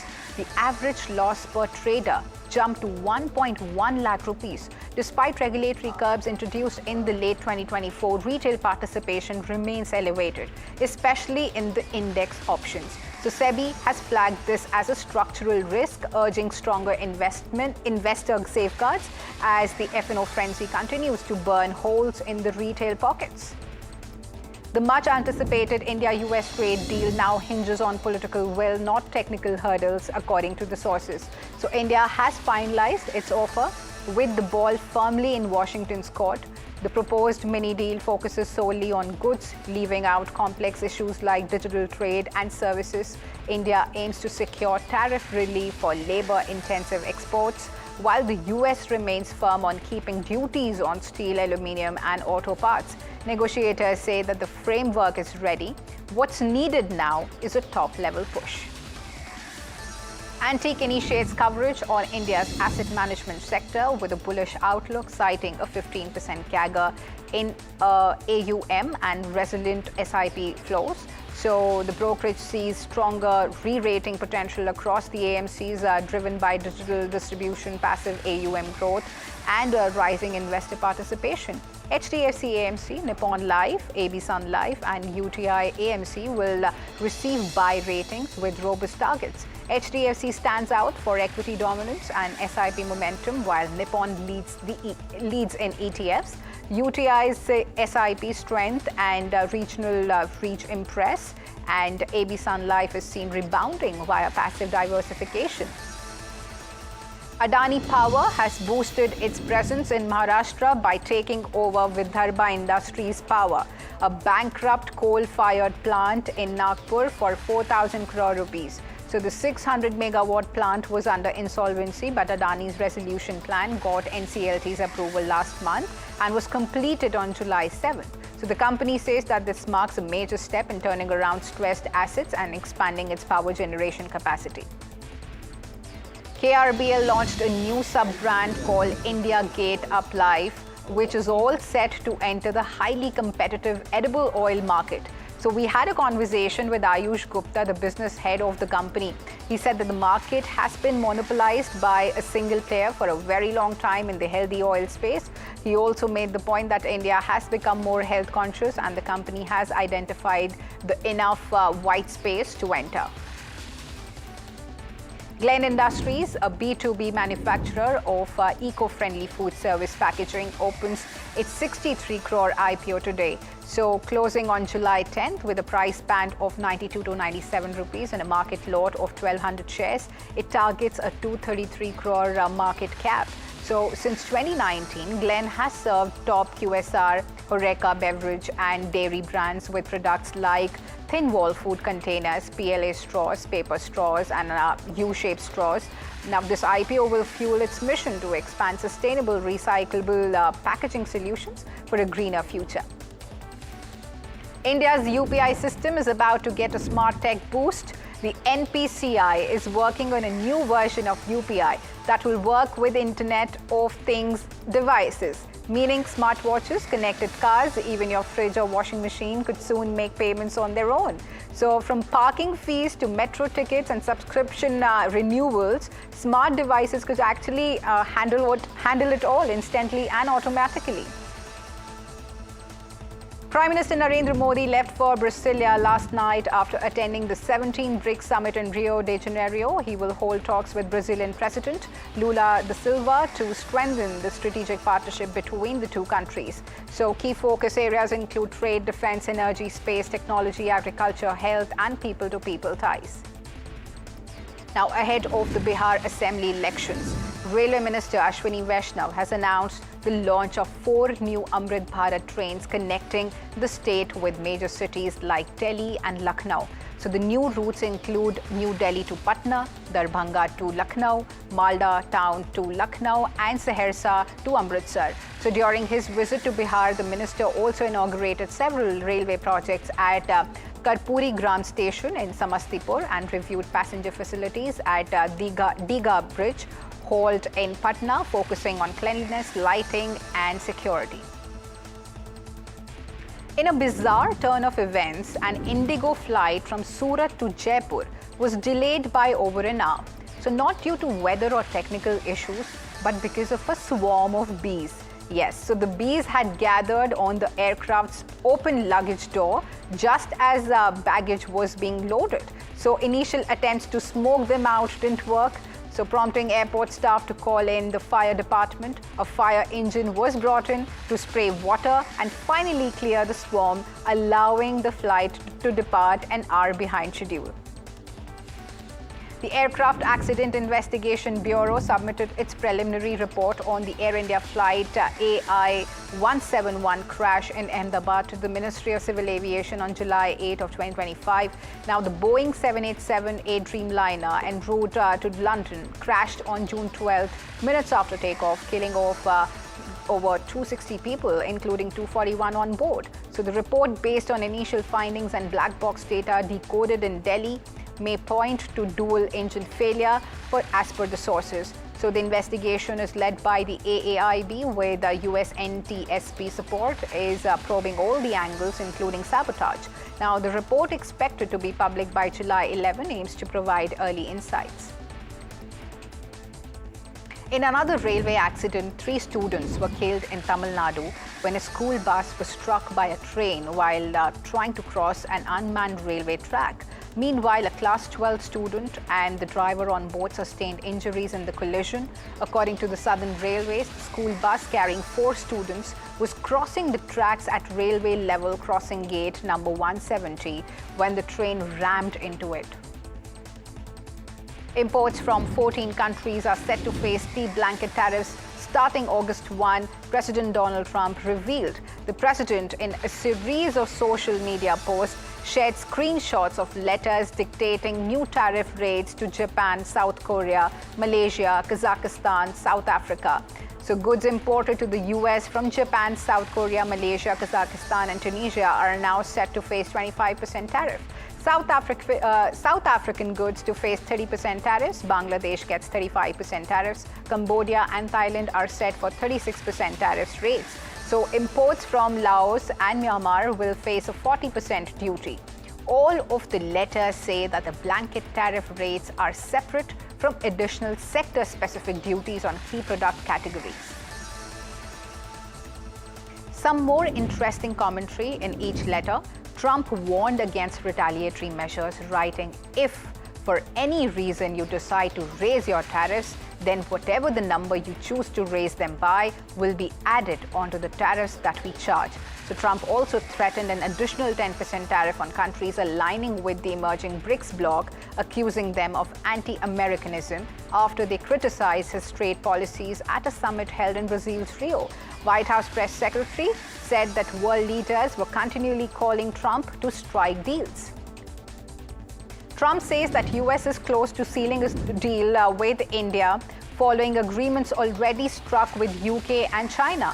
Speaking at the White House, he emphasized that countries unwilling to negotiate will face new tariffs, with letters already sent to 14 nations. So Trump added that while some duties may be adjusted if there's a cause, the current tariffs are just a fraction of what the US could demand. So the remarks come ahead of an August 1 deadline for new levies to kick in. Well, with that, viewers, it's a wrap on Market Express, but please stay tuned to NDTV Profit as there's more lined up ahead for you all.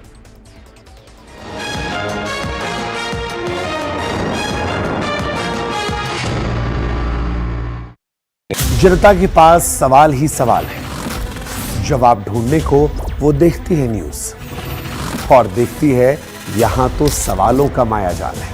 ऊपर से ये अलग fight है, कोई पूरा left तो कोई पूरा राइट है, बीच में मुद्दे के साथ कौन है, जनता को जवाब चाहिए। इसीलिए सवालों की परेड नहीं, मैं लाऊंगा खबरों की कचहरी। मैं शुभांकर मिश्रा, मेरे साथ देखिए कचहरी रात 8 बजे सिर्फ एनडीटीवी इंडिया पर। It's the biggest event that markets and economy are looking at. A possible trade deal between India and the United States, which we could hear about any time soon. It will create a seismic shift in the way these two countries trade with each other.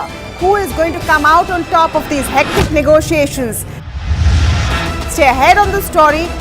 Catch all the breaking news and the analysis only on NDTV Profit.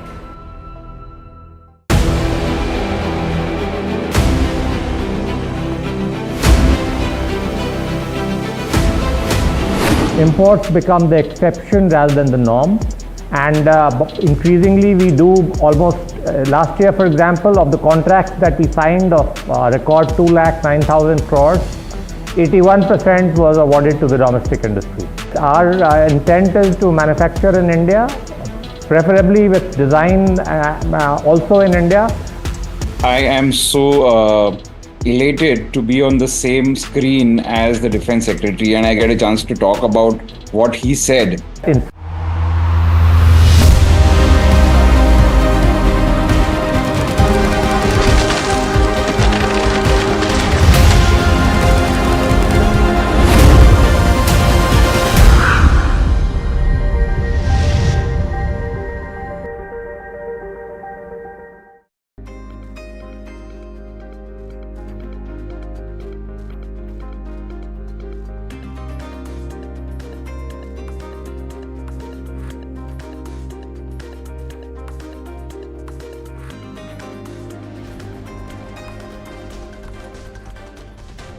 Sectoral indices end mixed, with Nifty Realty as a top sectoral gainer for the third day in a row. Nifty Pharma falls the most, ends lower for the second day in a row on the back of Trump's tariff letters to countries.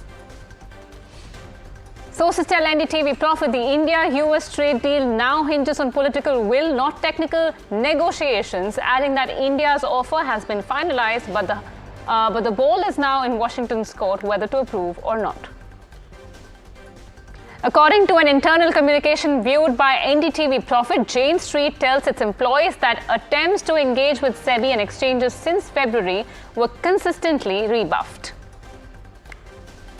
ICICI Prudential's S. Narain is bullish on India, tells NDTV Profit that he expects a massive boom in the Indian economy and could be a growth accelerator when the world slows down. Warns that attractively priced peers are curbing India's FII flows. Sources say the SEBI is in no rush to force options traders to own shares, adding that the regulator is taking their time to study the market and will consult widely before deciding on changes. The Ahmedabad Air India crash prelim report submitted to the Aviation Ministry by AAIB. The report has been based on the initial findings. The Air India flight crashed on June 12th, shortly after takeoff, killing over 200 passengers.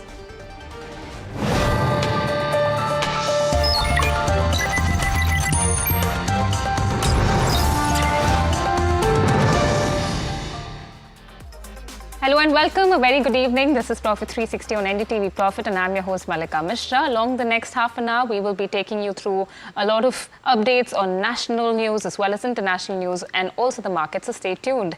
To start with, the markets saw a mixed day for sectoral indices. Real estate stocks led by Brigade Enterprises and Prestige Estates powered Nifty Realty to the top, while Nifty Pharma lagged behind, posting its second consecutive loss. But for more, let me go across to my colleague Harsh for a market roundup of the day. Well, for a predominant part of the day, the market was extremely range-bound. In fact, we didn't see much movement at all, and therefore a quarter of a percentage point of a bounce that we saw right at the fag end of the day was really met with a bit of surprise. And so we closed a 0.25% higher on an otherwise very, very dull day predominantly. That's the take with regard to the Nifty 50. But what drove that higher was the Bank Nifty, and it was the banking stocks in focus. Kotak with its quarterly update, stock up over 3%. But then there was ICICI, which also kind of pushed and contributed to some of those gains. So a couple of the heavyweights really pulling their weight with regard to where the Nifty 50 is concerned.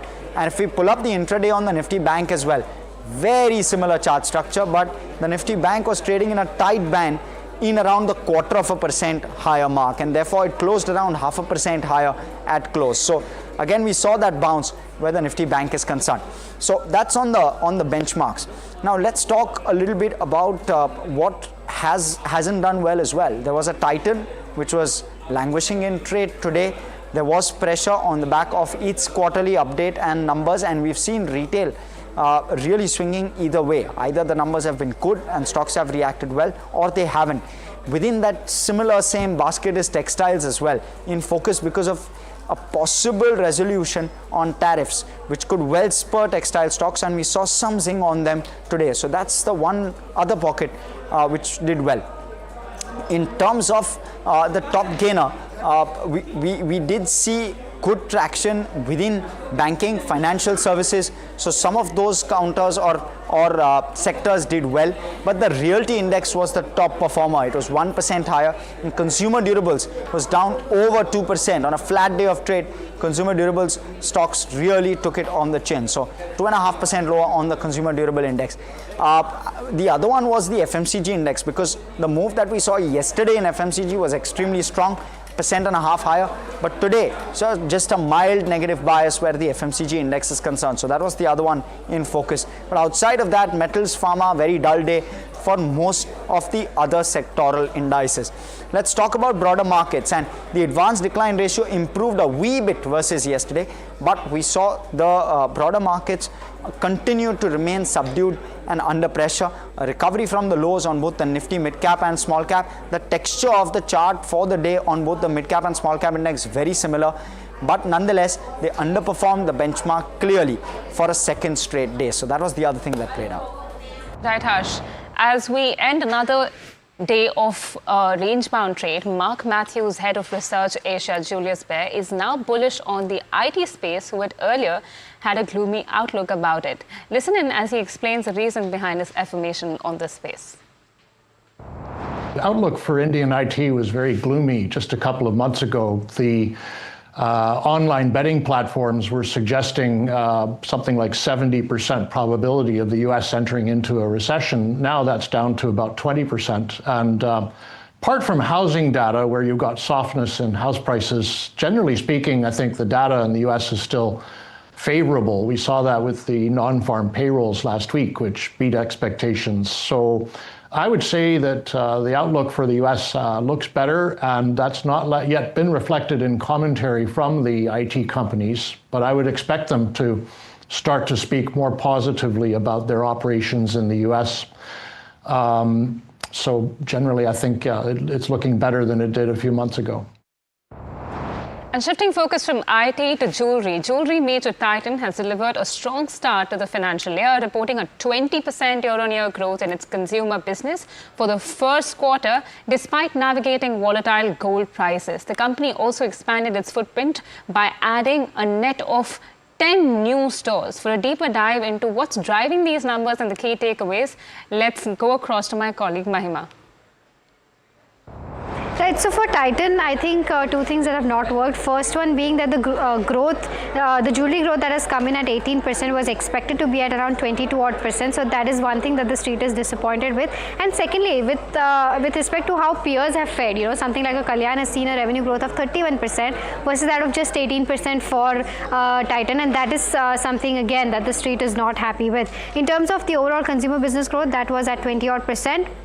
Overall, CaratLane grew by 38%. Buyer growth was flat, so a disappointing front there.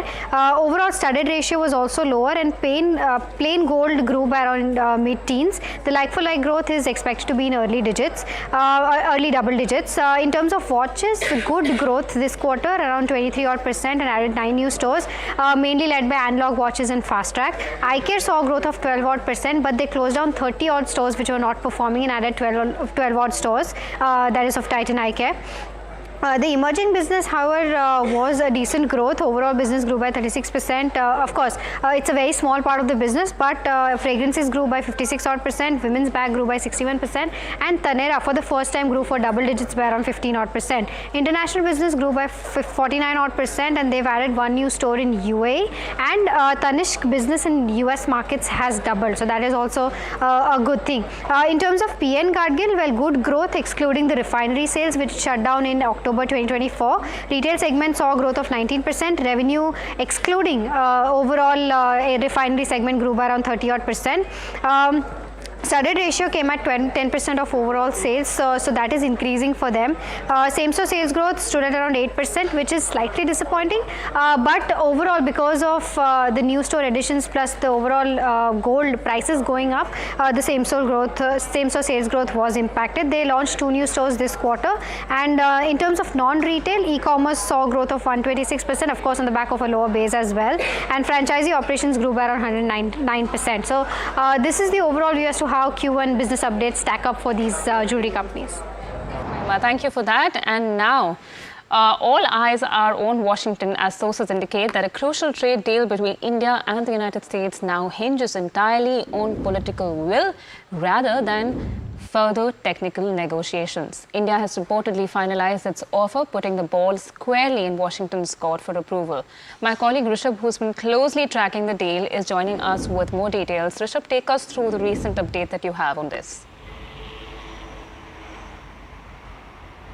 Right, Malika, this is the evening before July 9th. The much famed tariff pause deadline is upon us. That, however, has again shifted from July 1st to July 9th to August 1st. But what remains of worth talking about is, of course, the India-US trade deal that has been on the horizon for a very, very long time.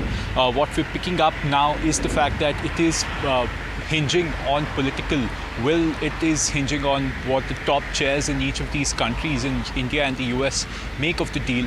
The Indian negotiators, as I'm told, have put forward their best version of a deal, and the ball is now squarely in Washington's court with regards to whether they want to accept a deal or not, and whether they want to make a deal currently or not. What we know is that this will be a mini trade deal or an interim trade deal, the scope of which will be limited to goods only. So don't expect anything on services, visas, IPs, all these other things, all these sticking points, especially agriculture and dairy, have been kept aside for for later tranches. The first tranche, the first big tranche, is expected around September, October this year, and the full and final FTA maybe sometime next year.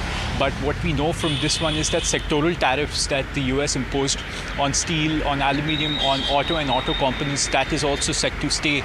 That is something that Trump has not budged from in terms of the 14 letters that he also sent to various countries. Those letters also very clearly state that sectoral tariffs will continue, and any reciprocal tariffs or any of these additional country-specific tariffs are separate from these sectoral tariffs. So that is what we're picking up. All eyes on tonight as well. Tonight is the final night before July 9th, so we'll keep our eyes peeled on Truth Social and any other commentary coming in from the ministries in both countries.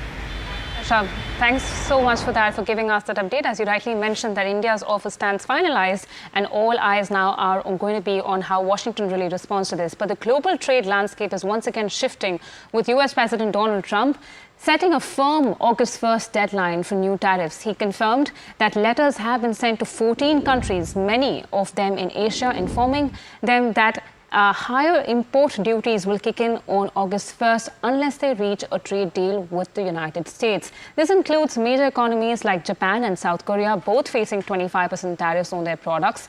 Other Asian nations targeted with new tariffs include Myanmar with 40%, Thailand with 36%, Indonesia with 32%, and Bangladesh with 35%. This is the second time President Trump has set such a deadline, having previously postponed tariffs in April for 90 days. President Trump indicated that while some tariffs might be adjusted if countries present valid reasons, these letters are more or less the final offers. He stated the US is close to making a deal with India and has already made agreements with the United Kingdom and China. Now, with Trade deal negotiations still hanging in the balance. Investor sentiment remains clouded in uncertainty. Earlier today, we caught up with Edward Yardeni, president of Yardeni Research, and Rob Subaraman, who shared their perspective on just how long this ambiguity might linger. Listen in. I think Trump figured that the U.S. is the world's largest economy. The U.S. is the world's biggest importer. It's the biggest customer for a lot of countries, including India, and that would lead to very quick deals. But it hasn't quite worked out that way. And Peter Navarro, his trade representative, back in April 11th, said, we have 90 days of postponement of Liberation Day, and we'll get 90 deals in that time frame. Well, as you pointed out, we only have 2 deals with the UK and Vietnam and 1 framework with China. So it hasn't been easy at all. Countries do have their own self-interest. They're not just kind of going to roll over and do whatever the President Trump wants them to do. And so I think he's going to have to kind of declare victory by coming up with some vague agreements that don't necessarily address all the specifics, like dairy issues with India. There are a lot of issues when it comes to trade. If you really sit down and negotiate a trade deal, it could take 2 years because there's so many details involved. There's so many domestic interests involved. It's not easy. And to assume that this could all be done in 90 days was rather naive, I think. But again, I think the president has a lot of successes so far. He doesn't need this trade war to really cause him problems with the U.S. economy. The interesting thing for India was India didn't get a letter. And I think that's a good sign that a deal is getting close. And our sense at Nomura is India probably will get a deal which is kind of similar to the UK model. The 26% current reciprocal tariff rate may come down closer to the 10%. I think the other interesting thing with these letters is for several of these Asian countries, pretty high tariff rates, 25%, Korea, Japan. For Southeast Asia, you've got several over 30%. And I think transshipments is a big focus as well. So I think this encirclement of China and US trying to stop China evading, bypassing US tariffs through third countries is a new big focus. And as we continue to get you the updates on India-US trade deal, let's focus on the Jane Street scandal. In its very first official response since last week's sharply critical order from SEBI, Jane Street has forcefully rejected the regulator's findings. In an internal communication to its roughly 3,000 employees, the global trading firm described SEBI's accusations as extremely inflammatory, erroneous, and fundamentally mistaken about Jane Street's trading activity in India. Here's my colleague Sajid with all the key details. US-based investor Jane Street has decided to take on the regulator directly. In a letter to employees, it has rejected the assertions made by the market regulator in the strongest possible terms. It has told its employees that the SEBI order is based on erroneous and unsupported assertions. It also went on to say that Jane Street engaged with SEBI and exchanges since August 2024 and modified trading after meeting both their exchanges, which is NSE and BSE. Jane Street also made this available to the employees that it has made multiple requests to discuss concerns, but was consistently rebuffed by the Indian exchanges and authorities. On its part, SEBI has made it very clear that the July 3rd and 4th order, which it asked Jane Street to impound nearly 4,800 crores in an escrow account is a speaking order, and the further investigations are underway, and it doesn't want to comment at this point in time beyond what it has stated in the interim order. This entire thing is now almost heading to a legal face off, with Jane Street expected to move the Securities Appellate Tribunal, seeking a stay or an interim relief from the Appellate Tribunal. SEBI would be requiring to make the entire investigation. It will have to complete the entire investigation, but we understand from our sources that it will take between 6 months to a year before this investigation can be completed, because the current interim order is just based on the gains which was made in 21 days from Jan 23 to March 31st, 2025. And in that sense, it will take some more time before they can arrive at the final conclusion, and the process would be a little lengthier in that sense. So it's now Jane Street versus SEBI, and SEBI is sticking to his guns, and Jane Street is trying to contest what SEBI has to say with respect to the interim order. Right, Sajid, thank you so much for explaining that. Let's also hear S. Nareen, ED and CIO at ICICI Prudential AMC, about SEBI's role in the investigation of the Jane Street scandal. Nareen downplayed the broader impact, saying that the Jane Street rub-off is limited strictly to weekly derivatives traders and not long-term investors. Listen in.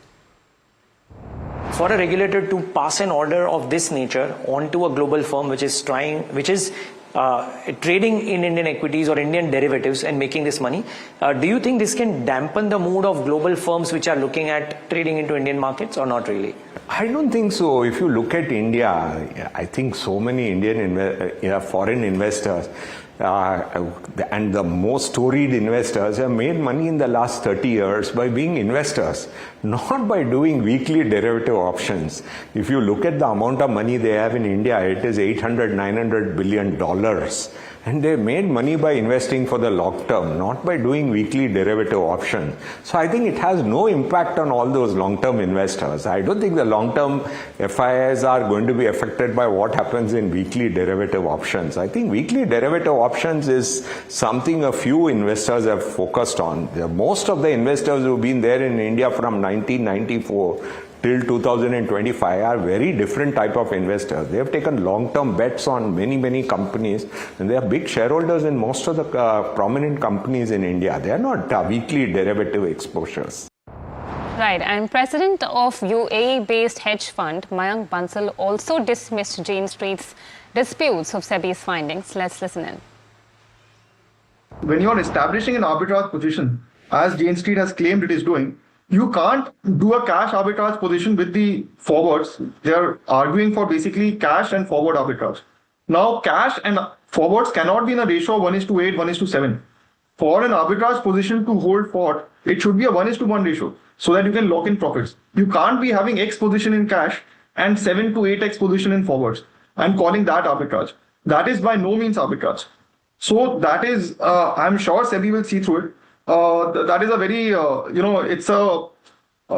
it's sort of a conversation that Jane Street is releasing so that it can mislead the public, is my view on it. And I'm fairly certain that this is no form of arbitrage. Plus the market dynamics. Okay, there'll be multiple people now who will validate that the market dynamics were absolutely not fundamentally linked. They were absolutely off. They were completely corrupted. And now getting you an important voice on the Jane Street scandal, former SEBI chairperson Madhavi Puri Buch has said that it's false to claim regulatory failure in the Jane Street probe, since SEBI was actively investigating the matter. She also criticized some of the media outlets for ignoring facts and spreading a misleading narrative. Buch also said that SEBI's order speaks for itself and shows sustained regulatory action. And now the question remains, how did Jane Street trick the Indian markets and make 43,000 crore in options profit? Tune in live at 6 p.m. as we unfold the entire Jane Street saga on The Big Question, only on NDTV Profit. Moving on, S. Nareen also exclaimed surprise at the growth of the Indian equity markets. Listen in to why he believes India could be a growth accelerator even when the world slows down. I think India is possibly the only market where it's so easy to raise money for private equity. Private equity is not able to raise money in any other market. India is the only market they are able to raise money so easily, and by selling their stakes. I don't think we anticipated India will be a great market in 2020, but not to this extent that almost everything can trade at 30-40 PE. I don't think we expected, but we were always recommending asset equity, we were always recommending asset allocation. We always told people to put some money in equity. Otherwise, we didn't become one of the, I mean, we definitely expected things to be good, but not to this extent. And unlike some media reports published this morning, NDTV Profit reports that SEBI is not considering to link options leverage with cash market positions. Our sources have confirmed that no such proposal for further regulation has been pitched to the respective committee. My colleague Charu joins in with more details on the story. Hi, so earlier this morning a lot of media reports were circulating saying that SEBI may consider linking option positions to cash positions using a formula. Now, as per several sources that NDTV Profit spoke to, this is not right, as a proposal like this and of this magnitude is currently not on SEBI's radar. In fact, no such proposal to reject the F&O regulations further as of this moment is there. The SEBI chairperson also, in a bite that was given yesterday to several media channels, spoke about the fact that they will be releasing a white paper and talking about the data points and looking into them, considering what needs to be done further. However, something big or something stringent or something set in stone is not present at the moment. We must also consider that SEBI did come out with a white paper last evening talking about the data points related to F&O trading, from which we come to know that in the last 1 year, while the volumes have come down a bit, if we consider the same period with a 2-year period, we'll come to know that the volumes have not really gone down that much. Neither have other data points. So it remains to be seen what the regulator actually ends up doing after the October curbs and after the May rejig. But for now, this particular proposal is not on the table for SEBI. So this particular proposal is not on the table for SEBI, is the word that Charu has confirmed to us. Thank you so much for confirming that, Charu. And the team investigating the Ahmedabad Air India plane crash, viewers, has submitted its preliminary report to the Civil Aviation Ministry as per sources. It is still not known that what conclusion the investigators from Aircraft Accident Investigation Bureau have arrived upon into the crash that resulted in the death of 270 people. Meanwhile, a parliamentary panel held discussions with senior Civil Aviation Ministry officials as well as airline and airport representatives, with several parliamentarians mentioning the Air India plane crash. And viewers, that's all the time we had on this edition of Profit 360, but do stay tuned to NDTV Profit for more news and updates.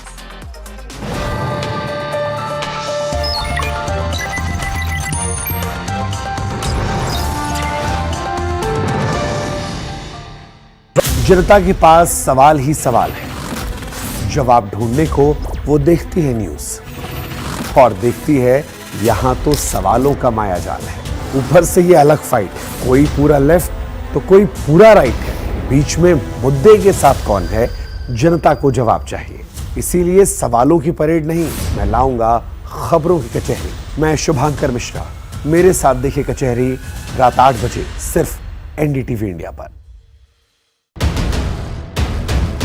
It's the biggest event that markets and economy are looking at. A possible trade deal between India and the United States, which we could hear about any time soon. It will create a seismic shift in the way these two countries trade with each other. Who is going to come out on top of these hectic negotiations? Stay ahead on the story. Catch all the breaking news and the analysis only on NDTV Profit.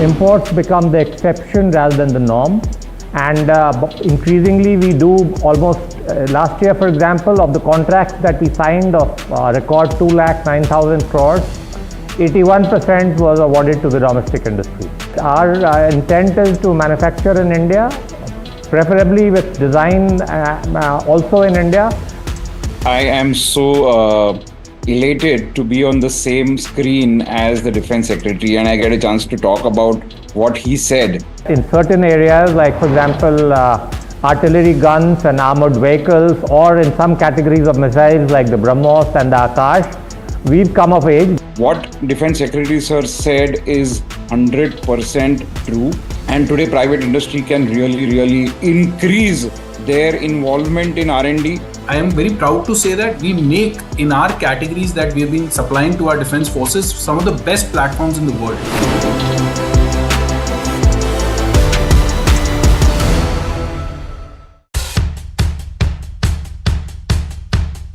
The markets move fast. And so should your portfolio. Expert insights, real-time stock picks. Do I buy Ola? Should I hold CDSL for the long term? Buy, sell or hold. The answers you need, straight from the experts. Callers from India and across the world. Connect live, ask, decide and invest wisely. Your portfolio, your future. Ask Profit.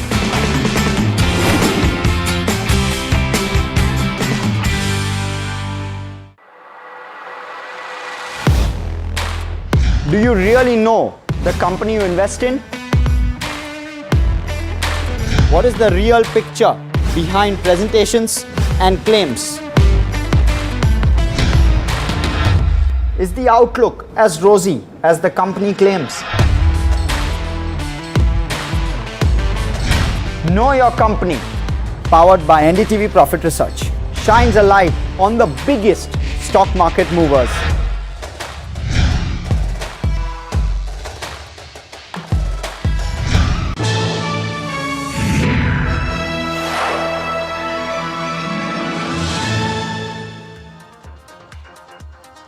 Hello and welcome. You're watching KYC. I'm Harsh Saita, and we've started to pick up on larger trends as well and discuss it with specific companies. And today is one such company.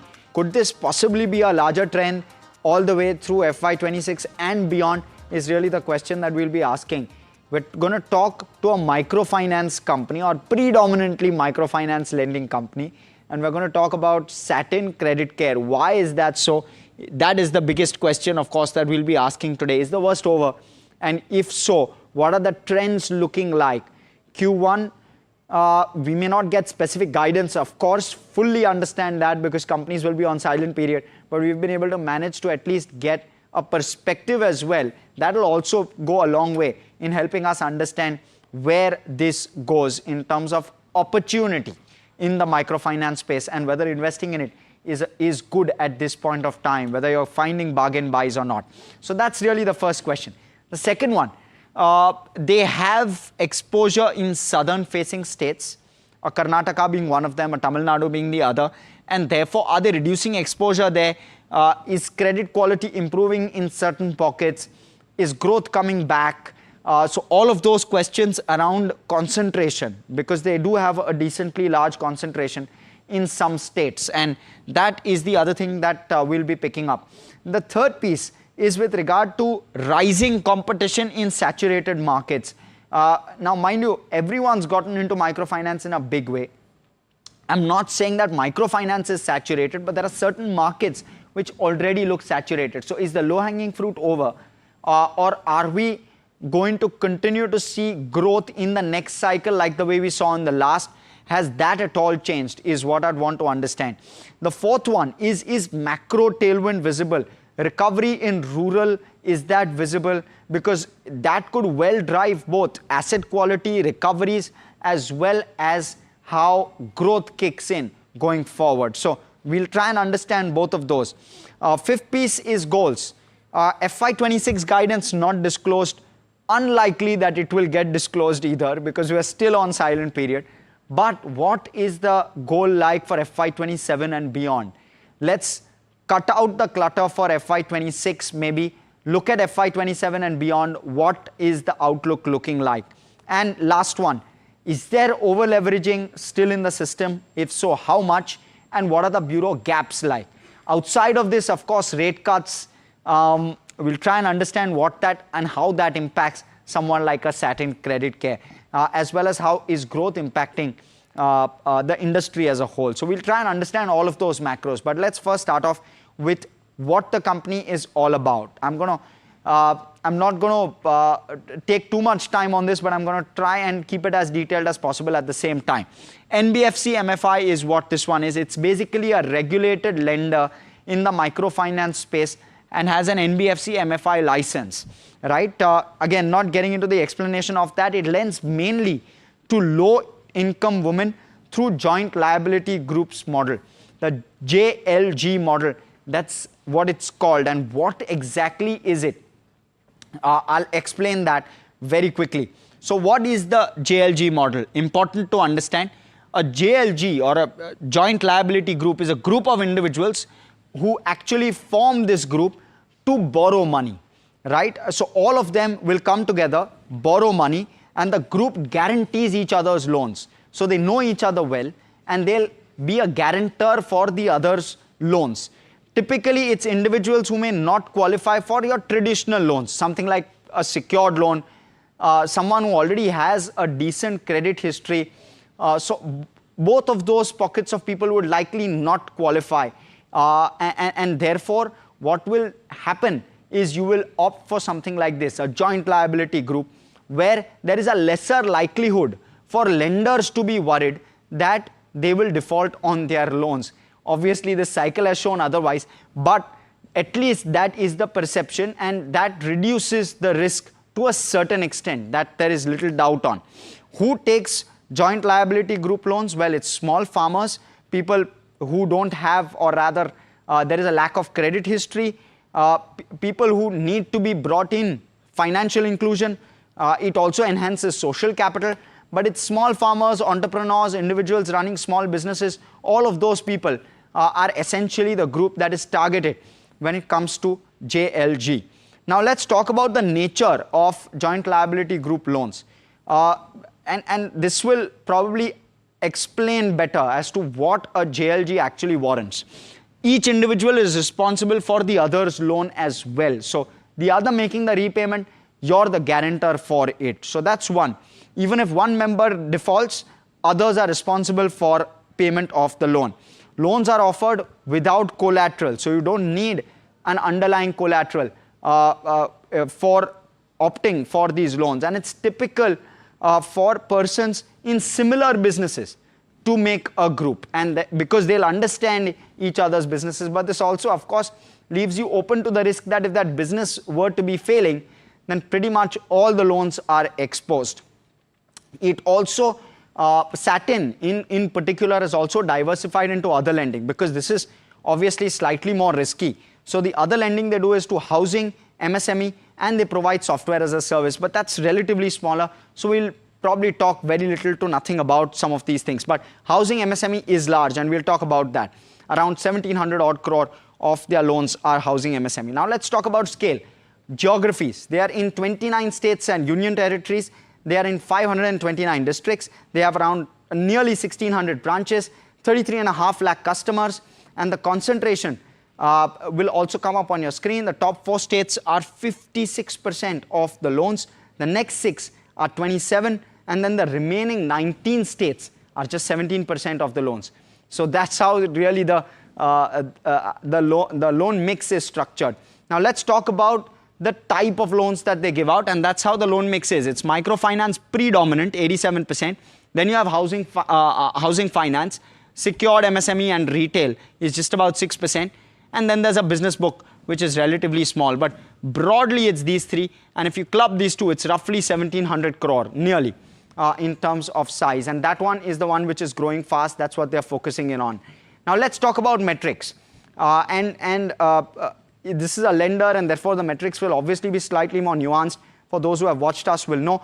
We'll start off with the income statement, the balance sheet, the asset quality, and the key metrics for lenders. We'll break that up in that fashion.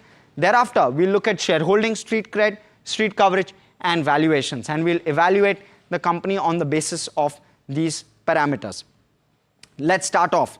Let's talk about the income statement. In terms of growth, well, it's been a decent 3-year CAGR. They've done around a 27.5% growth on the net interest income number. Your operating profit too has grown or ballooned 52%. So there's an OPEX play which is playing out on the numbers there with regard to where operating profit is concerned.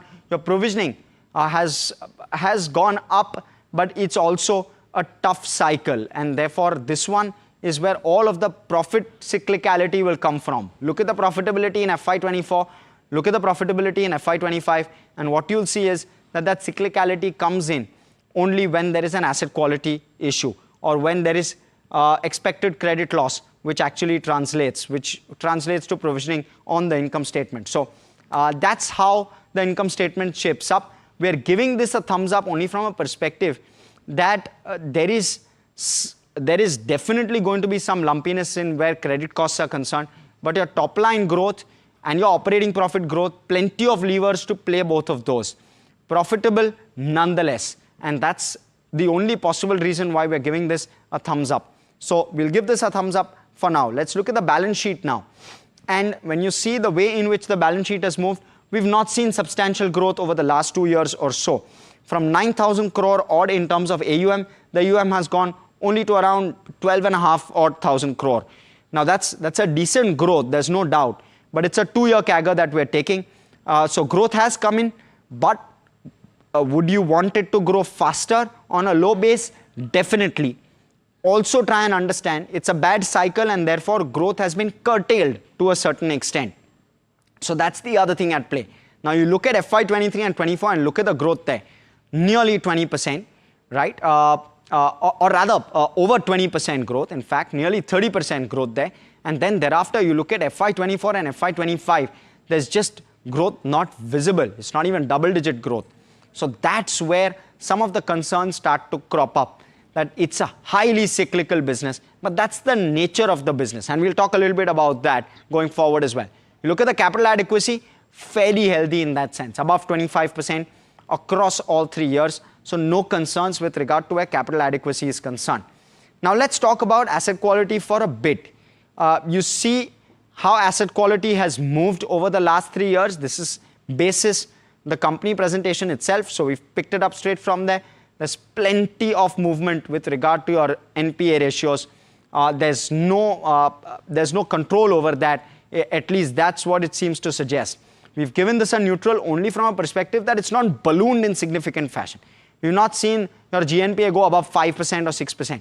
And therefore, we've given this a neutral. It's a bad cycle that it's been through for sure.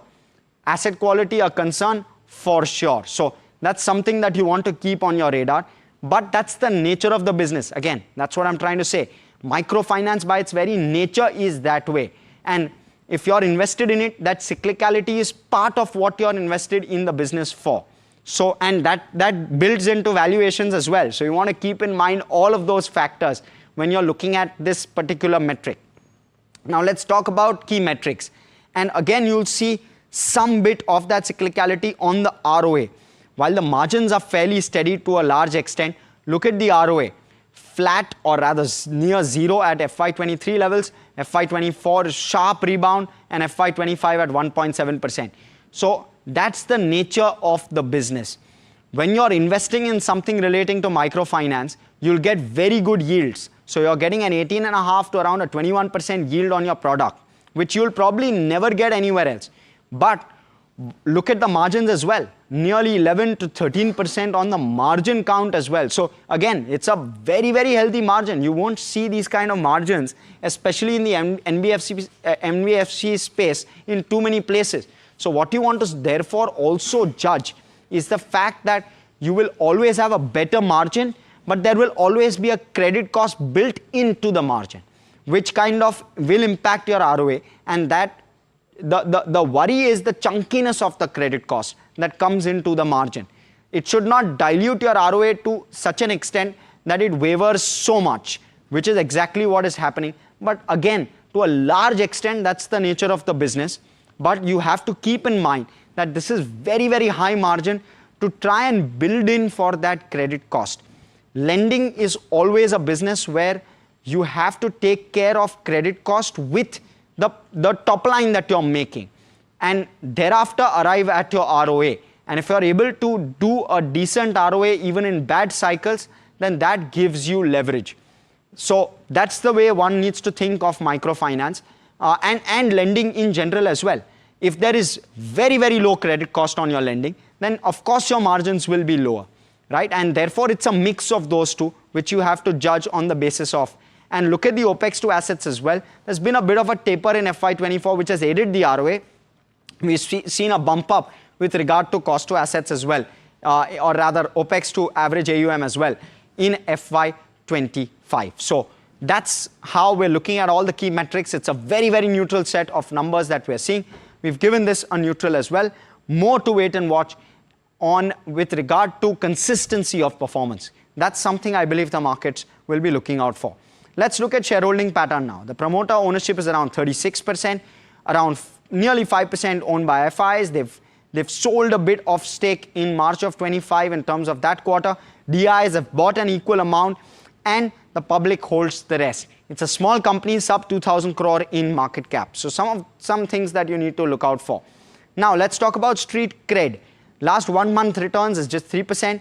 3 months is around 17%. 6 months is around 8 odd percent, and the 1 year is negative 23%. So there's clear pain there, at least over the last year or so, for those who have invested over the last year. But you look at the last 5 years, it's a doubler. We've again given this one a neutral as well, because the last 5-year performance over the longer term, it's done okay. It's been a doubler in the last 5 years. And we're at the bottom end of the cycle, almost. And we'll find that out, obviously, when we speak with management. Now let's talk about street coverage. There's one buy, there's one hold, there is no sells, 5% upside. One is there are very few people covering the stock, or very few analysts covering the stock. Second is the upside isn't not looking too attractive. Well, unless we get better information from management, we won't be able to understand exactly what is it that is being penciled in, which doesn't offer a decent upside. And if it doesn't, then maybe we stay away. What also we have to look for is valuations, and let's pull that up. Look at the way your price to book is currently. It's trading at 0.7 times current. It's trading at 0.6 times 1 year forward. This is basis the two analysts who have made forward projections. And you look at some of the others. This is looking likely the best among all the others in terms of valuations, but you must keep in mind that it's a smaller counter, point number one. It's got less coverage, and therefore the 1 year forward valuation may well get impacted. And point number 3 is that you want to be cautious in a tough credit cost environment. So all of those 3 factors, we've been cautious about this, given this a neutral. Let's quickly pull up all the metrics that we've just spoken about and try and sum it up. So income statement, balance sheet, asset quality, key metrics, shareholding, street cred, street coverage, and valuations. And that gets us a rating of 4 out of 8 on RKYC. But let's bring on board Mr. HP Singh, Chairman and Managing Director at Satin Credit Care, joining us live. Welcome, sir. It's a pleasure speaking with you. I want to first understand from you, how is the industry as a whole playing out? Is lending returning? Are you starting to see recoveries trickle through at all? Has the cycle bottomed? Is the worst over? Oh, yeah, I think, if you look at the asset quality metrics, definitely, I think the worst is over. I think that's probably one positive statement which I would like to enumerate, When I say the worst is over, I probably say that the peak was somewhere last October, November. I think, from there on, I think the asset quality has improved, the collections have improved. And definitely, if you really look at it, the last half of a year, financial year, is always very good in terms of microfinance, because the first half is very, very slow because rains, heat waves, and everything takes a toll on the disbursement and the collection. Now, having said that, I think for us, if you look at the entire landscape of the industry has not fared very well. And just to give us perspective, I think you explained it very well, and I was looking at that. The matrix, the income statement, everything which you probably brought out to be. We were probably one of the only institution which was 4 quarters in profit. If we give a complete landscape of the last 16 quarters, we've been profitable in the last 16 quarters. Now that is probably one very big positive in the entire industry. So where we probably are able to see our institution as compared to the other institutions, I think we've been able to handle asset quality, we've been able to handle our credit costs, we've been able to handle our growth. In fact, we are probably one of the only company which would have grown 7% from the last year. If you look at the entire peer group of MFI, everybody has degrown. In fact, the degrowth is far more sharper for a lot of institutions. We in that even phase have grown by about 7%. So I think if you look at the complete mixture of asset quality as well as disbursement as well as our growth, I think we've performed, I think, the best in the entire industry. And that is what I can probably say it right now. Point taken, Mr. Singh. So things definitely improving. So I know you have stayed away from giving guidance for FY26.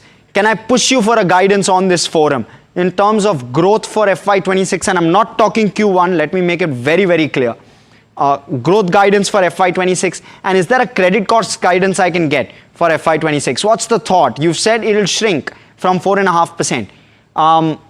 How much? Yeah, I can give you a guidance. We are in the silent period, but the guidance will definitely come in. But the only thing which I can say is that it's going to be positive. Okay. That's probably a reply which I would like to place it on record right now. In terms of credit, our credit costs as well as our collections efficiencies, all put together, I think we are at a place where we've actually we've seen the peak happen probably last year.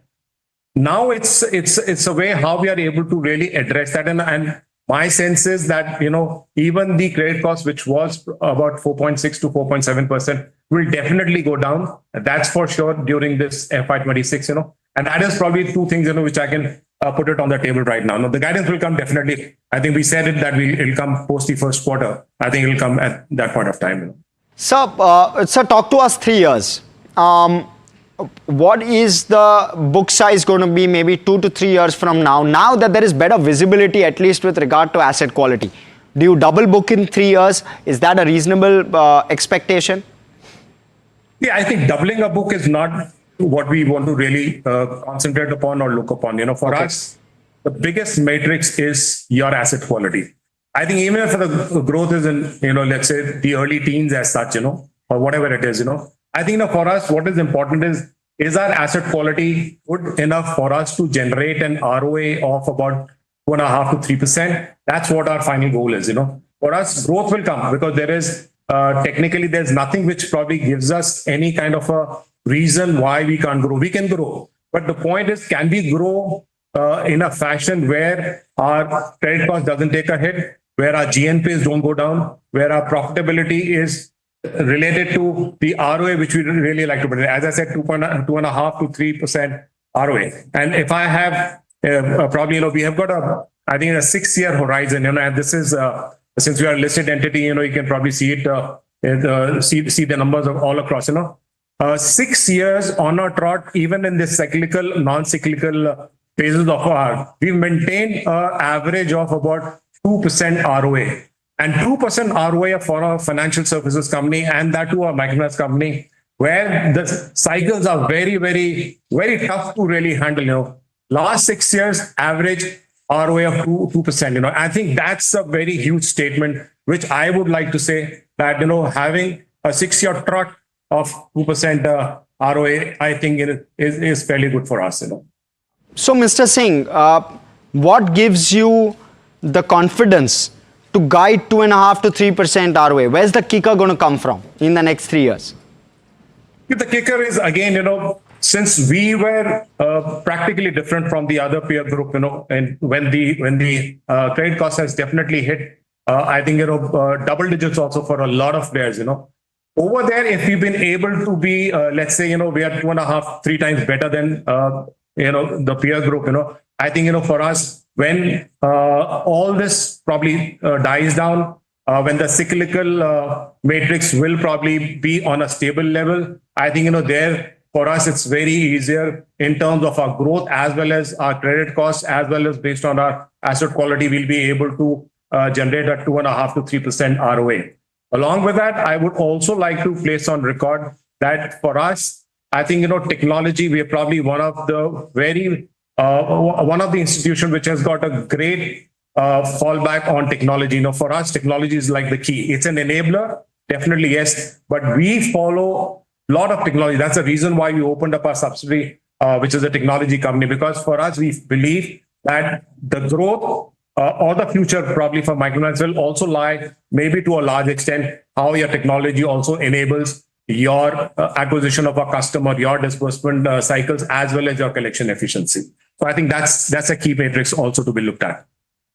Mr. Singh, what is giving you the confidence that we've bottomed in terms of asset quality, or rather credit cost? The worst is over. Are you seeing a pickup with regard to rural? Are you seeing better rural income? And what is it that you're doing in terms of geographic concentration? See, I think, and I'll give a couple of things which probably will lead to it. I think one, the disbursements have started picking up. It was not like the way it was before, because it was an election year last year. It was probably the heat waves were very massive, as well as I think if you look at the complete cyclical stuff, people have degrown, but our disbursements have picked up from there on.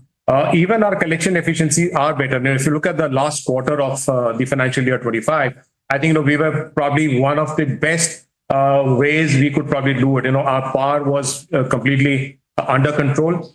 Collection efficiency of X bucket was close to about 99.8%, which is pretty good if you really look at it. Based on all these factors, and where if you look at the general environment as such, the monsoons are fine at this point of time. I think, they're talking of a normal monsoon this year. That also gives us a key insight into that the rural income, the farmer income, as well as agri and agri-allied income will also probably see an uptick. That is also one of the key reasons where kharif crops have been sown properly. I think it's probably 100%. And even the crop acreage has also increased over there. So my sense is, based on all these factors, I think, we will probably look at a much better quality and a much better disbursement growth moving ahead from here. Mr. Singh, I have 30 seconds. A quick take. What changes in the next cycle versus the current? I have just 30 seconds, sir. So I think, all our focus on credit quality, technology, as well as our acquisition, the way we acquire a customer based on credit bureau and the score systems which we have inherently of our own company, I think, that will give us an edge over probably a lot of people, going forward ahead.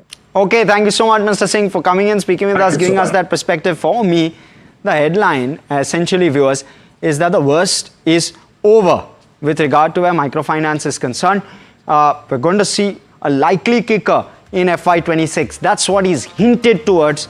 We'll have to wait and watch as to how Q1 pans out, and thereafter will come the key commentary which markets will quickly start pricing into. So keep your eye out on this one. It's an interesting space. But thanks so much for tuning in. That's all from our side, folks. Thanks for watching.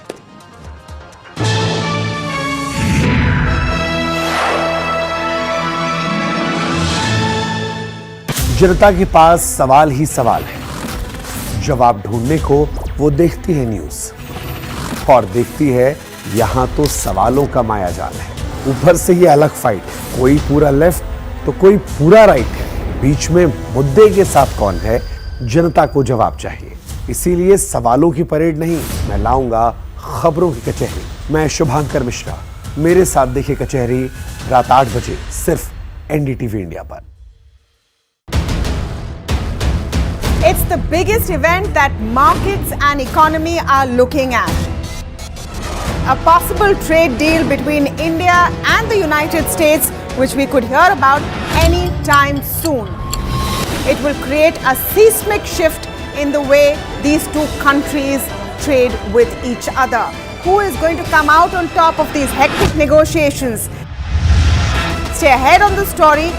Catch all the breaking news and the analysis only on NDTV Profit.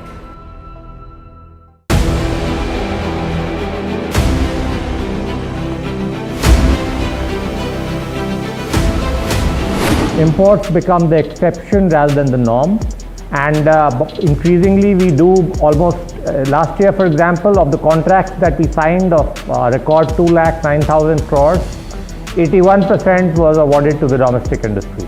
Our intent is to manufacture in India, preferably with design also in India. I am so elated to be on the same screen as the Defense Secretary, and I get a chance to talk about what he said. In certain areas, like for example, artillery guns and armored vehicles, or in some categories of missiles like the BrahMos and the Akash, we've come of age. What Defense Secretary Sir said is 100% true, and today private industry can really increase their involvement in R&D. I am very proud to say that we make, in our categories that we have been supplying to our defense forces, some of the best platforms in the world.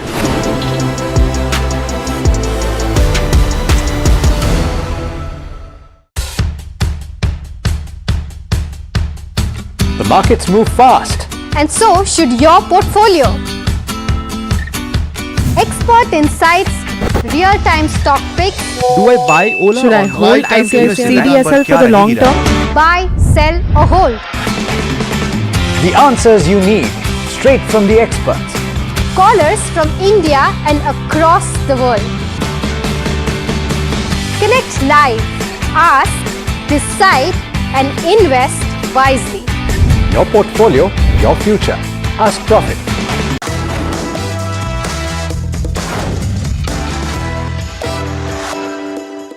Hi, we're talking about Your Money Matters on NDTV Profit, and my name is Alex Matthew.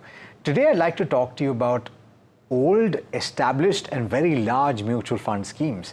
In the equity category, I must stipulate, the idea is, and a lot of people talk about this, the ability to be nimble for a fund manager reduces as the assets go up. And we were talking recently about Parag Parikh FlexiCap fund, which now has an assets under management of over 1 lakh crore. HDFC FlexiCap is another that has a very large amount of assets under management. Nippon Small Cap Fund has now 240 odd stocks in its portfolio and is handling well over 55,000 crore rupees of assets under management. Does that make it harder to beat the benchmark and beat the peers? Are nimble players, smaller players better placed? To find out and get you the answers that you need, I'm joined today by Kshitij Mahajan, who is the Chief Executive Officer of Complete Circle. Thanks so much, Kshitij, for joining in, for taking the time. And this is an important question to ask. So what does the data point to? So Alex, thank you. Always a pleasure to be with you on this show. I think it's an eye-opener for many of us also when we, go level 2, level 3 and do our research on the data points. And one can see that, there are some outperformance in the funds, but large cap has its own, or let's say large funds has its own plus and minuses. But yes, most of the funds which have been managed proactively very well, they're able to beat the benchmark, let's say by 70 to 80% at least. So there have been instances that on 70 to 80% times they have been beating the benchmark. You talked about Parag Parikh, it is 100%, it has 100% outperformed the benchmark, and there's a catch to it because it has some foreign allocation also in the portfolio, and that has also sometimes helped. Sometimes it has dragged the portfolio return, but yes, it's such a huge fund, and think about 1 lakh crore of a single fund doing that again and again, and there is no recommendation. We're just talking as per example per se. There have been HDFC Midcap, which is the largest midcap fund with 80,000 crore corpus. It has beaten the benchmark by, or let's say most of the 80% of the time it has beaten the benchmark. So there are large funds, and if you can show on the screen, there have been ICICI Pru Large Cap, Nippon Small Cap, which have been doing this consistently over 100% times over the benchmark. So I'm saying that we have seen that not every fund, but yeah, few of those category funds which have been managed in the right spirit are doing that. But yes, as we discuss going further, there are some drawbacks, or there are some negatives also about being having a large corpus in a scheme. Yeah, and one of them is the inability to deploy very quickly. And the necessity, Kshitij, if you agree with that, particularly in a mid-cap or a small-cap portfolio, to have a pretty large holding of large caps or to have cash. Because if there is redemption pressure, you have to meet that in liquid stocks.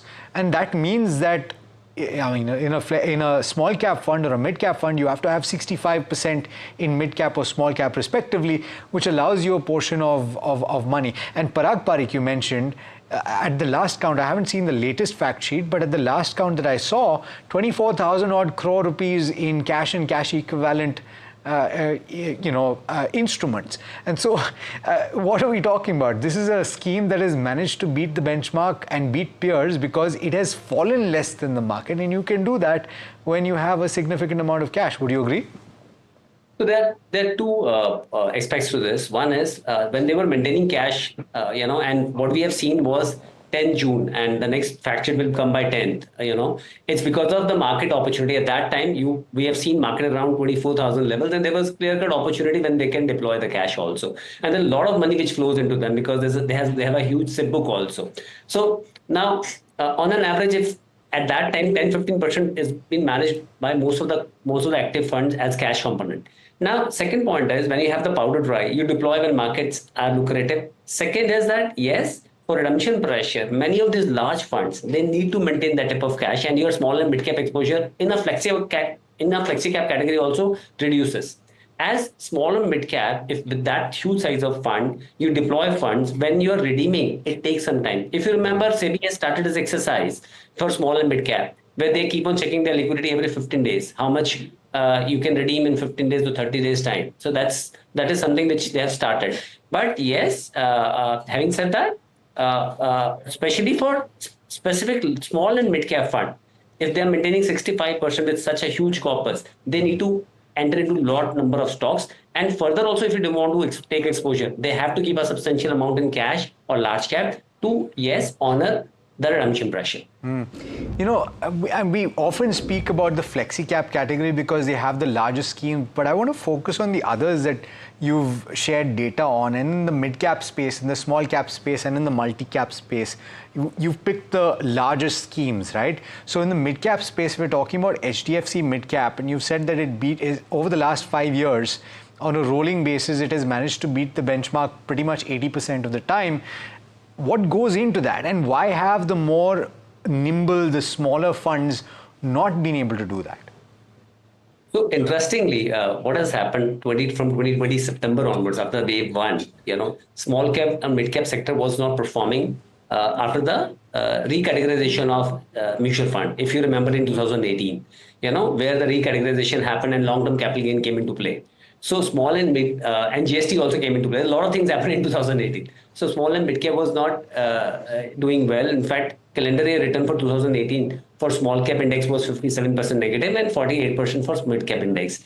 But yes, to 2020 onwards, because there was a valuation mismatch, they were trading at a lower premium, and that's how they started catching up. But I think they've been managed also very well. I should give credit to the fund manager also at the same time. And there was a lot of capital inflow which kept on happening because of the performance in this sector. And small and mid cap as a category has done really well over a period of time. But yes, there are many small size funds also which are not able to do that vis-a-vis index, where an HDFC, a few others have done. So I think it goes to, credit goes to a lot of fund manager also. Credit goes to a lot of stock picking ideas also, the research team also. At the same time, credit goes to managing the inflow as well as outflow part also, because they've been managing cash most of the time more than 7-8% in the portfolio. I think that is also really interesting the way the fund has been managed. Okay. So just a quick point on this Nippon India Small Cap Fund. It's been a lot of people have tried to write them off, but unfortunately for the people that have tried, they keep outperforming. The question is, will that sustain? As you've pointed out, 240 stocks in a small cap portfolio, it's very, very large at this point. Is there a risk here? Alice, we'll do with 55,000 crore of small cap corpus. As per category, you have to invest 65% in those companies which are at the 251st number in an index as per the market cap. 100 is large cap, 101 to 150 is mid cap, 100, 250 and 251 and up to 500 is what you can look at the small cap, or little ahead. I'm saying now what they have interestingly done is they have increased the number of stocks. To de-risk themselves, right now the allocation is between 240 stocks. And it's not they are just maintaining 65% in small cap. They are more than 70% in small cap. Samir Vartak is a great guy. The way he has managed that size of small cap, I think kudos to him. We've been so it's a matter of chance because I work for Reliance and now it's Nippon. I keep on saying Reliance small cap, but yes, this Nippon small cap has done really well. But again, people who are watching us, they need to understand whenever they are allocating in any fund, whether small or mid cap, just don't look at the past performance of that fund. Moreover, the goal plan which you are aligning with small and mid cap, as per our discussion also, should be in excess of 10 years because the type of performance which small and mid cap have generated in last 3.5 years, you might see a lull of year and a half, maybe year or year and a half going further. Having said that, the SIP is the right way of doing for a long goal of 10 year plus. Okay. So I think they have diversified. Point well made. So therefore, what do you need to do? Let's come to the bottom line, the pros and cons. One would argue that having an investment in a large scheme, and these are the largest out there, gives you the advantage of a very low expense ratio, because as you go up the ladder in terms of assets under management, the SEBI rules require the fund house to reduce the expense ratio. So that's a big benefit. Also, we've established that these are pretty well established, well managed funds.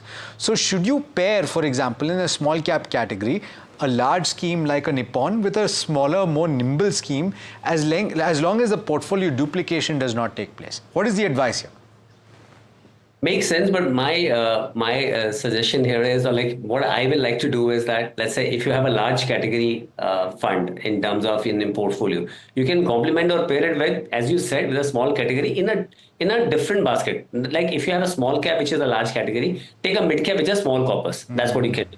So it has, as you said, advantage of low expense, advantage of a large fund will be from a large fund house, a better research, bigger research, advantage of better liquidity because you will not have a liquidity crunch on your side. Let's say, as you said, 24,000 crore cash is what Parag Parikh is maintaining. Tomorrow, if there's a liquidity pressure, they can manage it well.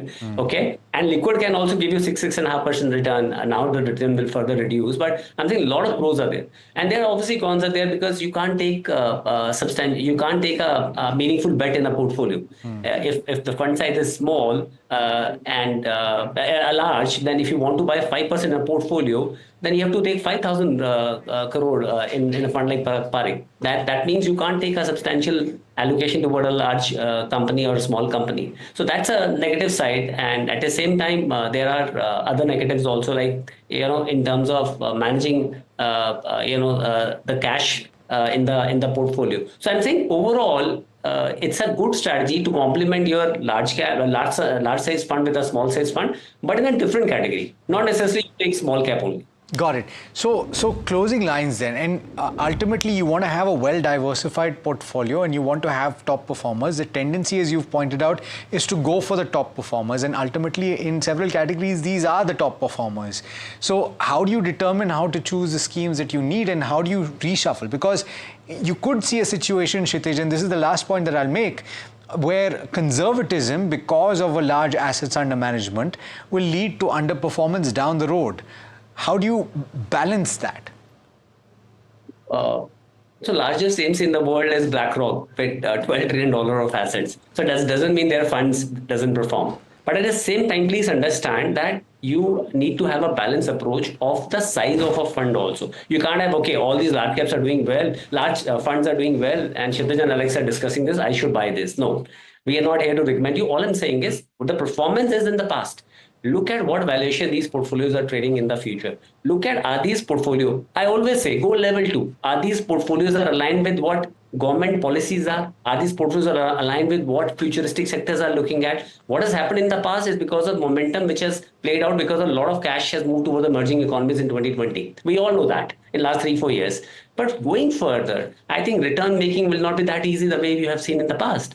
Getting a return of 12-13% compounding also from an equity portfolio of 4-5 diversified fund, as you said, Alex, will be a really good thing to have. So that's a right expectation. Take a couple of large size funds, complement it with a mid-size fund, and take maybe one small size fund, and looking at the fund manager pedigree. This is something which, as a combination, you should look at doing. Fantastic. All right. And we'll get into the nitty-gritties of each of these down the road as well.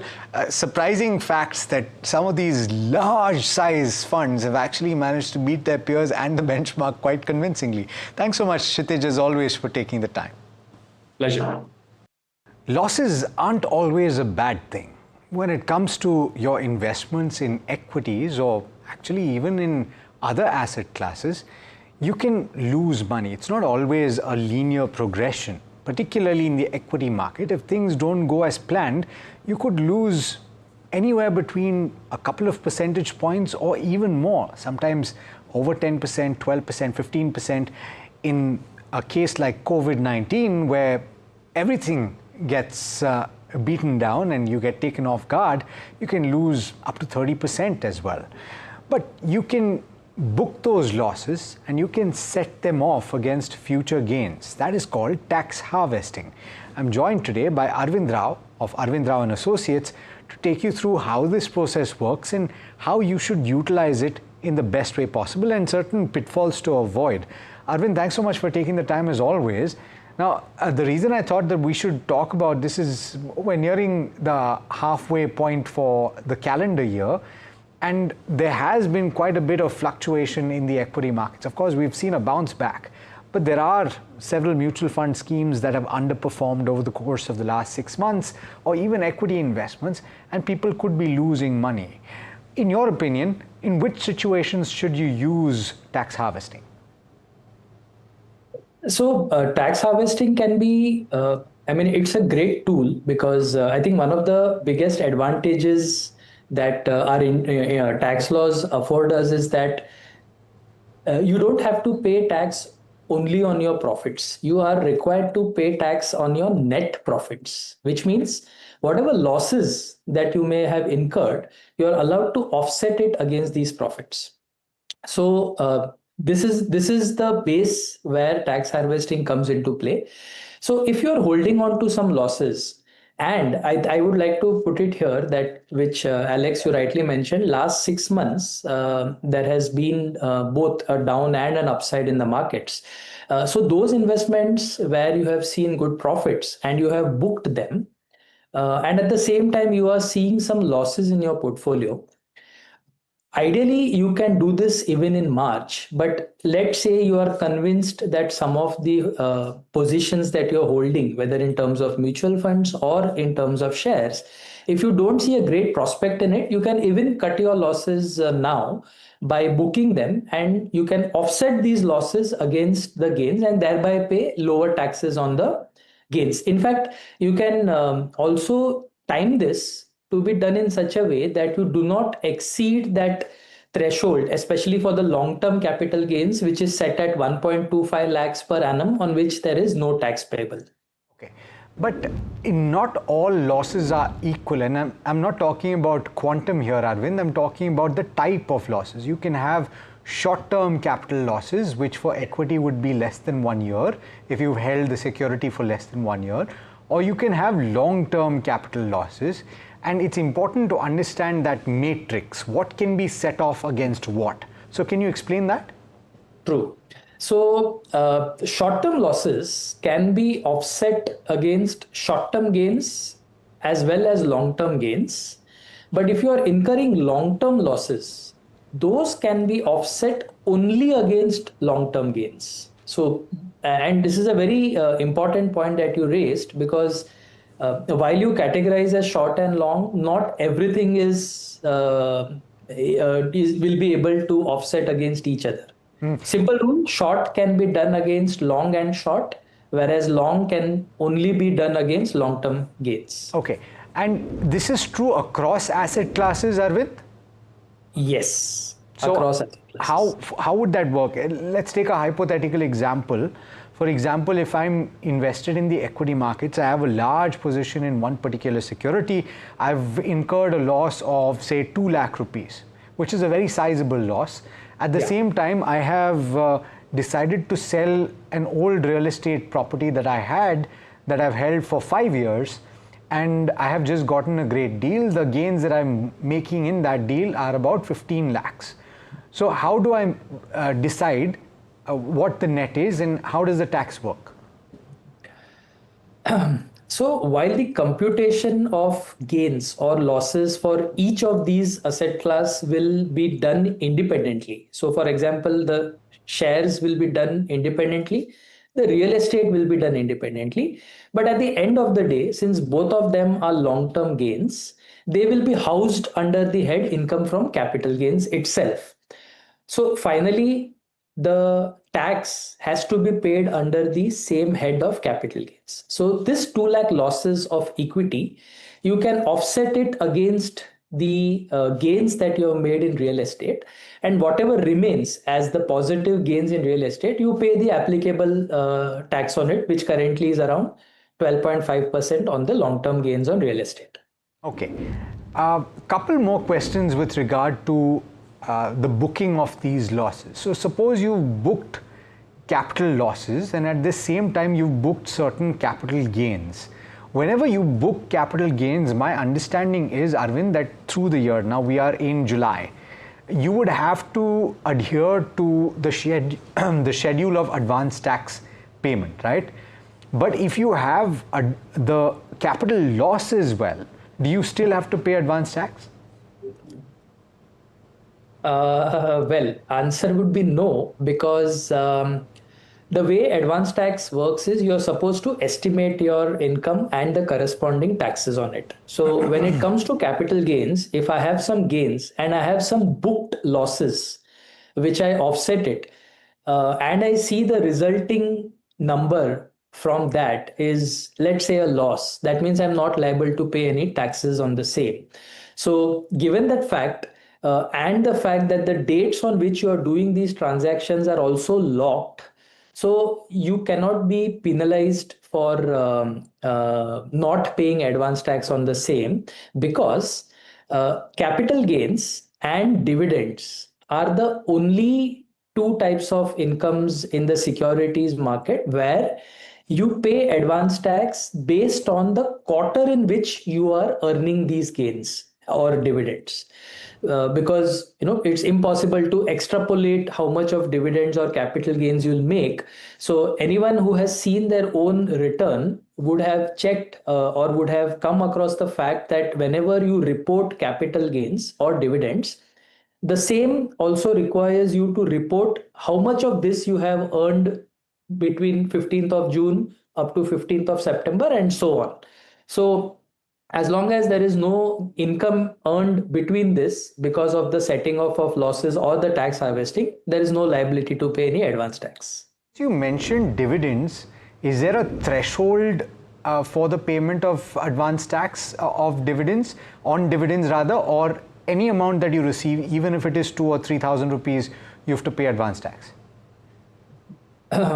Okay, so the threshold is on the amount of tax on this additional income. So I'm just taking an hypothetical example for a salaried guy whose all the TDS due on his salary would have anyways got deducted by the employer.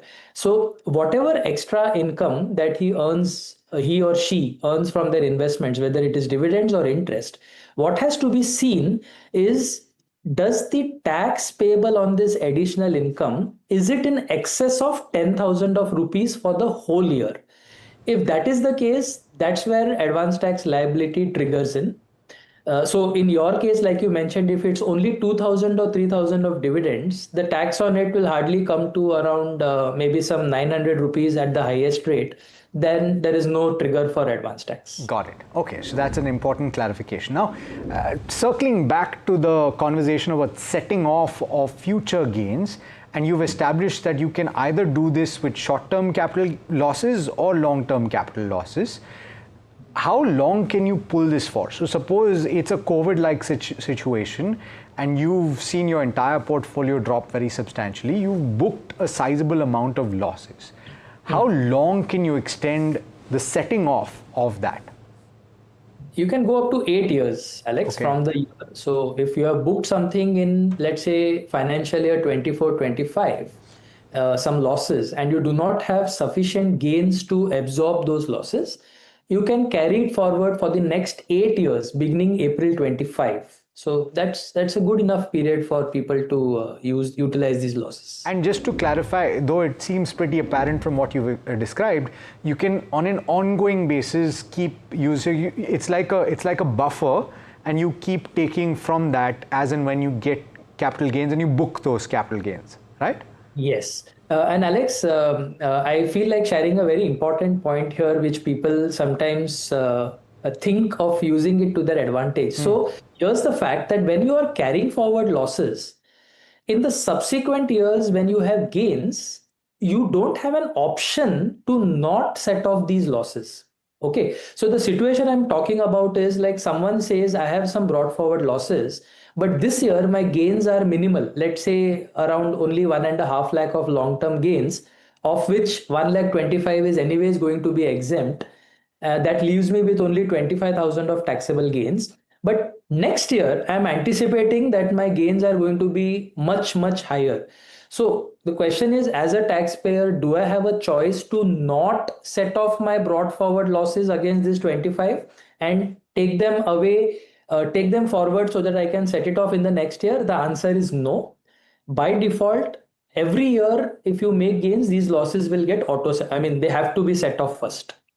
Now, just the last part of this conversation, which is the pitfalls to avoid, and I think among them, the desire to time the transactions that you have, because ultimately a lot of times you have elements in your long-term portfolio which you would like to hold, but you want to take advantage of this provision. So for example, you're holding Tata Consultancy Services and you want to hold it in your long-term portfolio, but you're incurring short-term losses. You book that and you desire to buy it again when the price is favorable. Is that one of the pitfalls to avoid? Because you can't always get your price, and I'm guessing that you might also get a query as to why you decided to sell and buy so quickly. True. In fact, a couple of years back when this whole concept of tax harvesting started gaining a lot of ground, people used to ask this question often, that how soon are we allowed to sell and buy? So intraday is something one should definitely avoid, because then it's counted as an intraday transaction. So you cannot sell in the morning and buy again. That would not actually amount to selling something from your portfolio and buying. It will still get counted as an intraday transaction. Generally, you can wait maybe for a couple of days or even beyond that. But for somebody like who's trying to time it and capture the best, lowest price, many a times this strategy has also failed, because if the stocks take a U-turn, like you can imagine March 25, the whole month of March 25, around the last fortnight, the prices really shot up. So people who booked the losses in the first fortnight, assuming that they'll buy it back, were taken for a surprise because the markets took a U-turn. So yeah, timing is something one has to be wary about. Okay, so we've covered quite a bit of ground as to what you should and should not do, but any last few mistakes that you want to point out, Arvind, to avoid? Yes, absolutely. So one has to keep in mind that although tax harvesting is very important, you should not wait for the 31st of March, because one has to be wary of the settlement cycles. Like, if 30th March happens to be a Friday, and if you're doing some loss there, you need to know when does that settlement happen. The settlement has to happen before the year end. So ideally, don't corner all your transactions in the last week of March. Second, I would say that also have a reinvestment strategy in place. Like, just don't go forward booking losses and assuming that you will be able to get the offset available. Lastly, always try to take professional help around it, because any advice is always better. Last, have proper record keeping that you keep whenever you're doing such exercises, because using the correct cost and the correct sale price is very important to capture the loss. So record keeping is very, very important. Oh, got it. All right. Arvind, thanks so much for joining in. Always a pleasure speaking with you, and useful conversation. All right, that brings us to the end of this edition of Your Money Matters. If you'd like to hear about a specific topic, then write to us in the comment section and let us know. In the meanwhile, stay tuned. Lots more coming up on NDTV Profit.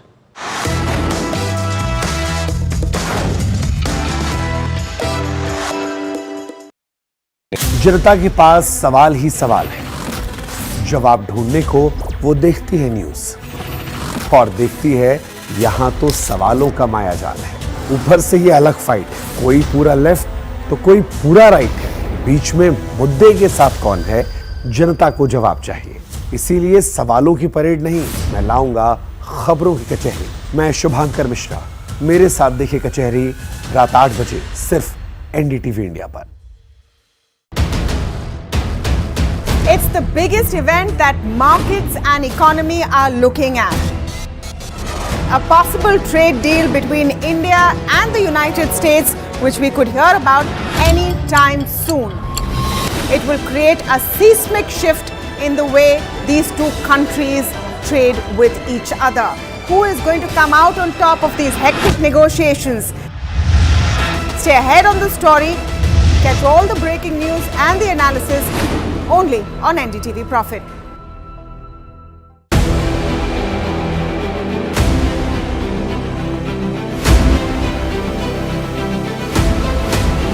Imports become the exception rather than the norm, and increasingly we do almost last year, for example, of the contracts that we signed of record 2,09,000 crores, 81% was awarded to the domestic industry. Our intent is to manufacture in India, preferably with design also in India. I am so elated to be on the same screen as the Defense Secretary, and I get a chance to talk about what he said. In certain areas, like for example, artillery guns and armored vehicles, or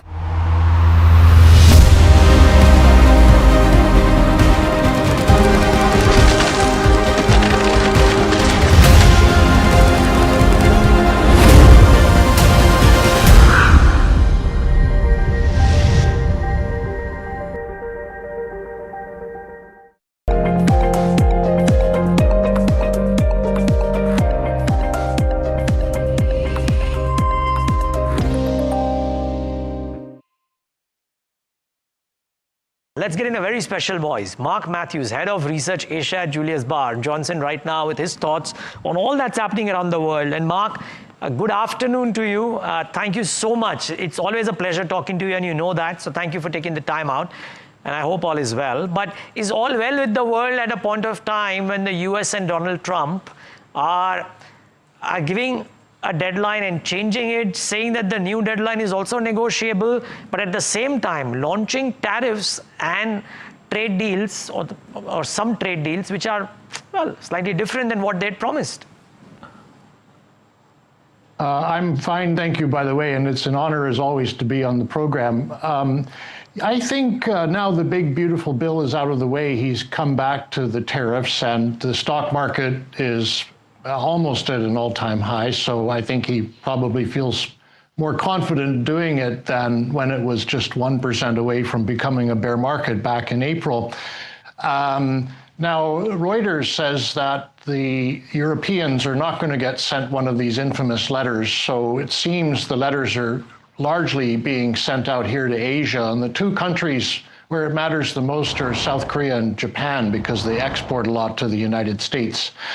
And so we'll see how it goes with both of them. Now, even if Donald Trump forces the Japanese to open their market to American rice, I doubt Japanese consumers will buy it in stores. So I don't really think it's a big deal if Japan gives a little on that. Like India, the agricultural sector is extremely sensitive. It is in all countries in the world.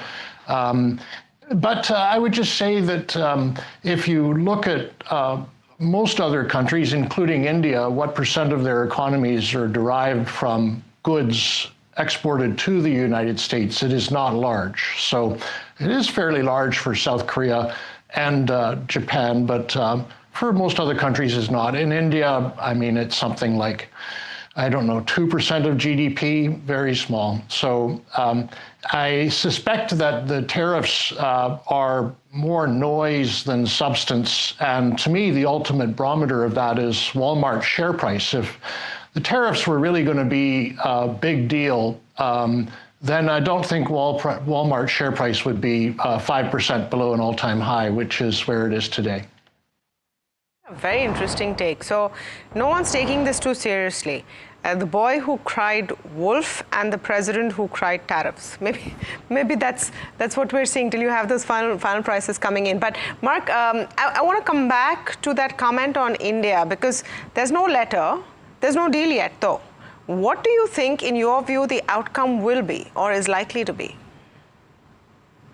I don't know. There's talk of a mini deal and there's talk of an extension. But just to reiterate what I said earlier, I think it's mostly noise. This is not impactful for the Indian economy.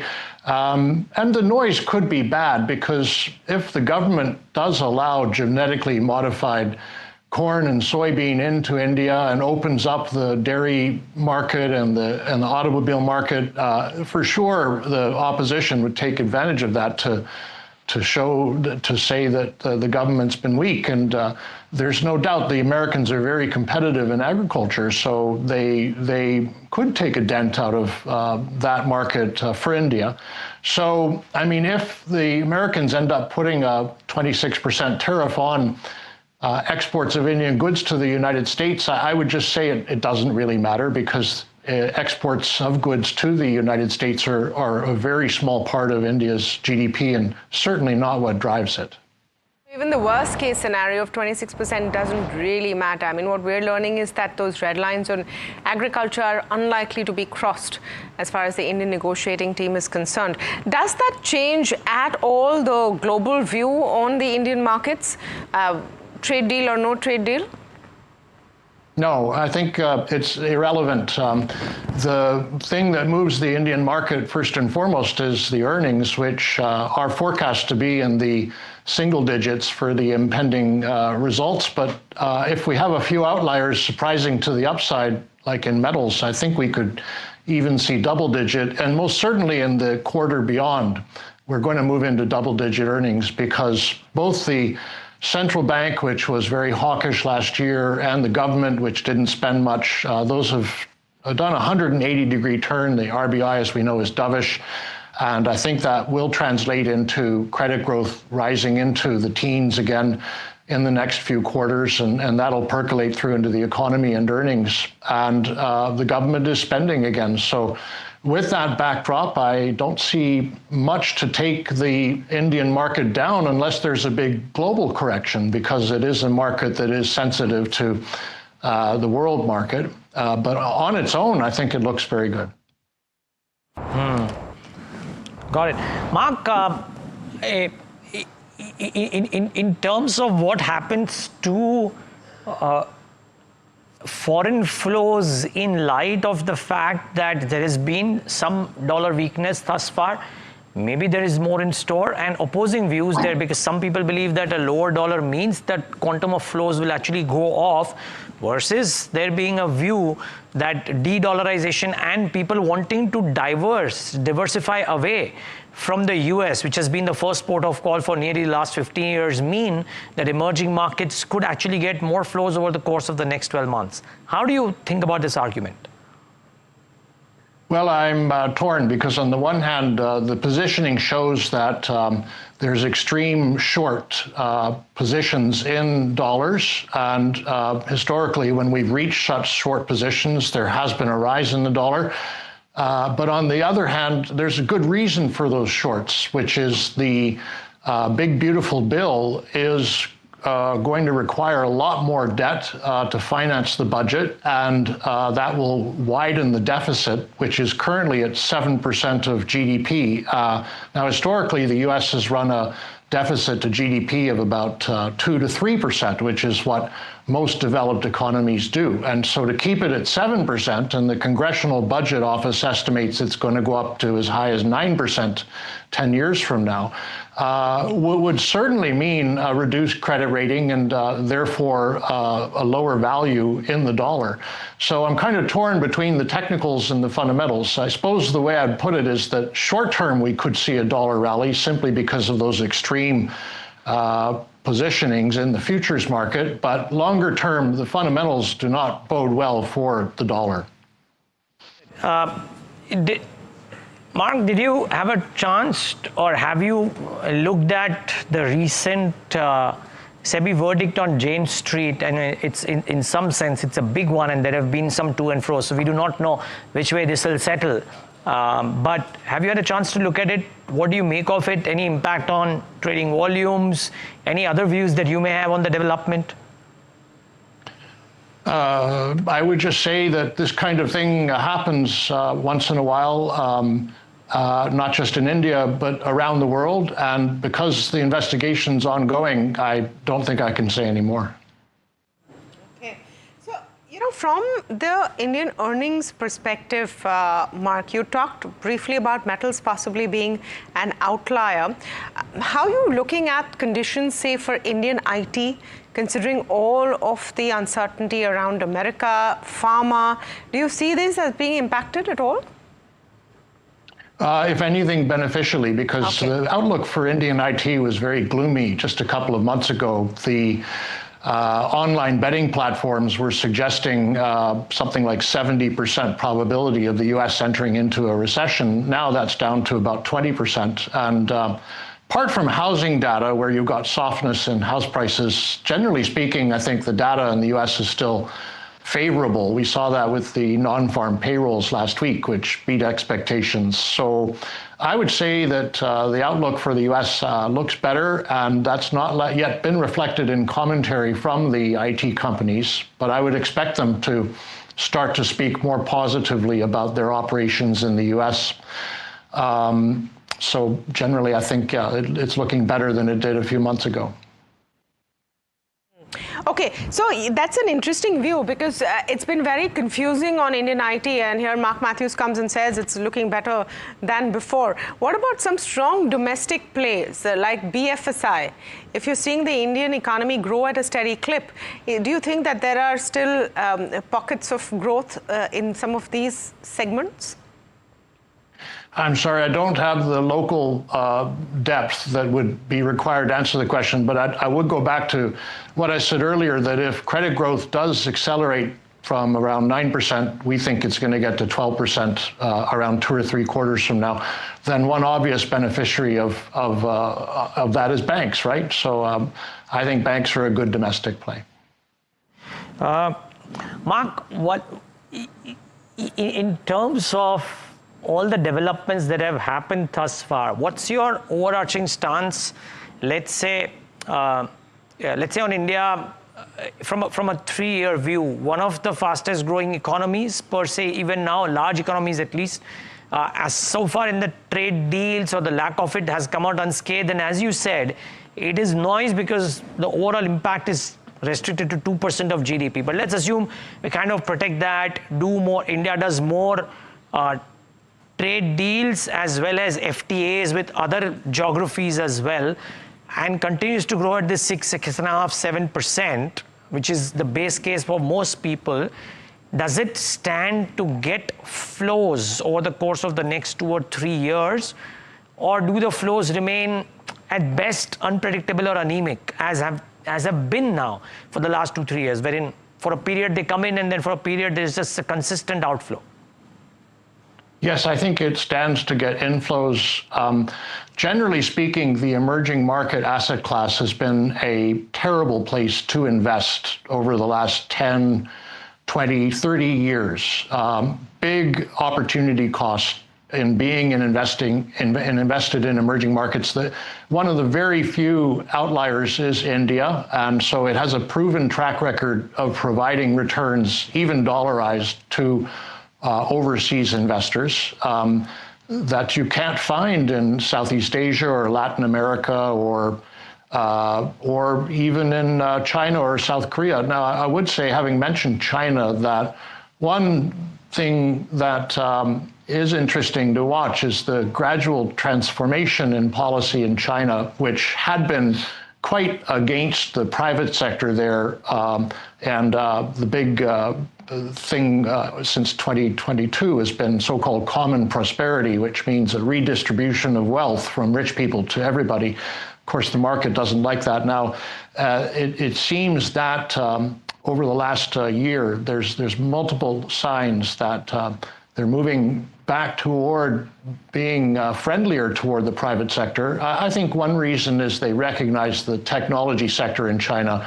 offers so many products and services that are truly globally competitive, in some cases superior, from artificial intelligence to smartphones to semiconductors to electric vehicles. So why be mean to the companies that do those things?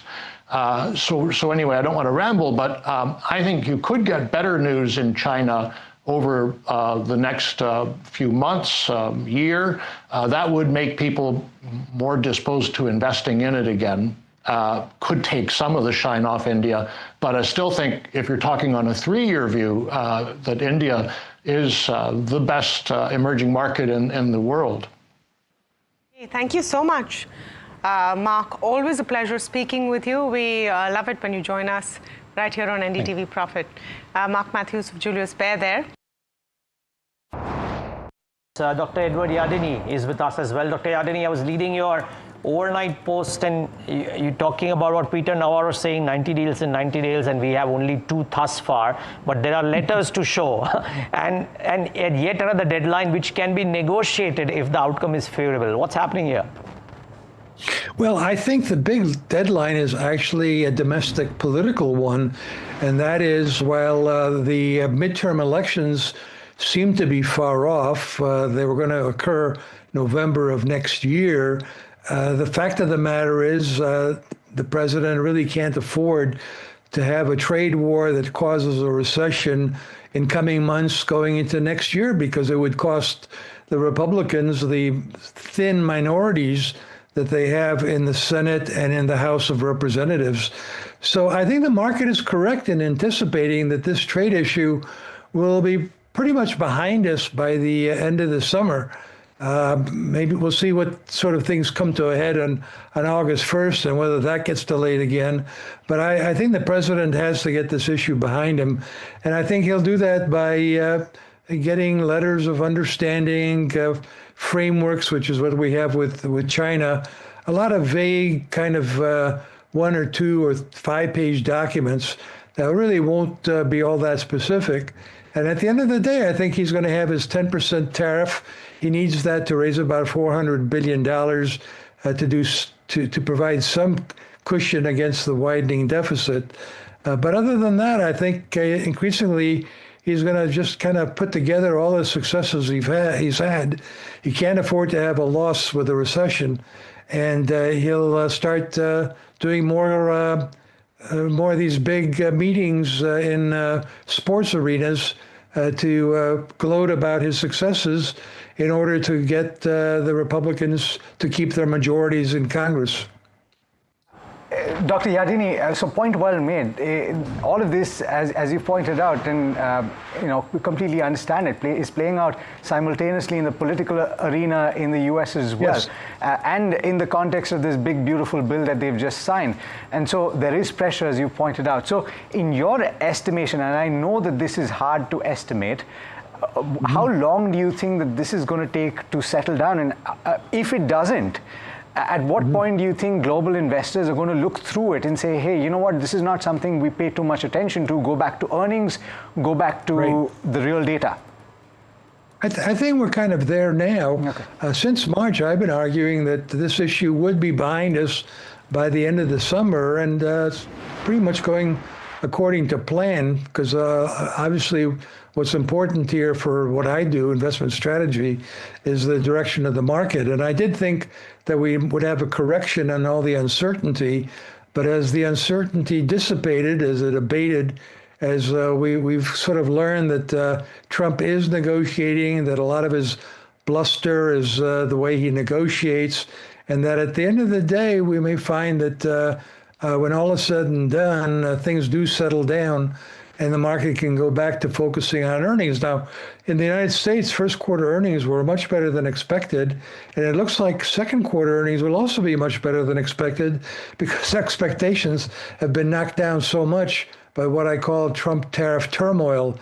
Trump tariff turmoil obviously is still with us, but I think the market is taking it more in stride. It's not getting as upset about it. Mr. Yardeni, how do you see India? And earlier, Rob talked about how the fact that India has not got a letter is good. We have more time for negotiations is good. But we're also hearing that those red lines is something that India is not willing to cross. Opening up the dairy sector, the agricultural sector, that's still an issue. Yeah, well, I think Trump figured that The U.S. is the world's largest economy. The U.S. is the world's biggest importer. It's the biggest customer for a lot of countries, including India, and that would lead to very quick deals, but it hasn't quite worked out that way. And Peter Navarro, his trade representative, back in April 11th said, we have 90 days of postponement of Liberation Day, and we'll get 90 deals in that time frame. Well, as you pointed out, we only have 2 deals with the UK and Vietnam and 1 framework with China. So it hasn't been easy at all. Countries do have their own self-interest. They're not just kind of going to roll over and do whatever the President Trump wants them to do. And so I think he's going to have to kind of declare victory by coming up with some vague agreements that don't necessarily address all the specifics, like dairy issues with India. There are a lot of issues when it comes to trade. If you really sit down and negotiate a trade deal, it could take 2 years because there's so many details involved. There's so many domestic interests involved. It's not easy. And to assume that this could all be done in 90 days was rather naive, I think. But again, I think the president has a lot of successes so far. He doesn't need this trade war to really cause him problems with the U.S. economy. Rob, I'm going to come to you first. What do you make of the tariff letter spree and the promise that more letters are to come? Well, I guess the interesting thing for India was India didn't get a letter. And I think that's a good sign that a deal is getting close. And our sense at Nomura is India probably will get a deal which is kind of similar to the UK model. The 26% current reciprocal tariff rate may come down closer to the 10%. I think the other interesting thing with these letters is for several of these Asian countries, pretty high tariff rates, 25%, Korea, Japan. For Southeast Asia, you've got several over 30%. And I think transshipments is a big focus as well. So I think this encirclement of China and US trying to stop China evading, bypassing US tariffs through third countries is a new big focus. Rob, hi, morning. Just trying to understand where you see this settling, because ultimately these are seemingly still negotiating tactics and there's expected to be further back and forth. And of course, as much as these countries are important in the large scheme of things, we're talking about the most important in the top 5. Of course, Japan is in this list, but as you've pointed out, India is not. I'm just wondering, global growth, global economic growth, what does this change, if at all, over the course of the coming months? Well, look, I think there is a general sense that the extension to August 1st is providing wiggle room. And I think in the markets, the reaction has been fairly benign, especially Asia today. So there is a sense in the markets that this is a classic Trump-style escalate to de-escalate. And so, where we end up could be come August 1, assuming no further extension, which is certainly possible, tariff rates could be lower. Personally, I feel the risk around this is markets are getting a little bit too sanguine that there'll be a big de-escalation. I think Trump is coming off many wins of foreign policy, of the One Big Beautiful Bill Act. And in addition to that, you look at the US equity market is close back to near record highs. I think the risk is Trump plays a bit harder ball this time around than the market is actually expecting. Rob, the final word on the US economy. I'm just wondering, of course, we are seeing in a few cases in the letters that got sent out a small reduction in the tariffs, but they're significantly higher than they were before. I'm just wondering about the implications, as Dr. Yardeni just pointed out, it's not reflected in earnings yet, the slowdown. It's actually better than expected in the first quarter and in the second quarter likely. And so therefore the question is, do you foresee a recession at some point towards the end of this year or heading into next year? Do you see significant slowdown in growth, and do you see inflation spiking on account of tariffs?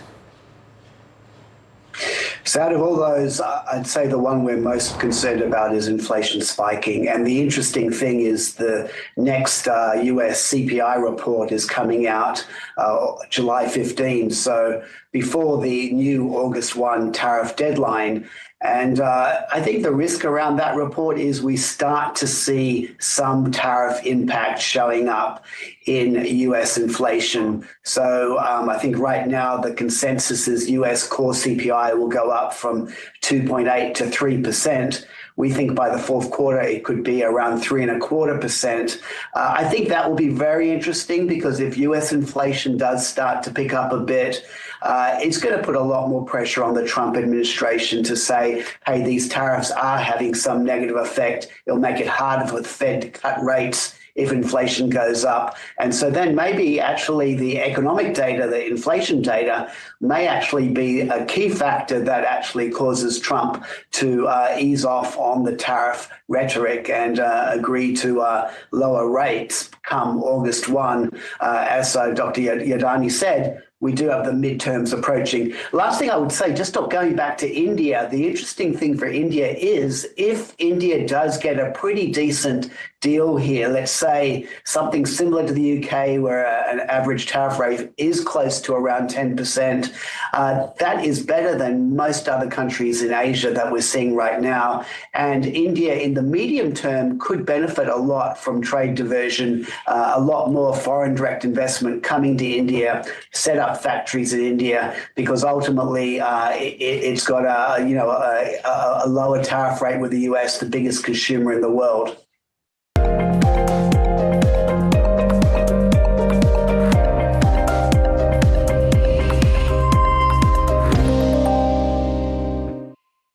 जनता के पास सवाल ही सवाल है। जवाब ढूंढने को वो देखती है न्यूज़ और देखती है यहां तो सवालों का मायाजाल है। ऊपर से ये अलग फाइट है, कोई पूरा लेफ्ट तो कोई पूरा राइट है। बीच में मुद्दे के साथ कौन है, जनता को जवाब चाहिए। इसीलिए सवालों की परेड नहीं, मैं लाऊंगा खबरों की कचहरी। मैं शुभांकर मिश्रा, मेरे साथ देखिए कचहरी रात 8 बजे सिर्फ एनडीटीवी इंडिया पर। It's the biggest event that markets and economy are looking at. A possible trade deal between India and the United States, which we could hear about any time soon. It will create a seismic shift in the way these two countries trade with each other. Who is going to come out on top of these hectic negotiations? Stay ahead on the story. Catch all the breaking news and the analysis only on NDTV Profit.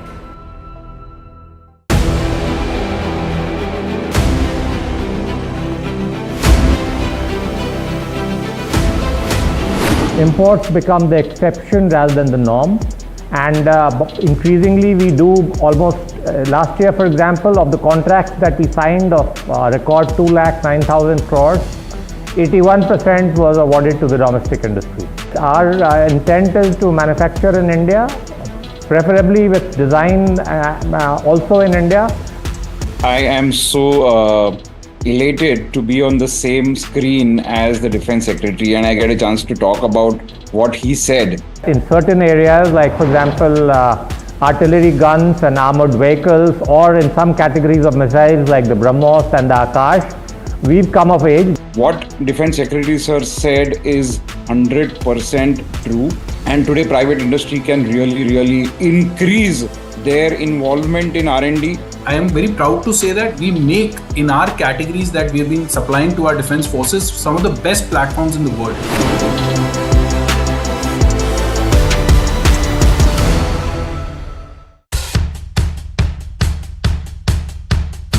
The markets move fast.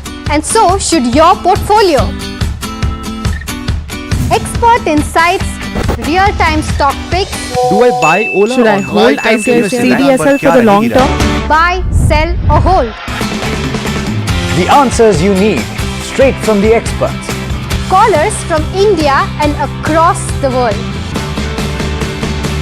Connect live, ask, decide and invest wisely. Your portfolio, your future. Ask Profit.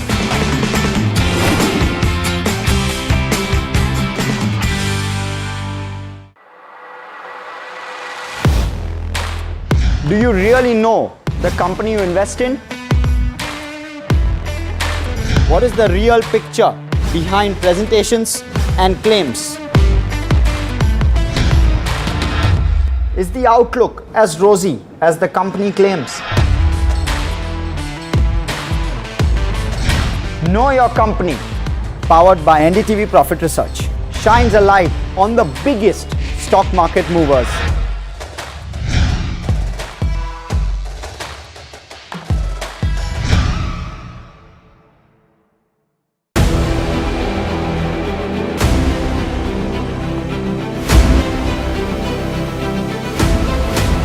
Imports become the exception rather than the norm, and increasingly we do almost last year, for example, of the contracts that we signed of record 2,09,000 crores, 81% was awarded to the domestic industry.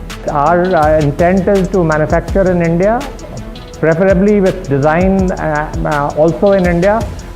I am so elated to be on the same screen as the Defense Secretary, and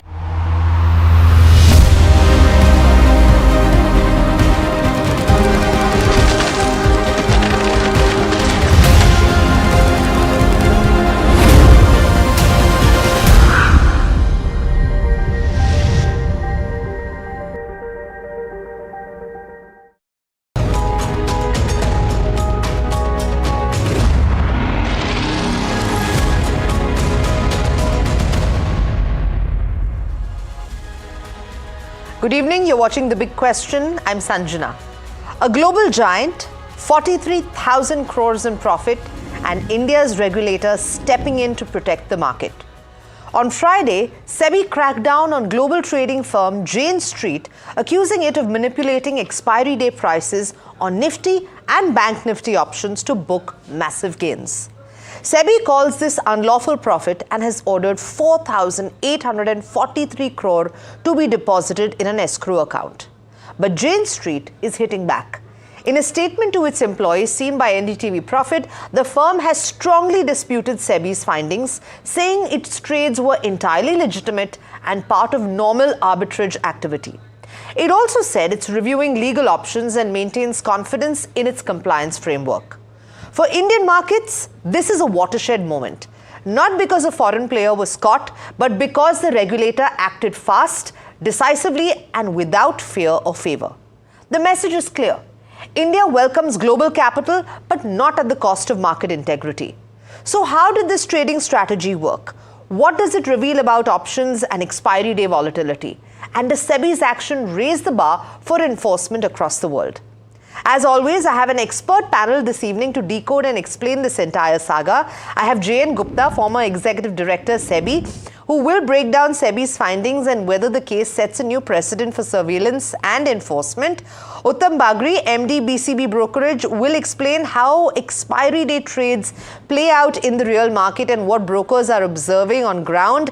And Manishi Raichaudhary, CEO, Emma Capital Partners, will assess how global investors interpret this development and whether SEBI's firm response builds confidence or caution. Let's begin. So let's go into what exactly SEBI uncovered. J.N. Gupta, I'm going to come to you first, sir. What was Jane Street accused of and how were prices allegedly influenced to book profits? See, my knowledge is limited to what is there in the order or what is appearing in the press. I don't have the deep dive knowledge, but the issue is very simple.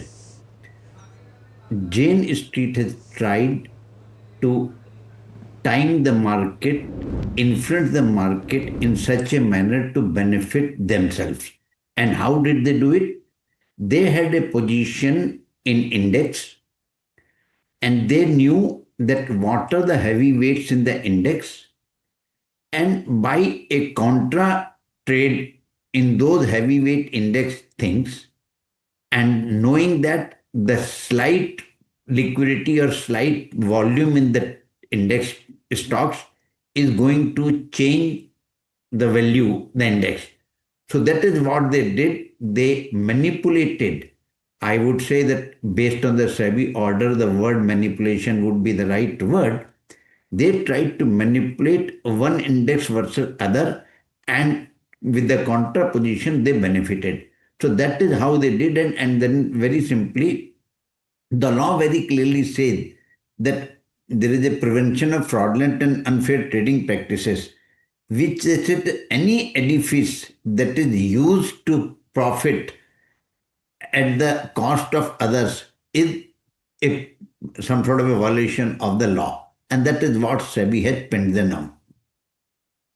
Uttam Bagri, if you could explain the mechanism. So what kind of expiry day trades can tilt the index even momentarily? It's very interesting what was done and very obvious, very commonsensical when you understand it. So when you look at derivatives trading, the derivatives prices are typically determined by the cash movement, cash prices. So if you see cash may the price is 100, you'll assume the price of derivatives will be some function of that. Now, interestingly, this order comes out with some data where the number of participants in the cash market are like 5,000. The number of in the derivatives are 25,000, and number in stock future and in options are 16 lakh people. So what this strategy that seems to be have done is take a very large position in the cash segment, because you're a rich player, you have the financial muscle. Great, there's some strength in the cash market. Take a 5x, 10x, 20x reverse position in the derivative segment in options. All right, your positions are here. Then rapidly unwind your cash segment positions. So when the cash segment prices fall, all your short positions in the derivatives, which is multiple times your cash positions, you end up making a lot of profit. It's very simple once you understand it. So buy something in cash, sell it rapidly, and take exactly multiple time position derivatives, and then unwind it. You lose 5 rupees here and probably earn 500 there. Okay, thanks for really simplifying that. Manishi, is expiry day volatility a known risk globally, and does India's market structure, do you think, make it more vulnerable to that then? India's market structure, to use a very, kind of layman's term, is honestly, to an outside external observer, it seems ridiculous. Almost 60%, somewhere around 60 to 70% of the global options trading happens in India. And this does not correlate at all with the structure of the options market, or rather the cash market. I would also make the point that, what Jane Street did, it obviously, it does sound like market manipulation, but there are, some arguments to suggest that it could be simple arbitrage trading. Like one of the examples that SEBI has provided, which is from the January 17th early morning trade, 9:15 to 9:22. Right at the beginning of the day, there was a massive difference between the options market implied price of the Bank Nifty and the actual cash market price it was trading at. So, a trader, an arbitrager, a logical arbitrager would obviously buy the asset which is trading cheap and sell the asset which is trading expensive. Classic arbitrage strategy. Now, the problem with this is that, Jane Street did exactly that, but they did in humongous quantity in the cash market, which obviously opens them up for this allegation of pump and dump. I think there will be a lot of, evidence that would come in the future. It's gone to the appellate authorities now, and we will obviously get to know more. As of now, it seems kind of a gray area. There are possibly, arguments in favor of both sides. I'd like to scratch. focus a little bit more on arbitrage, and I would encourage all of my panelists, Manishi, you said, to put it in layman terms, I'd encourage you more to use it in layman terms, especially for me. You mentioned about the January 17th trade and what Jane Street did that may have perhaps looked like standard arbitrage and not manipulation. Could you explain then in practical terms how global arbitrageurs operate when there are large pricing gaps and why such trades then are considered healthy for markets internationally? I guess the question is to me. Yes. You see, if, from the data that I have seen from the SEBI report, there is, there are some prices quoted there. And if you simply look at what the call option price was implying as far as the cash market price of Bank Nifty was at that time, and what the put option prices were implying, and take some kind of an average of that, a weighted average, you get an implied price of the cash market. But the actual cash market was trading far lower at that point of time. So this is the difference between the actual price and the implied price. And this is what classically the arbitrageurs between derivatives market and cash market do. And, I don't think in any market there's something illegal about it. Okay. But, it's in this particular case and in many other examples that SEBI has cited, there is, and in the event of doing this, there was a humongous quantum of buying in the cash market and unwinding those positions later in the day, which is, that's not usually what an arbitrager would do. So I think there is a bit of a gray area here. All right. Okay. So let's come for a moment now and shift gears and look at Jane Street's rebuttal that came today. Jane Street says that these were legitimate arbitrage trades and that it will be exploring legal options. Jay and Gupta, sir, can arbitrage cross into manipulation, and what's the threshold then SEBI uses to determine intent? I would say that arbitrage per se is not illegal. Arbitrage is a genuine thing. I would give a very simple example. If tomatoes are selling for 100 rupees kg in Nariman Point and 60 rupees kg in Borivali, you buy from Borivali and sell it in Nariman Point, there is no problem. Right. But what happens, these two things are not same class. One is the index option, other is a cash option or cash deal or something like this. Where the index option, the underlying is the cash. So there is a link between the index and the underlying. And what is happening, in order to benefit, you have done cash transaction to manipulate the cash transaction so as to impact the index and benefit yourself. So to me, it very clearly comes under the edifice used for benefiting at the cost of the market integrity. If it was a genuine movement in the cash prices, there is nothing wrong. Here there is intentional movement that I have caused in the cash market so as to impact the index. That makes it a little bit different from a normal arbitrage. See, very simple thing. All regulations are based on one fact, that the market should be a fair, transparent and perfect market. Now, when you look at the classical definition of perfect competition, there are various ingredients. Here, one of the ingredients has been misused by saying that you have tried to influence the cash market to benefit in the index market. That's all. Got it. Uttam, then from a broker's perspective, how do you identify when large expiry day trades are part of normal hedging or arbitrage versus when they start to look like what Gupta sir is saying, a coordinated attempt to move the index? So nobody who does a crime says that, hey, I'm guilty. Yeah. And there's this reaction and no regulator, the police guy who catches you says, hey, you are innocent. Correct. So there's an allegation clearly from regulator side ki, hey, I know what trading is. I have access to tons of data and behavior of tons of traders. And I know what arbitrage is. I know what put call parity is. And in fact, the SEBI order says making money is not an illegal thing. Making profits is not a bad thing. But the way you have done it is kind of weird. And it is an obvious rebuttal that hey, this was a part of my normal trading strategies. And making 20,000, 25,000 crores profit is just a routine thing that happens to me most of the time. Lovely to hear that. But again, as the basic funda is this, derivatives is a function of cash segment prices. Derivatives prices are a function of cash segment prices. The number of players in the cash segment are much lesser than the number of players in the derivative segment. So there's a natural opportunity out there, mess with the cash segment and make outsized profit in the derivative segment. And it is that is clearly falling in the realms of, if somebody does that on purpose, it forms in the lands in the realm of manipulation.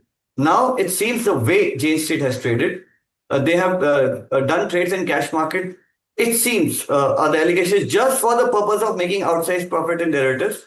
Doesn't seem like a normal arbitrage transaction. You were like 25%, 30% of the market. The way you were trading, when in the morning session, the cash segment, you were leading to positive LTPs. In the evening session, there was aggressive selling leading to negative LTPs. You have tons of money to give as margins. You have tons of money to take as stock.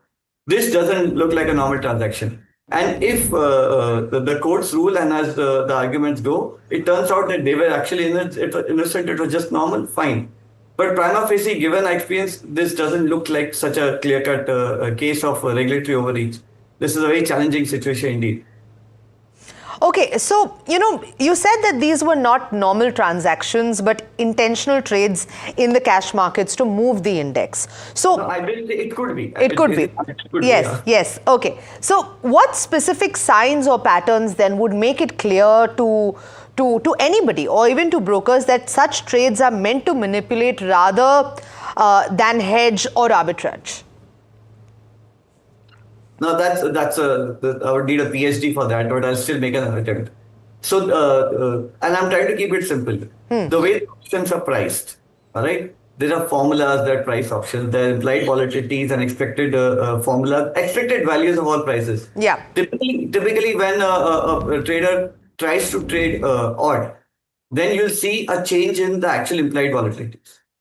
All right, this is not trading as per vol. That's what I don't want to get into too much details. Even my knowledge is limited. But then usually patterns come out. Second thing that comes is when you see crazy price movements in the cash segment. All right, that gives it, because that will lead to crazy price movements in short period of time in the derivative segment. And finally, the test is, have you been doing this regularly? If this kind of trading pattern is something I'm doing from the last 15 years, or last 5 months, or last 5 weeks, every day this is a strategy I follow, and my trade patterns can show, it is obviously, it is just a coincidence. But then on particular days, there's a particular way of trading, where then all the regulatory alerts go off. That's what I do in my office myself. One of the things we do is we have a surveillance for our client trading. And as long as the client is trading normally as he always trades, we are usually more comfortable. It's the odd trading behavior that gets our attention. Correct. And not just the one-off trade, right? Many odd trades then put together. Okay, let's understand what this means for the Indian markets then. Manishi, is this case, would you say, reassuring for global funds, or would you say it's a cautionary tale? I think, it means, well, let's first look at what, the Indian regulators, Indian market participants need to do to increase confidence in the market. First, of course, there has to be increased vigilance on the part of the regulator. This has been happening for more than 2 years, I think close to 3 years. It came to light, it came to everyone's attention, not because of anyone who detected it, in the regulator's office, but because of the lawsuit that was filed, against another hedge fund, high-frequency trading fund. Who knows? If that lawsuit hadn't been filed, maybe no one would have noticed it, even now. But at the same time, if you look at that same example, January 17th, the previous day, the previous evening, HDFC Bank had declared results. They were disappointing, so it was supposed to have depressed the cash market in banks, the bank Nifty in particular. But what happened was a disproportionately strong movement in the bank stocks, in the bank Nifty the next day. That should have been a red flag, but it wasn't highlighted. Well, the whole thing unraveled after the lawsuit in, I think, April 2024. So that's point number one. Stronger vigilance on the part of the regulator. Second, investor education. More than 90% of the Indian retail option traders make losses. This is a zero-sum game, but they still keep trading it, and they get butchered. They get slaughtered by the sophisticated, humongously large traders who have sophisticated algorithms, amazingly powerful trading infrastructure at their disposal. So I think a lot of investor education has yet to happen in the Indian market. All right. Okay. So given that, what you're saying, Manishi, that HDFC Bank's results were announced the previous evening, do you think that the sharp movement that we saw the next day was a rational market response, or did it appear exaggerated compared to historical reactions to similar news? Well, it did appear exaggerated, no doubt. And that's what I'm saying. That should have been a red flag. Okay. So, J.N. Gupta, sir, is this then a turning point in how SEBI regulates high-frequency trades and expiry strategies, would you say? Yeah, I would say that every mishap in the market is a learning lesson for everybody, an opportunity to take corrective action. Sure. If somebody says that SEBI should take all the corrective action today and there should be no problem in future, it will be a foolish expectation, because money is such that it drives innovation. Sometimes innovation in the positive side, sometimes innovation in the negative side. So nothing is going to happen to high frequency trade. It will continue. People will become smarter. The people who want to cheat will become much more smarter. The regulator will have to follow up. But this cat and mouse game will continue. But long term, there is not going to be any change in the market, in the sense that you will say that all the liquidity will dry in the options and futures market. No, it is not going to happen, because there will always be two types of people. One who wants to cheat the market, one who wants to continue to participate in the market. So this battle will be never-ending battle. Okay, so then in that case, Uttam, what role can brokers play in flagging such kind of unusual behavior? Is there a pattern that others should be learning from? It's actually my job as a broker. If any clients are trading in a particular pattern, I need to flag it to the authorities, the front level regulators, which we are supposed to do. Having said that, there's one point I need to highlight. This is a very interesting line in this order, where in February, the SEBI asked the exchanges to actually write to Jane Street and issue a caution letter.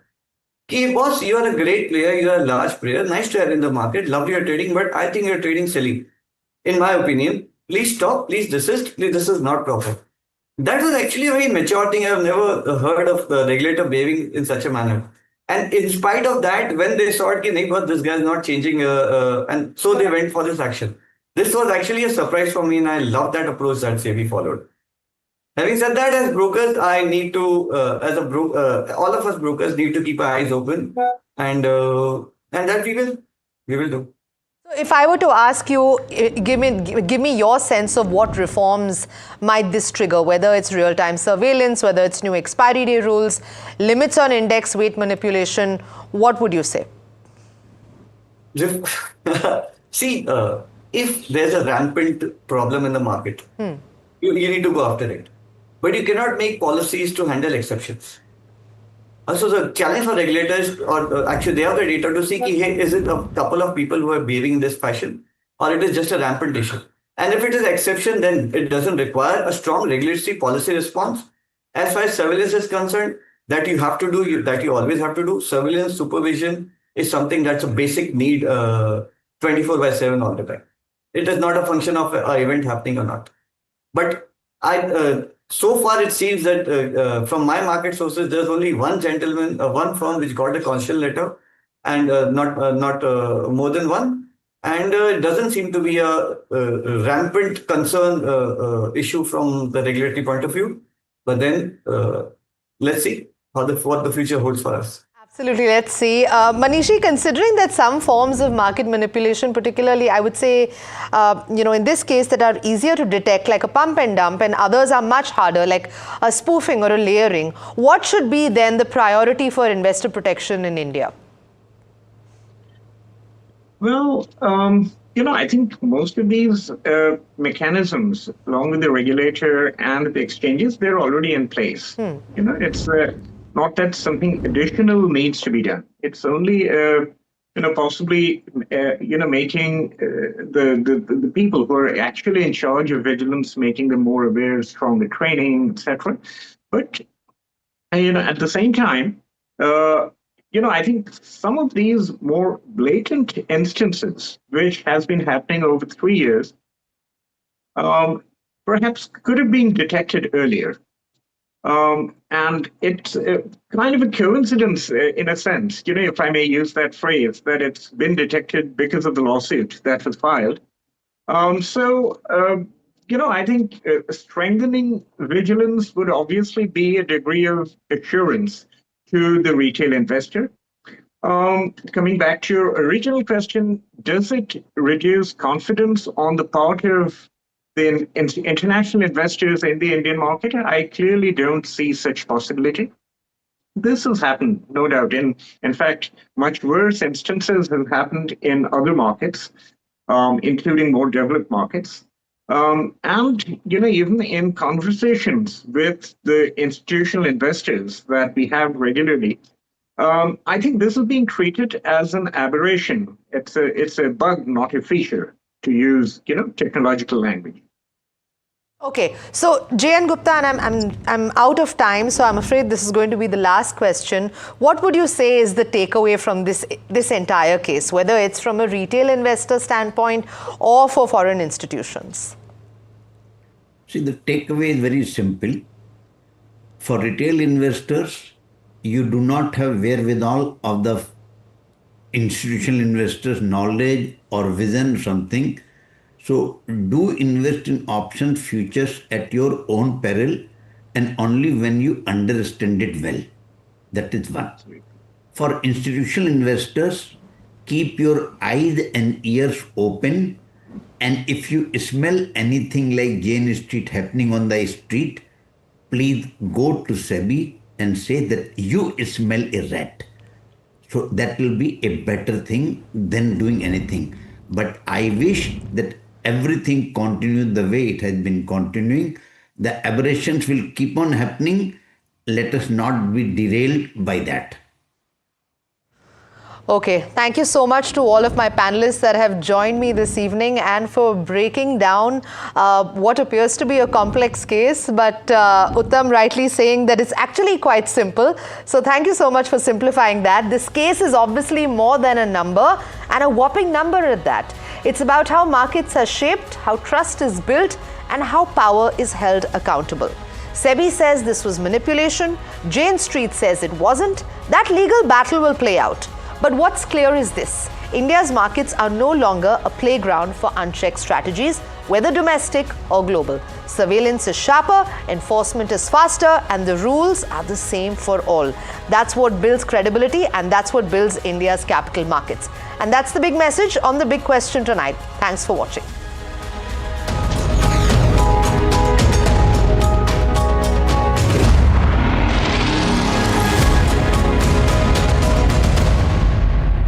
जनता के पास सवाल ही सवाल है, जवाब ढूंढने को वो देखती है न्यूज और देखती है यहां तो सवालों का मायाजाल है।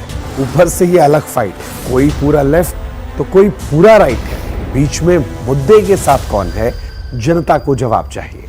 इसीलिए सवालों की परेड नहीं, मैं लाऊंगा खबरों की कचहरी। मैं शुभांकर मिश्रा, मेरे साथ देखिए कचहरी रात 8 बजे सिर्फ NDTV इंडिया पर। It's the biggest event that markets and economy are looking at.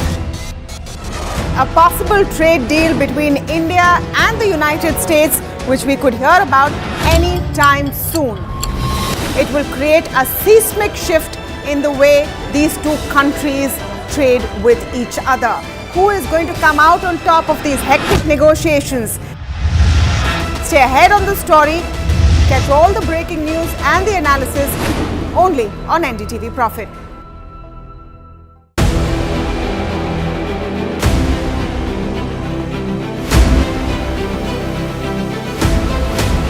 Imports become the exception rather than the norm, and increasingly we do almost last year, for example, of the contracts that we signed of record 2,09,000 crores, 81% was awarded to the domestic industry. Our intent is to manufacture in India, preferably with design also in India.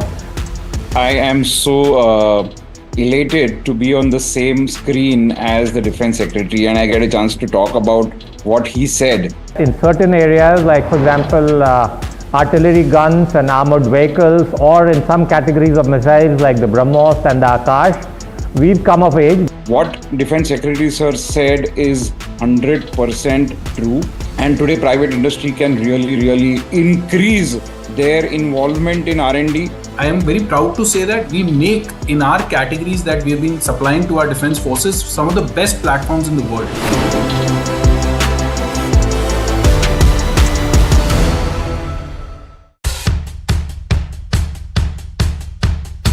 The markets move fast. And so should your portfolio. Expert insights, real-time stock picks. Do I buy Ola? Should I hold ICICI for the long term? Buy, sell or hold. The answers you need, straight from the experts. Callers from India and across the world. Connect live, ask, decide and invest wisely. Your portfolio, your future. Ask Profit.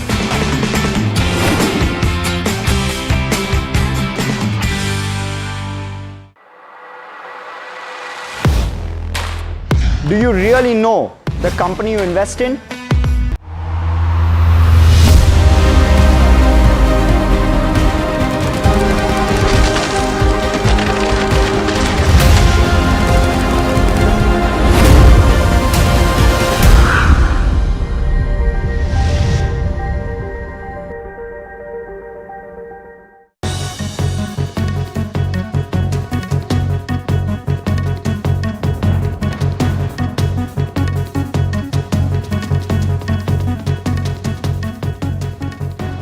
Hello and welcome to this Tuesday edition of the World Report with me, Arjun Samar Mahendran.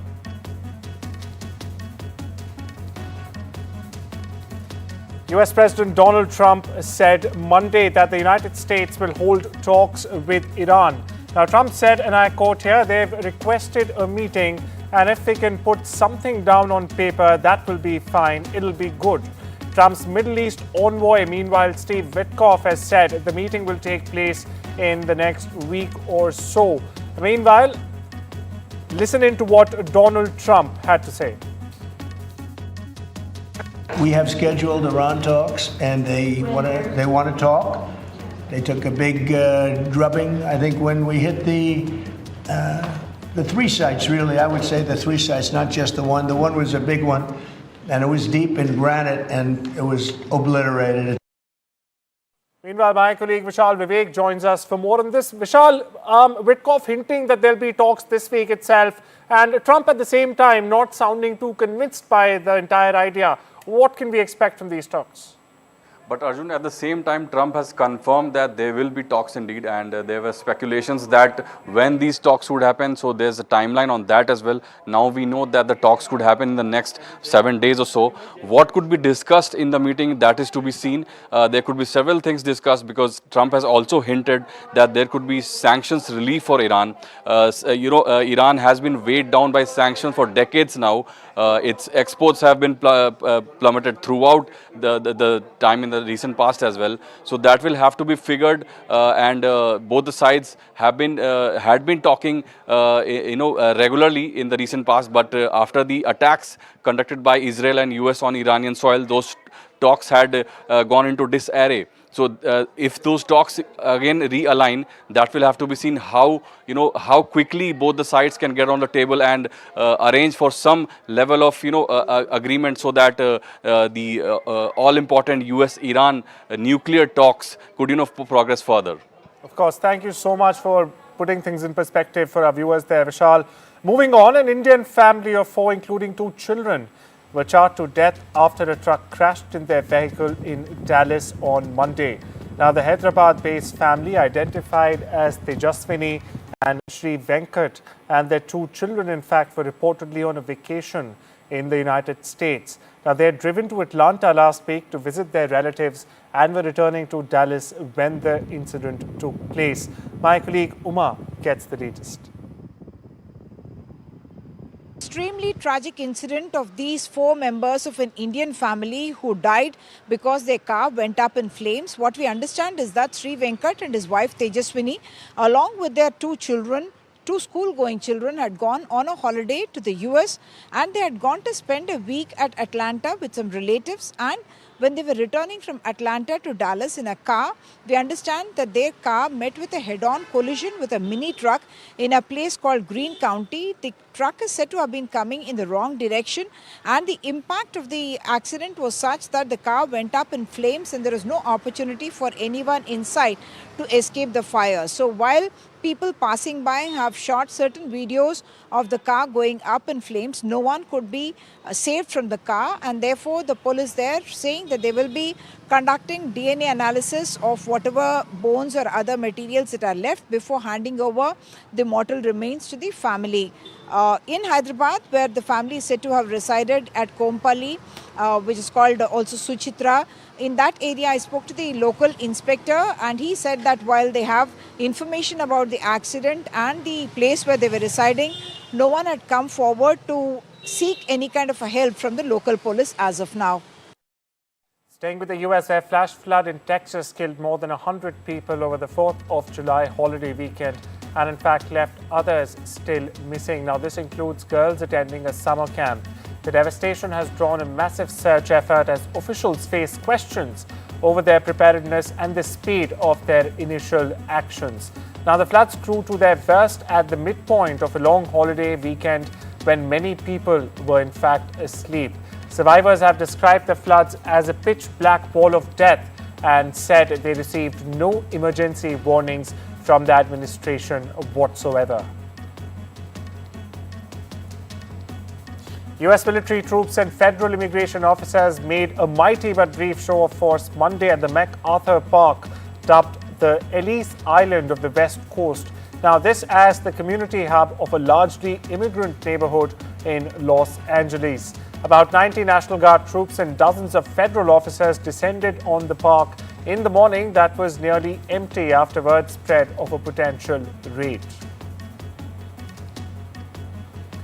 Even as he slapped fresh tariffs in 14 countries, US President Donald Trump on Tuesday said the country was close to making a trade deal with New Delhi.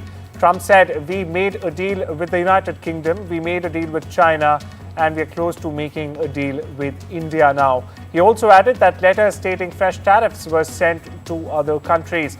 Now, his remarks come after he announced new trade measures with countries including Bangladesh, Thailand, South Korea, and even Japan to come into effect starting the 1st of August.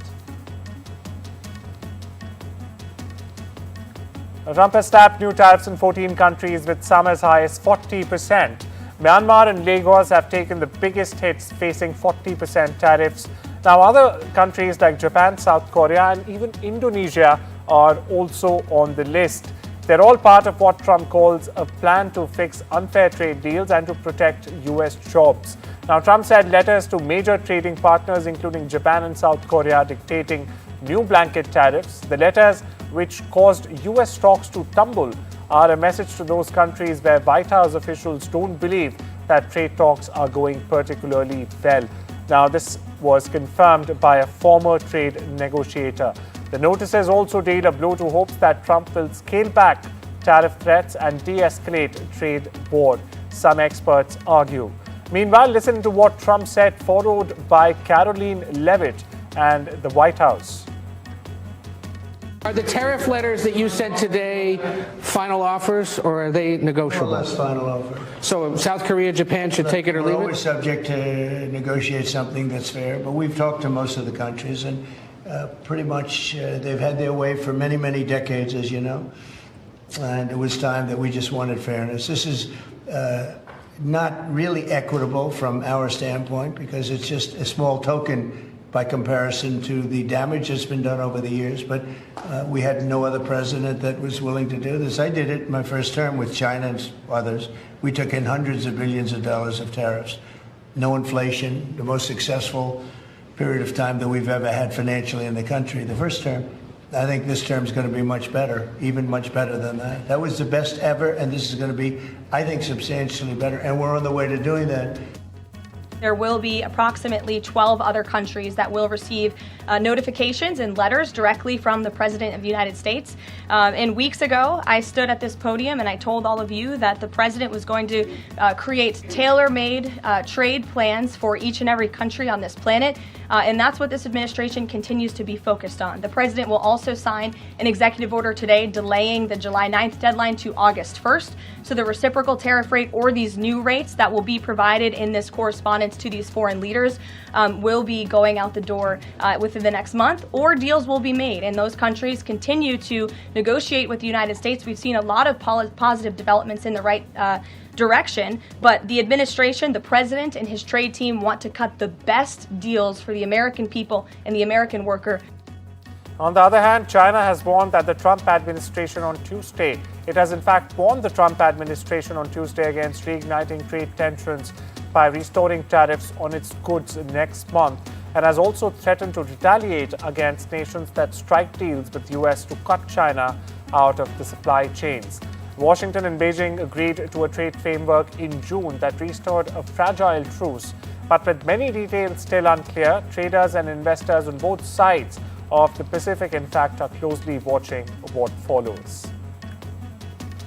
Meanwhile, Benjamin Netanyahu says he still plans to travel to New York City or NYC, despite the US Democratic Party's nominee for the mayor of the city, Zohran Mamdani, in fact, pledging to arrest the Israeli premier, citing the ICC arrest warrant against the Israeli Prime Minister. Now, when asked if he is concerned about Mamdani's pledge, Netanyahu told reporters before his dinner with Trump that he is not concerned about it.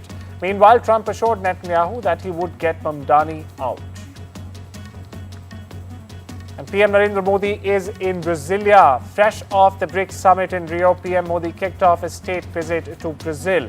Treated with a vibrant samba reggae performance and a warm welcome from Brazil's defense minister, Modi called the Rio leg productive, praising the BRICS talks with his meetings with global leaders. Now in Brasilia, the PM is set for big talks with President Lula Ignacio da Silva.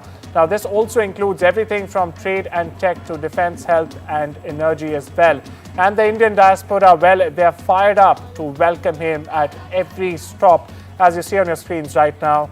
Now these visuals, viewers, are testament, one, underlining the fact that from Rio to Brasilia, India's global push is in full swing. Meanwhile, we spoke to an international relations analyst from Sao Paulo. Here's what he has to say. Narendra Modi's visit to Brazil in the 2025 BRICS summit is marked by a very strategic milestone in India's global outreach and a calculated effort to reposition the bloc within this evolving multipolar order. It was the first official state visit by an Indian prime minister in many decades, and it came with substance, agreements on trade. Also, we can't leave out renewable energy, agriculture, security cooperation. But I think that beyond the bilateral deliverables with Lula, Modi's presence, I think it sends a very important message that India intends also to lead the BRICS, not only as a passive member, but as a pragmatic and autonomous actor committed to institutional reform and the demands of the global south. And I think also in this context, it's very important for the bloc that I think has this little, I think we could call it this autocratic face. A lot of people, especially people from Europe, in the United States, they say that that's how the BRICS bloc, it looks like a bloc that is formed by autocratic governments. It's very important that Brazil is there alongside with India as well as South Africa and give the bloc this more democratic dynamic. In a dramatic White House moment, viewers, Israeli Prime Minister Benjamin Netanyahu surprised Donald Trump with a Nobel Peace Prize nomination letter and also handed it over to him on the spot, as you see there right now. Meanwhile, Trump, clearly surprised, called the nomination very meaningful. Meanwhile, Netanyahu has backed Trump's Gaza plan at a press event. In fact, he praised Trump's idea of a free choice, saying Gazans who want to leave the war zone should be allowed to. Meanwhile, my colleague Vishal Vivek joins us to shed light on what Trump's plan for Gaza actually is. Over to you, Vishal. So Arjun, this plan of Trump was proposed way back in February this year. So according to that plan, the US authorities will move about 2.1 million Gazans out of the enclave. This is what the main agenda of the whole plan is. This is of course being discussed. It's not been formalized, and there have been several backlash also about this. They want to transform this enclave into a Riviera, is what Trump had claimed, and the proposal had been dubbed serious violation of international law. So this is what the reaction had been from the Gazan authorities, and some Middle East nations have also rejected the plan, especially Egypt and also Saudi Arabia. Saudi Arabia seems to be one of the biggest allies of US, but it has nonetheless rejected the plan. And according to a local poll conducted by CNN inside US territory, this is one of the least popular Trump actions or proposals in his history. And also according to the same poll, 58% of the pollsters described the plan as a bad thing, and only 13% of the pollsters supported this plan. So that goes to show this is not a very popular proposal from the Trump side. It will have to be seen how this unfolds and how the world actually accepts this. Thank you so much for getting us the latest there, Vishal. Meanwhile, PM Modi's visit to resource-rich Namibia this week reflects New Delhi's desire for more critical minerals, analysts are arguing. Now, during the trip, which follows PM Modi's stop in Ghana last week, the Premier is expected to discuss access to critical minerals, uranium supplies, and, of course, the diamond trade. Amid continued turmoil and confusion over his threats to tax foreign imports into US, President Donald Trump held out a new warning to any country aligning themselves with the anti-American policies of the BRICS bloc. They'll be charged an additional 10% tariff without expectations, Trump said. China on Monday said the BRICS grouping is not seeking confrontation, responding to US President Donald Trump's threat to impose an additional 10% tariff on countries aligning with the bloc's anti-America policies, so as he claims. Listen in.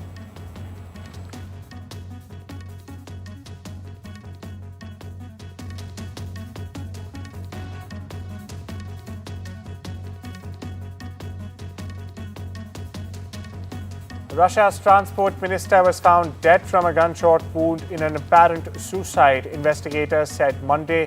Now, news that broke hours after the Kremlin announced he had been dismissed by President Vladimir Putin.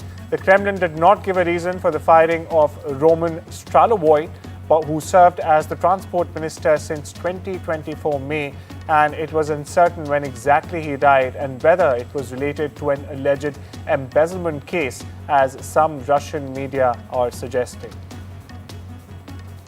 Meanwhile, foreign tourists are trickling back to China after the country loosened its visa policy to unprecedented levels. That's correct, viewers. Citizens from 74 countries can now enter China for up to 30 days without a visa. It's a big jump from previous regulations. The government has in fact been steadily expanding visa-free entry in a bid to boost tourism, the economy, and its soft power as well. Over 4,000 people, including women and children from Myanmar, fled to Mizoram in the last few days and have in fact now taken shelter in 2 locations of the Champhai district in Mizoram's Champhai districts, officials said. Now, officials are also saying that the refugees started entering the state through areas of eastern Mizoram's Champhai district since the 3rd of July, following violence between two ethnic groups in the neighboring country. The Assam Rifles, meanwhile, have been safeguarding the India-Myanmar border and recently have also stepped up the security efforts. Shipping Minister Sarbananda Sonowal has said that the distance between Mizoram's Aizawl and West Bengal's Kolkata will be shortened by a whopping 700 kilometers by 2027. Now, this comes as India, with the help of Myanmar, will be able to operationalize the Kaladan Multimodal Transit Transport Project, or the KMMTTP, by then. The project will be India's alternative to the Chicken's Neck and will help bypass Bangladesh. Here's more. And Kaladan River, 159 kilometer up to Palatue, and from there to the Indian border, Mizoram. So 110 kilometers, like on a road part that is under construction. By 2027, it will be completed. The definitely entire out of the Act East policy announced by Honorable Prime Ministers. The target is very clear. We should make all the available opportunities properly explored so that a northern region can be accessible to the global market. Police in Kenya clashed with demonstrators on Monday during the latest anti-government protests, killing 10 people, according to state-funded Human Rights Commission. Authorities, meanwhile, blocked major roads leading into the capital, Nairobi, and most businesses were also closed amid the strictest measures yet, in fact, to contain the unrest. Protesters lit bonfires and threw stones at police. Here's more. The reason we are protesting is because the government we are still trying to get this together here so that we can listen to the people, and nobody's listening. So that's why you're protesting. Extrajudicial killing, you can see corruption in the government, and nobody's in any way.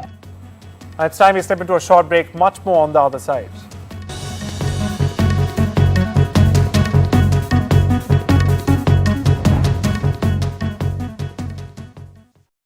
जनता के पास सवाल ही सवाल है। जवाब ढूंढने को वो देखती है न्यूज, और देखती है यहां तो सवालों का मायाजाल है। ऊपर से ये अलग फाइट है, कोई पूरा लेफ्ट तो कोई पूरा राइट है। बीच में मुद्दे के साथ कौन है, जनता को जवाब चाहिए। इसीलिए सवालों की परेड नहीं, मैं लाऊंगा खबरों की कचहरी। मैं शुभांकर मिश्रा, मेरे साथ देखिए कचहरी रात 8 बजे सिर्फ एनडीटीवी इंडिया पर। It's the biggest event that markets and economy are looking at. A possible trade deal between India and the United States, which we could hear about any time soon. It will create a seismic shift in the way these two countries trade with each other. Who is going to come out on top of these hectic negotiations? Stay ahead on the story. Catch all the breaking news and the analysis only on NDTV Profit.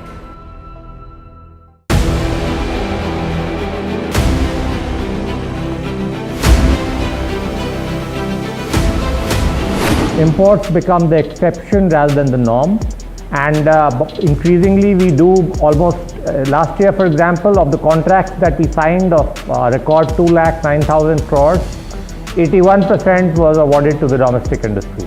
Our intent is to manufacture in India, preferably with design also in India.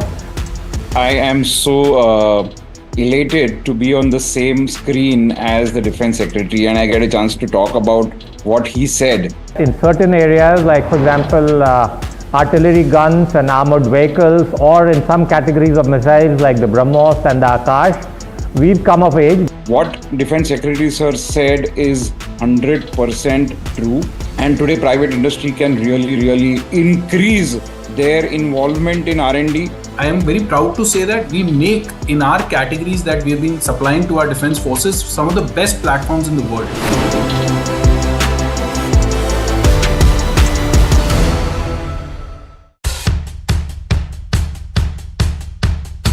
The markets move fast.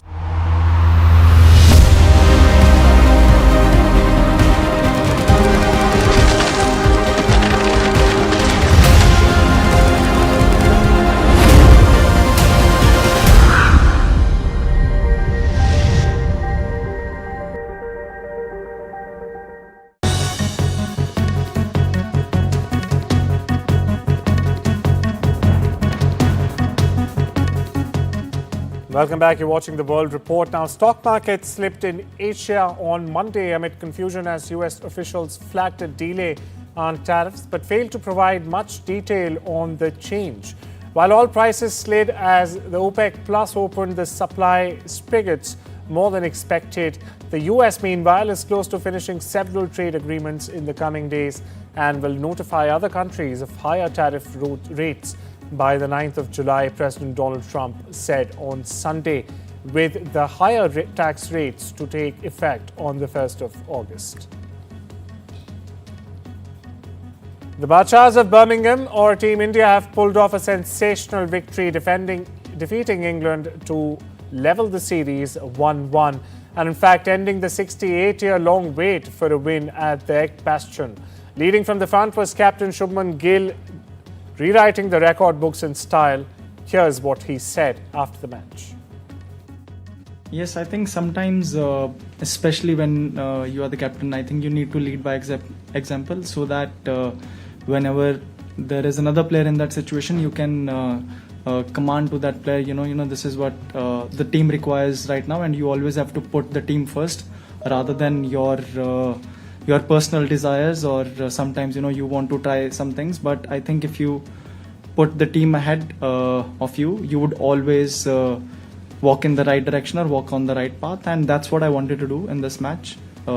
If a good ball gets me out, it gets me out, but as long as I am there, I want to play as long as possible. Over the past few years, Carlos Alcaraz has made it abundantly clear that he is looking for a relationship.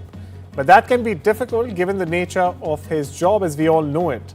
But now tennis star Emma Raducanu breaks the silence as far as the Carlos Alcaraz dating rumors are concerned. We get you more. Yeah, he messaged me and asked me to play, and I was very surprised and excited, of course. But yeah, it's going to be so much fun, and I've known him for such a long time, so many years, so to kind of share the court together is something really, really special.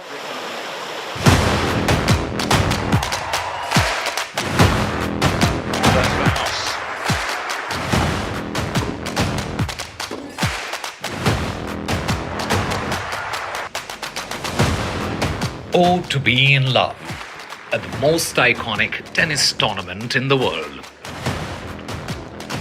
London's grass courts ready themselves for the two young superstars of tennis, Carlos Alcaraz and Emma Raducanu, as the duo gears up to play the mixed doubles series. Labeled the Golden Pair, Alcaraz and Raducanu are on their way to compete together in the competition, as speculation on social media swells about the rumored romance between the pair. As tabloids and social media continue to focus on the duo's chemistry off the field, excitement of tennis fans is at an all-time high. All eyes will be on the champion duo. Is this just a story for the headlines? Or will the golden pair actually lift silverware together, fueling the rumors even further? Sriram Ganesh's report for NDTV. Jurassic World Rebirth dominated the Independence Day weekend box office, pulling in a whopping $318.3 million globally over its first 5 days. Now, this is according to estimates released Sunday. Directed by Gareth Edwards, the Universal Pictures blockbuster debut on Wednesday and brought in $147.3 million from 4,308 theaters across North America. And hard rock royalty and some 40,000 fans gathered for an ear-splitting tribute to Ozzy Osbourne, or Ozzy as he's called, at what the heavy metal icon says was his last ever live performance. That's correct. The original lineup of Osbourne's band Black Sabbath performed at Villa Park Soccer Stadium in the home city of Birmingham, Central England on Saturday. The 76-year-old singer, who has been diagnosed with Parkinson's disease, sang from a black throne that rose up from under the stage. Let the madness begin, he urged as he took the stage and later paid tribute to his fans. That's all we have for you on this Monday. Take care and have a wonderful day.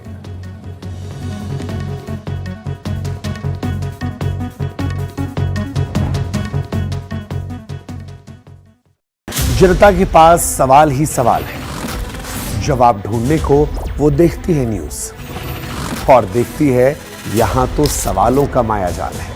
ऊपर से ये अलग fight है, कोई पूरा left तो कोई पूरा राइट है, बीच में मुद्दे के साथ कौन है, जनता को जवाब चाहिए। इसीलिए सवालों की परेड नहीं, मैं लाऊंगा खबरों की कचहरी। मैं शुभांकर मिश्रा, मेरे साथ देखिए कचहरी रात 8 बजे सिर्फ एनडीटीवी इंडिया पर। It's the biggest event that markets and economy are looking at. A possible trade deal between India and the United States, which we could hear about any time soon. It will create a seismic shift in the way these two countries trade with each other. Who is going to come out on top of these hectic negotiations? Stay ahead on the story. Catch all the breaking news and the analysis only on NDTV Profit.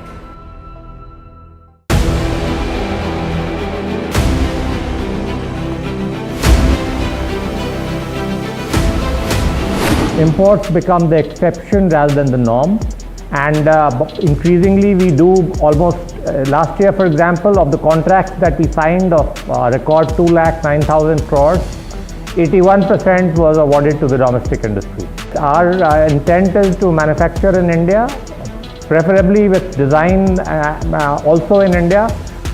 I am so elated to be on the same screen as the Defense Secretary, and I get a chance to talk about what he said. In certain areas, like for example, artillery guns and armored vehicles, or in some categories of missiles like the BrahMos and the Akash, we've come of age. What Defense Secretary Sir said is 100% true, and today private industry can really increase their involvement in R&D. I am very proud to say that we make, in our categories that we have been supplying to our defense forces, some of the best platforms in the world.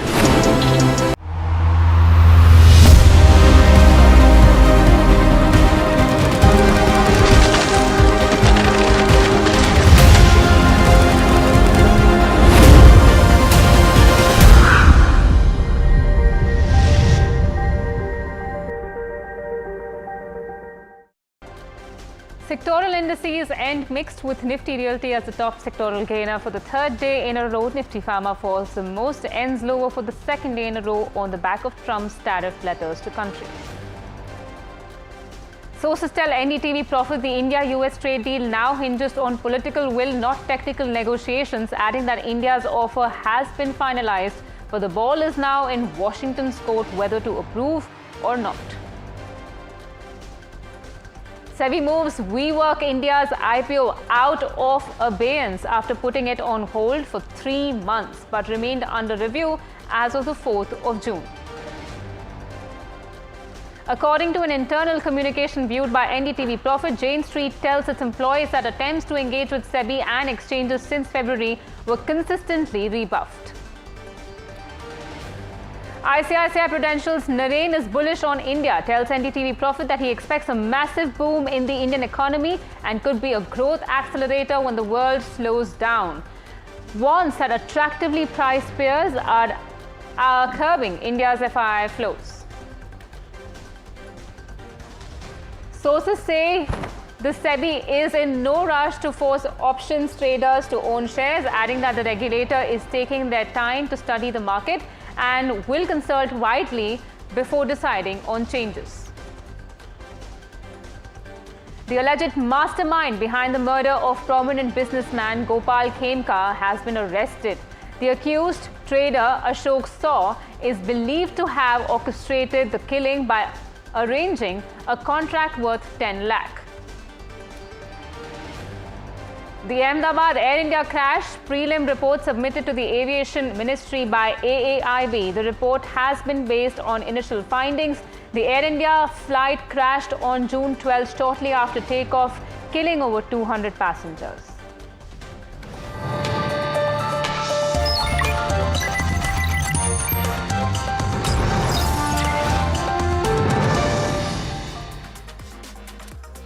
Hello and welcome. Good evening. This is Profit 360 on NDTV Profit and I'm your host Malika Mishra. Along the next half an hour, we will be bringing you the latest on markets as well as national and international news. To start with, the market saw a mixed day for sectoral indices. Real estate stocks led by Brigade Enterprises and Prestige Estates powered Nifty Realty to the top, while Nifty Pharma lagged behind, posting its second consecutive loss. But for more, let's go across to my colleague Harsh for a market roundup. Well, for a predominant part of the day, the market was extremely range bound. In fact, we didn't see much movement at all, and therefore a quarter of a percentage point of a bounce that we saw right at the fag end of the day was really met with a bit of surprise. And so we closed a 0.25% higher on an otherwise very, very dull day predominantly. That's the take with regard to the Nifty 50. But what drove that higher was the Bank Nifty, and it was the banking stocks in focus. Kotak with its quarterly update, stock up over 3%. But then there was ICICI, which also kind of pushed and contributed to some of those gains. So a couple of the heavyweights really pulling their weight with regard to where the Nifty 50 is concerned. And if we pull up the intraday on the Nifty Bank as well, very similar chart structure, but the Nifty Bank was trading in a tight band in around the 0.25% higher mark, and therefore it closed around 0.5% higher at close. So again, we saw that bounce where the Nifty Bank is concerned. So that's on the benchmarks. Now let's talk a little bit about what hasn't done well as well. There was a Titan which was languishing in trade today. There was pressure on the back of its quarterly update and numbers, and we've seen retail really swinging either way. Either the numbers have been good and stocks have reacted well, or they haven't. Within that similar same basket is textiles as well, in focus because of a possible resolution on tariffs, which could well spur textile stocks, and we saw some zing on them today. So that's the one other pocket which did well. In terms of the top gainer, we did see good traction within banking, financial services. So some of those counters or sectors did well, but the realty index was the top performer. It was 1% higher, and consumer durables was down over 2% on a flat day of trade. Consumer durables stocks really took it on the chin. So 2.5% lower on the consumer durable index. The other one was the FMCG index, because the move that we saw yesterday in FMCG was extremely strong. 1.5% higher, but today so just a mild negative bias where the FMCG index is concerned. So that was the other one in focus. But outside of that, metals, pharma, very dull day for most of the other sectoral indices. Let's talk about broader markets, and the advanced decline ratio improved a wee bit versus yesterday, but we saw the broader markets continue to remain subdued and under pressure. A recovery from the lows on both the Nifty mid cap and small cap. The texture of the chart for the day on both the mid cap and small cap index very similar, but nonetheless they underperformed the benchmark clearly for a second straight day. So that was the other thing that played out. Right, as the Indian markets rounded up another range-bound trade of day today, Mark Matthews, head of research Asia Julius Baer, is now bullish on the IT space, who earlier had a gloomy outlook about the IT sector. Listen in as he explains the reasons why he's affirmative. The outlook for Indian IT was very gloomy just a couple of months ago. The online betting platforms were suggesting something like 70% probability of the US entering into a recession. Now that's down to about 20%. And apart from housing data, where you've got softness in house prices, generally speaking, I think the data in the US is still favorable. We saw that with the non-farm payrolls last week, which beat expectations. So I would say that the outlook for the US looks better, and that's not yet been reflected in commentary from the IT companies, but I would expect them to start to speak more positively about their operations in the US. So generally, I think it's looking better than it did a few months ago. WeWork India's plan to go public is back on track, but it's not a done deal yet. After being paused for over 3 months, the market regulator SEBI has moved the company's initial public offering out of the temporary hold. However, as of June 4th, the IPO is still under review and hasn't received final clearance. To tell us more about the company's IPO status, I'm now being joined by Agni Dev Bhattacharya on the phone line. Hi Agni, could you please tell us the recent updates that you're kind of gathering on this particular IPO. Right. So WeWork India's IPO has been moved out of abeyance after over 3 months. Remember, the IPO was put on hold in March of 2025, and it hadn't been moved out of there till now. So just to be clear, the IPO is out of abeyance, but the draft papers are still not approved by SEBI, which means there are a few steps before we can actually see any update with regard to the IPO. It's just a procedural step where it is moved out of abeyance. So now there can be positive movement expected. Now, we had earlier reported a possible reason behind this hold up from SEBI's end, where a coffee day fraud was supposedly behind the IPO being put on hold. So SEBI had put the IPO on hold after flagging disclosure norms in Embassy REIT. Remember that both WeWork and Embassy REIT are backed by the Embassy Group. And while reviewing the DRHP, SEBI said that Embassy has delayed disclosures regarding a case involving its ex-CEO and embezzlement in Coffee Day Enterprises. Now, we had also told you and gathered from our sources that Embassy Group was said to be working with SEBI to get the necessary clearances, and the IPO could be moved out of abeyance anytime soon. Now, to talk about the IPO, it's going to be a pure offer for sale. As per the DRHP, Embassy, Buildcon and WeWork Global will offload up to 4.4 crore shares through the IPO. And since this is a pure offer for sale, the company will not be getting any funds. So we'll keep tracking this offer closely, and as and when updates come in, we'll keep letting you know more on this. All right. So while WeWork IPO is closer to its IPO deadline, but it has to take a few more steps and get more clearance. But moving on to an international story, all eyes are on Washington as sources indicate that a crucial trade deal between India and the United States of America now hinges entirely on political will. Rather than further technical negotiations, India has reportedly finalized its offer, putting the ball squarely in Washington's court for approval. My colleague Rishabh is now here with more details on this. The deal is now very much hinging on political will and not technical negotiations. A final offer has been made to the US, and what is being expected now is an approval or denial of that deal from Washington. What we've seen is that consistently India's focus has been its key labor-intensive sectors. Those are leather, footwear, as well as textiles. Apart from engineering goods, gems and jewelry, those are the key sectors that India is looking at tariff reductions for. What we've also seen is that the US is unlikely to offer any sectoral tariff exemptions.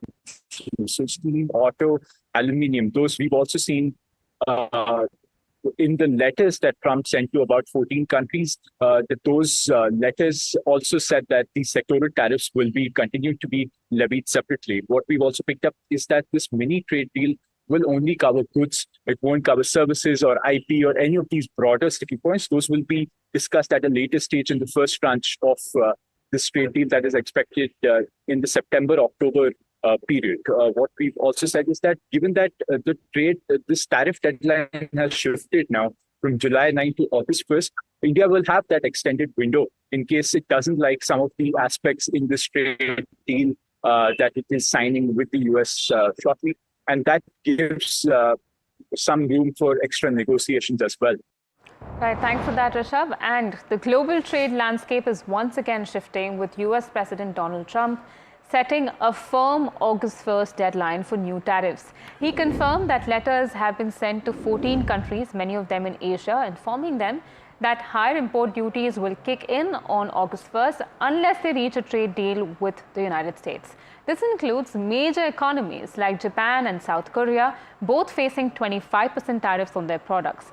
Other Asian nations targeted with new tariffs include Myanmar with 40%, Thailand with 36%, Indonesia with 32%, and Bangladesh also with 35% tariff. This is the second time President Trump has set such a deadline, having previously postponed tariffs in April for 90 days. President Trump indicated that while some tariffs might be adjusted if countries present valid reasons, these letters are more or less the final order offers.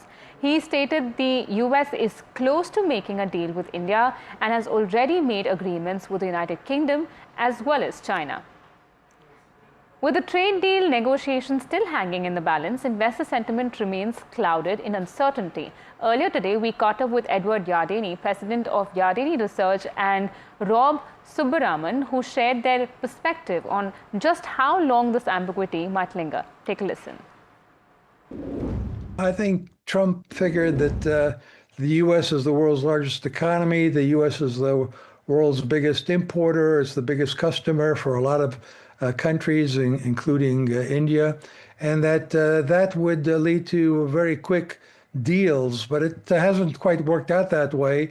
And Peter Navarro, his trade representative, back in April 11th said, we have 90 days of postponement of Liberation Day, and we'll get 90 deals in that time frame.